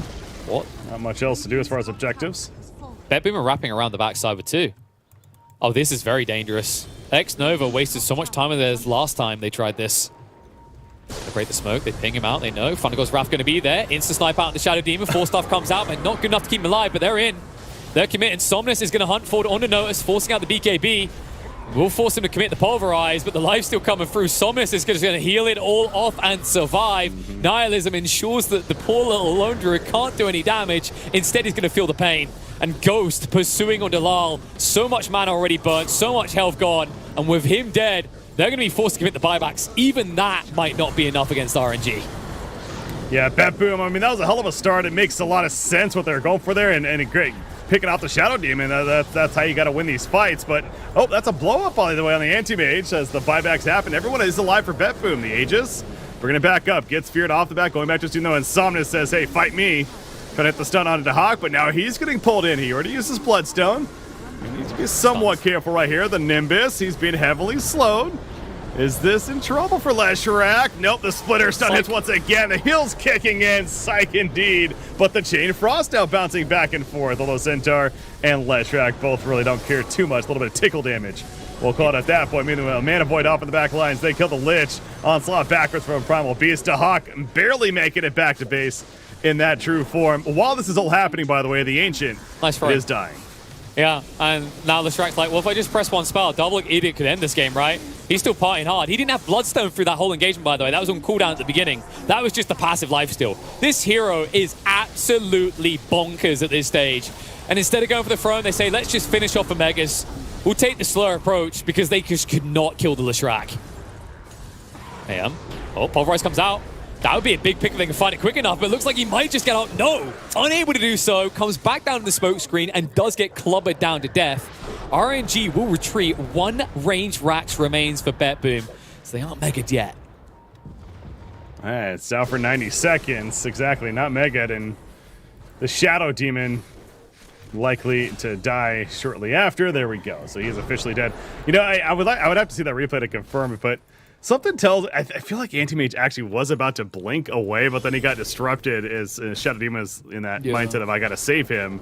And that allowed Notice to then set up a pummel onto the Anti-Mage as soon as he came out of it. So I don't know if that was absolutely the fact or not. Either way, RNG is, you know, I don't think there's anything to be necessarily too worried about. Yeah, I wonder if he's paranoid about the smoke screen, because I think the way it works is because Pulverize lifts you up and over, he was occasionally getting silenced. So maybe he was focusing on that. He was like, oh no, I'm silenced when I come out, and they felt they needed the save. But yeah, you're right. It gave the finishing touch to what might have otherwise been a very tight escape for the Anti-Mage. Still impressive that he's at the stage, though. I mean, there's no doubt this is off of being carried on the back of Disco Pony. Somnus has been phenomenal this game. But credit to where credit is due. Ghost recovered what looked like an abysmal game. Yeah, coming back out from the death, but you see his inventories. What is doing that butterfly? And he's just partying. What else is he gonna do? He's like, they're waiting for Anti-Mage. Yeah, he's just vibing in the middle. Like, he's having a good time. He's like, yeah, anyone want to jump me? Anyone want to dance? This is what I mean. The shard effect is great. It's great because, we always called this guy Disco Pony, but I feel like he truly became a disco DJ with this. It almost looks like he's spinning decks, you know?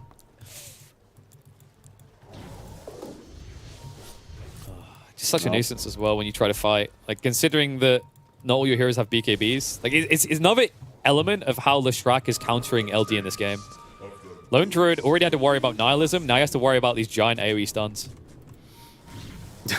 Somnus just beelining it for the rack. I love it. All right, time to go in. Bloodstone was used. BKB.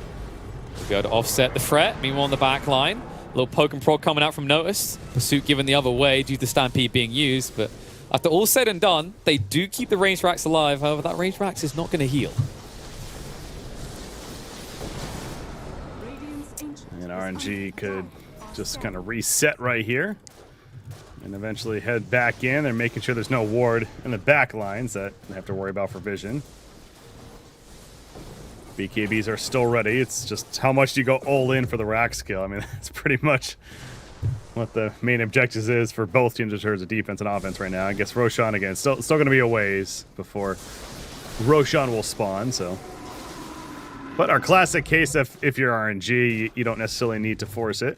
Kind of let them sit in their base and eventually let time take its place.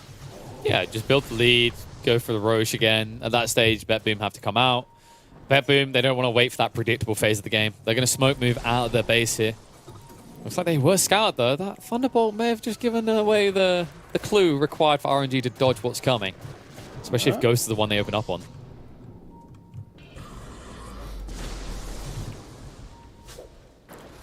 This is a ballsy game Law's playing. Stampede is going to jump in. Chalice only able to connect on the Snako, though. And they already had the Ice Spire down. So it's going to be punished for this. A lot committed on the Centaur. The follow-up is the bigger threat, though. Somnus is going to move in. Manavoid, in the meantime, did get rid of Ricky. He's now dead for 100 seconds. Buyback committed by the Centaur because Ricky has no buyback for 3 more minutes. Yeah. Yeah, that was Anti-Mage caught him in the back lines, and Abyssal Blade came down, and not much that he could do about that. So, sure, they lost the Centaur, but as you mentioned, he's bought back already. They're going to kill the Rax, and it will be Mega Creeps now for RNG. Without the Ricky, they do lose a bit of a backline threat. So once again, going to focus on the Ancient now as RNG. Healed on up, but they're trying to kill this bear. That armor's helping. The Hawk. Yeah, Leshrac being pulled in initially, but there's that Bloodstone, so he's fine. And the backline's got noticed. BKB is going to be wearing off soon, though. That Split Earth is going to constantly keep ticking. Can't forget that. Kaka, his own BKB being pummeled down, but they found the Hawk. They kill him, and he has buyback, but it doesn't matter. They're going fountain diving, baby. Ghost able to get out. Curse at the feet. Says, thank you very much. I've been saved by you. But the issue now is the throne. You can go hide up there, but unless someone's going to bring the Radiant Ancient up to the high ground, it's not safe. GG will get called. BetBoom. Dreams of being on top, but right now they are on bottom. RNG, well played. They take a 2-0. What else is there to say about BetBoom other than we know the potential's there. They're showing it in these games even, but unfortunately just cannot hold on. And I think this one was a little bit less than the previous ones, to be fair, especially that game 1 that we saw in terms of it really seemed like that was a lead that they should have been able to hold on to in a lot of ways. But that's got to be devastating on your psyche, if anything. Like I said, I believe this is their final match of the day. Oh, no, actually, they do play Liquid later on in one more series. So, hey, I was about to say that that's great because they can mentally reset. And then you decide to give the bad news. That's so rough, man. Like, a big chunk of your games could end up just being losses. Like, I think BetBoom seem to have an issue with the way that they follow the early game up. I think that early game is really impressive. They are incredibly aggressive, and it pays dividends early on. But something just isn't ticking right when it comes to that mid-late game transition. Their opponents just seem to be a step ahead of them. This is the second series in a row we've seen this, especially after what happened in game 1 of this series. You get that feeling, and big credit here goes to Somnus for what he done. Chalice is also kind of an unsung hero here. Doesn't have as much net worth, doesn't have the best KDA. But this guy came in clutch. He drew a lot of attention. If we remember correctly, BetBoom's aggression started to fall off when Chalice started to be the only viable target, as in the only one they could see. Because he definitely wasn't a viable target when you jumped on him time and time again. Yeah. Wait, Somnus the MVP? I didn't know. Definitely. Obviously, we saw that one coming. Nah, unless Shrek in the game, you wouldn't give him MVP, right, Breaky? No, he definitely deserved a hell of a game by him. You could tell he was having fun as well. Nothing wrong with that. And again, I know that there's a lot of this looking at the Ricky pick specifically, and whenever a unique pick like that comes out, it's kind of the easy out to blame, right? But there certainly is argument to be had there.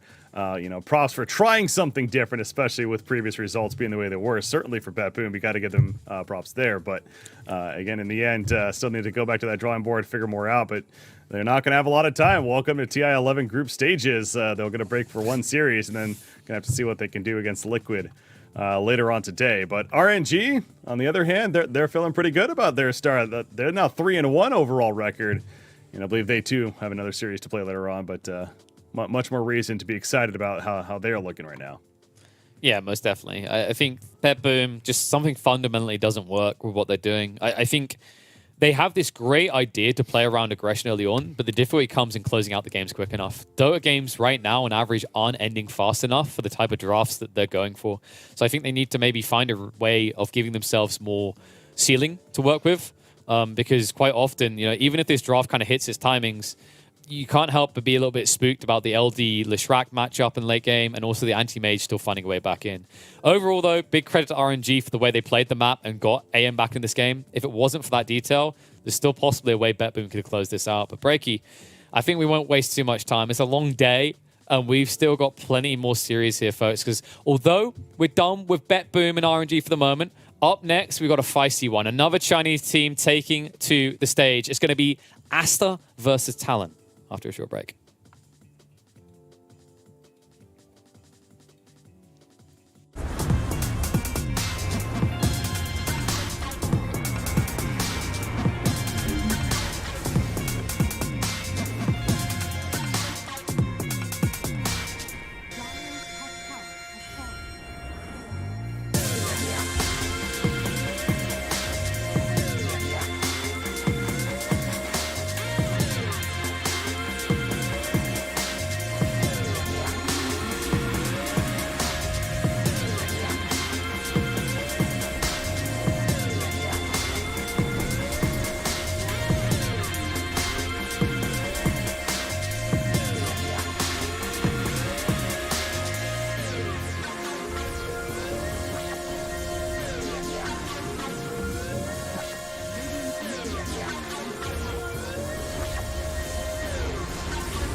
pave the path to victory.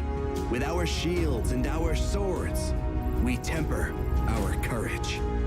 With our shields and our swords, we're making history. With those who make the game a reality, we're the Vanguard. We're with the best. Let's raise our shields.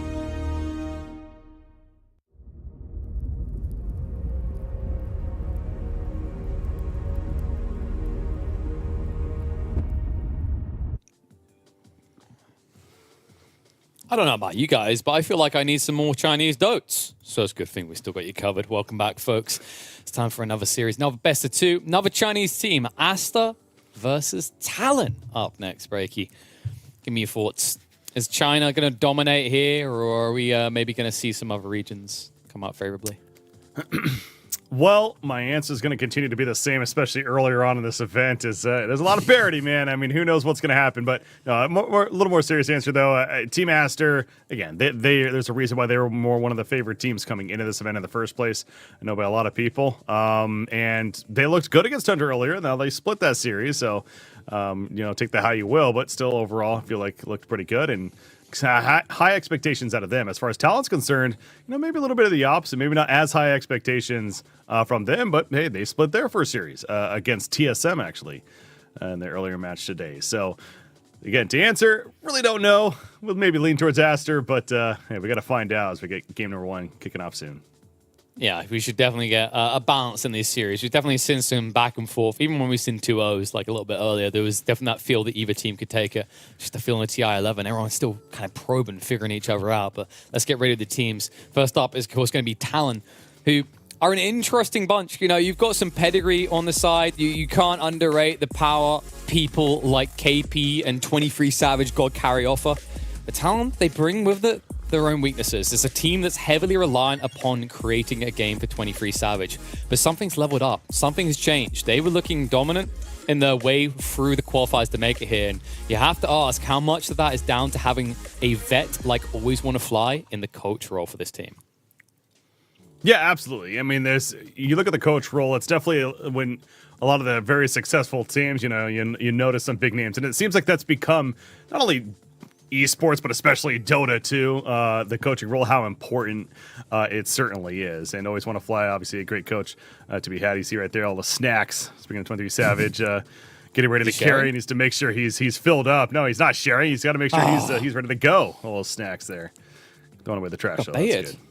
He definitely looked like he wanted to give some to us, but I guess not. No, it's definitely an interesting team. A lot of notable names: Makoto, Q, KP, 23 Savage. Hyde maybe like the less represented on the international stage, but make no mistake, these guys can be fierce. And like I said, Always Want to Fly, definitely a familiar name for a lot of people. Has to be bringing a lot into this for the team because, outside of KP and 23 Savage, no one on this roster has TI experience. In fact, you have to ask how much pressure has been on KP previously, considering he's clearly the vet for this squad. Yeah, and speaking of experience, of course, he's been there before. He's been all the way before, just to the very end, coming up short, of course. So it's a nice mix, and I feel like we're seeing that on a lot of these teams where you have some teams where you got the veterans, etc., and then maybe some of these players that not as much, but they're younger, and the young blood's coming in. But speaking of veterans, Team Aster is full of them all across the board, and one of the reasons why a lot of people have high expectations for them coming into TI-11, and Ori right there, of course, we saw him making some flashy plays in that mid roll, and there's their support. Yeah. Definitely a very skilled team, a team with many notable names that have had great performances. You got to keep in mind, Aster, they kicked off this year by winning IW Beijing, a LAN for Chinese teams only, able to even dominate the best like LGD in Extreme Gaming. Then they came third in Arlington, followed it up with a second place finish in ESL 1 Malaysia, and more or less second or third in anything else they participated in this year. This is a strong team, and I imagine that this is a team that people have making a deep run into the final 4 or 6, at least at TI-11.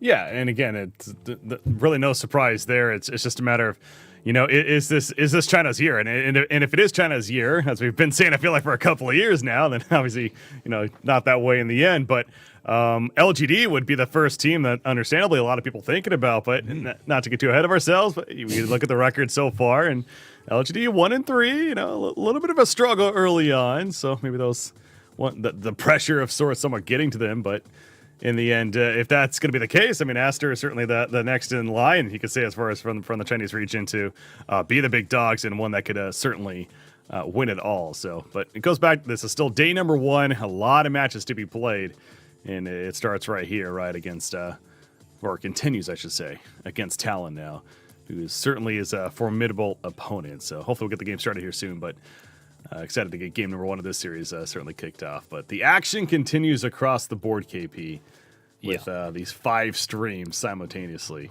going on. So many games going on. But I'm looking forward to this kind of story. You've had Aster, who've remained on top in a lot of ways, right? I think they've been formidable in the top alongside LGD in a lot of people's eyes. Extreme Gaming maybe shaking up a little bit here or there. Then on the other side, Talon's kind of a story of struggle but gradual rise to success, right? This is a team that started off in the open qualifiers of Div 2, was able to climb all the way near the top of their region by the end of Tour 3. They are a formidable force. They've had a few roster changes. There's no denying that the additions are definitely working out. They're definitely looking like they could bear fruit for them. And I'm curious to see what they can do, because I think one interesting thing about the way that they draft is they're always looking to enable 23 Savage. 23 Savage, it's kind of comparative to what we were talking about BetBoom last series, where their issue used to be, if the Huck has a great game, BetBoom have a great game, right? I think that for Talon so far, they still have that same issue.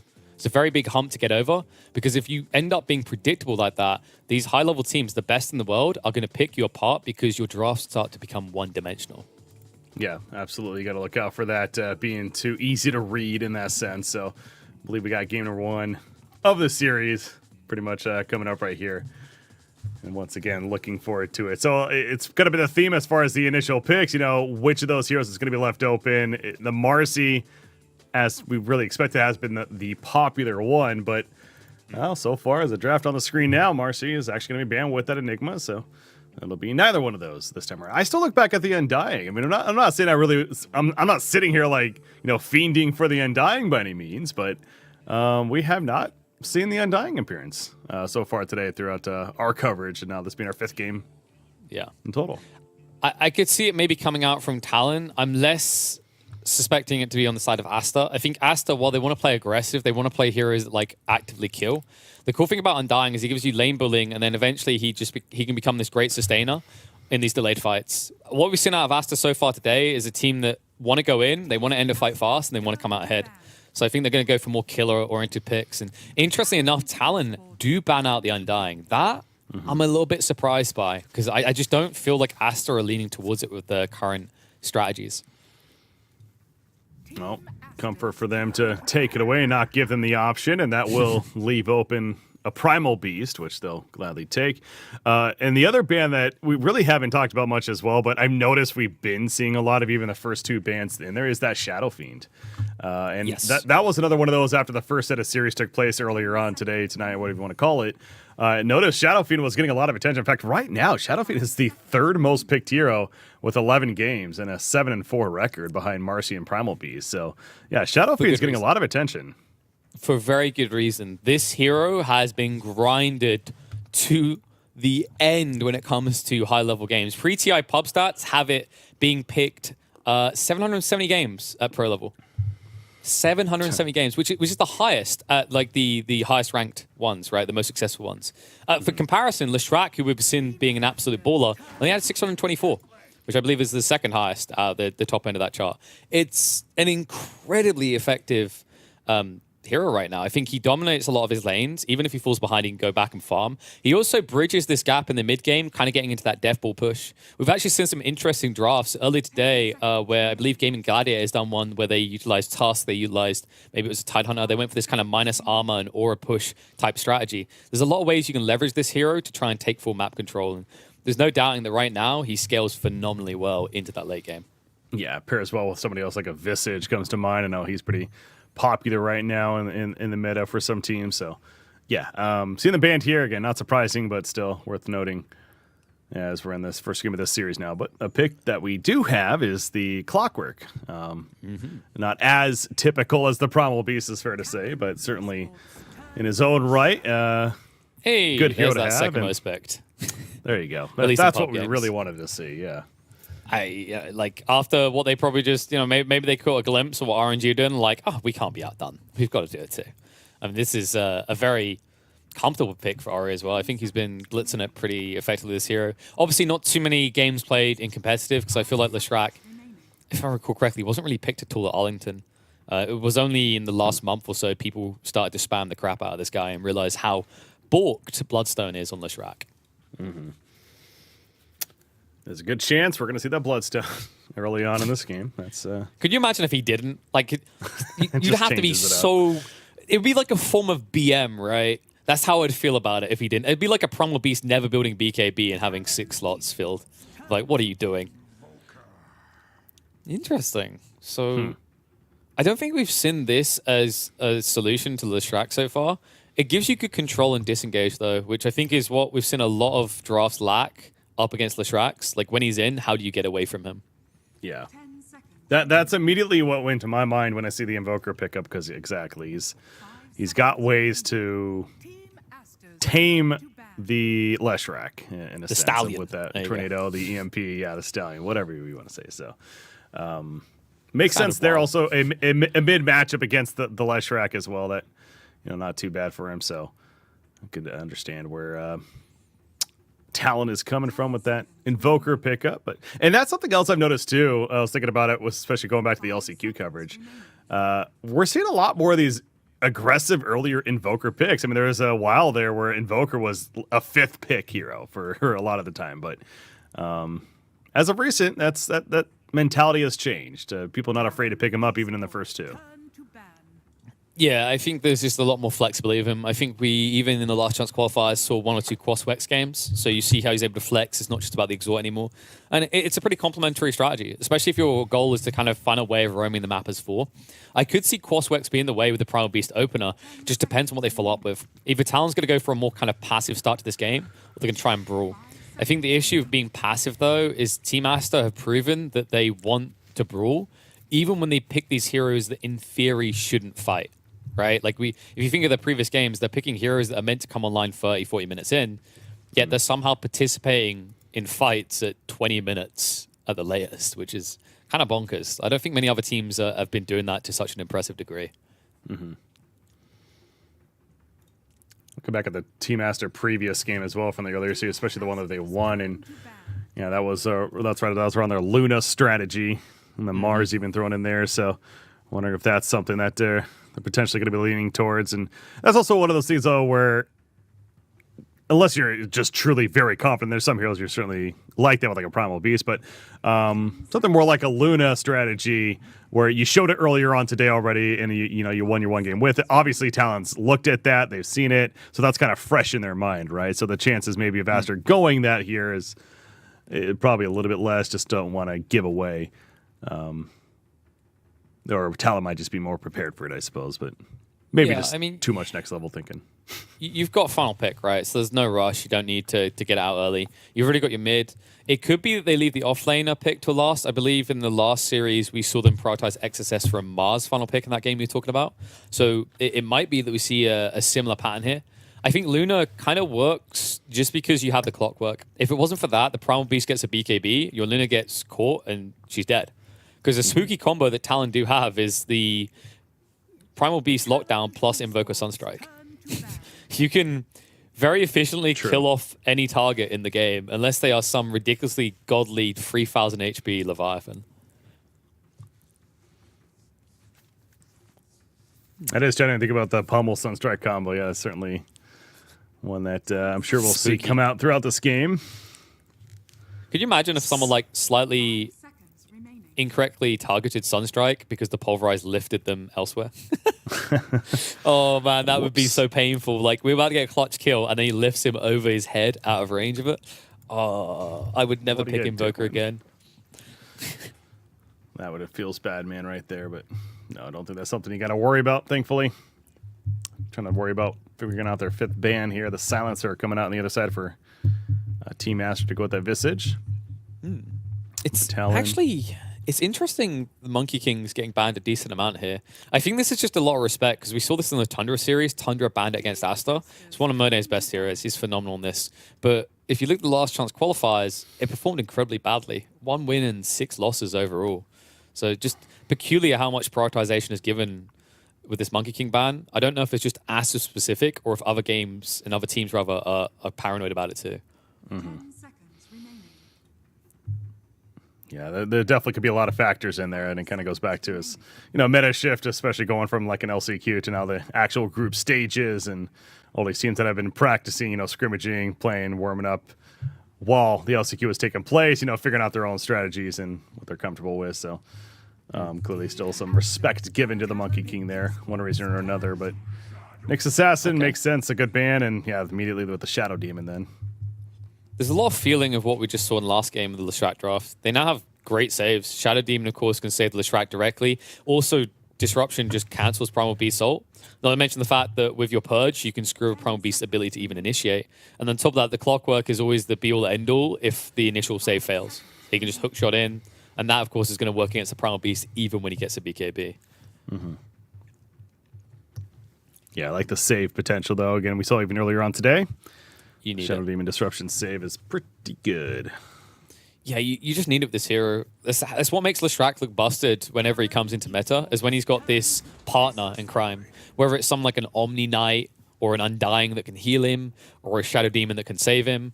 I think the difference with this Leshrac compared to ones of past is just how much better Bloodstone is now. It means that once you have the Bloodstone, you're not crying for Mama to save you anymore, right? You don't need Shadow Demon to come in clutch as much. Well, Faceless Void, I mean, they got the Chronosphere. They got a lot of things they can throw into it from that Invoker. So they kind of got that synergy going. But it's also a case of where they got their 1-2 positions already picked up. And there's a Snapfire, so even some more synergy coming out as well. But yeah, Faceless Void, we're going to see from Talon. Yeah. El Clásico. I actually love this. I was always a big fan of Snapfire Void. This was actually one of the best counters to the oppressive Rubik Beastmaster meta. I'm not going to see Beast this game because Talon banned it out. But the logic with this lane comp is that it comes online at level 2, whereas a lot of the offlane combos, when this was most popular, were coming online at level 3. And the other thing to consider here is that with the Primal Beast, they don't have to rely on the Void's Chrono to utilize Invoker and Snapfire. They have individual pick-off with these other 2 heroes, but then they still have this huge overwhelming team fight presence available to them with the Invoker Sunstrike as well as the Kisses from Snapfire. There's our boy Morphling. Knew it was a matter of time before he would make his appearance, and sure enough, coming out here from Monet, you would think. Ooh. So they got the Morphling Underlord ban. That's a little more unique. Yeah, the thing I was just thinking is like Talon don't have a final pick. They could make this Primal Beast a free, and they could pick up an Ancient Apparition still. It hasn't been banned, and Aster have picked 2 heroes that rely heavily on what AA counters, right? With Morphling, it's the Shift, and then with Leshrac, it's the Lifesteal. I mean, Aster's banning AA. There's no way they don't, right? Like, but you got this deep, right? Like, you can overlook it sometimes very easily. No. Not at TI. You don't do that. Okay, so you're the Veno. What? They're like, no, KP do this again. No. I think KP has been doing it a decent amount, so they don't want to deal with the Veno. I think SEA has been quite funky with their Veno usage. I think they're the region rather using it the most at the moment. 10 seconds remaining. Oh, yeah, I know. What? Fnatic, right? I believe they... Yeah, No, I think there's been like POS 4 Venos, POS 3 Venos. I think there's even been a some POS funky 5 stuff. Veno. I've been hearing about that, yeah. Like, shout out to the Aussie casters. I'll never forget, like, it was in the LCQ. There's like, oh, there's a Venom answer. What's worse than a POS 3 Veno? And I think it was Danog responding, like, it's a POS 4 Veno. That's worse. Ain't too good. Just like a POS 4 Ember Spirit. That's what we saw. Hey, I see more credence in that, okay? Don't take that away from my SA boys. We might see it still. There's plenty of SA teams around, but looks like the AA will be banned in the end. Yeah. Sensible choice by Aster. If that had gone through, you've just destroyed your entire draft. There's no way they let that through, yeah. they snap. But it's like TI, right? We've seen people misclick a gyrocopter before. You never know what's going to happen. Come on. Too soon. Is it really too... I mean, I know he feels bad. I think he takes it in good jest now. I hope. Otherwise, I'm sure a terrible person. All right. Down to the wire. Oh, wow. So they don't they don't address the Morphling Leshrac element. I thought maybe we'd see something that has that kind of anti-heal factor, like a Pudge. There's a few heroes in there, or a Spirit Vessel builder would have been nice, but no, they just straight up go for the Rubik.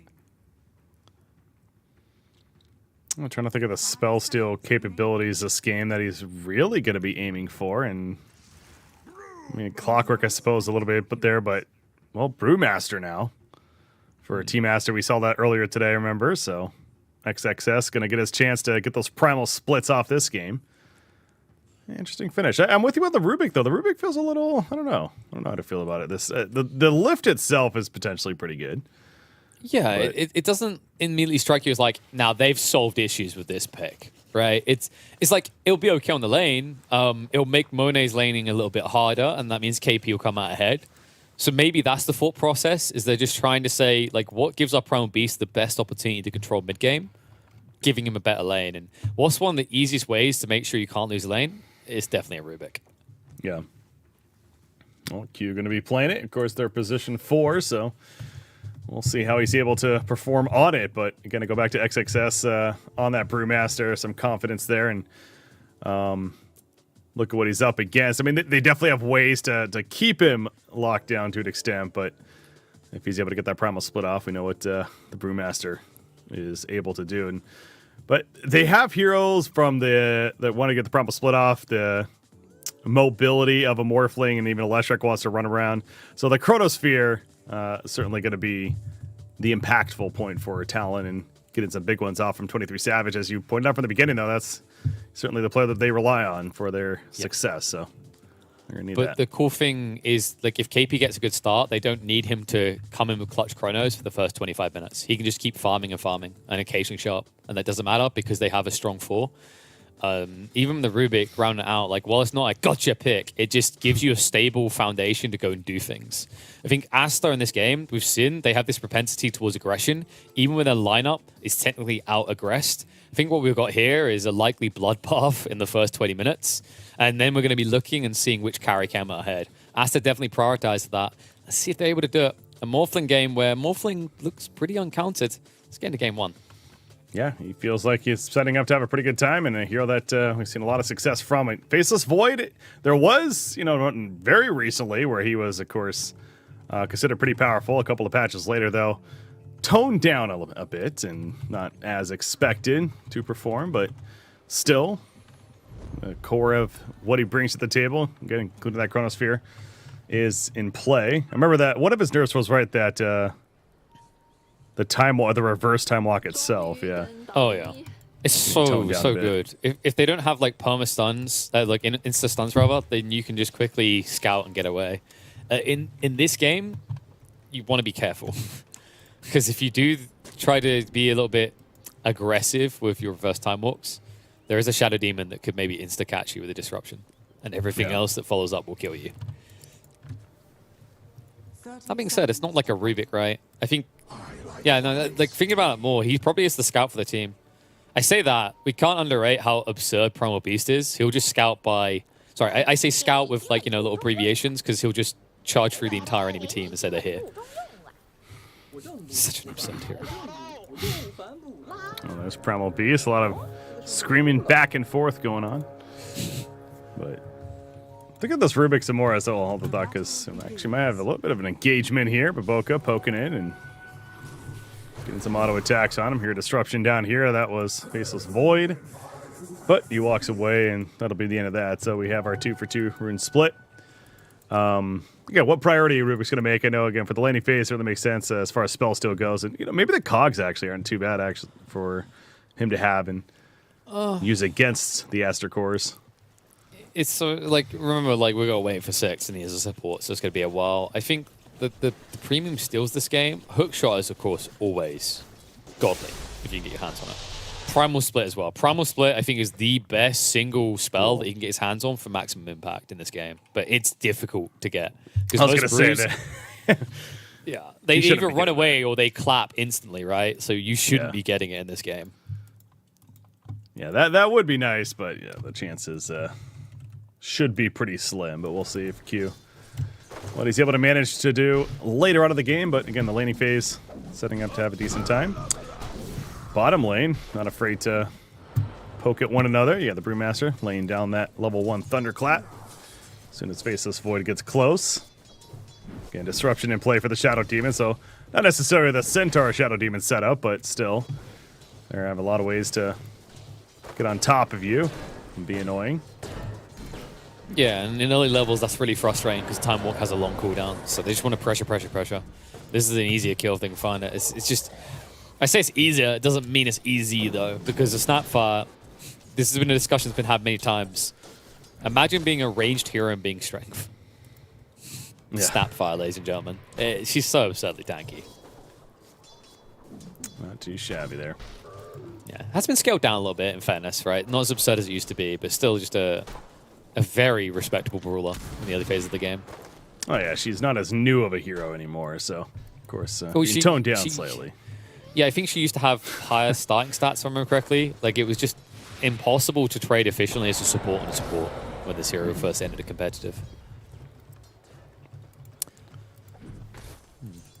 Very calm start, though. I expected that, considering there's a Rubik on one lane, so it should just negate kill opportunities.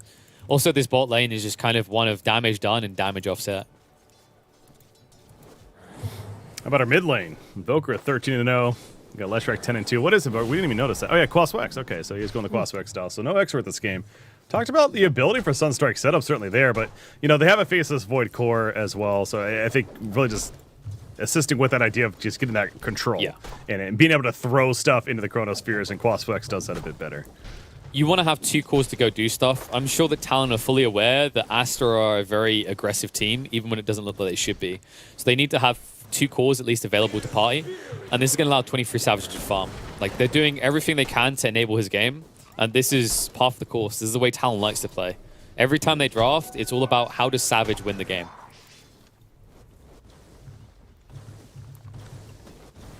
Kind of cutting that creep around. Make sure to get the last hit is Makoto. But you see the urn queued up. Of course, Spirit Vessel likely to be the play. Kind of stressed how important of an item that's going to be against this opposition. Specifically the cores, of course. Yeah, it's the right way to go about a Spirit Vessel counter as well. If you think about supports when they try to build Spirit Vessel, it takes them so long now that by the time you have it, a Morphling has a Manta. So then you're like, okay, so I just spent 3k for nothing. Don't do anything anymore. No, you should have it pretty early on, as long as this farm keeps up, and it certainly is a strong start. We got the 4-minute mark coming up, though, and let's see the supports over here. Shadow Demon versus a Snapfire. Snapfire just having a little too much trouble getting to the Ruin. Shadow Demon applying those poisons. Got to respect it, especially if it gets to 5 stacks, so not worth trying to defend it. Yeah, it's like you don't have good enough stun control to contest runes directly like that. Because if you move in, then the disruption comes out, and then there's a split earth, and you're just dead. And all of a sudden, your mid lane is looking at you going, why have you just made my game 10 times harder? Yeah, he ain't too happy with you. Brewmaster. He is going to go that Wraith Pact. He has queued up for now, all the way at least. A lot of progress to be made for XXS. And Yeah, Faceless Void also giving us some nice inventory insight. Oh, well, like, yeah, it's like, okay, guys, you need to expand the quick buy section so you know exactly what my build is. Call it out, analysts. Sound very smart. But, yeah, interesting approach now that Ori's taken. I like this. He got EMP'd, but he spammed his spells first. His goal is to try and keep low mana, so you can't take maximum impact. However, this rotation looks good. Not enough to kill off Ori, however. It will survive.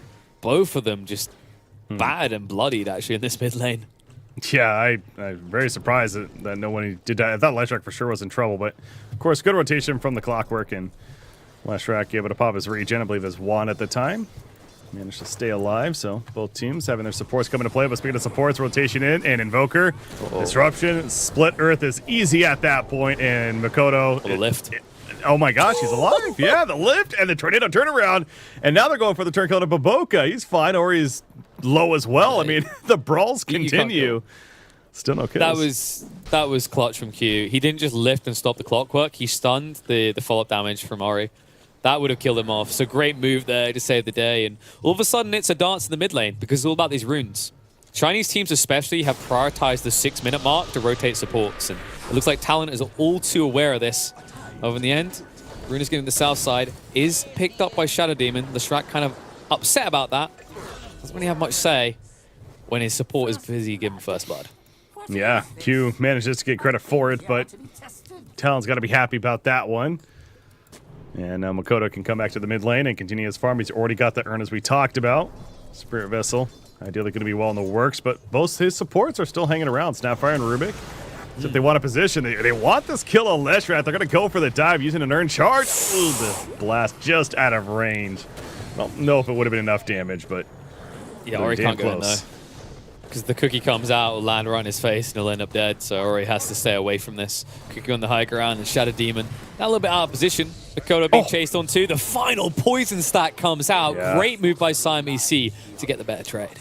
yeah, that was, I saw the 5 pop up. I was like, oh no. And then sure enough, he pops it and down goes Invoker. So very well played as he's dying, managing to get the 5th stack off into the Invoker. Part of me is, I don't know about the Invoker coming back in right there, and, you know, feels like could have maybe attempted to dodge that a little more effectively, but underestimated what was coming, and sure enough, dies for it. So, but both teams, a lot of focus around this mid lane. These supports, they've basically left the top and bottom lanes completely.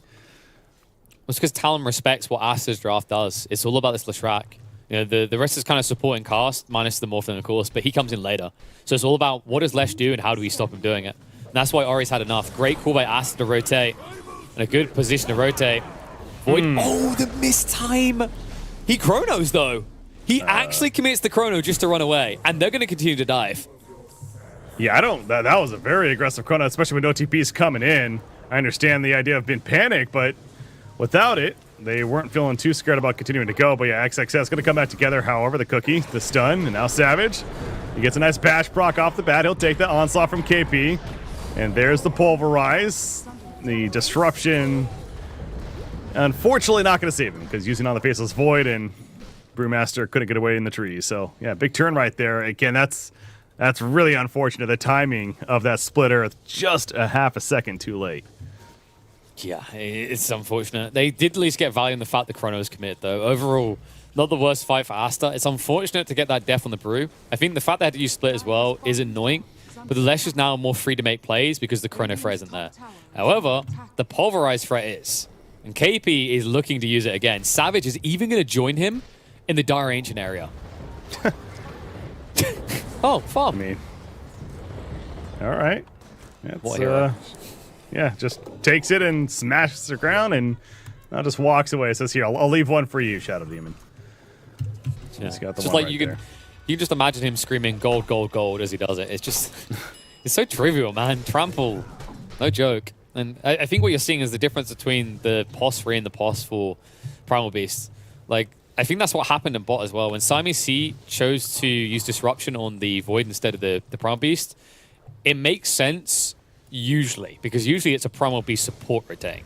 But with so many stats already and Trample being at level 3, this type of build will kill you. Because of how high KP is in levels. Yeah, being useful throughout. Now, we haven't talked too much about the Morphling, who's 4,000 net worth, is farming pretty well, but actually Faceless Void higher. And speaking of him, they're going for the play on XXS. Now, this time KP, did he overstep his ground? Onslaught in initially, but with the Ori TP, he cannot get away. And now 23 Savage. He's got another time walk coming up, so he should be fine, but yeah, a bit too much of a commitment there from the side of Aster as we had 10 minutes. Baboka, only level 4, no hookshot play. No, but he might be pushed out of lane now because Leshrac is here. I think you just go top. You get away from this because this tower should fall. Looks like Rubik is coming down, though. They're going to try to defend. Rainbow TPs, and Baboka spots it out early. Ori able to back off for the moment. We'll turn around for the stun. It connects on the Q. Mistakes have been made. Rubik is going to go down. 23 Savage is about to have the chrono, though.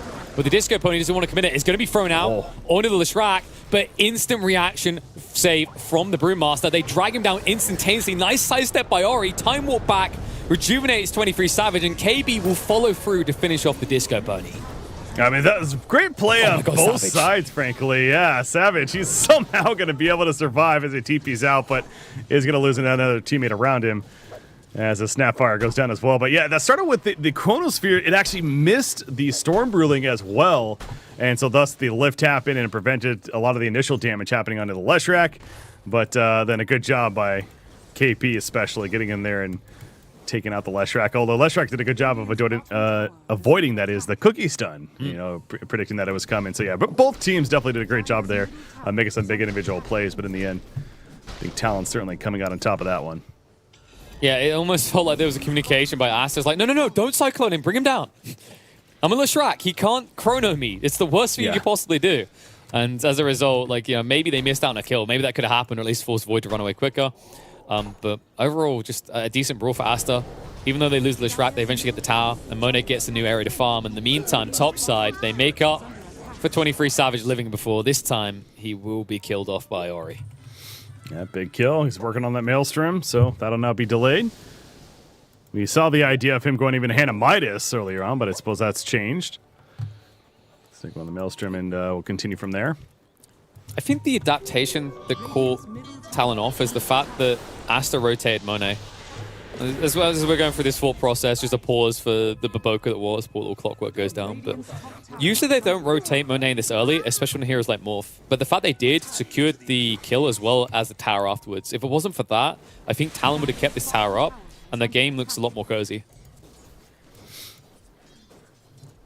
All right, there, that was Invoker. Pretty big kill, even though maybe just a clockwork. It does get charges back on the urn, which, by the way, now upgrades to a Spirit Vessel. So that's what we're talking about. That Spirit Vessel's online. Morphling has a Yasha, the Manta, still being in the works, but immediately picks up the Spirit Vessel, and Makoto heading to the top lane, looking to find a kill. Right now, it's just the Shadow Demon up here, but clearly Talon wants to be active around this Quaspex Invoker, who instead TP's back to the mid lane, realizing that there's not much of a play to be made at that point. Now, one issue with the Spirit Vessel is the SD. If he gets the Disruption out, he offsets a lot of your Spirit Vessel effectivity, right?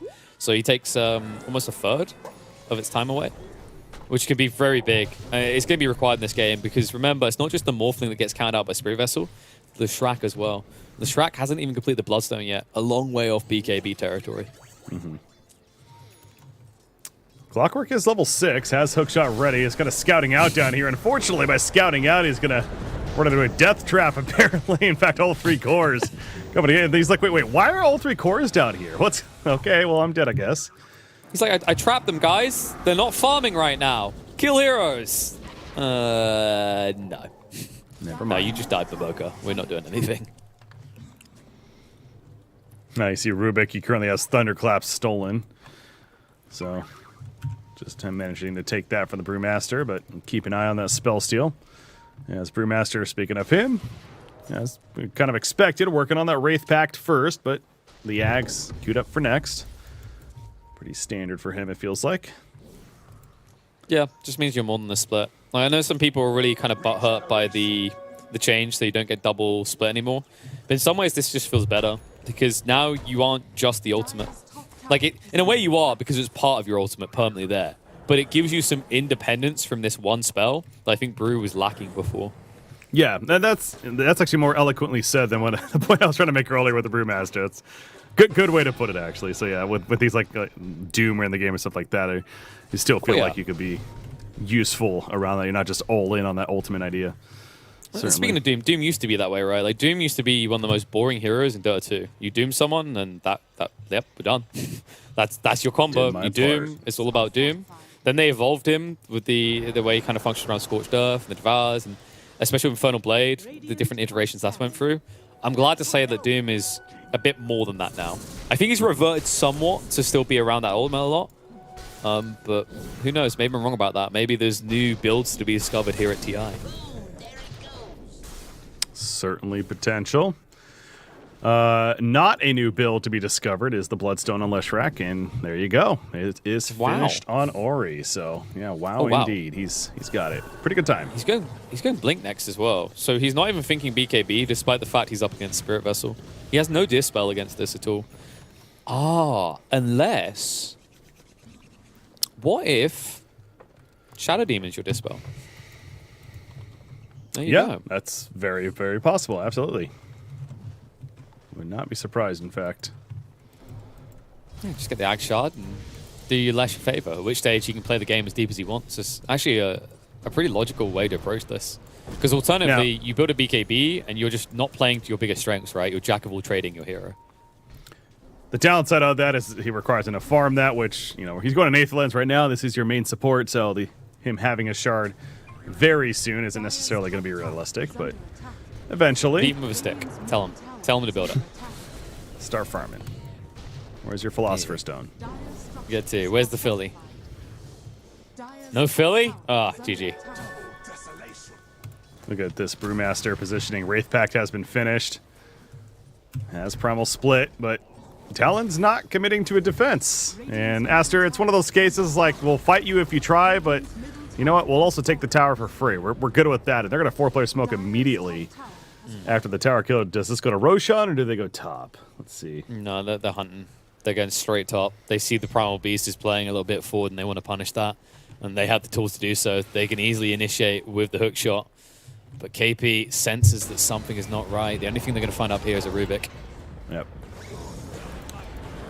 There's the jump. Easy cog block. And okay, the Splitterth comes out. I was going to say for a second, Q, does he really get away from this one? No is the answer. Leshrac there to cut him down and secure the kill. And 1,500 gold saved up for Mr. Leshrac now. So that blink, as we talked about, is coming up pretty quickly for him. At that stage, I mean, you got to think about the follow-up. Like, if you're blinking with the Lesh, the clockwork can get in. Swing that Lesh, a bit of a pickle here. Godo is going to initiate the fight. KP with the follow-up. BKB, but buddy, that ain't how Purge works. He cannot pulverize whatsoever. Ori is just going to walk it off. No.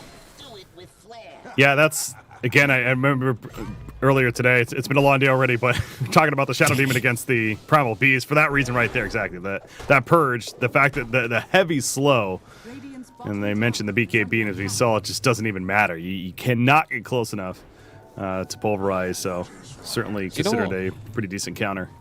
You know what the absurd part about it is as well, Breaky, is like usually when you initiate Onslaught, you knock your opponent further away than pulverize his range. So then you just can't get them indefinitely. Even if you try to perfectly target your Onslaught, you'll probably knock them out of pulverize range. Yeah. Oh, so hard. Heaven's Halberd queued up for the Primal Beast. Wants that against the Morphling. Yeah, interesting, actually. I think this is just more, there's no other clear item path in mind, so you might as well just prep for the Morphling threat later. So I think in terms of mid-game presence, the itemization of Invoker is going to cover that. So KP is just trying to tick boxes later on.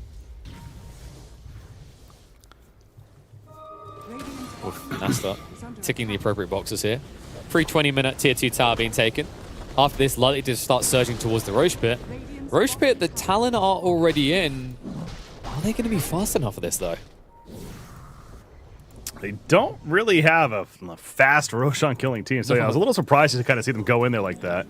But it usually when that's the case, it's they're trying to bait the other team, right? So it feels like maybe Talon trying to catch somebody off guard, and XXS, perhaps that target. Onslaught, meanwhile, be using the backlines. Who did he catch? That's the Shadow Demon, it looks like. So XXS, he can't get off that Primal Split. The locked-in is too much to handle. Down goes Shadow Demon. He gets it off at the last second. Right as I'm saying that. Meanwhile, Primal Beast, he got the kill on Shadow Demon, but eventually he falls as the BKB wears off. So, yeah, wow, I can't believe Brewmaster actually got that off. Such a tanky boy. He got the Ogre Axe. I think that really was the big deal breaker there. Just made him a little bit too bulky to get through. Dragon Scale definitely offsets some of the physical damage coming through. But you just see this Void is not ready to fight. He doesn't really contribute anything. He's not able to follow this up. Sure, you can argue there's Chrono, but it's the reset potential. It's the interruption that Aster had with both those supports. And you saw the prioritization KP gave over the Shadow Demon. But even after that, the Shadow Demon's the bane of his existence. He just purges him off. He keeps him stuck on the spot and says, okay, you might get me, but you are the entree, my friend. You're not leaving after this. Exactly. Leshrac continuing to farm up in the jungle, has those boots of travel, so yeah, that's something else we talked about earlier with the Blink Dagger. Ends up going the bots first, but look at this chance. 23 Savage, he's got a Chronosphere, he's ready. It's a matter of going in. There's the initiation, there's the Q. They go for Lesh with the Chronosphere, but the onslaught stopped from Primal Beast, however, with the kisses, no disruption. He's fine at the time. Being comes out, the Bloodstone, the heals, and the Bloodstone going to keep him alive at the time. And Pulverize is going to be stopped immediately, and Leshrac is alive. Faceless Void's picked off, so is a Primal Beast, and it's turn time for Team Aster. The Dunzo there. Mikoto gets cleaned up as well. Everything is thumbs down for Talent. It's going to be a team wipe. Ori, Leshrac, Bloodstone, eat your heart out, even with the Spirit Vessel in him. Because it wasn't there straight away when the Pulverize came in, he got enough lifesteal through. Clutch save coming in, by the way, via Aster's Shadow Demon. Siamese C definitely the MVP of that fight, allowing Ori to do what Leshrac does best. And now, as a result of that, something that Talent have been looking for belongs to Aster. They're in the Roche pit. And I know we've stressed it so much already, even throughout today, but the Bloodstone impact, that to me was the craziest we've seen it yet. Like, the fact that he actually lived there, just bonkers once again. But he does. That's just what you're up against if you're Talon.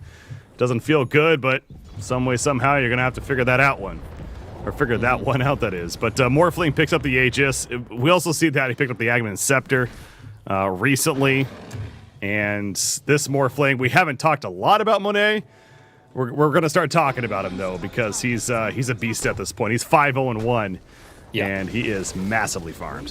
His participation in that fight is key. It's what turns it into a team wipe. If it wasn't for that, they maybe don't have enough follow-up. But, you know, looking back at that, I just got a glance of it. And what happened is I think Leshrac was up to 30-40% before the Spirit Vessel charge came out. That's the difference maker. The Spirit Vessel is a good counter. But now, with a slip-up like that, this is going to be a snowball effect for Aster.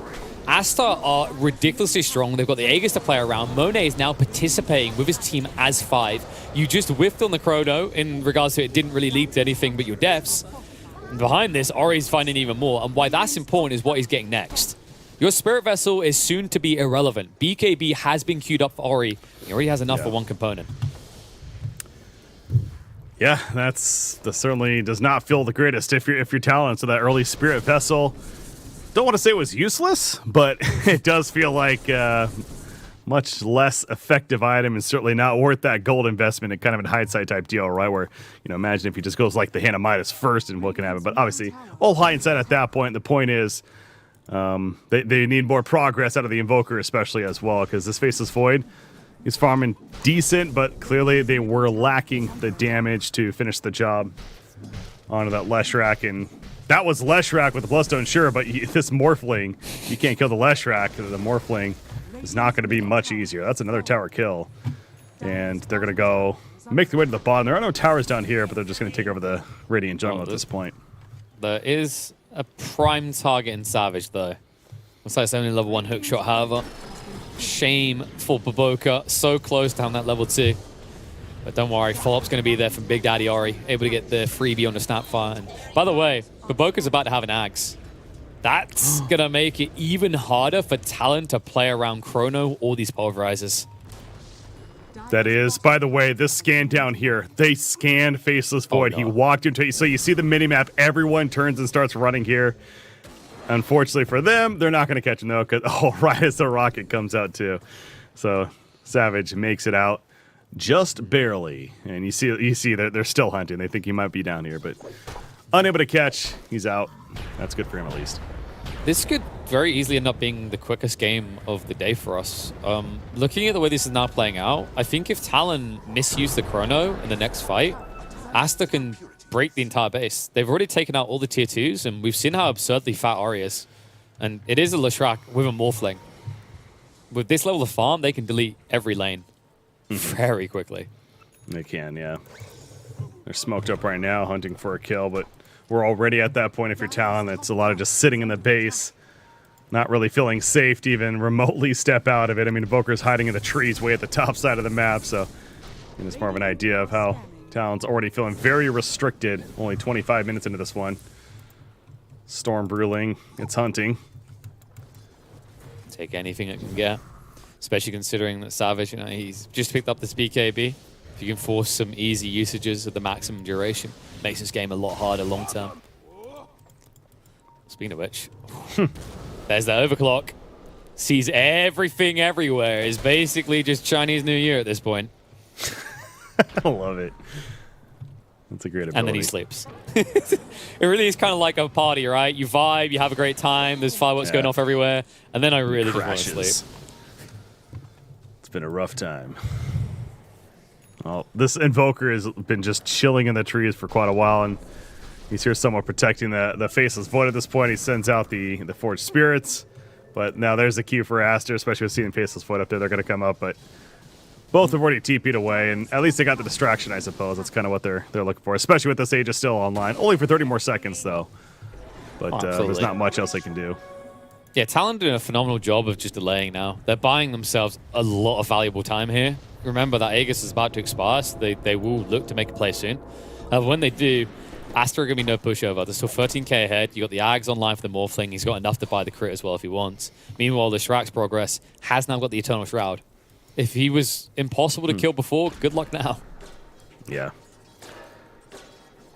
Yeah, that's an issue for Talon. And, I mean, Faceless Void, he's getting some decent farm, but, you know, going the BKB follow-up to the Mjolnir, understandable why certainly he needs it this game, but it still feels like he's really lacking in terms of that big damage output that they just need as a team. I mean, Primal Beast certainly isn't going to provide that heavy burst necessarily, and Invoker, I don't really see. It's just if it all comes together, if they get the lockdown with the Pulverize, etc., the big Chronosphere, sure, they could still eventually kill somebody, but yeah, but they're reaching a point where, yeah, exactly, and that brings a new issue. Like everything has to connect. So if I don't chrono both the big cores, the other core kills us all, right? It sounds like it's trivializing the matter, but that's where we're at. Like this Void cannot fight either the POS 1 or POS 2 alone. They need everything. Morphling. He morphed into the Faceless Void, chasing after him up here though, just north. BKB activation. KP's trying to TP out, and he's not. The crits. What is this? Like, he almost died, even though he BKBs. Doesn't get the Pulverize off whatsoever. Talon, the one hope of making a play, and they instantly have to run and turn with their tail between their legs. Kodo? No, he's not making a play. It's okay. He's going to get out. Yeah, there's no play to be made here. I think he was just delaying, just in case, but... Aster, man, they got to be feeling confident about this. It's just all easily coming together. Like Talon, if this happens 2 or 3 more times, outside of every spell being hit perfectly, they have no way of fighting. And speaking of perfect spells to open up with, Focus has been found in the mid lane. Gets the BKB activated. Split Earth, not going to hit as a result, but he's still taking plenty of physical damage and no chance Deafening Blast ain't saving him at that point. Q's also locked down with the Cock Trap, and he's dead as well. And this is that kind of that point kicking in now. Aster is just, they're not being stopped. They're just rolling. Then that was the Storm Brilling jump initially. I mean, obviously that tornado lasts forever. And that was for the easy setup for the kill. Mm-hmm. That's the beautiful thing about that Tornado Panda, is it lasts so long, you have all the time in the world to get in position, and you know that Talon don't want to fight you. Just look at Void Top. This was the only way Talon could play this game, is split push. They can't take a direct fight, even with all their spells available. Just shows you how far ahead Aster are. And Aster know it now. They smell blood, and like a shark, they can look to pounce. They'll take a lane and probably look to back away with Roche potentially being up in 30 seconds, but make no mistake, Breaky, if they get their hands on the next Roche, game end state achieved. We'll take some creeps along the way, but Morphling, I believe that's that full data list now being delivered. You see all the couriers coming out, so some decent upgraded items are to be had, including a Titan Sliver for Leshrac. We'll take that. Maybe. Or somebody else could use it. Maybe the Morphling, I suppose, if he really wants that. But there's that data list. Yes, sometimes you get Schmorfling, but I never feel like that's the case with Monet. Always on point with this hero, and just proving it again, top net worth. Looking to follow up with some kills after all this farm and KP being brought low. BKB to run away and they commit the chrono, but the damage isn't good enough. He just stands his ground with the Bloodstone. Disruption Saver is going to be there, and this looks impossible. 23 Savage is going to be cut down. Talon might as well call it because Aster are not stopping. Yeah, it's as expected. You're just too far behind, and the lack of damage very, very much showing. Rubik gets killed right there, but not a lack of damage, but again, even when they got him a little bit lower, it's just the Shadow Demon save came out and it didn't matter. It gave them basically no shot. There's just more kills happening left and right. Invoker, the only one standing right now for the side of Talon, but Aster, they just focus back on the objectives. They're going to go bottom, clear out these racks, and pretty much force a decision out of Talon in terms of what they want to do here. I mean, they have a couple of buybacks. The Faceless has about 30 seconds before he's actually up. I mean, he has no they'll just go for a last stand. He has no relevance in this fight is the problem. Like now that they're just praying that Aster go for the Roche because then they get a chance to breathe, a chance to get their ultimate back off cooldown. And Aster will oblige. However, they won't find a Roshan for this. We're still a minute and 20 seconds away from Roche respawning. So Talon will get one more shot at this, but can't emphasize this enough. If it's not pitch perfect, it's not good enough. Yeah, luckily for them, it is, yeah, not going to be a fast Roshan respawn, so they at least won't have to worry about that going down quickly. But there is a double damage rune in the hands of Morphling, who has that Daedalus. Yikes. You do not want to run into him right now. A couple of right clicks, it feels like he can kill pretty much anyone on this Radiant team. And he's going to be smoked up with 3 of his teammates. Brewmaster already in front. I don't think that actually Talon can kill any of the cores now. Brewmaster has the Aeon Disc. Morphling, of course, is just a no-go. And Leshrac, like, well, do I need to explain it more than this? Look at this guy go. Like, wait, his team might be behind him. And Ori's like, nope, this is all me, bro. I don't need a team. Let's turn this into a 1v5. Have you met Leshrac recently? This guy can carry a game. Okay, that smoke split, though, I know this game's definitely one set, but that smoke split getaway was actually pretty sick from Talon right there between Rubik and Snapfire. So there's that at least. There's a minor victory for Talon. I can just hear Pyrian Flak screaming Delta split in my head. You're right, it was a beauty. It definitely got them out. But now, with that reset going back to their base, Roche is up. Aster can still play for this instead. No TT. At least not for the full duration. Should run out close to the end. I say that. Actually, he's got half duration and he's a Morphling. Yeah, this is done. Yeah, it's dead. This is going to get shredded. Yep, couple seconds later. Good lord. You can't even push lanes because this Clockwork build. I thought it was going to be more for the team fight, but it really is just the rocket flares. He's been pushing out all the outer lanes while his team roams together. It's really good. It is. Yeah, it's been a while since I've seen it myself, so it's been fun pickup coming out for Clockwork and Baboka. Certainly making it work. Top tier 2. No, tier 2 is already dead, actually. So yeah, just the top tier 3 in the racks is all that stands for Talon right now. They're just going to 5-player smoke, and they're pretty much just going to go all in here. You got a Chronosphere. Why not? Try something. Panda's in the way, though.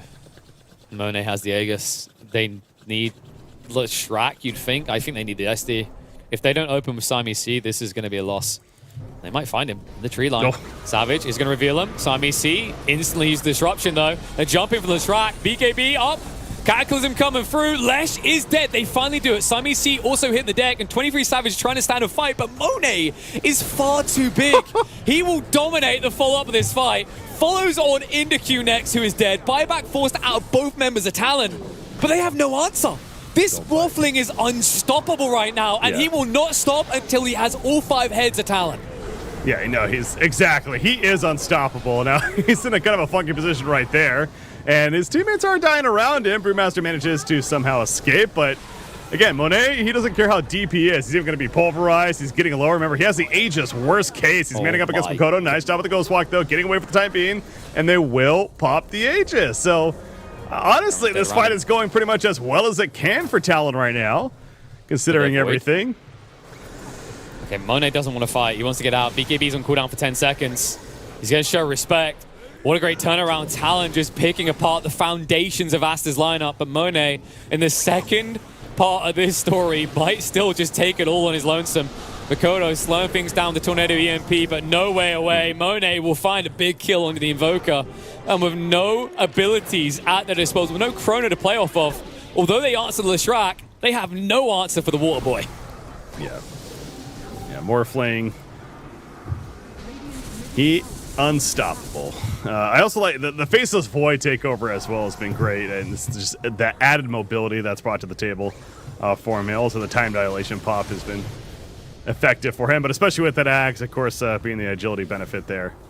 As a result, I think he's certainly liking that the most. But top tower now going to be the focus with Invoker and Snapfire staying dead. Fortification will be used, but no Chronosphere for another 30 seconds. What do you do? Exactly. That's the problem, right? Ori didn't die long enough. If only he was dead for longer, maybe we could just do it back to back. But now it's going to be mega creeps, and the uphill battle gets even steeper. Talon have to commit. KP goes in with the pulverize. BKB activated already. 23 Savage can't hang around, though. KP is going to be left behind to die. Ripperoonies for the Primal Beast, and looks like mega creeps are inevitable. Aster will take out the last racks. Yeah. Again, he just morphs into the Faceless Void, and Morphling's like, thank you very much. I'll take that agility and just what you can do. And Leshrac mentioned back into the fight. Chronosphere is ready now, but now it's kind of a funky initiation.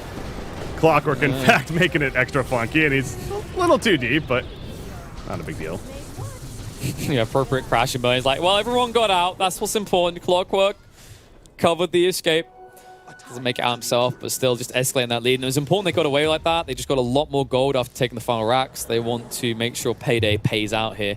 And it's close to paying out big time for Brewmaster. Getting very close to that sheepstick being complete. Not sure if he's going to buy out for it. Could just be the game-winning play, though. At that stage, if you open up on the Void, you can kill him before BKB even goes off. Yeah. Faceless Void, he's just getting any sense of attack speed he can right now. He picks up that Moon Shard. He's going to go Mask of Madness.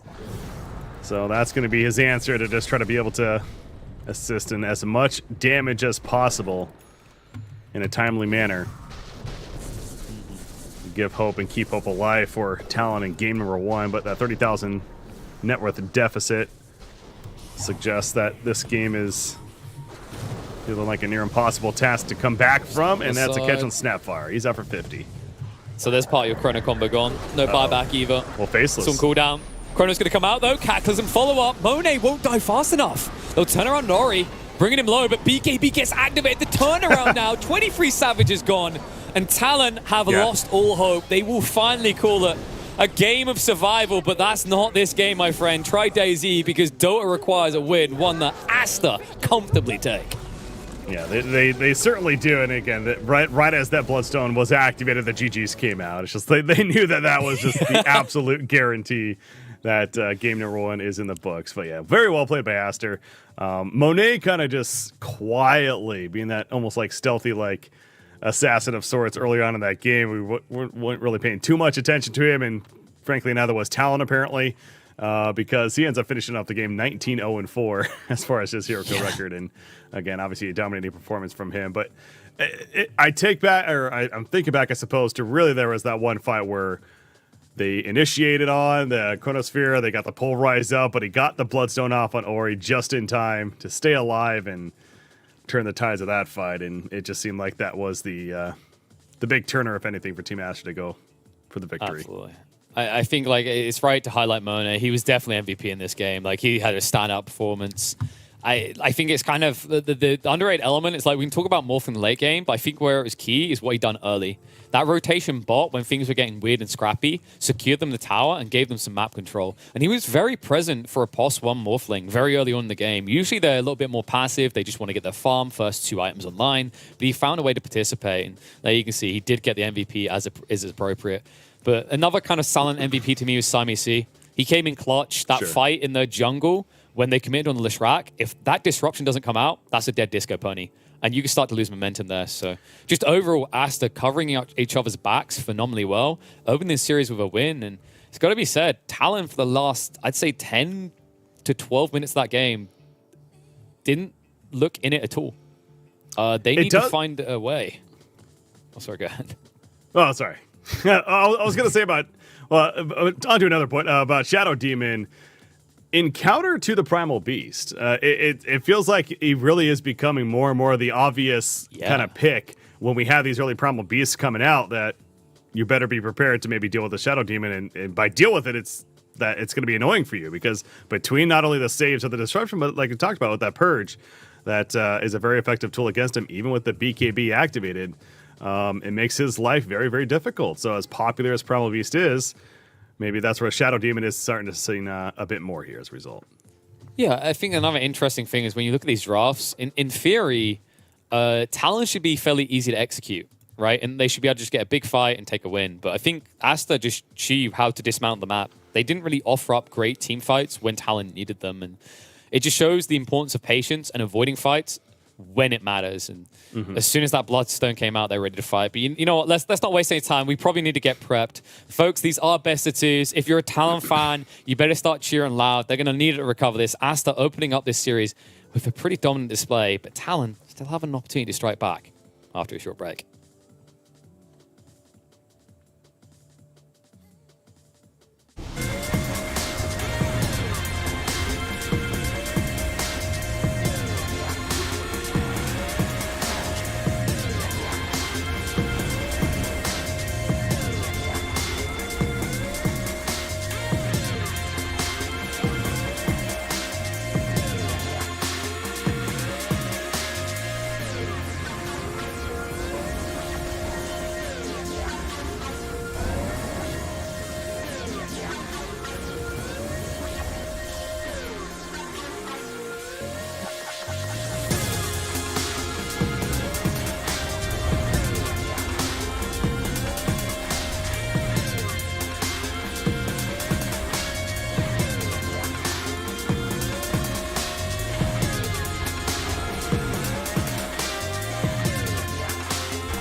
and our swords, we pave the path to victory.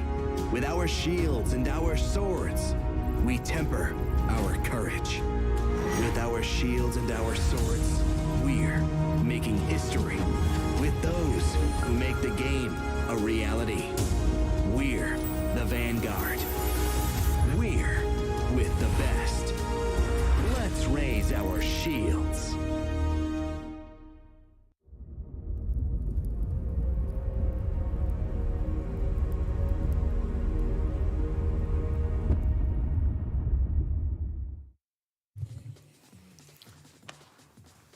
Promise you a short break, and it was only a short one, but also we are at risk of it maybe being a short series here, at least if game one is anything to go by.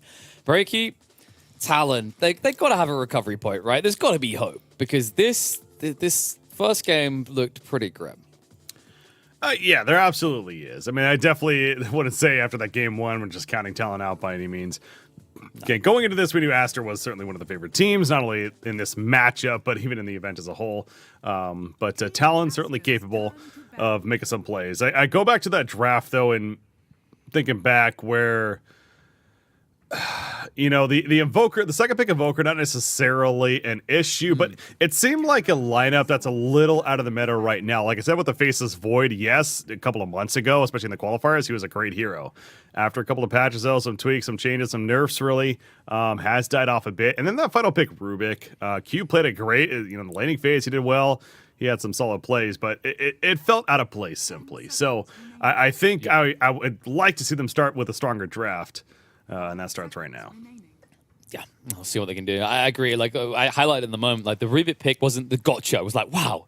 And don't get me wrong, it doesn't have to be your final pick. It's countered everything the enemy team has done. But it needs to kind of feel like it completes your draft. And while Rubik isn't a bad one, it feels like in a lot of these games, especially if there's not ginormous steals available to him, Rubik kind of becomes a bit of a cookie cutter pick, right? It's like, well, it's not terrible, but it's not like God tier either. It's a nice in between. But it feels like you need to have more together to get the best of Aster, especially considering how highly ranked they are coming in this. So opening up, Talent definitely having a lot more tempo. They're going to snatch away the clockwork this time, but they also get their hands on the Visage due to it not being banned this time around. Yeah, it's not a hero we've gotten the chance. In fact, again, today for us, as far as broadcast goes, the first one we can see is pointing out it's banned quite a bit. But Talon going to try to make it work in their draft earlier on, and they go with the Clockwork pairing. I was wondering if we were going to see that Shadow Demon again. I mentioned after that first pick, Primal Beast came out, he really is even strong against him. But no, Clockwork certainly strong in his own right when it comes to what he can do. We just kind of switcherooing here a little, right? Snapfire on the other side this time, Clockwork switched as well. Why not? The Primal Beast, of course, on top of that. Interesting opening. Also, it should be highlighted, this is KP's best performing hero, or most frequent performing hero ever, in competitive play since July. Visage. I think he's got 6 wins, 3 losses. Not the biggest amount, but then keep in mind that Talon, I don't think they got that deep in Arlington, right? So they haven't had as many competitive games as the likes of Aster. Yeah. So, and it goes back, again, this is just one of those heroes where you think of maybe some pairings to go along with some objective takers, kind of just team fight all-in strategies, right? Not necessarily all-in, that's probably the wrong word for it, but that idea that you're pushing towards, like heroes that come to mind, the Shadow Fiend, as we talked about, of course, being banned here, but Luna is definitely another one that I wonder if it's going to be addressed here, maybe by Team Aster with the ban, or if Talon, that's a direction that they end up heading in. Yeah, I wonder like where they could get their kind of push bar. Heroes that can kind of participate early on from the different roles. Some like Bristleback comes to mind, but I don't know how much that 23 Savage plays. I don't feel like Bristle's that popular at this moment anyway. Drow was usually a classic, but there's no way you pick Drow into this. Team Aster, they've got 2 heroes that can find the Drow. Snapfire can snipe you out. Of course, Primal Beast will get on top of you instantly with the Pulverize. Well, you just pick Sniper and you just headshot people. You can go that direction, of course. Yeah. And remind me how those games ended for the Sniper. That's besides the point. Earlier on, it was looking pretty good, all right? That's true. It did. But I feel like that's been an issue of a lot of these different drafts we've been seeing that just end up losing. It's like, oh, early on they look great. But then there's no end. Yeah. That's fair. Well, the Luna would certainly be an end if they want to go that direction. So I go back to that. And Vengeful Spirit's definitely another one that comes to mind personally as well. I know we don't see a lot of Vengeful right now, but again, with the Wave of Terror or that she brings, if you don't have to run her as a core, she could even be a support still at this point. So wondering if that's potential. Beastmaster, yet another one. But of course, with Visage, you mentioned KP likely the one to play it. So Beastmaster may not fit in as a result there. So. Damn. Remember when I think that for a while there was a little bit of Beastmaster 2 sneaking in?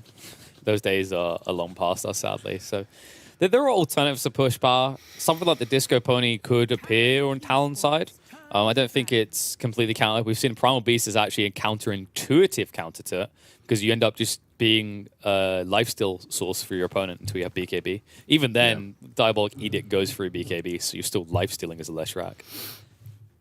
Yeah, they banned the sniper. There you go. There you go. There you go. You're on the summon there, Brady. Scared of the sniper. That was ridiculous to watch, but yeah, no. Again, even if it was a losing effort, it definitely annoying, and it does pair well with the likes of what the Visage is kind of going for that mentality, so it makes sense. There's the Leshrac ban, so we're not going to see a Leshrac this time around. We are going to see an Ember Spirit. Okay. Interesting. So as far as SCA goes, I think they rate the Ember not that highly. Some regions were picking it frequently. I think like North America and South America especially saw a lot of representation for this hero. But most teams have been sleeping on the Ember. A little bit surprising to see it come out here. Doesn't really solve any issues in the draft. It's a nice bridge point though. Like it's just a hero that can get active on the map, which they definitely want with a Clockwork and Visage already shown. Just curious to know how they're going to follow this up. Yeah, I was looking at it for this tournament. Ember Spirit's 4 times is 2-2, so not bad. Has been seen, and most of them actually all for the European region outside of EG playing the one game too. So yeah, specifically the Southeast Asia you're talking about, not necessarily picked up at this event so far. We stripped away the LCQ because I think that maybe unfairly skewed it with a certain team loving their possible Ember, but maybe not getting the impact they were looking for. But there's that draw. It actually comes out for Team Aster. And I did say that Talon couldn't get this. I don't think this is a block pick. I think this is intentional by Aster because they have good front line. Snapfire and Primal Beast, it's interesting. Primal Beast is like this deep injector, and Snapfire, because she's so tanky, serves as this kind of backline damage absorption. Also has the cookie to get her out of a jam. Yeah, barrier is a good word. And also another direction too is a decent Silver Edge carrier if you want to go that direction, and great break for the Visage. So another option to think about with the drop pick. Drop pick actually like it quite a bit for Team Aster. It's just what do they pair that with now? They could go something like that Beastmaster themselves, honestly. Gives them good push. I love that. Jakiro makes a lot of sense. I do think it could still be Snapfire draw on the lane. But Jakiro just another one of those heroes, like we mentioned the physical barrier Snapfire, Jakiro provides a different type of barrier. It's damage and also the Ice Path stun. So it seems like they're trying to just cover this idea that Talon could go on the Drow. And, it feels inevitable when you see a Clockwork pick come out that that's going to happen. So you can just essentially counter it when it happens. And Jakiro overall is just a great counter to Clockwork because when he hook shots in and cogs someone up, great. I'm just going to Ice Path and drop a Macropie here. Now what? I noticed visually it wasn't shown on the screen for everyone. So just to reiterate, Team Aster, they got the Primal Beast, Snapfire, Drow, and Jakiro is what they end up with now. You have Visage, Clockwork, and Ember Spirit on the side of Talon. Okay. So we're waiting on the 4th pick for Talon now. Yes, it's funner this way. We can just make you can be like, Caster, shut up and show me draft. There's your draft. Look at that. Apologies for that, folks. So we'll just give you this view for the time being. So yeah, Leshrac was banned out by Talon. I think that makes a lot of sense. Team Aster lack emphatic push right now, which we know they like to go for, to just create more money for money by taking map. Talon right now lack any real front line, and they don't have a great lineup for getting in and out. Like the Clockwork, if he goes in, he's in, right? So I'd love to see something that can commit and stay with the team. We've ticked the POS 2 box, we've ticked the POS 3. They'll probably save 23 Savage Hero for last, which means that we are looking at another support here. What could go in? Undying is still there. Interesting idea, actually. You would pick it against a Drow, though. Okay, so That's what I was that makes a thinking, bit more sense. Yeah, so Disrupt is just like that AoE follow-up when your team is in. It stops heroes like Primal Beast really effectively early on. You can even get them completely away from the fight. Even a hero that can maybe snipe the Snapfire's location early. I think I didn't mind the idea of Undying, but my only paranoia around it is that you're up against the hypothermia of the Drow. So she'll eventually just ruin your ability to sustain heroes through long engagements. Yeah. So Disruptor, also, yeah, get an axe on Disruptor if you manage to do that. That's such a good ability. So, of course, being in position 5, a little more difficult, but hey, third Roshan, maybe get one for free. So, still a long ways away.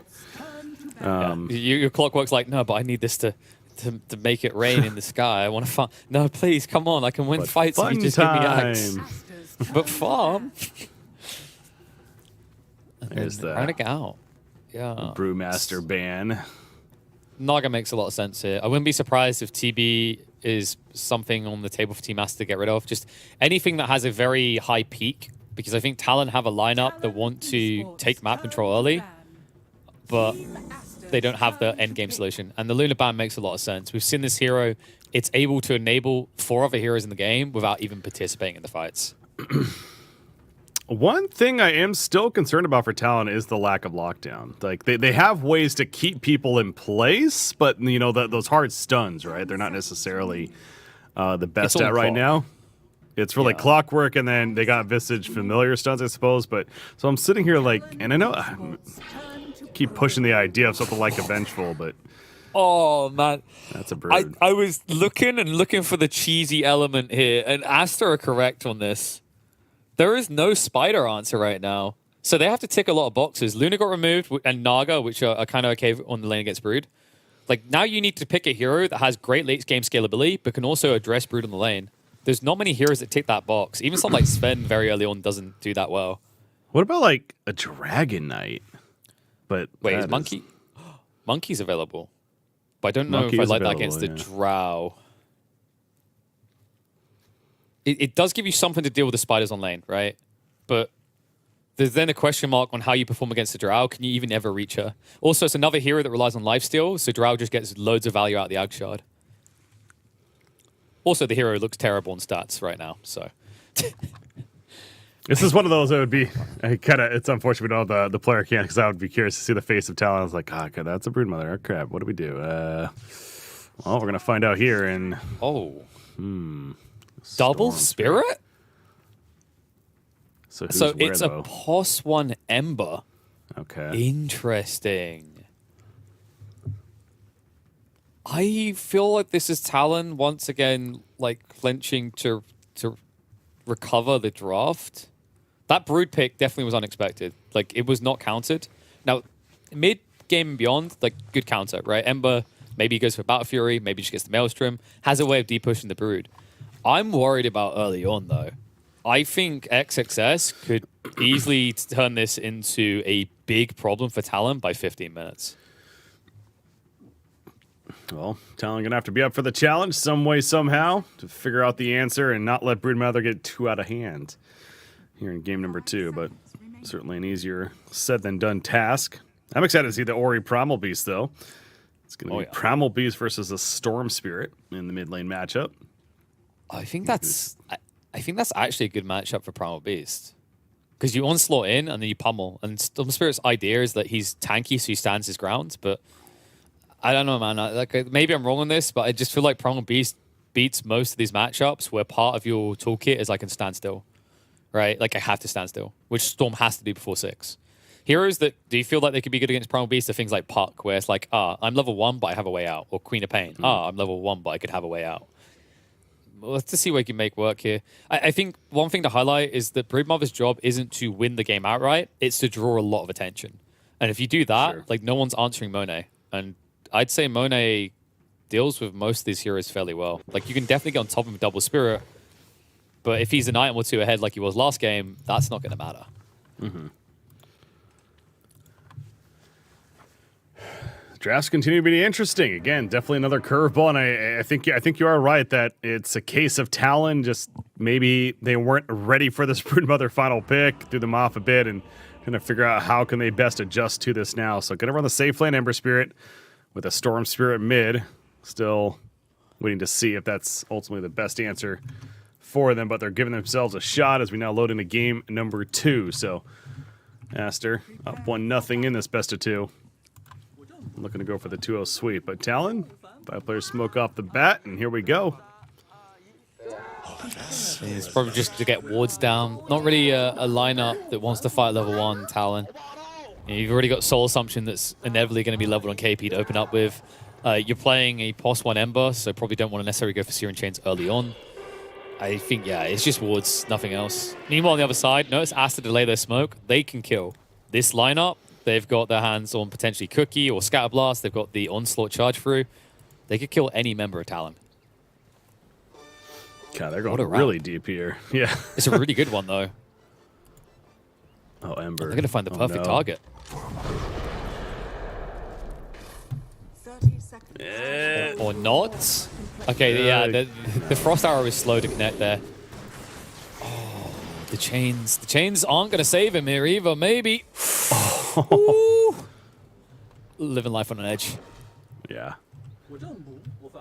Oh, that was looking so good for Aster to start this off strong with that first blood. Now, again, they're going to force Ember Spirit back and force a breach in, but ultimately he's going to be fine.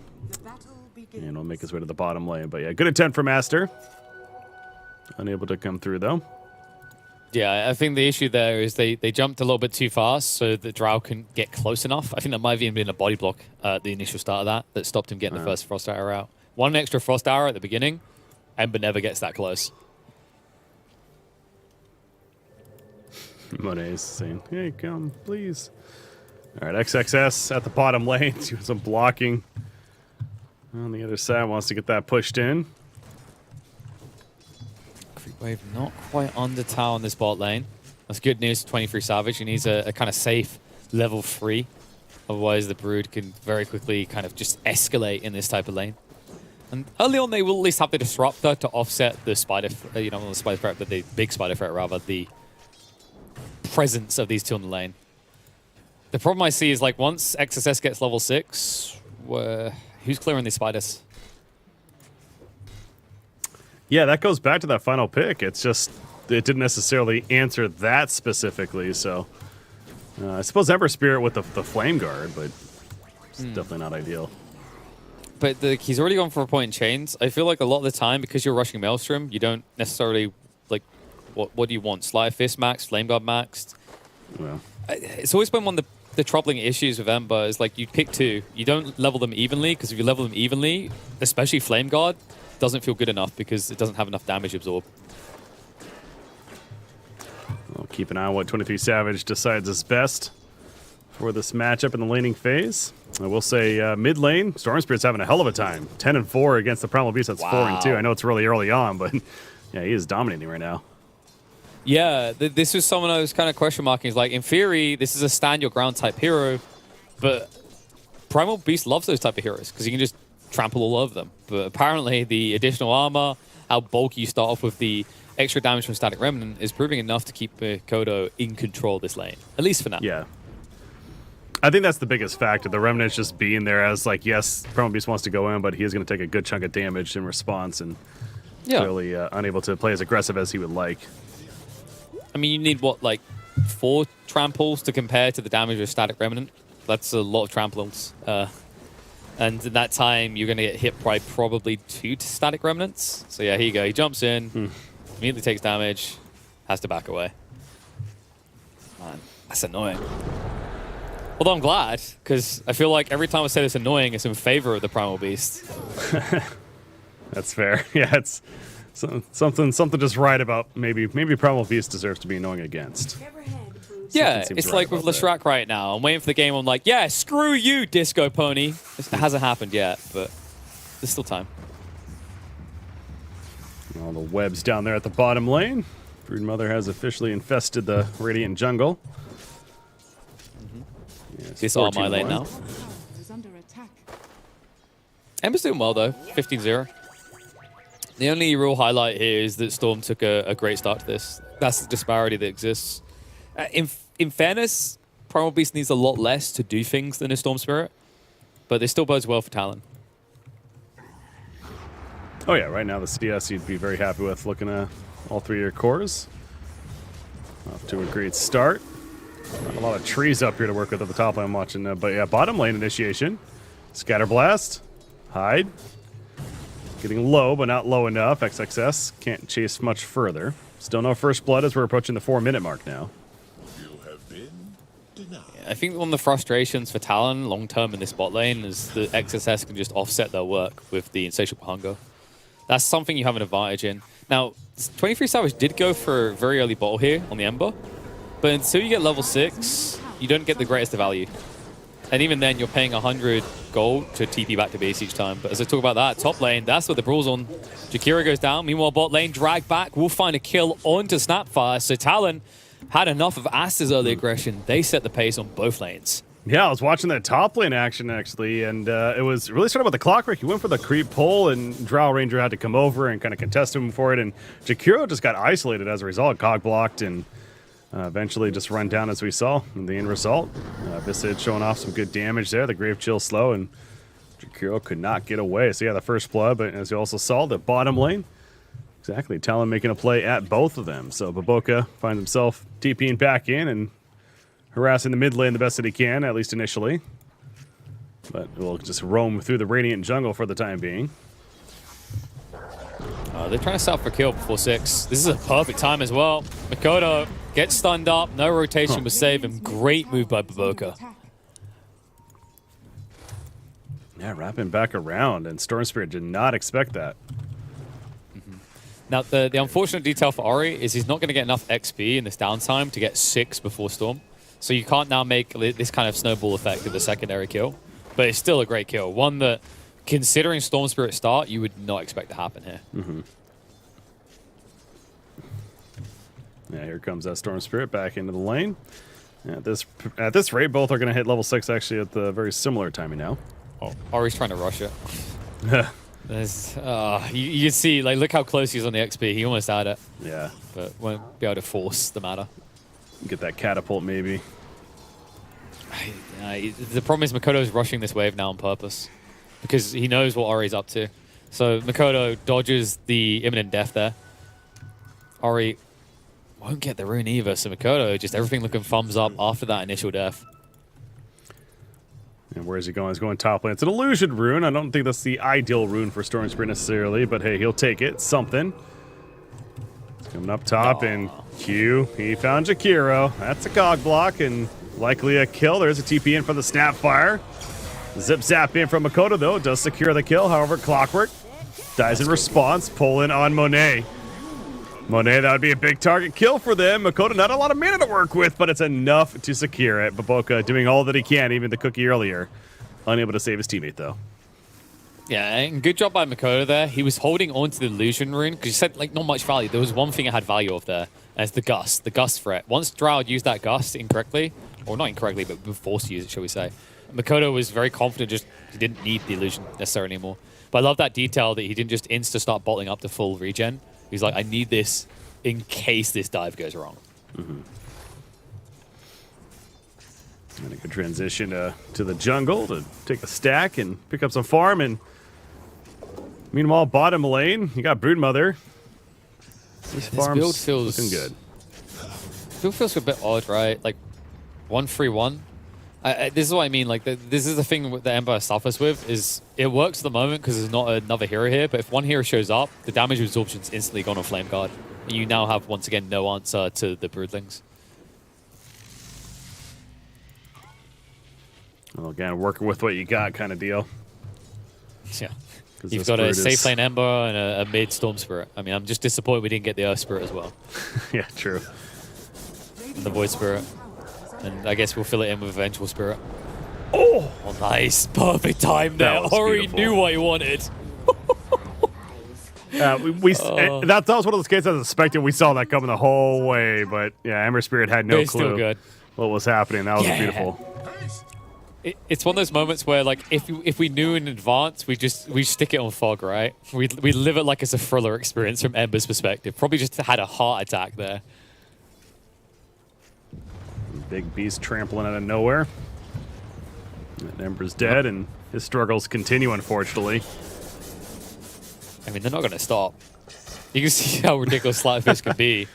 But then, okay, so that looks cool, right? It's like, wow, that's going to be really impactful. Now check Ember's item progression and see how far away he is from being impactful. He's away. So Yeah. long distance. 260 gold.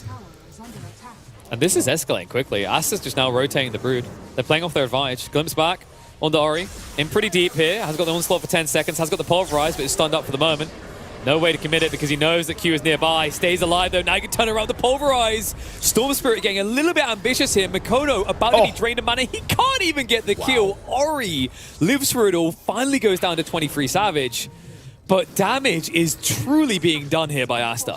Yeah, at least 23 Savage is able to clean up the kill on Primal Beast, but I'm surprised he's going in like he is right here. That's a little risky. I suppose with the Remnant he's fine, but yeah, no way they're able to truly fight that one. Yeah, the Broodmother in the back line is just, they could not stop the Spider at all. She was just tearing through people, and obviously a big part of that was Primal Beast's initiation to live as long as he did too. So yeah, Aster taking back control right now, and again, this Broodmother, as we expected, is now starting to really get deadly. The Vlads is being built. Not any obvious answers yet. Yeah, Broodmother feels like when you're fighting like this with Broodmother on the map, it kind of feels like you're having a bar fight while the nuclear apocalypse is happening outside. It's like, well, we're all going to die to that, but we might as well have a fight in the meantime. Speaking of which, maybe they finally find the Brood. She's got the wand, though. Watch how this quickly turns around. Stand your ground. Insatiable hunger. Reinforcements have arrived, and Talon somehow turned what should have been a maybe decent opportunity into a terrible outcome. I mean, that was so beautiful from XXS, though. The microing of the spiders to chase down and secure that kill on an Ember Spirit, and then avoid death after the fact as well, and buy all that time for his teammates to come in. I mean, that was just, again, thing of beauty to watch from XXS on that Broodmother. At least unless you're having that arachnophobia going on, then you're just freaking out right now, but... Do you think some mods are like screen to like have AI detect the spiders and then censor them? There you go. That's what arachnophobia people need. Come on, someone out there do him a favor. That should be a Twitch extension. God, he's got a Vlad's basically finished now, and yeah, again, no obvious answer. So it's just what more is there to say other than good luck, Talon? It's this spider. He ain't being stopped. Just going to re-emphasize, I was not exaggerating when I said that this Brood is the nuclear apocalypse happening outside. Like, for Talon, when these fights occur, the mistake they made there is like, we can kill XXS. It's just not true, and it's a struggle to see how it's ever going to be true, especially once the Wraith-backed aura starts to come into play. He's not that far off it, by the way. Jakiro? That's a macro pyre put down. He's fighting against these familiars for the time being. They're being a little pesky. There's a double stun, though, with Clockwork also showing up. Jakiro's picked off, and that's one thing I was going to mention. I mean, Visage is doing his thing at the top lane, and even Storm Spirit. So they can't forget, again, no not answers to the Broodmother necessarily, but I suppose that's where Talon needs to really focus on now is we may not be able to deal with the Broodmother specifically, but they still have plenty of game in them in terms of getting objectives and making some kills happen. It's one of those classic, we can't address the Broods, don't go and address the Brood. Like, we just go elsewhere. Problem I have right now is, like, where did they farm then? Because Brood is taking what feels like a third of the map for herself. And then the other members of Aster are contesting another third. So you then have to take a third, which is kind of like having a lane plus a side camp to yourself for 2 spirits and a visage. So who's giving up farm? I'll tell you who's giving up lives. These poor supports. Good lord, that damage. Yeah. Obviously, it's pretty deep right there, so caught with his hand in a cookie jar, we'll say. So they're going to have to wait to resurrect now, and also some counter warding going to happen right after as well. That's definitely a bad feeling as a support. You go up there, you get the wards down, you die, and then they just take it out immediately. Just to emphasize that cookie jar you were talking about, like there's crumbs in there right now because of the aforementioned map control. And 23 Savage is at least getting something. He's close to the Maelstrom, so somewhat of an answer at that stage to the Broodmother. But still a very fragile game for him, I feel. I think at any stage this Primal Beast could easily just ruin his day. That's always a concern in 23 Savage's mind, one that he's not safe from for probably another 15 minutes at this rate. Monet, Dragonlance, looking to build that BKB next on the Drow Ranger, that is. Respectable choice. Yep. Like, you're up against Double Spirit.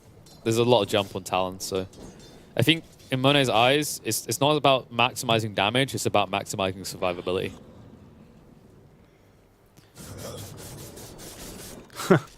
Just love that slight side of fist bouncing around, and it's like, oh, this is gonna be so, and then nothing really happens. But yeah, the Maelstrom It's so almost funny.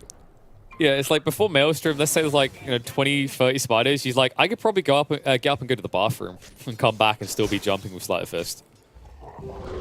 And we saw it earlier, right? I think he was like disappeared for 15 seconds. Okay, 15 is exaggerated. It was 10. It was more like 10 seconds. He was just gone. No, again, poking in there a little bit. There was a somewhat of a back and forth in the mid lane with Ori jumping in, but unable to conclude in a kill. But these BKBs are coming along nicely for Aster. We mentioned the Drow, of course, Primal Beast working on his own. And, we're going to see a 3-player smoke, meanwhile, for Aster. And they're heading right to the bottom lane. They want the Ember Spirit. Already XXS has put some damage in. Savage. He's got the Remnant, though. They should know where he is, roughly. He's going to TP back, but return here. This is a very dangerous thing to do. Oh, You don't see any heroes on the map, and your It's team is scanned. north side as well. Yeah, so now he has to walk away. Or, Oh. what? Why would he go back What? in? He believes. He should not be a believer, though. He's got one more Remnant at least, so it looks like he will be safe, but you're playing with fire, my friend. I guess if there's any hero that's safe doing that, it's got to be this one, though, right? Yeah, but honestly, that was really close. If Primal Beast pops his onslaught right there, it's perhaps a different story, but I guess he was fine. On top, though. Spin that Primal Beast. Can't get one Spirit. Kill the other one. The most unneeded macro power imaginable, but Yeah. might as well throw it out, right? Nothing else to do. Intimidation. It's a taunting micropire right there. Make sure that kill is secured, and it absolutely is. So yeah, ain't gonna get the Amber Spirit. You'll take the Storm Spirit kill. Yeah, they're trying to get bought. The Cookie didn't quite connect. The Savage will survive. And he's slowly getting farm out of this. Even with just the Javelin, because the low cooldown on Sleight of Fist, it's actually more like a 50% cooldown reduction. By the time he completes the Sleight of Fist, he's gone from a 6-second cooldown to a 3-second cooldown. All right. And the Maelstrom's there. So now Savage can start to recover his game. Yeah, there you go. Mid though. Oh, good lord. Why is he... I mean, if he was warding, were they trying to make a play? I think so. Yeah, you see where the Visage was, especially. He's got his Wraith back now, so trying to set up with the hookshot perhaps, but unfortunately just got caught in an awkward spot there. Oh, Dire scans the Roshan pit, but it hit for a second, but what's up? Okay, 23 Savage. That was close to death. I don't think the Gust lasted long enough and he got into the tree line, but if it wasn't for that tree line, 23 Savage would be dead right now. Oh no, getting close to that BKB as well. Love to see what XSS is going to go for next. 1,800 gold in the bank. You've got your Wraith Pact online. I think you just want to diversify away from spiders now. Now that Ember has that Maelstrom online, all you're going to end up doing is feeding them. Oh no! Oh, or he can feed you. I mean, that's what I was saying earlier. I mean, yes, he's got those remnants to slip out, but they were obviously very ready for this one. I mean, he did not try to hide the fact that he was TPing in right there. Thinking that he would be able to evade death, but he was wrong. So good catch from Aster. They get the free tower kill to capitalize, and Broodmother, he ain't leaving this bottom lane still. He's still hanging around. That's one of those weird things where you've given him the safest lane in theory, but not in practice because of the Brood. Almost feels like Storm got the freer game, but you have to question about what's more important. Is it Storm having a decent point in this game, or is it Ember? Now, Storm does have the BKB coming up, at which stage I think things change and they give more space to Ember where they think is safer, right? Truly safer. Question is, what can you do that BKB? Mikoto trying to chase in, but Baboka quick to move out, but quick to be returned. That should lead into a tier 1 push, but a lot of time has been taken on this. Ori will be able to counterattack from the side. BKB activate, and he moves straight with the Pulverize. Primary target is going to be the Visage. The bonus on the side is going to be that Clockwork. Great combo, especially with the Jakiro coming in, throwing on that Ice Path. That was a thing of beauty in terms of Aster and their counter initiation right there. So yes, they lost their teammate, but overall pretty good right now. Jakiro trying to stay alive. There's that BKB activation from the Storm Spirit. Pulls back in Jakiro, secures the kill, but he's going to TP out immediately. And yes, he does get out. He was very low, though. Maybe one more auto attack and the Broodmother secures it, but good decision to TP out immediately after he's got the kill on Jakiro, at least. Yeah, if Insatiable Hunger had been active there, the bonus damage would have been enough, I think, with 2 strikes to take him out. Very close to death, but let's look at the negatives here. I mean, I hate to be a negative Nelly in this one, but Makoto just committed his big fat BKB. That's his big reveal for a Jakiro kill. Not really the premium value you're looking for. Now, with on cooldown for 60 seconds, Aster should end up with a lot more map control in the coming minute. I say as XXS just spreads his webs everywhere into the ancient area. What map control? It's all mine. Spiderwebs everywhere. Speaking of BKBs, he's actually, he buys both the Ogre Axe and the Mithril Hammer. All he needs is the recipe now, so we're going to see the Broodmother with his own BKB in the near future as well. Drow have his? Drow doesn't have his yet, almost. An Axe Shot is almost there for the Snapfire as well. Really handy, actually, when you consider how close they've been to cooking the Ember before, but he's been just out of range. Uh-oh. KP, whoops. Awkward. Good shot on backline as well. So a fight between the supports, but the main fight is what matters here. Static Storm's going to go down, KP stuck in the middle. Ball lightning is coming through from Makoto, but you can see the Broodmother just standing his ground, and Ori now charging through, controlling up onto the 23 Savage. Reinforcements have arrived with the Drow on top of him. Ember is going to be gone. Makoto, the only core left alive, but this BKB build, it's just getting nothing done. There's just not enough damage. No. Yeah, exactly. Especially when the whole team shows up, it doesn't feel like he can really feel comfortable to secure a kill. And we go back to as well the Broodmother and how mobile he was able to be in that fight without even having his own BKB, which is now actually being delivered. And they're going to go right into the Roshan pit with this, so pick up an Aegis. Likely to give it to the Drow at this point. Yeah, it just feels like Talon's at a stage where they're throwing everything at this fight, and they're coming up shy. Just credit to Aster for bulking up in that regard. You mentioned the BKBs, but just the raw HP as a result of that as well. I mean, Brood's at 2k HP. Monet, now with the Aegis, doesn't have to worry about his lower HP. Let's not get started on the Primal Beast at 2.2k HP. Also now has a Blink Dagger, by the way, so if you thought you were safe on these Spirits, you're dead wrong. He doesn't need to rely on Onslaught. He can insta-grab you with a Blink into Pulverize. True. He's going to make his way to the top lane with the rest of his team, who's now pushing that tier 1 after they secure the Roshan. Remember, reminder that Drow picks up the Aegis. So, bottom lane, Ember Spirit, though, trying to do what he can as he's beating down the tier 1 tower down here. Not the greatest building hitter, though. It's kind of story of Ember, doing what I can. Yeah. Maybe one day, I'll be ready. It's the one more item syndrome, but the difference between the game where I mentioned that last of the Naga and this one is I don't think you have scalability on your side this time around. Not truly. Not with the way this is playing out. Gust, he's a little bit early here, but you can see already Aster not hesitating to poke that high ground. Yeah, this tower already falling down to Half-Life Clockwork, lining up. Haven't really seen the biggest hook shots yet from him, but Q looking for that opportunity. Looks like they're pinging us if they want to smoke, yeah. Yeah, the spiders make it difficult, because if you want to be like very big brain about this, you can just spread your spiders all out and you block all hook shot routes. Oh, Jakiro. Good lord. Gus came out on the Clockwork as well. They're going to commit on top of Monet, forcing the BKB. Price is going to be both your supports for a mission here, and the Pulverize in the back line. They found another one. Makoto will be able to run away. But after that, you could easily just turn around and take Tazi Rasta. There's only a tier 2 left in the mid lane, but you're perfectly poised to take it. Or he's Wait, still he's going? Oh my god! Oh, he almost actually hit him. That was crazy. I thought for sure it was just, he's just scaring him off, but he actually almost connected. It's intimidating as well. Like, you saw the way he kind of curved the onslaught. Sometimes when you watch this ability, it almost looks like it's Snowball, where they're chasing the target. Good lord.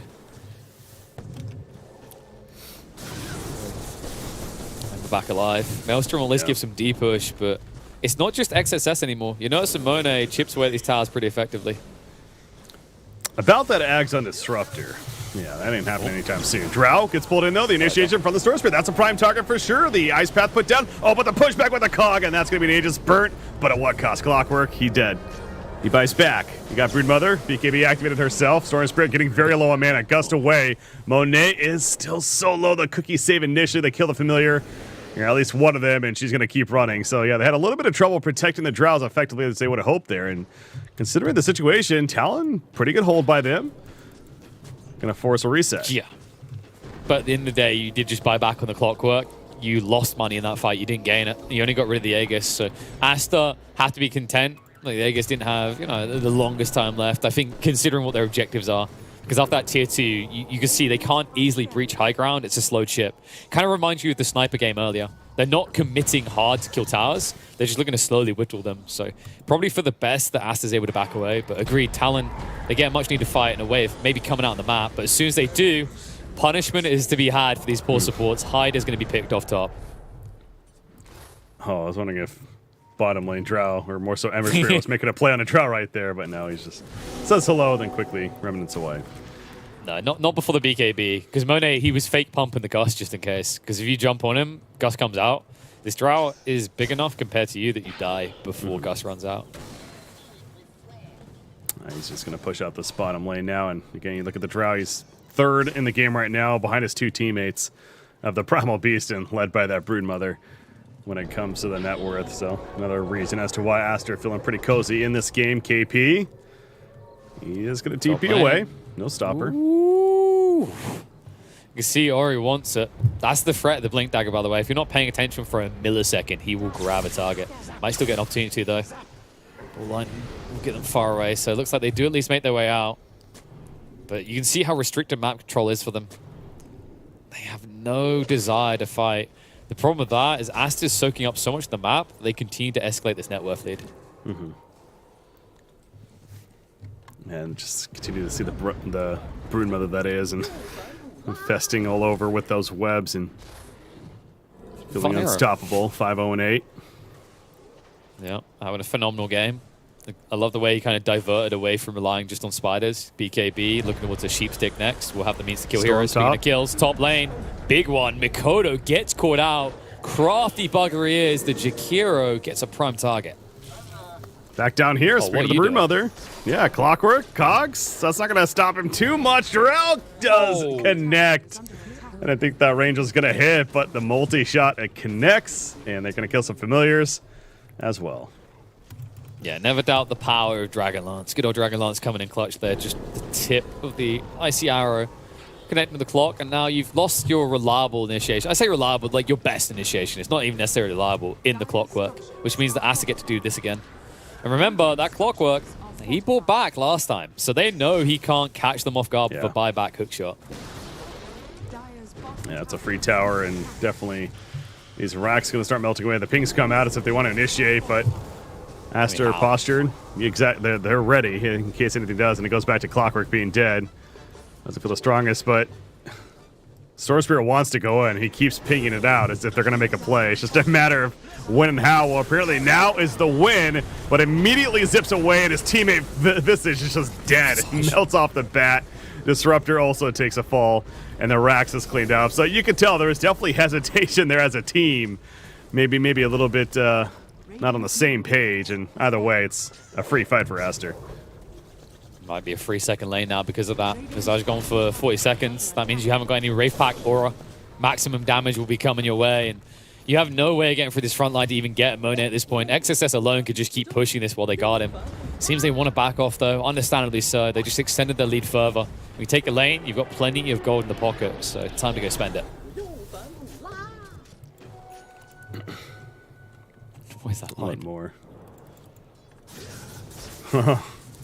So Talon, I'm looking for the big answer in their itemization, but I just don't see it. They haven't got anything on the precipice that's going to convert these fights in favor of them. I think Talon, like, this is the right play what Savage is doing. You just need to go play the outer lanes. In a kind of weird way, pretend that your base isn't being sieged. Yeah, well, Yeah, it's good luck with that. I mean, it definitely feels like, and it really is the case, that Talent's kind of just that one item behind in all their cores in comparison to the others. Especially the fact that they had to go much more defensive route, a couple of BKBs, but initiation commences off right here. Clockworth, he's having to deal with the primal beast. XXS was caught up by Storm Spirit, but with the BKB activation, he's feeling fine. Insatiable hunger and takes out the disruptor. The pulverize on Ember Spirit, meanwhile, in the midst of it, and Ember Spirit will remnant away, but Storm Spirit, he's still having a zip zap out. Clockwork manages to get out, and the TP out from KP. It's just retreat time all over the place for Talon, and only the one death, so there's that positive, I suppose. Yeah, but now it's a 20k net worth lead. And Talon, this is the problem for them. They want to come out of the base. They want to play the game. They're trying to be productive. They thought that actually there would be a response to the bot lane push-in so that Aster would send one, maybe two heroes. They didn't. Aster hung around. They kept a pretty tight formation. They were anticipating this play. I think this is a problem for Talon is their moves are limited and thus they've become more predictable. They either fight directly or they try to split you up to fight. And every time you split up, it's getting more and more risky. Luckily, this time, the Ember will get away. Jakiro was TPing in top after the pulverize, the follow-up. Now they've forced a hero up here. They'll look to make a play, and this time, they have the number advantage. Yeah. They're not going to necessarily go too far out. Clockwork, in fact, is like, oh god, not this again. He's got a Ghost Scepter at least. And Ember's like, oh god, this again. Nom nom nom nom nom. Just eat all those creeps. Just see him constantly poking in though. Oh yeah, Roshan. Rosh is up. And XXS done this on purpose. He's basically just bodyguarding. No hook shot opportunity, nothing can come. Because he'll just guard against it. Pretty crafty play. Means that this Rosh is just going to be a freebie. And as soon as Talon get out of their base, they might be heading straight back for it. Mm-hmm. They scanned it out, but it's just way too late with that information, so they're having 23 Savage push out the middle lane at least. But yeah, as you pointed out, they're going to have to just fully retreat now and make their way back to the base. They're taking any kind of farm they can get in the meantime. And Onslaught, Ori just trying to find somebody. He finds KP. Oh no. No! Oh, that's unfortunate. The familiar stun will stop the pulverize, but with the TP stop, now KP is smashing the crowd around him. He's in trouble. You know, pop a stone for him, but setting up for death. Yeah, he's just waiting for the rest of Aster to get here so they can treat this as a team-building exercise. Yeah. All four members here. Drow, the only one not in the neighborhood, because with that Aegis, look how confident he is. Monet is close to the Radiant base, hunting for heroes. How often do you see this out of a Drow? Not too much. Oh, no. This poor little boy. That's the gem as well. Okay, that was actually by design, by the way. Monet walked past the clock, probably could have like peeled him a little. Obviously, there's a Ghost Scepter there. But he noticed the D-Ward going on. And Talon now have no way of easily getting map control, no way of D-Ward it. They've got the Spirits playing the outer lane, but that doesn't matter anymore. Aster are knocking at your doors. You have to come and defend. All five are here. Disruptor out for 35 seconds. Vincent jumping a couple. Mentioned you have to defend, but you've already lost the Rax bottom lane. They're just actually going to smoke and run right to the top lane. Try to secure and finish those mega creeps, but here we go with Talon. Understanding that they got to try something. It might not seem like they have much of a chance at it. So much to ask right now. Like, your Spirits look broken. Not in a good way. Jump in, pulverize instantly. Half HP on KP. The follow-up with the Hex enables the kill. Backline's being stabbed at, but Baboka, the only one that can take Monet, cannot be killed twice. That's the problem. We'll at least get out with the Spirits. Buyback is forced out of KP. Now you haven't got a leg to stand on. The Rack's likely to go down here. The only thing slowing it down is the Wraith Backdoorer. Drow Ranger getting a little bit low. Again, he has an Aegis, though, like a cloud is running in. It's like, please, I just want to hug you. Hug of death. It's going to be his death. Pulverize in the back. GG. That's it. Aster will take him hug filled with tears for poor little Talon here, as Aster will take game 1 and 2, making it a clean, dominant showing over the SEA team. And, well, I mean, looking back at this game, I think Talon, it's the same issue as before, right? It feels like this draft, they were put into a corner on it. They were put into a bind. A lot of boxes need to be ticked this final pick. They just couldn't answer the Brood. Great shown by XSS as well. Drew a lot of attention to himself, and I think most importantly, didn't die. There's a lot of games like this where the Brood eventually feeds over deaths, and it offers a recovery point. to the other team. But XSS, you saw him, especially I think there was a fight around that bot lane where he was juking on one tree, just dancing around it. They couldn't kill him quick enough. Reinforcements arrived, and after that point, I didn't feel like at any stage in this game this Broodmother was close to death. Yeah, it really does go back to the draft as these brood picks tend to. Now, again, we've had a couple of these earlier brood picks in this tournament, but really with this one, that final pick Broodmother, that true cheese factor, it feels like it definitely caught Talon off guard. So they tried to make the adjustment, sending that Ember Spirit to the safe lane, picking up the Storm Spirit in mid, and Makoto had some hope. I mean, his farm was really good, but just the overall damage output as a team just unfortunately didn't seem like enough for Talon to be able to handle what Team Aster brought to the table. So you see right there the stats. Good lordy. And man, for me, I think XSS has to be MVP this game. I mean, Ori makes a fair argument for it. I think he had great aggression in that mid game. He enabled a lot of plays, but XSS, this is an incredibly clean performance. 7-0-15, not a single death to his name. Dominant in the net worth, dominant in the map control. This is exactly what you want out of a final pick Brood, and delivered everything and more in that regard.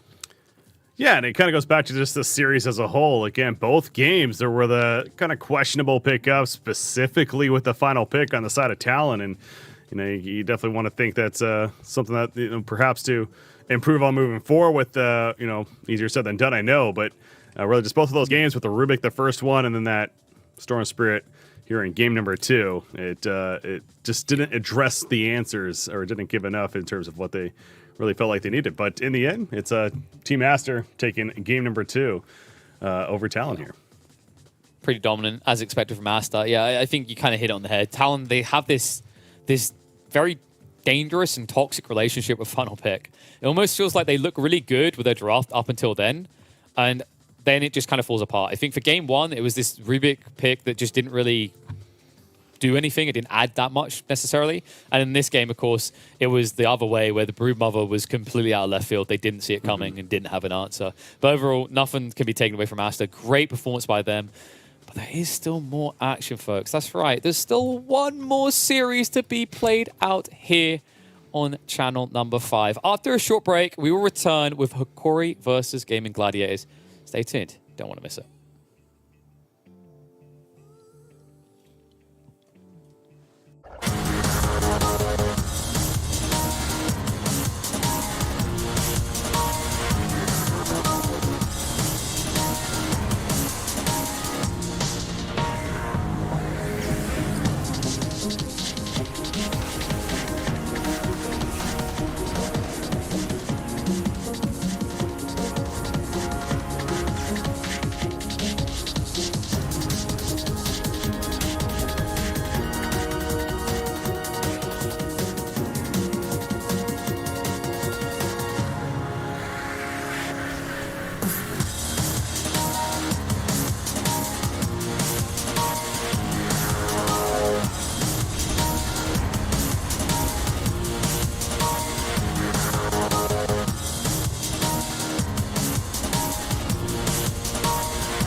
pave the path to victory. With our shields and our swords, we temper our courage. With our shields and our swords, we're making history. With those who make the game a reality, we're the Vanguard. We're with the best. Let's raise our shields.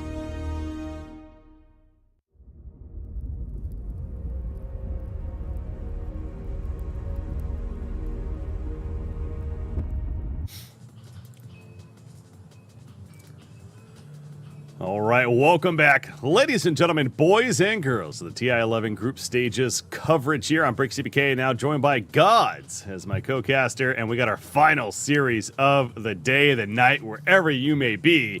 It is the final series here of what officially is day number 1 here for our stream, at least. We got Hoki going up against Gaming Gladiators, and a couple things to talk about here. Frankly, the one that I think a lot of people want to talk about is the fact that Hoki comes into this 2-2 record overall, including a split series against LGD Gods. Yeah, I started the day casting some of the other games, and when I finished my game, I hop on Twitter and I just see a bunch of people tweeting "Are Corey the best team at TI and stuff?" And I'm like, "Wait, what's going on here?" Yeah, they almost 2-0'd LGD even apparently. So they showed up. They showed up prepared and looking good. The Gladiators, similar record, different story. They had a 2-0 against BetBoom, which were 2 long games, and then they kind of got stomped by OG. So this is a pretty important series. These are 2 teams that are kind of, I think, flying under the radar. People don't have super high expectations for either team, but they're teams that could definitely, cause some upsets, make some waves.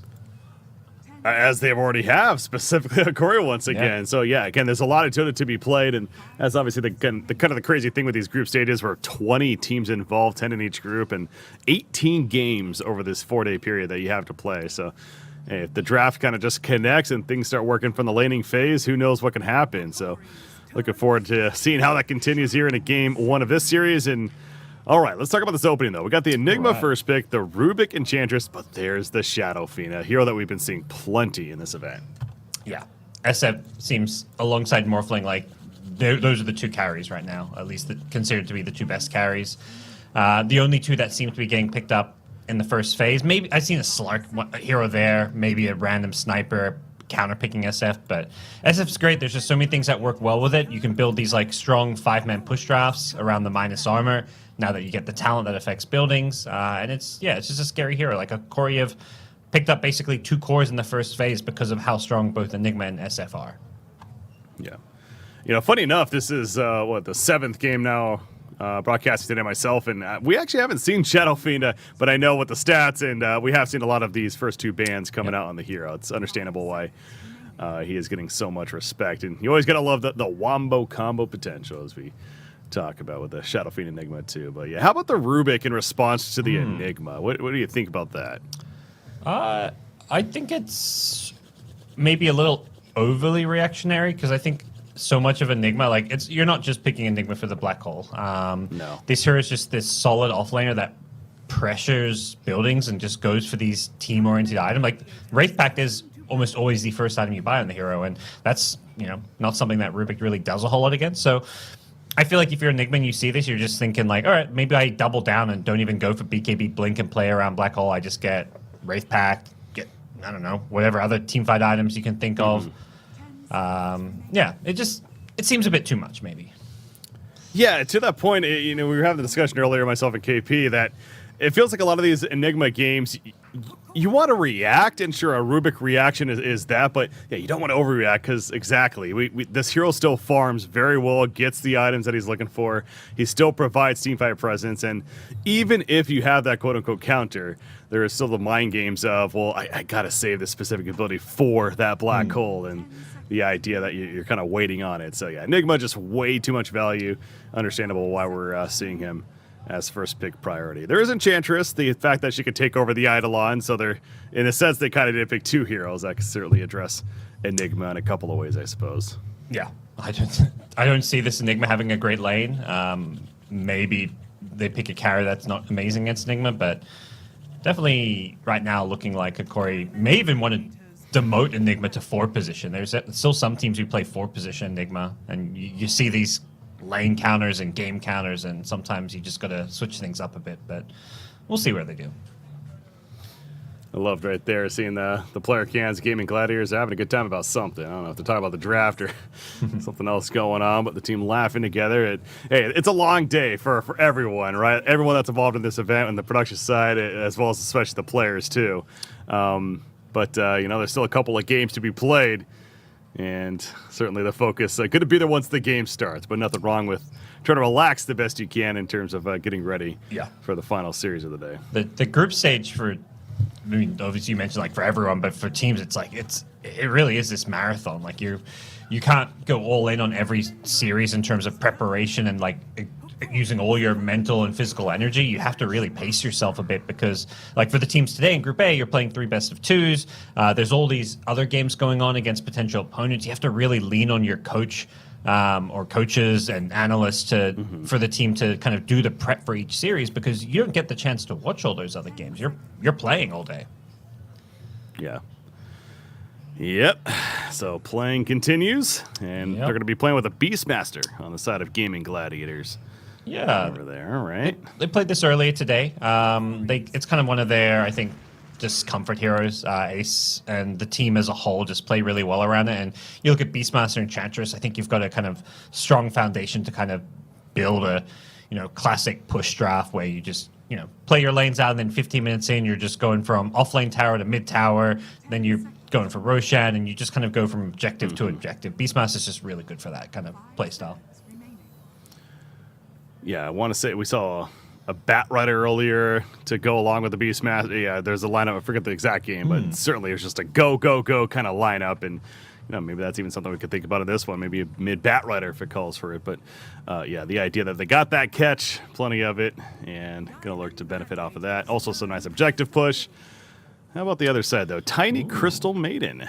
You got some aura now. Yeah, CM is definitely viable. Gladiators themselves, I think they picked it earlier, one of the games I caught. But this is, I think the benefit of CM, it's like this kind of decent support for anti-push. The Crystal Nova is just like a pretty good AoE nuke that slows pushes down. Also good for the lane, Frostbite against the Borer and whatnot. So it just seems like a pretty solid hero here, although, you're also super squishy. There's a lot of downsides to the CM. I can touch on all the positives, but yeah, squishy, slow, and going to get 2-shot by a TA.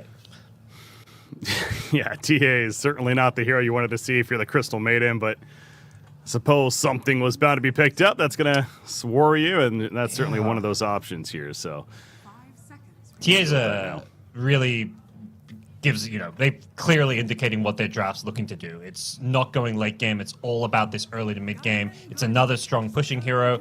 All you need on TA is your Blink, BKB, Deso. Maybe you don't even get the Blink anymore. Sometimes you get some Dragonlance in there. But they want to take that early Roshan. They want to take all these early towers.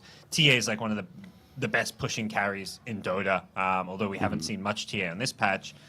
You combine these heroes with Enchantress, and honestly, it's pretty scary. Hokori need something to kind of de-push this game, which is why heroes like Puck are getting banned out, because that's kind of what would round out their draft pretty well.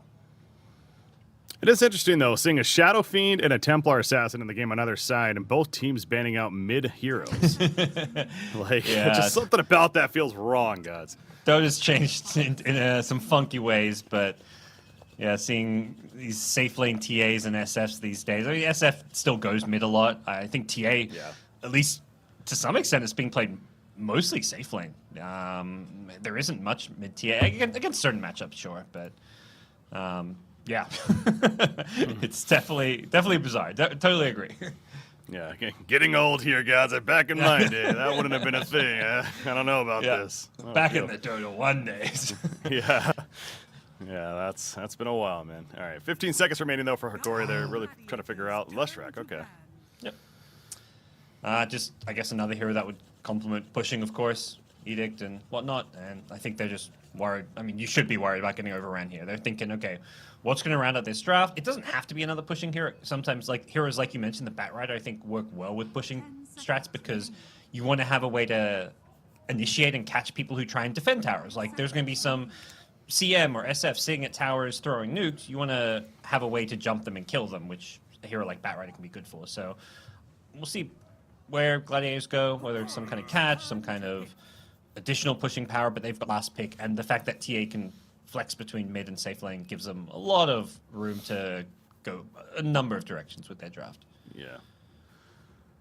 All right. Not a lot of time for Hikori to figure out this actual final pick. The Kunko ban happens. 10 seconds Where remaining. do they go now? Hey, who's your deep push? What's it going to be? Something with some kind of AoE nuke and wave cutting capabilities. Oh, it's not that. It's Pudge. Okay. Tanky kind of sits in front. A lot of teams are pairing Pudge with SF. This is a hero pairing that's super popular. I think first it was Team Liquid during the last chance qualifiers who were doing a lot of this. And I think the two heroes just kind of cover each other's weaknesses pretty well. Like there's not like some obvious synergy, but just a good 5 pairing. seconds remaining. Yeah. All right, so I assume it's going to be that safe lane Pudge then. Of course, Shadow Fiend ends up in the mid Yeah. lane. At that Most point. likely. You can send Pudge mid as well. I mean, to go back to Team Liquid, that's something they've done when they picked Pudge SF and actually sent Pudge mid against certain hero matchup. Like it was against a Death Prophet, I think, one game I saw. So there's some matchups that Pudge will be pretty happy to play mid, but depends on the heroes. Well, I don't. to that point. Yeah, go Yeah, ahead. go ahead. Oh, I was going to say, I don't love Pudge versus TA, though. I think a big problem with this matchup for Pudge is you've got this flesh heap, which has, like, damage block built in, but TA hits so hard that it almost, like, it feels like you don't notice the damage block from flesh heap once you get farmed enough on TA. Yeah, she gets that Desolator alone, and she'll start shredding, as we've seen many times before. So yeah, now that to that point though, as far as they could interchange with Pudge and Shadow Fiend potentially. So Gaming Gladiators definitely still guess as far as what the matchups could potentially be in either or, and a hero that maybe makes sense for both. But they got building hitting. Yeah.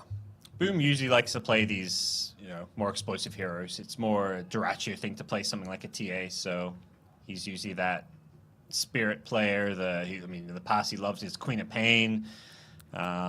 So would expect him to be on a bit more of a playmaker.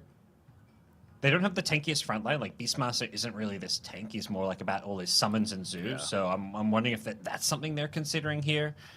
There's not really, great mid lane options for that. Like DK type heroes aren't really very popular. But we'll see soon enough. 3 seconds. There you go. Choose your You mentioned it at the start, and they go with the Batrider. This is solid. Okay. Yeah, the Batrider does. Yeah, I think it lanes fine against you don't know the lanes initially, so whether it's Pudge mid or SF mid, I think Bat does well against both. SF is a little bit scared to play against Bat mid. There's always that flame break pushback and any kind of Ant or Rubik rotation that can threaten to kill you. So a good last pick. Yeah, Analog queuing up on the Shadow Fiend here for Hikori, and he, of course, is their mid player. Yep. So looks like it's going to be the Shadow Fiend versus Batrider mid, at least on paper right there. So yeah, good last pick, and again, it goes back to the idea we talked about earlier with the Batrider potential of it's a great other follow up to the Beastmaster of always having that scare factor, if anything, as well as then following through with it. Whether it's the lasso or the Primal Roar initiation. So, yeah, Gaming Gladiators certainly going to be looking to play pretty fast with this lineup. Even the TA obviously can get involved as well. So, is there a lineup you're favoring here? You think both sides got some strength, gods? I think definitely favoring the Gladiators draft here. I think it's very cookie cutter, but it's hard to stop. And as good as heroes like Enigma SF have been, they've got the meta picks to a large extent on the Hikori side.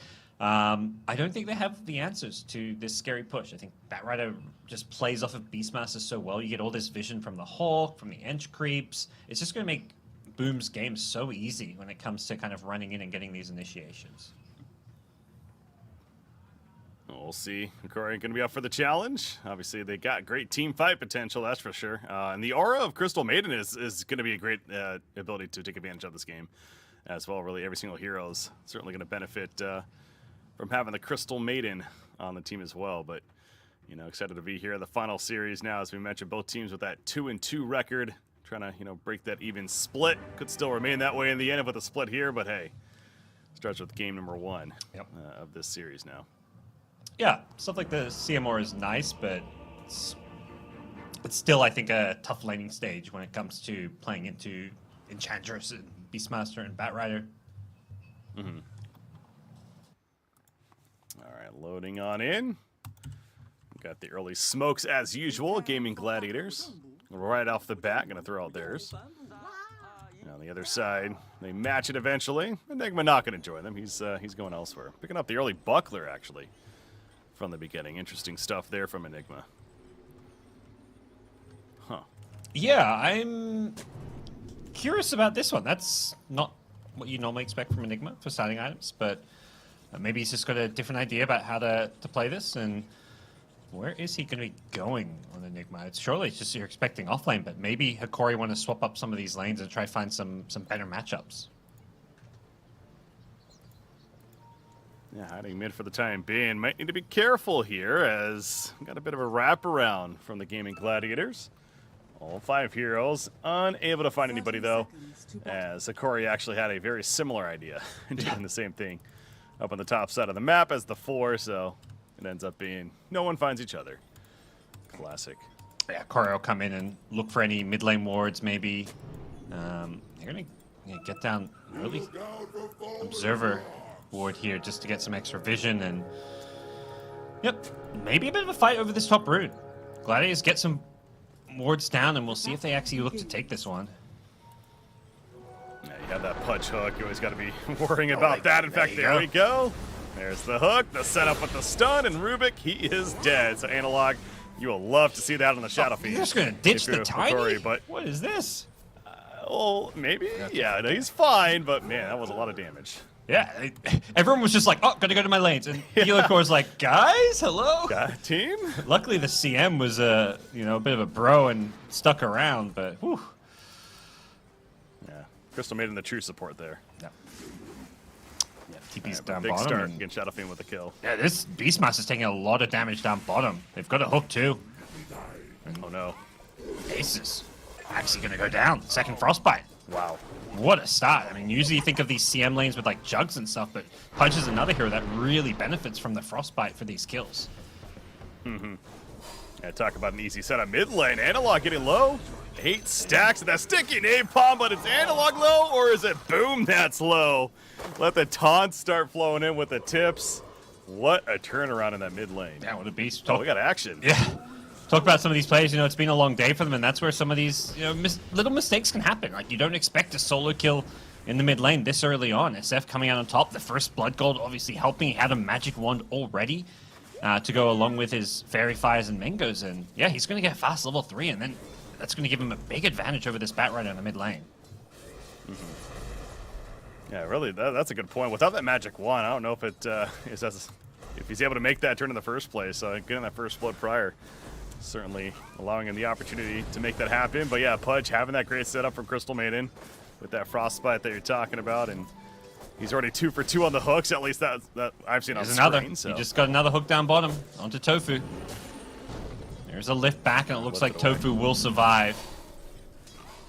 No, but maybe not, actually. A couple more right clicks from Gardic. He's gonna... Well, Ace is the one. He has to be careful now. Yeah, 3 seconds on the hook. He doesn't even need the hook. Can he get the hook on Rubik? Oh, no. Yes, he go! I thought he had it. That tickled a little bit, but you know what? They get the core. They get Beastmaster. They're fine. I am happy we're seeing a Pudge, and he's using Meat Hook. A lot of these Pudges these days, they just go for these tanky builds, the Rot, the Flesh. I mean, he's going to go for those 2 spells still, but we've seen, full hooks already. Like, playing Pudge with a setup, it's a lot more fun this way. Yeah. Tiny, not having so much fun. No, he's dead, and that's unfortunate. Caught off to the side against the Templar Assassin and Enchantress, of course, but finally, Gaming Gladiators on the board. But yeah, again, first time personally getting a chance to see Hikori. I'm loving what I've seen here. This is they're a fun, high-octane team. This mid lane is being demolished by Analog. We've got 5 last hits on Batrider to the 15-8 on Shadow Fiend, and it just snowballs. When you're losing an SF lane early on, it gets out of control fast because he just builds up all these early souls, and you're just, you're just sad. He's lasting everything, he's denying everything, and gets all these extra mangoes if he needs to spam you with raises. It's rough. Yeah, I mean, 87 base damage compared to the 48 of Bat Rider. Yeah, it's good luck last hitting against that. Down bottom, Rubik Bat Rider here, playing so. with fire, very low in health, and there is a meat hook available. But for now, Rubik, A-okay. Yeah, but you're always having to play very scared, especially since Pudge has shown that he can land those hooks, kind of walking up and positioning himself. Even Ace is unsure how to feel about this. Oh, CM has the frostbite. There we go. Reel him in, and Kill. Tofu goes down. Yeah, I'm with you. It's a lot of these position 1 Pudges, we just see them rotted up and kind of run at people and not really go for the hook plays. But maybe this does have a bit to do with the Crystal Maiden Parent, right? We were talking about that. It's a free setup with the hook for that frostbite, which is now level 2. Yeah, it's nice to see, and this is an early game that Korea off to a fantastic start. With that said, gold-wise, it's kind of even. You look at the top net worth difference, and they haven't really pulled ahead. In fact, it's a very minor lead for Gladiator, so the laning stage is at least a bit of a wash, largely because Enigma Vitali is not having the best time in terms of this top lane, which is kind of what we expected. The first big Enigma got counted pretty badly. Yeah, exactly. So that's where I think if you're Hikori, you're fine with that. But speaking of the top lane, Celery might be in trouble. Yeah, third Malphus stun, and that is a kill. Yolakor gladly take it. Bottom lane, Pudge, he was running in, but no. I think he's close to that vitality boost. Almost has the Vanguard. Very close to killing Ace. He TP'd to his tier 1 and had an extra long TP, it looked like, because I guess Rubik had just TP'd back to lane, so... Oh, Pudge, don't lose your courier. Okay, he's fine. He'll be good. But 6-1 start for Hikori, and we keep looking back at the Shadow Fiend. What is the Shadow Fiend build here? I assume it's going to be the physical build. Yeah. Obviously the right click, yeah. Okay. Hook down bottom again. They've got Tofu. Can they get the rod in? Yep, he's caught. Another kill going their way. They're just adding up all the fleshy, but if they got Ace too, no, they're not level 6 on Punch. I was like, wait a second, this is 5.5 minutes in. But yeah, SF build, definitely right click. I think with the Pudge, it's like the only build you want to go. Like it kind of covers the Pudge's weakness, which is like single target physical damage. If you're doing mid SF with like a traditional carry, you may go magic damage, but right click damage is like, yeah, Dragon Lance into SMY or BKB. Yeah. Silver Edge type stuff. Sure. Well, he's going to need to do some damage here. Crystal Maiden fading out, we'll call it. Bat Rider going to be chucked right back in, and one more auto attack needed. There we go. Crystal Maiden barely alive, but managed to stay alive, although Shadow Fiend being pulled right back in, but the wand charges are plentiful. Still taking some good damage. Also, this Helver Smasher being annoying, but the freeze comes out, and now that thing's dead. So Shadow Fiend stays alive, and yet another kill going his way. It's 3-0 right now, and you do see the Dragonlance has been queued up now. 3.5k net worth. That's having an amazing time in this mid lane. Even farms an extra creep wave on low health before Bat Rider returns, so getting full efficiency from all of his farming, and this is a really good side. 8 kills to 1. They're just having an amazing time in this early game laning stage. Well, I can't forget about the Templar Assassin at the top lane. I know he's not doing as good as the Shadow Fiend, but it's about 3,000 net worth currently. So TA, his own Dragonlance, very similar to right now what the Shadow Fiend is building. He's farming up here in the jungle. Yeah, I think for Hikori, you're thinking it's going well, but this is not the stage of the game that you're worried about. It's that kind of 15-minute mark when TA gets Deso and Beastmaster has like a Helm of the Overlord, and your towers are being pressured, Roshan's being pressured, and they have this vision from Hawk that's providing all this setup. That's where the game gets hard. So having a good lane stage helps delay some of those timings, but they need to, you know, keep on applying pressure with this good start of theirs. Ace, though, on the Beastmaster, not having as good of a start as you'd hope for. And actually, as I say this, he's just going to run at him, Okay, trying to block a bit. Okay. Good job. Hook. Ooh. Again, the tickle. Yeah, Lumiere's just like, all right, these setups, if I'm still going, he's feeling himself, you know, he's going for the hooks without the setup. Even though he misses that one, it's great to see the classic Pudge plays there. Looking for some of the skill shots, not just the freebies. Yeah, that was well played by Ace, though, using the board to body block and prevent Dismember from going off, or else that for sure is a kill onto him. So himself alive. Lane remains tough, but he's at least hit level 6 himself now. Not too far off the helm. Frostbite coming out, but Pudge didn't have the trajectory. Oh, he's got the hook now. Immediate roar coming in. Ace Doesn't matter. Yeah. Boom's Just coming. doesn't He's matter. got Dismember though. They may turn this and go on the Bat Rider. Oh, there you go. There's a Dismember. And Theolacor will also join the party. Puts a stun out. No toss even needed. So yeah, Bat Rider over ambitious to make a play. Another hook, no way. Rebecca's going to hide right behind the tower. Says, you're not hooking me. Yeah, he's tried. He's thinking about it. I mean, he's always thinking about it. And the Bat Rider TPing away means mid lane's been vacated. SF is just taking true. this mid tier 1 tower by himself. With all this right-click damage. Maxed out Necromastery and Dracula shows up, but most of the damage on this tower has already been done. Yeah, he's not going to kill it, but as you said, a lot of damage being done. Theolacor. Avalanche is ready, but hugging the tower is that Templar Assassin. So yeah, Pudge, guess what? He's got the queue up of the Ags. That's what you'd expect to see. Already with the Vanguard and Phase Boots finished, so the Ags queued up and really benefiting from this early farm he's had. Back to the mid lane, they're going to kill the tower. There you go. Analog gets it. Tiny, trying to get away. You see the Requiem constantly being shot. Finally goes off right there, and it does connect for the fear, but only just a defensive measure to keep Tiny alive. They've improved. You know, the level 1 rune fight, they ditched the Tiny. Now you've got SF throwing Requiem just to save the Tiny. So, you know, the Theolacor gave his team a talking to. Like, you know, I may be a 4th position, but you guys got to help me out. Oh, haste rune now. Definitely helping. So, nice pickup. There's a lasso here. Needs to be a little bit careful, but. Oh! He's been lassoed and purged. He lost the haste. Oh, sorry, he didn't lose the haste. Mention the No, he didn't haste. get purged. Just kidding. No, he's good. Nope. Dire's top tower Jets is under on out of attack. there, as they say. Radiant's bottom tower is under So, attack. manages to live. Yep, kind of baiting out the lasso, I suppose. Yeah, definitely got a feel for Bat Rider there, as it seemed like he might have been another spot for death, but no, he does manage to make it out at least. But yeah, 0-3-0. He's farming up the jungle stack the best he can. He wants those boots of travel, but this is not the Bat Rider game you're hoping for, let alone the Beastmaster. Goes back to that as well, but especially Bat Rider. Yeah, struggle continues.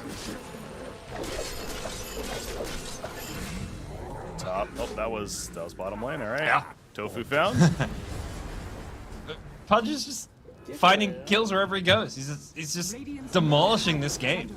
I mean, with a lot of help from all of his team. The CM, same for the SF, demolishing his lane. It's a core team whose 2 cores, their mid laner and their carry, are just absolutely feeling themselves here, crushing this early game.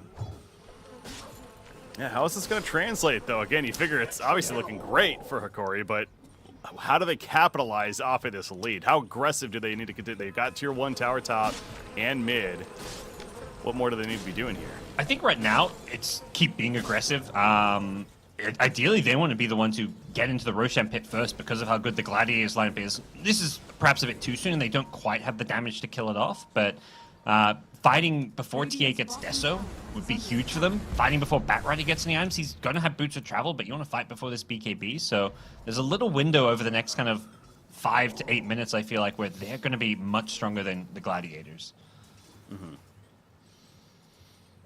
Now, we'll say for the Gaming Gladiators, again in that BetBoom series, to kick off the day, they had to come back in both of those games against them to win that series 2-0, actually, and they had some deficits of even 10K plus, so certainly very aware of what it takes to come back after some early deficits, which, again, goes back to the point, net worth-wise, it is only 1,000 right now, favoring Hikari, despite the 11-1 score lead. Yeah. Radiant's It's bottom tower has fallen. definitely a little, yeah, the kill lead's a little misleading. At the same time, when you look at where the farm is, it's in the right places for Hikori. Like, their top 2 net worth, SF is way ahead of every other core. A lot of the reason it's maybe not a bigger gold lead is their support's are dirt poor. Like, CM net worth is pitiful. But that's fine. It's a CM. You want your cores to be having good games. And similar story with the Enigma, pretty underfarmed, but it's your offlaner who's just trying to farm some team items, like get the Wraith pack going. That's a fair point. So, big picture, when you zoom out a little bit, Hikori, Meteor down bottom could be in trouble.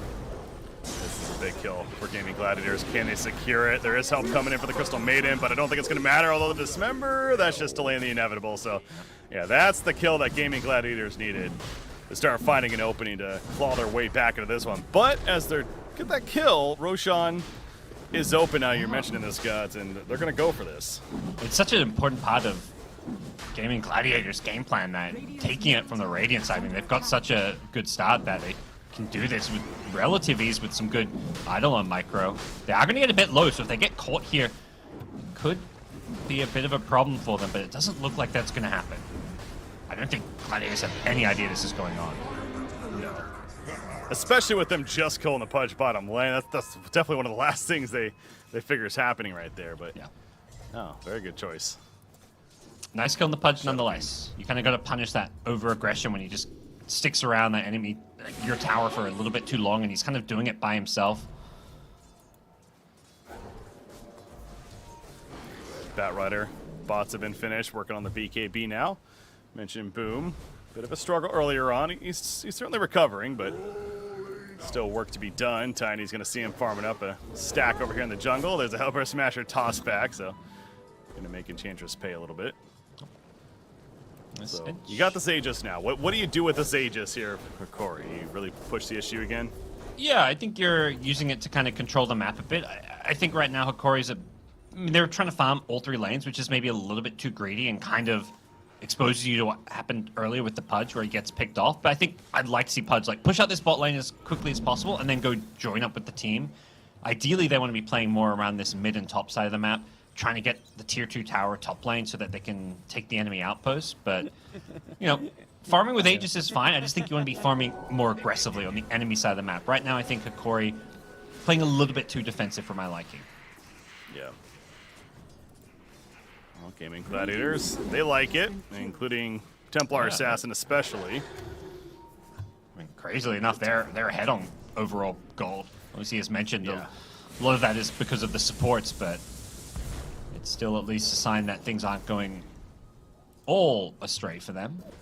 Yeah, it really goes back to, again, this hero kill, it really is, it's making it seem like this is a much bigger lead than it is. So, and this Templar Assassin also just got the Desolator now. So, immediately pops a smoke with his teammate. They're heading bottom lane.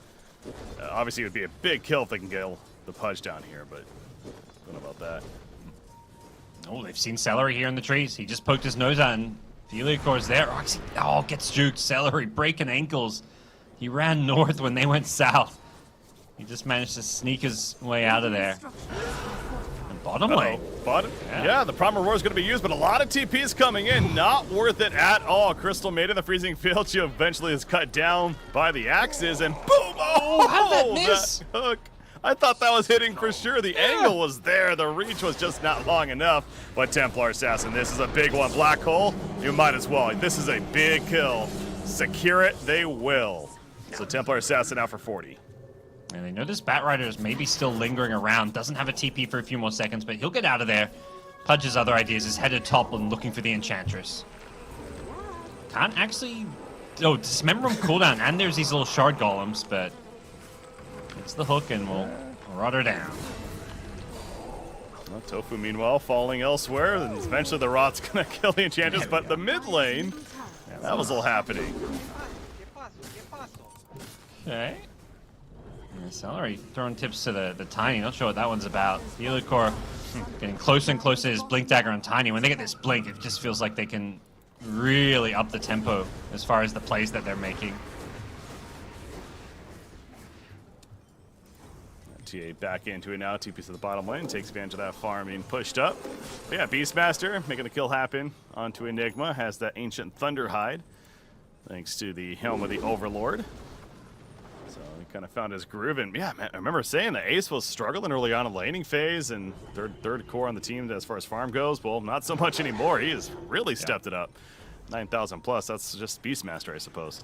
It really is. Like, you suddenly hit this mid-game point where, like, your teammates rotate to your lane and suddenly the enemy abandoned the bottom lane and he's just got a free tower. He had free farm through not just the bottom lane, but the jungle, was farming Ancient. So Beastmaster's just this amazing mid-game flash farmer. But he needs to use this farm now because some of his teammates have not been so fortunate with getting that same kind of space. Speaking of space, the top lane being heavily pushed in. 30 seconds on the Aegis for Shadow Fiend, so Fortification will come out to try to deter them and make this take as long as possible, but Hoki will eventually get the top tier 2. And now they make their way to the bottom because that's exactly where Gaming Gladiators is, and they're smoked up to get down here. Well, they defend this one. It's really hard when you're not set up. The TA trap in the bottom trees also means TPing in will get scouted, so yeah, they just have to give this up. So both teams trade tier 2 towers and trade outposts, but here come Hoki ready with this smoke to try and bypass some of this vision. The hook, it hits Enchantress. Saw him taking over the outpost, so a free kill on Enchantress at least, but the rest not going to be so free. Gonna lock TPs in. Obviously, Gaming Gladiators, though, that'll be their getaway as they also get some creep kills before they do. Pretty big rotation just for an Ench, though. Like I mean, they keep their outposts, but they'd love to get some more of these core heroes. Like the Black Hole and the TA, you feel good about that one. Just 5-man smoke and killing an Ench, not quite as good. Radiant's courier has been killed. Definitely not as satisfying for this Radiant side. And in fact, you can see, again, it's loving the tips coming out here. Enchantress throwing one of the range Shadow Fiend says, oh, you got me. Big deal. Yeah. And she's like, I got your courier, so I think that's why the tip came out. Oh, okay. But from here, yeah, curious to see where Hoki go. I think they still have a lot of momentum, particularly now with this tiny Blink Dagger. They have another playmaking tool, and it's going to be paired up with Pudge also having a Blink Dagger, so they've got 2 of these heroes that have this instant jump catch. And SF is reaching that level 15 mark, which means presence aura affecting buildings. So now Hoki have some pretty strong push of their own. Radiant's top tower is under That's something to take advantage of, certainly, if you're Hoki. Radiant structures are fortified. Expect them to start seeing group up and take advantage of that in the near future. Mentioned Pudge with the Ags finish. He's, of course, got the Blink now as well, and might come into play soon here. He's finds Beastmaster nearby. Can't get the jump on him, though. He just sees all the army of Beastmaster. And his teammates are headed this way. They're looking to connect, and Tiny a bit far ahead of the rest of the team, but will find Ace here. Doesn't want to go until the rest of his team are nearby. He has Blink. Yeah, being very patient. Now the trap scouted him out, so Blink canceled. That's unfortunate. So there was a chance there. A little bit of a window, it felt like, but yeah, unable to capitalize on it. I kind of like that he waited and didn't just instantly jump when he was in Blink range, because his teammates were actually too far away. So if he blinks in there, he maybe gets a toss back, but he's almost certainly going to die, and they not guarantee any kill on whoever he initiates on. So I think smart of him to play that one a bit more cautiously. How about Shadow Fiend, by the way? Very high priority going the butterfly. What, TA Beastmaster, I guess. I mean, SF is one of these nice carries where most of the kind of stat or right-click items work, so you just kind of want to itemize for the given game. And against single target right-clicks, against TA, Butterfly is an annoying item because TA doesn't like to build MKB, definitely can and may do so after seeing this Butterfly, but it's just a good item. Radiant are scanning. The red timer gonna wear off for Roshan. It's gonna be about a little over a minute spawn for Roshan. Oh, engagement though, Ace. Seen Enigma. Gets the Wraith packed out. But that's not gonna save his life. No, Primal Roar lockdown, easy kill. Tiny now, he's next in line, being slowed down. Sticky napalms continuing to add up. The Wild Axe is cut through, and even that ancient granite golem is beating his face in and ends up getting the kill on a Tiny as well. Yeah, I mean, Enigma had the sentry, saw them, knew he'd been scouted with the Hawk flying over, but, you know, you're an Enigma. There's no Blink Dagger, and you've got this Gladiators lineup that just runs at you with a Drums Beastmaster. They just move so quickly, and now they storm their way to the top lane, take a tier 1 tower. So Gladiators, some of the moves they're making are just very decisive. Okay, well, I don't know if you caught that up, but the double damager was pulled up on the ledge by Pudge for Shadow Fiend to come over and take it. He went over to take it, and then Rubik hooked the rune back on his side, and so Shadow Fiend ended up just killing it instead. It just that was some funky interaction there. That was a fun game. Stolen meat hook though. That's an amazing pickup for Rubik. Yeah. Oh, okay. Well, that's an illusion. No. Has an Aether Lens as well, by the way, on the Rubik, so even more reach. Yep. And the hook with the telekinesis is pretty brutal combo. Definitely something they have to be very careful with their positioning about.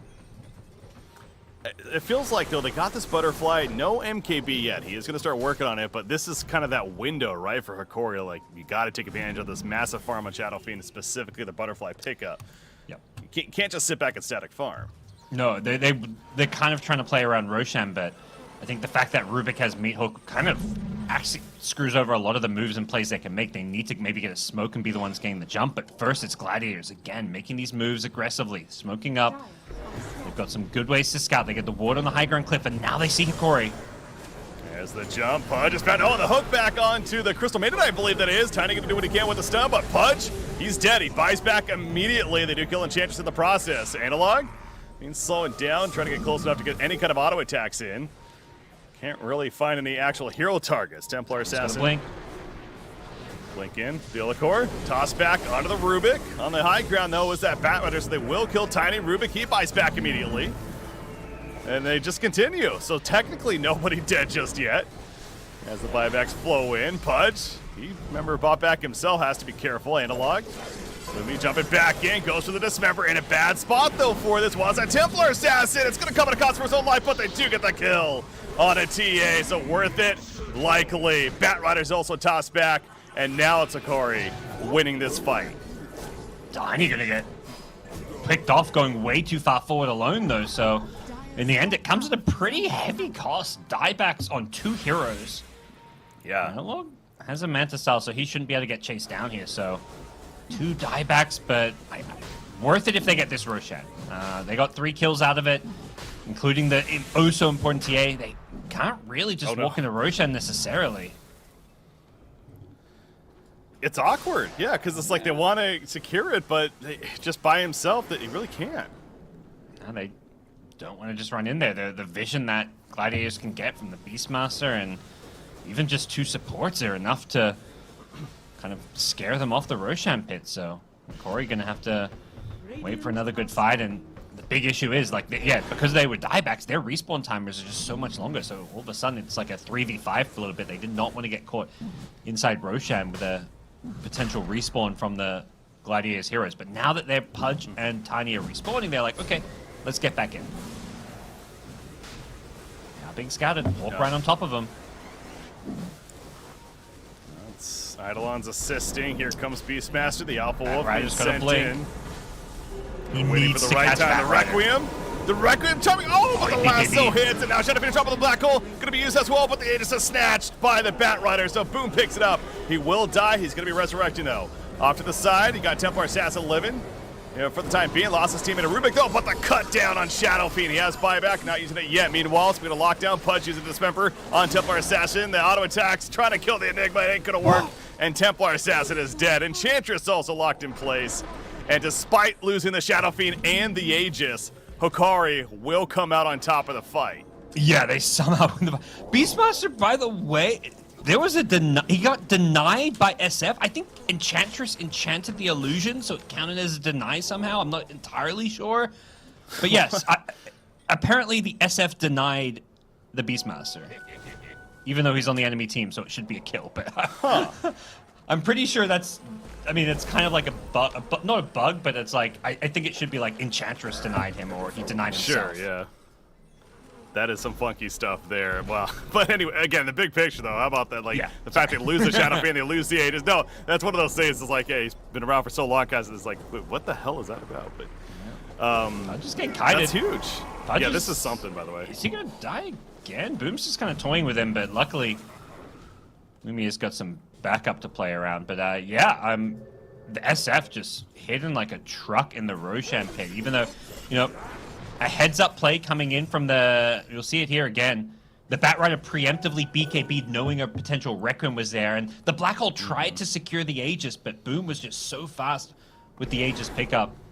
Really nice play from him, and somehow SF just life-stealing his way through this all. I thought he was just going to die so much faster. How did that deny happen? I mean, we're trying to see it right there, but...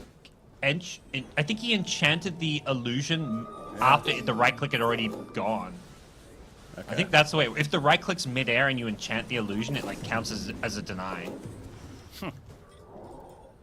So like the attack happened maybe when SF owned the illusion, and then suddenly Ench owned it. I don't know. So that's my guess. No, that makes sense to me as far as the logic there, sure. So, all right. Well, anyways, back to everyone being alive. Is Satanic now picked up by Shadow Fiend to go with that butterfly? So, not surprising. He's just bigger and better.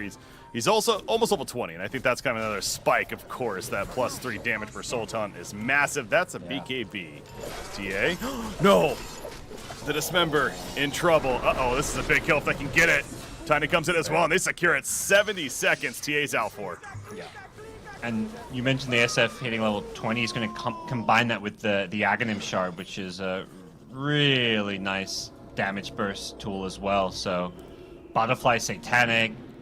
This SF is just massive. The Paladin Sword really synergizes with what he wants to do as well. So, tricky situation all of a sudden for Gaming Gladiators.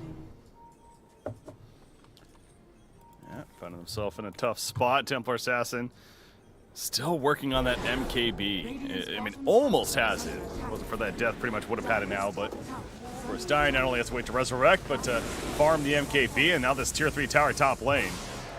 Don't know if they're going to be able to really defend this without the Templar Assassin, confidently at least. No, feels like they're giving this one up. Even with no Aegis in hand, the SF is just someone they don't have an answer to. They're just split pushing bottom. Ace is just sending his summons with the drums and hoping for a bit of a trade here.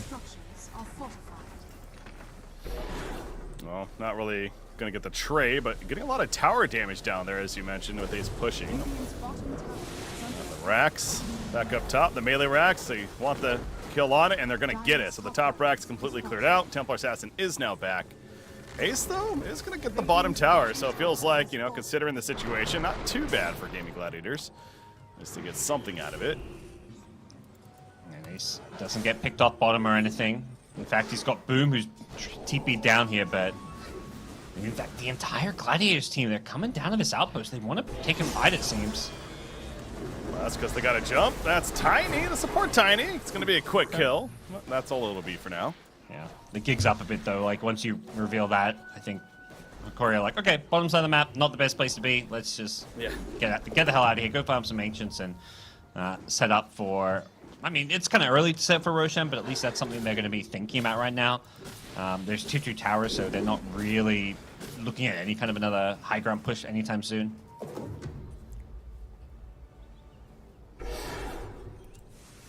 Got Shadow Fiend. Again, now he is level 20. You mentioned the shard effect that he has. He has another 3,000 gold saved up and gets him inside that. He's thinking about a Linken's, but he's also smoked up with his teammates as they head into his own jungle. Ooh, the Hawk, but of course being smoked, they're good. Yeah.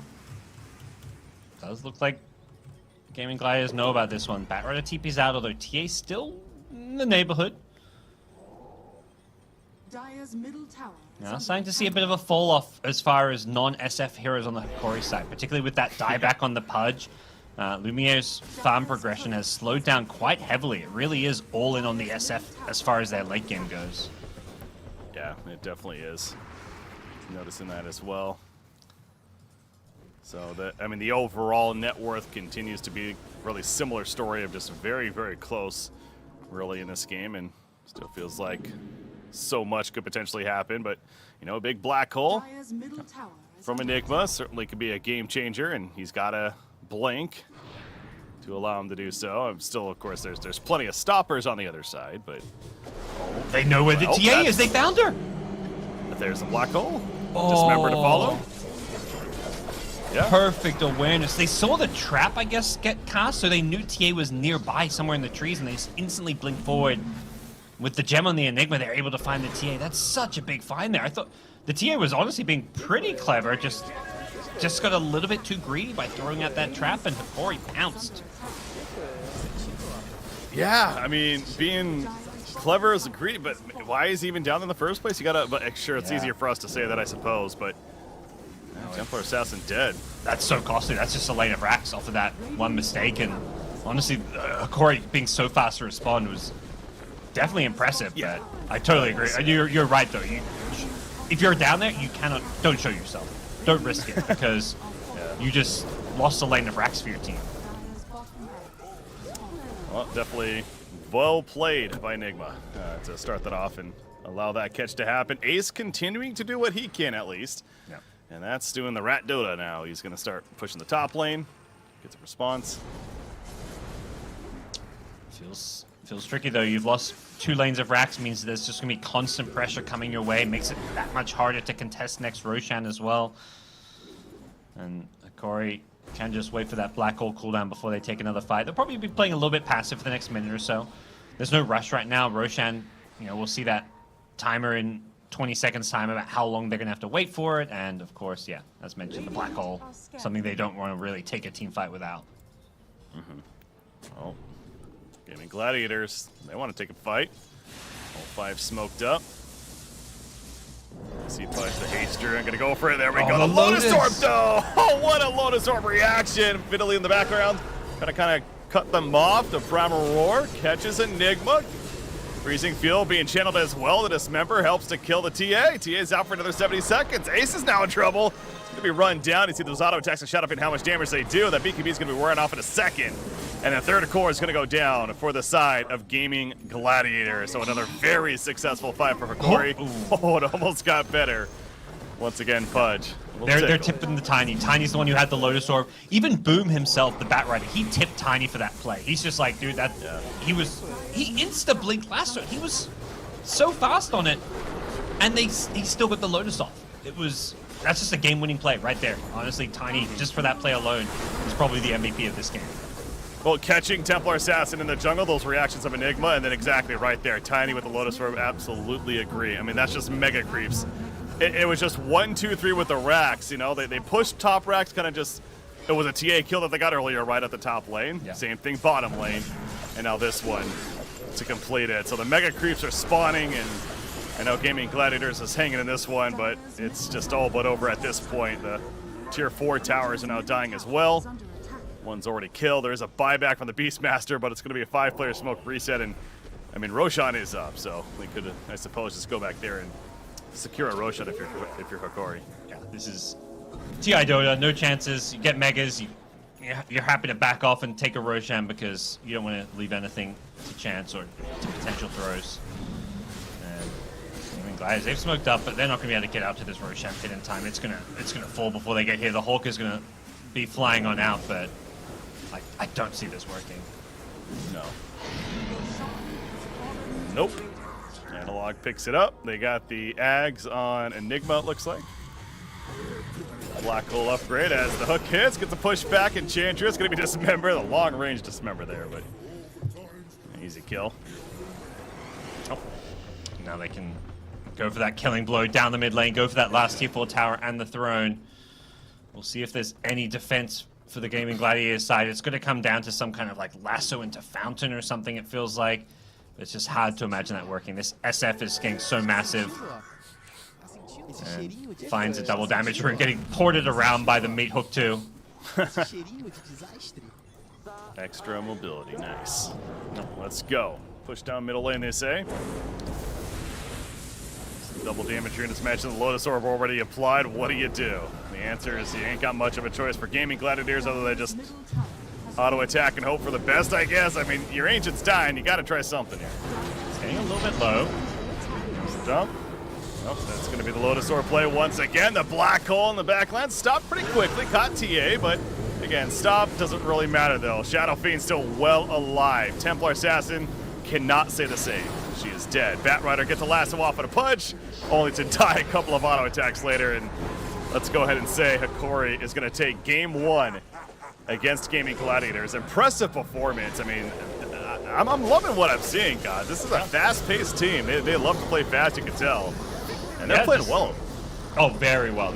And I think on the Gaming Gladiator side, not the cleanest game. I mean, the game where you give up this many kills in the lane stage, you can lose the lanes, but you shouldn't be losing lanes by getting killed again and again. I mean, the solo kill mid followed up by a bit of a chain feed down bottom.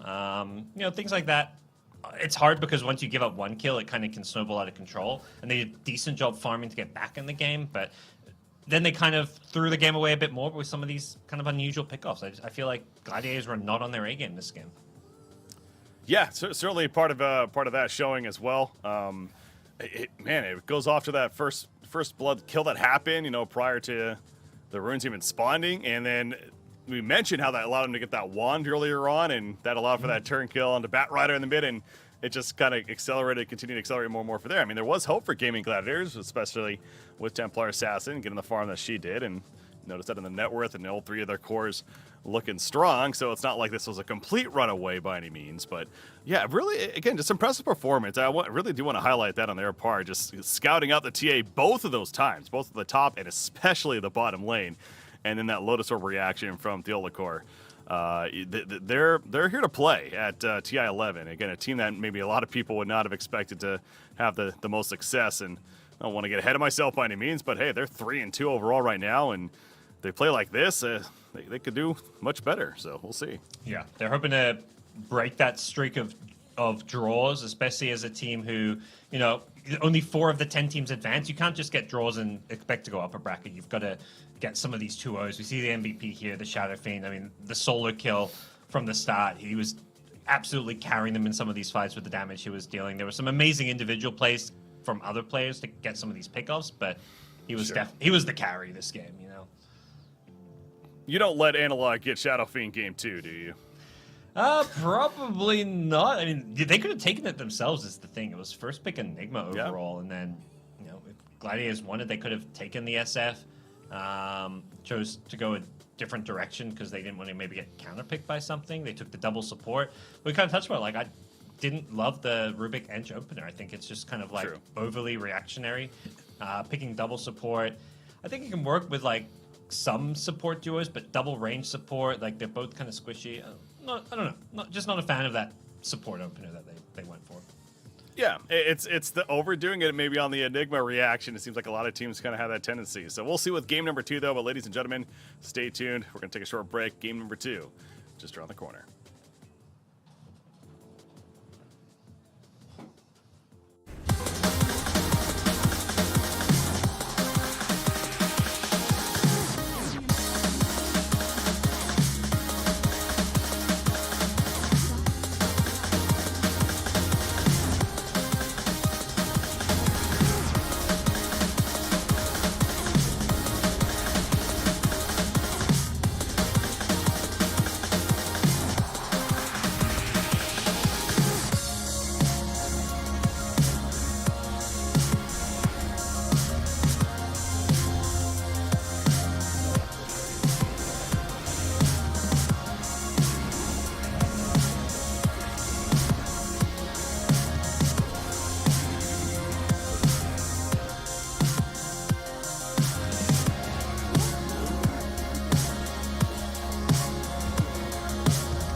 path to victory.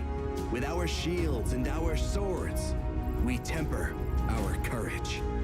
With our shields and our swords, we're making history. With those who make the game a reality, we're the vanguard. We're with the best. Let's raise our shields. Hokori's turn to ban. Gaiman Gladiators turn to ban. Hokori's turn to ban. All right, welcome back, ladies and gentlemen, boys and girls, to what's our final match of the night here on what's day number 1 of the TI11 group stages. I'm Brick CPK, joined by Gods, and we got Hokori up 1-0 against Gaiman Gladiators here in this 2-game series. This should be something. I mean, Hokori's looking good, though. Like I said, overall a 3-2 record. They've split their first-year series. Right now, they're up 1-0, and they did it in pretty decisive fashion. Mainly because that player on your screen right there, Analog, on his Shadow Fiend. What a beast. Yeah. Wins like that feel really good. Like, you're getting solo kills, you're, popping off hidden pudge hooks and stuff. Even the ones you're missing, you're having to laugh about.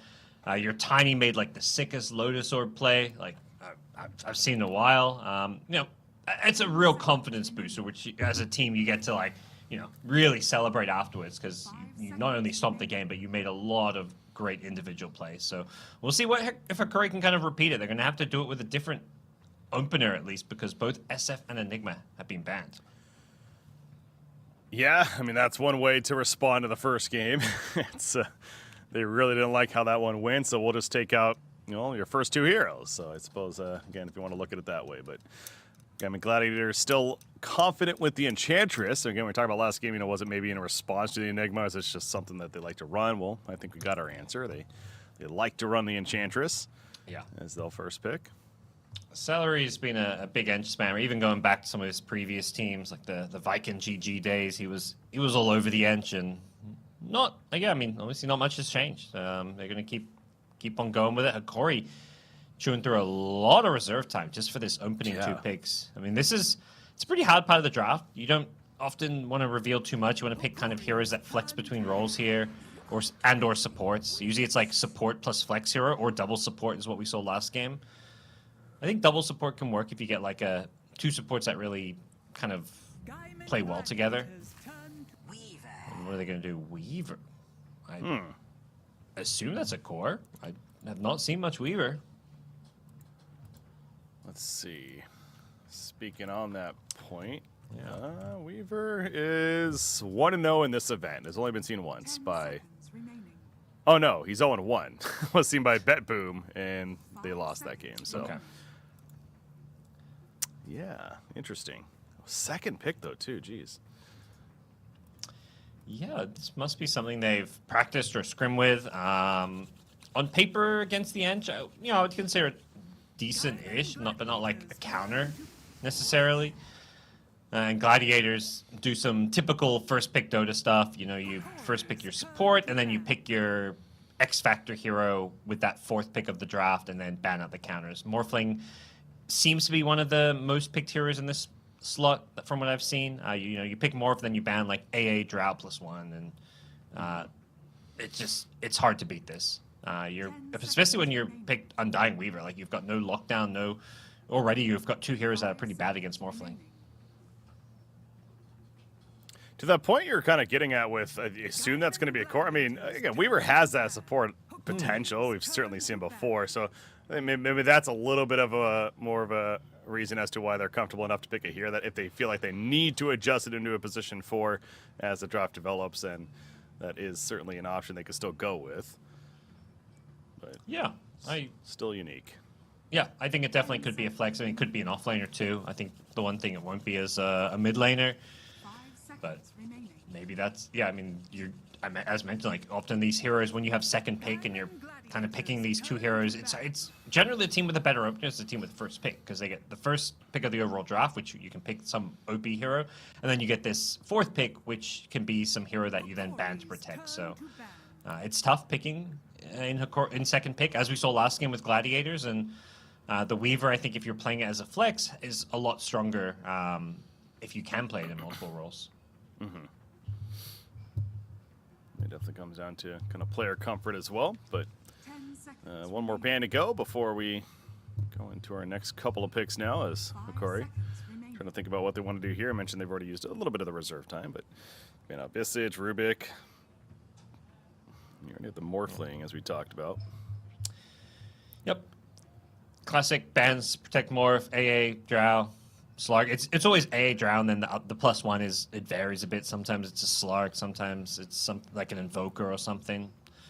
But we'll see what Hikari want to get. With all the Morphling that we're seeing, I understand Doom isn't necessarily considered the strongest right now, but is there potential for Doom, or is it just really not worth it? It's definitely playable. I cast a Doom game earlier today. KP played him for Talent. They won the game. Okay. I think the Doom versus Morph is kind of interesting. It's not like you're good against Morph, but Morph, as far as the lane goes, like Morph kind of free farms versus Doom. So there's like pros and cons to playing the Doom into Morph. Sure. 10 seconds remaining. We'll see.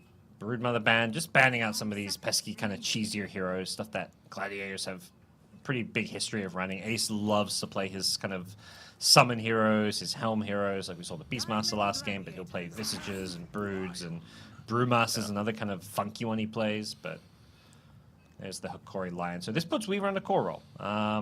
As mentioned, Morphling gets picked, you have to address it, and getting some lockdown is at least one way to partially address it. Yeah, a lockdown on burst. Honestly, Lion does feel like overall a really good hero to have against the Morphling. So that's a solid pick there from Hikari, but another 3-4 from Gaming Gladiators. What direction do they go here to pair up with that Morphling core? Still need their own offlane. Yeah, I'd like to see some kind of.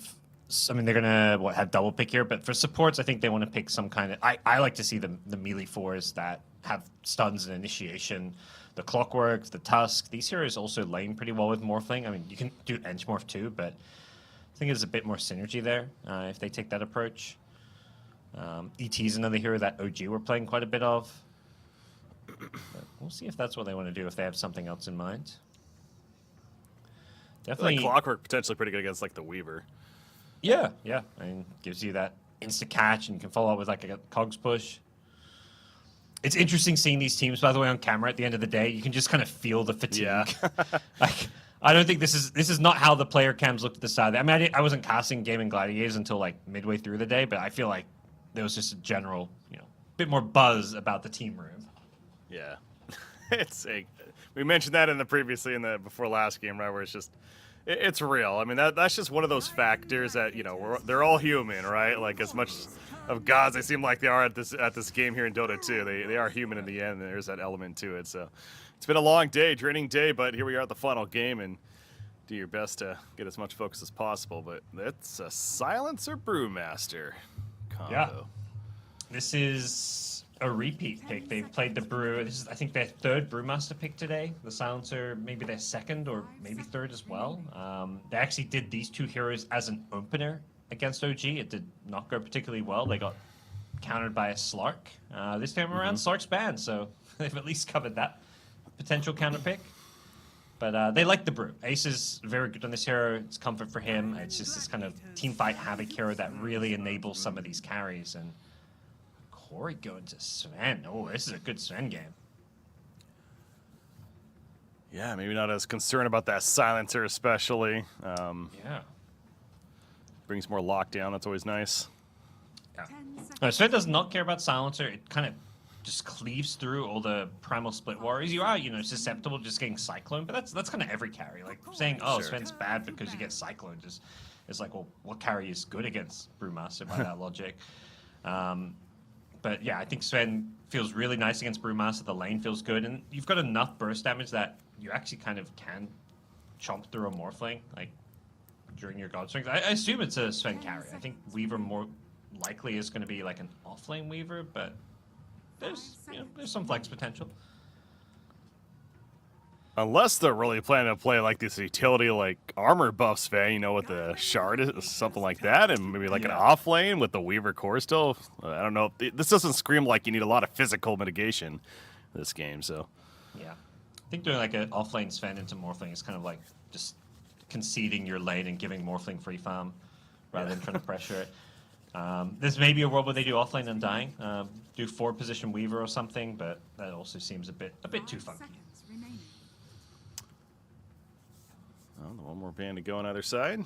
Seems like Gunman Gladiator is still feeling like, both teams really still need that mid hero. Is the one thing that does stand out. What mids are there? Invoker still on the board. Yep. Into Invoker, Silencer, but- Bat Rider, Void Spirit. What else are we looking at? Kunkka, I guess, also still there. But yeah, as far as what you're playing into, I mean, into Morphling, you kind of want some burst damage, magic damage as well. You got the Sven, you don't want to really double down on physical damage. But that's where I guess Lina Puck get banned out. Other magic burst, not really. I think Invoker's decent.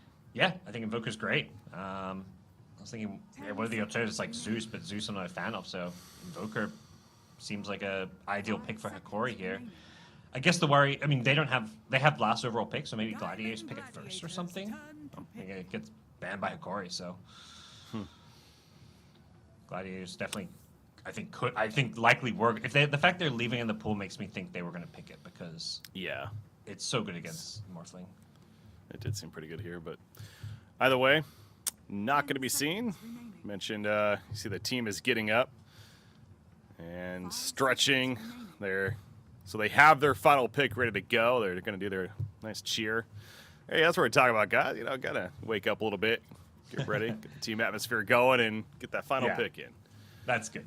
You got to do that when it gets more towards the end of the day. You kind of have to, even when it's like this, like slightly fake and not genuine hype. Like you got to do whatever you can to get people a little bit wake up. You know, wash your face some of the time, whatever it may be. If you're Zhao Wei, you're telling your teammates stop yawning. But Pengalier comes out, and that's going to be the mid laner most likely. 5 seconds remaining.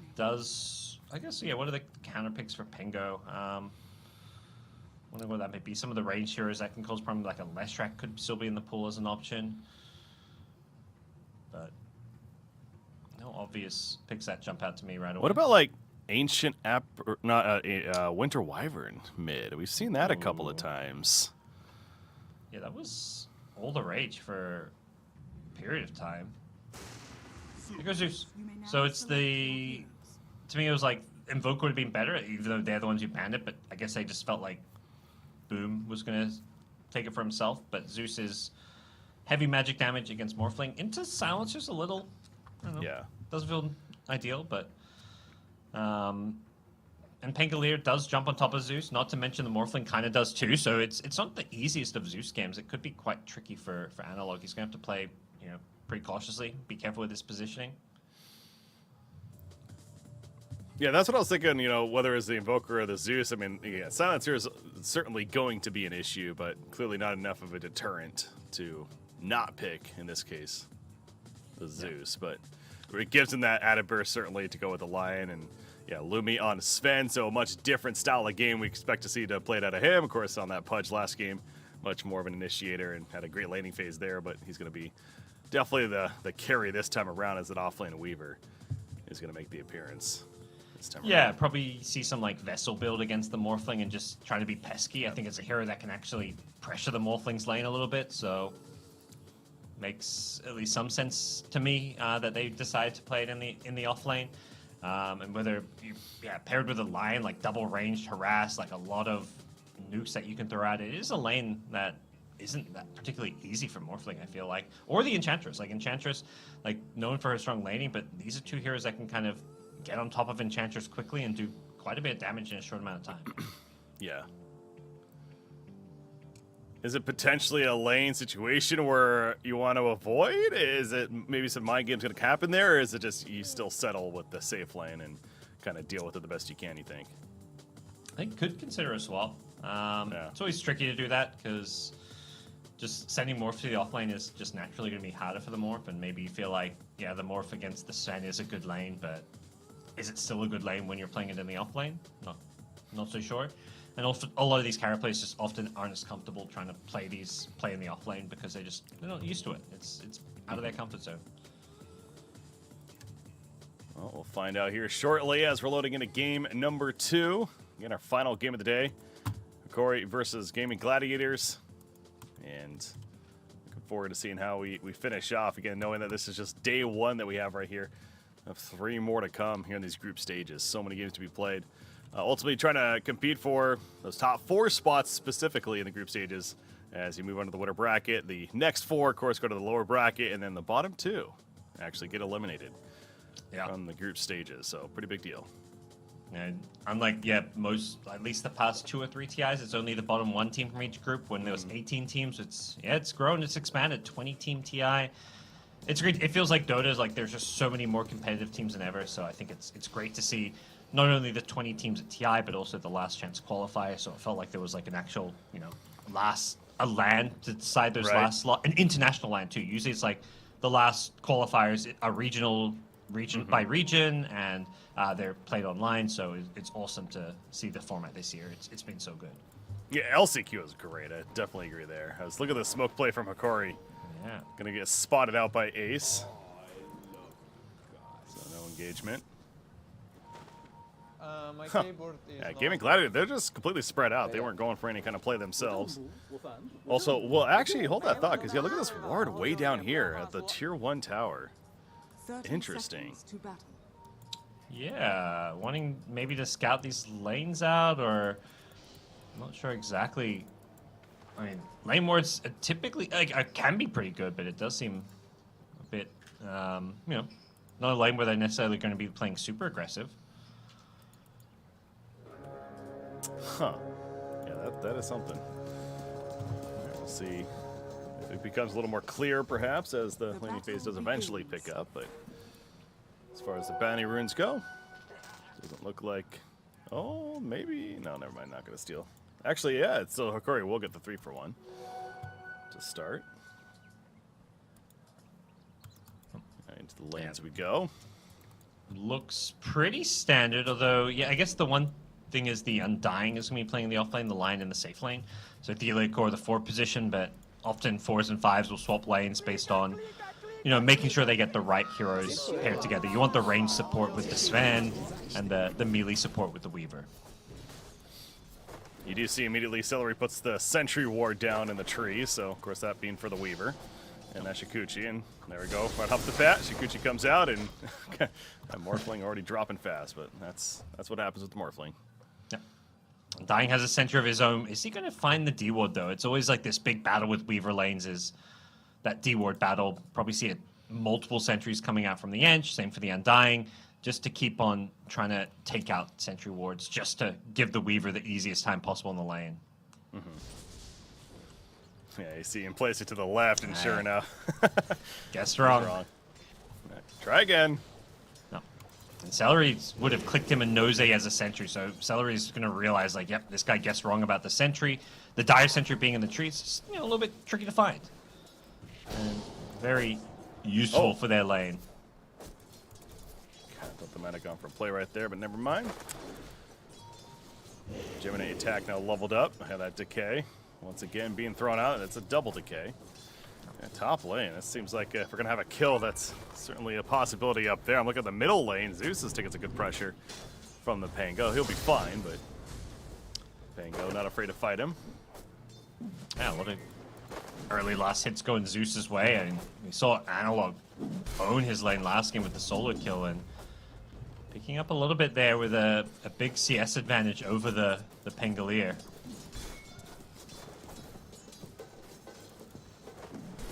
Get some insight into Sven and what he's thinking. Of course, that Mask of Madness choice is to be the play. Yeah, I think Sven, probably the builds, I don't think have changed too much since like, I don't know, 2-3 years ago where Sven was maybe more in the meta. I think some Mask of Madness, usually, well, in the past it was like Mask of Madness or Echo Sabers, occasionally both, and then, typical BKB Blink stuff. Oh, is this going to be a kill? Yeah. First Tofu blood low. coming out. Tofu, a couple of auto attacks needed. Oh, the Thunderclap, though, keeping him slow enough so Tofu will survive. Now, Ace needs to be careful not to get turned himself. I think he's a little too tanky for that to happen, but good assistance, and we remain without a first blood so far. Minutes in, and there's 2 side lanes getting... Oh, the top lane going pretty well for Core. I guess bottom lane Sven not farming too well, but mid lane Zeus, 22 last hits. Analog, it feels like, is not missing a single last hit in lane. That is so impressive. Again, when you factor in the previous game as well, he, as we say, is feeling it. He is vibing, however you want to put it. He is in a good spot right now. That's great news for Hakori. That this Zeus setting up to have a very good start as a result of that. Top lane, Undying. Pretty aggressive with the Undying. He throws down the Tombstone and going for the kill onto Celery. Celery is doing what he can to try to kill that Tombstone. That's not going to be nearly enough damage, though. And now Morphling. Oh, my gosh. Oh my, and he almost died to the bug. If he dies there without a TP, that's just like catastrophic. The urn ticking as well. 1 health. The zombie, okay. He morphs back to strength. Ooh. I think Guardian knows he's in those trees, but you're not going to get a chance to get a decay off without him seeing you. My heart was feeling for him right there, yeah. That's like a catastrophic play, especially after losing game 1 the way they did. Like, yeah, it's not game over if he dies there, but it feels pretty demoralizing. Mentally, yeah, that's rough. Well, he lived, so mentally a little bit better now. Yep. To living. Lumi bottom lane. Curse, the thunderclap, and he's just dead. That feels good for the Gladiators, as Aces Brewmaster very much... This lane they've done before, there's just so much pressure. Like, the constant spam and harass, they always go for this early Bassi. They just can use even more spells, and it's just all this damage over time that's really hard to sustain against. You have to buy so much health regen against it. See the top lane, the Mud Golem's been picked up by Enchantress, using that especially to harass the Undying, trying to bully him out of the lane. Weaver, not much you can do about that. How about Weaver? We mentioned Zeus, but Weaver 30 and 12 CS right now. Up the top lane, feeling pretty good about that one.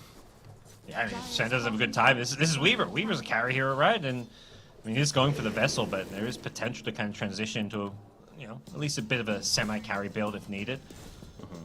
But definitely not the plan A for Hakori. I'd love to see Lumiere catch up a little bit. I'm sure they'll make some stacks for him and create some room for him to just kind of fall back to the jungle if he needs to. He's not going to be able to stay in this lane forever, especially once the Pangolier, starts getting some runes and rotating around the map as well. Now, we can't forget, level 6 on Zeus, he just hit it, so keep that in mind as far as the side lanes go. And potential. Well, that's scary for Morphling at times. Like, you want to go full Agi and do regen things in the trees. If Hakori are communicating with the Zeus, they can maybe catch him out. Let's be extra careful now as another Shikuchi in. Morphling going forward, showing he's not afraid to fight. In fact, Tombstone's put down. Yeah, they want to set this up with Aziz, you can tell.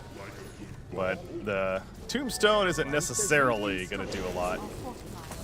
Although, as I say that, they really are going in. Yeah, the Beetle's coming out, and Morphling going to have to kill them. Meanwhile, Celery's also holding his ground, and Weaver's the one that suddenly has to be careful. No time lapse, of course, now level 6. But he will Shikuchi away. Yeah, they're just trying to force it a bit too much there. He's 1 health, but they don't know he's hiding in the trees. Zeus is dead as well. It looks like, yeah, Boom gets the kill on mid. I believe was that a solo kill with the double damage rune. That must have been, yeah. I was so focused on what was happening in the top lane. I didn't even realize that initially, so so much for that Zeus help. Yeah, I saw Morphling on 1 health full Agi healing. I was like, oh, did Zeus know about this? And I'm like, oh, he's just dead. Okay. That explains it. Missed that one. It's a long day for the players, long day for us as well. Bottom. Curse up. Sven. They're diving him. He's going to go for the TP play. Meanwhile, Brewmaster gets stunned by Lion, but the TP out, and Sven's going to heal on up for running back. God, that Weaver, though, yeah, he's going right into the Spirit Vessel, and as this is one of these few heroes where no boots is necessarily expected because of how he plays with that Shikuchi, but yeah, going right Spirit Vessel. Did use up all the urn charges, so they need to try to find some more kills up here, because without those charges, it's kind of hard to make the aggressive plays you'd like to see. The jungle. Is Pango going for this? He sure is. A Rolling Thunder. The chase is on. Zeus. Heavenly Jump. It's me, Mario. Tried to chase him with the shield crash, but now they're going to try and turn this one around. Don't think they've got the ability to catch him. Maybe Theodore can get Tofu. Oh no. Top tower. Oh, Hex. silence. He got too. I was gonna say he got a little too greedy there, but he will be able to pick up the arcane rune nonetheless. Thundergod's Wrath? No, not worth it. They're fine. Yeah, he's gonna live. Able to steal the rune away from the Zeus as well. That would have been really nice for Zeus if he could get that arcane rune. So, Corey not quite successful with their rotation, but have got some lanes and farm for the Sven here. They need to start, I think, getting some more stacks going and really building towards enabling this Sven and giving him some room to catch up.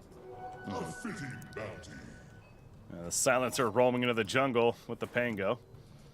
Seeing who they can catch. Zeus was nearby, but picks it up and sniffs it out. He's got some vision, I suppose, to see that coming. Yeah. He's picking out the Dire Ward. I think they know there's a ward there. Doesn't actually have any points in the Lightning Bolt yet. Maybe gets it level 8 for some dewarding, but seems to understand that Gladiators have vision of him. Dire are scanning. Well, Sven already doing some stack. He's got level 3 Great Cleave. Doesn't have the Mask of Madness yet, but after a couple more kills, he should be able to pick it up. Has fallen. Watch that GPM start to increase. Morphling? He's fine. Yeah, Morphling's struggling, though. This is not the friendliest game for him so far. He's trying to build even the Falcon Blade still, just under 3,000 net worth currently, but the lowest core in the game. Radiant's bottom tower. Yeah, has this fallen. is a little bit concerning. Losing his tower early on does mean that maybe the wave's going to be pushing it a bit more and he's going to have a bit safer farm, but does always feel a little bit dangerous up there and doesn't quite have the same flash farming potential as a Sven. Like Sven, like you get that Mask of Madness, you get some stacks, and you're just going to power farm your way kind of back to the top of the net worth charts. Swarm is up. The time lapse immediately, though. Weaver goes the other way. Double damage rune ends up getting denied by Celery. So the 10-minute mark, going for that boom. Thought about going for the Rolling Thunder. Dodges the Earth Spike. We'll take a Hex, though. Slow on Lion. Back here, the Primal Split was up. Boom. Now he goes in with the Rolling Thunder and the cut down. The Swashbuckle to take out Zeus. Coming back together as Ace. Back in full form, and they're just going to run down the Undying as well. So, yeah, initiation was watching the Pango focus melee, but that was Brewmaster in the back lines, creating the chaos, and then eventually Pango followed. Yeah, he was just in there, and nobody could really answer the Primal Split Wars at this stage. He already had a Vlad's up, so giving some nice little auras to his little pandas as well, and Corey just getting overrun there. By the time the Pango gets in, it feels like the fight's already won, and he just gets to clean up with some swashbuckles and just really nice aggressive moves coming out the Gladiator side, understanding just how strong they are when they've got that Primal Split up. Is under attack. Smoking up, heading towards the top lane. They were hoping to catch Sven, getting a little greedy, pushing up here, but not going to be the case. Sven falls back, plays it smart, has that Mask of Madness we talked about, and queues up the Echo Saber. So still a little bit of time before Sven will be quote-unquote online for his team. It's a hero that has a pretty slow build-up. Like, it always feels like you want one more item or something. Like, you need BKB, and then you're like, well, now I need a blink, and it does take some time and room. But it's the same story with the Morphling, so at least Sven's going to feel like he's got some space to farm.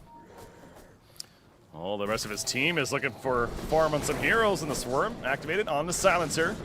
Global Silence is still ready, remember. In fact, there we go. It comes out. Rolling Thunder beat down onto Lion. He is dead. Enchantress go for the TP out. Takes the hit from Zeus. It doesn't matter. He manages to escape. Silencer was also killed, so we end up seeing an eye for an eye there. Under attack. Yep. Supports. Some ultis used on both sides, and not just the one eye. The second now as Boom comes back in and gets some additional revenge.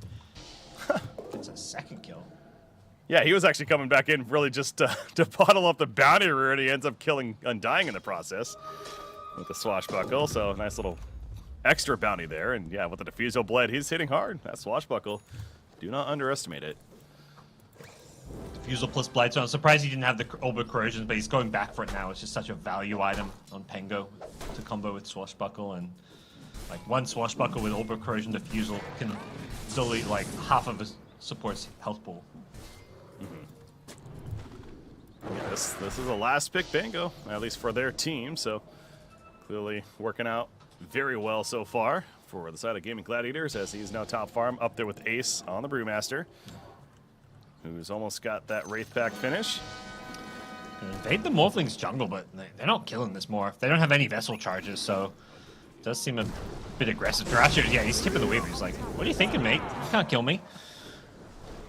Meanwhile, over in the triangle on the Radiant side, Brewmaster just runs at Sven, ends up primal splitting in his face, basically, and then lifts him up.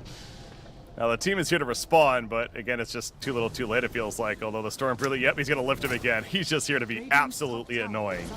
And he is mission accomplished.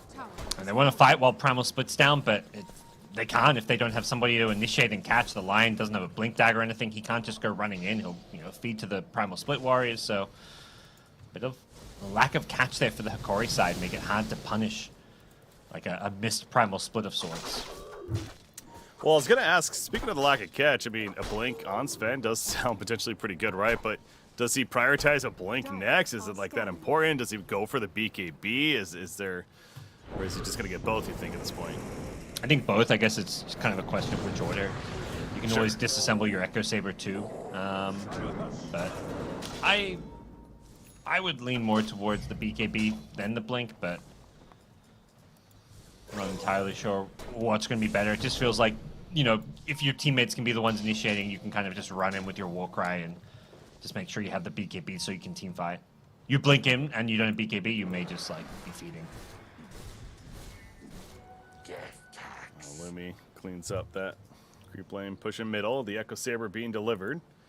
So has that to go with the Mask of Madness now. So his farm really should start ramping up. Gets the 15 attack speed talent as well, level 10. So a nice little point here for Lumi to, like I said, accelerate. And there we go with the blink and the BKB queued up.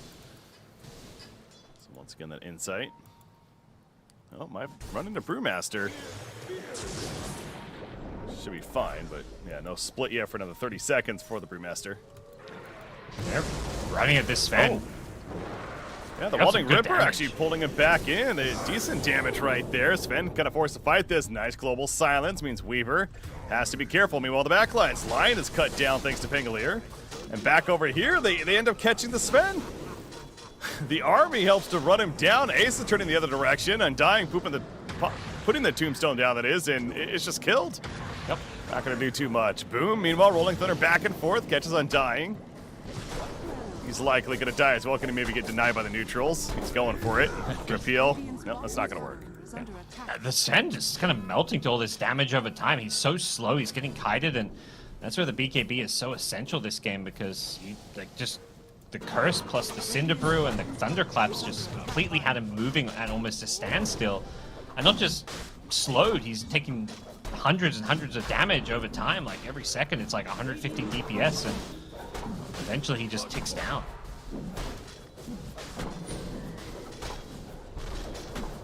They scan this out, but it's one of those scans where you don't really know if much is going to happen with it. It's like, yeah, they're doing what we thought they were. Well, as I say that, they are coming in fast, actually. Yeah, Storm's already applied, so Roshan's dying here. Can they maybe steal this? Going in? No.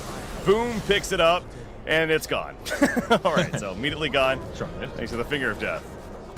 They've got Primal Split, though. They'll happily take this fight, and yeah, Undying is just going to be the sacrificial lamb. Oh, Zeus caught too, though. Morphling and Pango run him down. Things not going well at all for Hikori. This is such a great bounce back from the Gladiator side. A much more well put together draft. This Brewmaster Silencer is such a comfort zone for them, and they're just going from kill to kill. They found the Lion now in the jungle with another Rolling Thunder, and it's just struggle city for Hikori. It is. Weaver getting out, no time lapse currently, so he does not want to feel committed to a fight.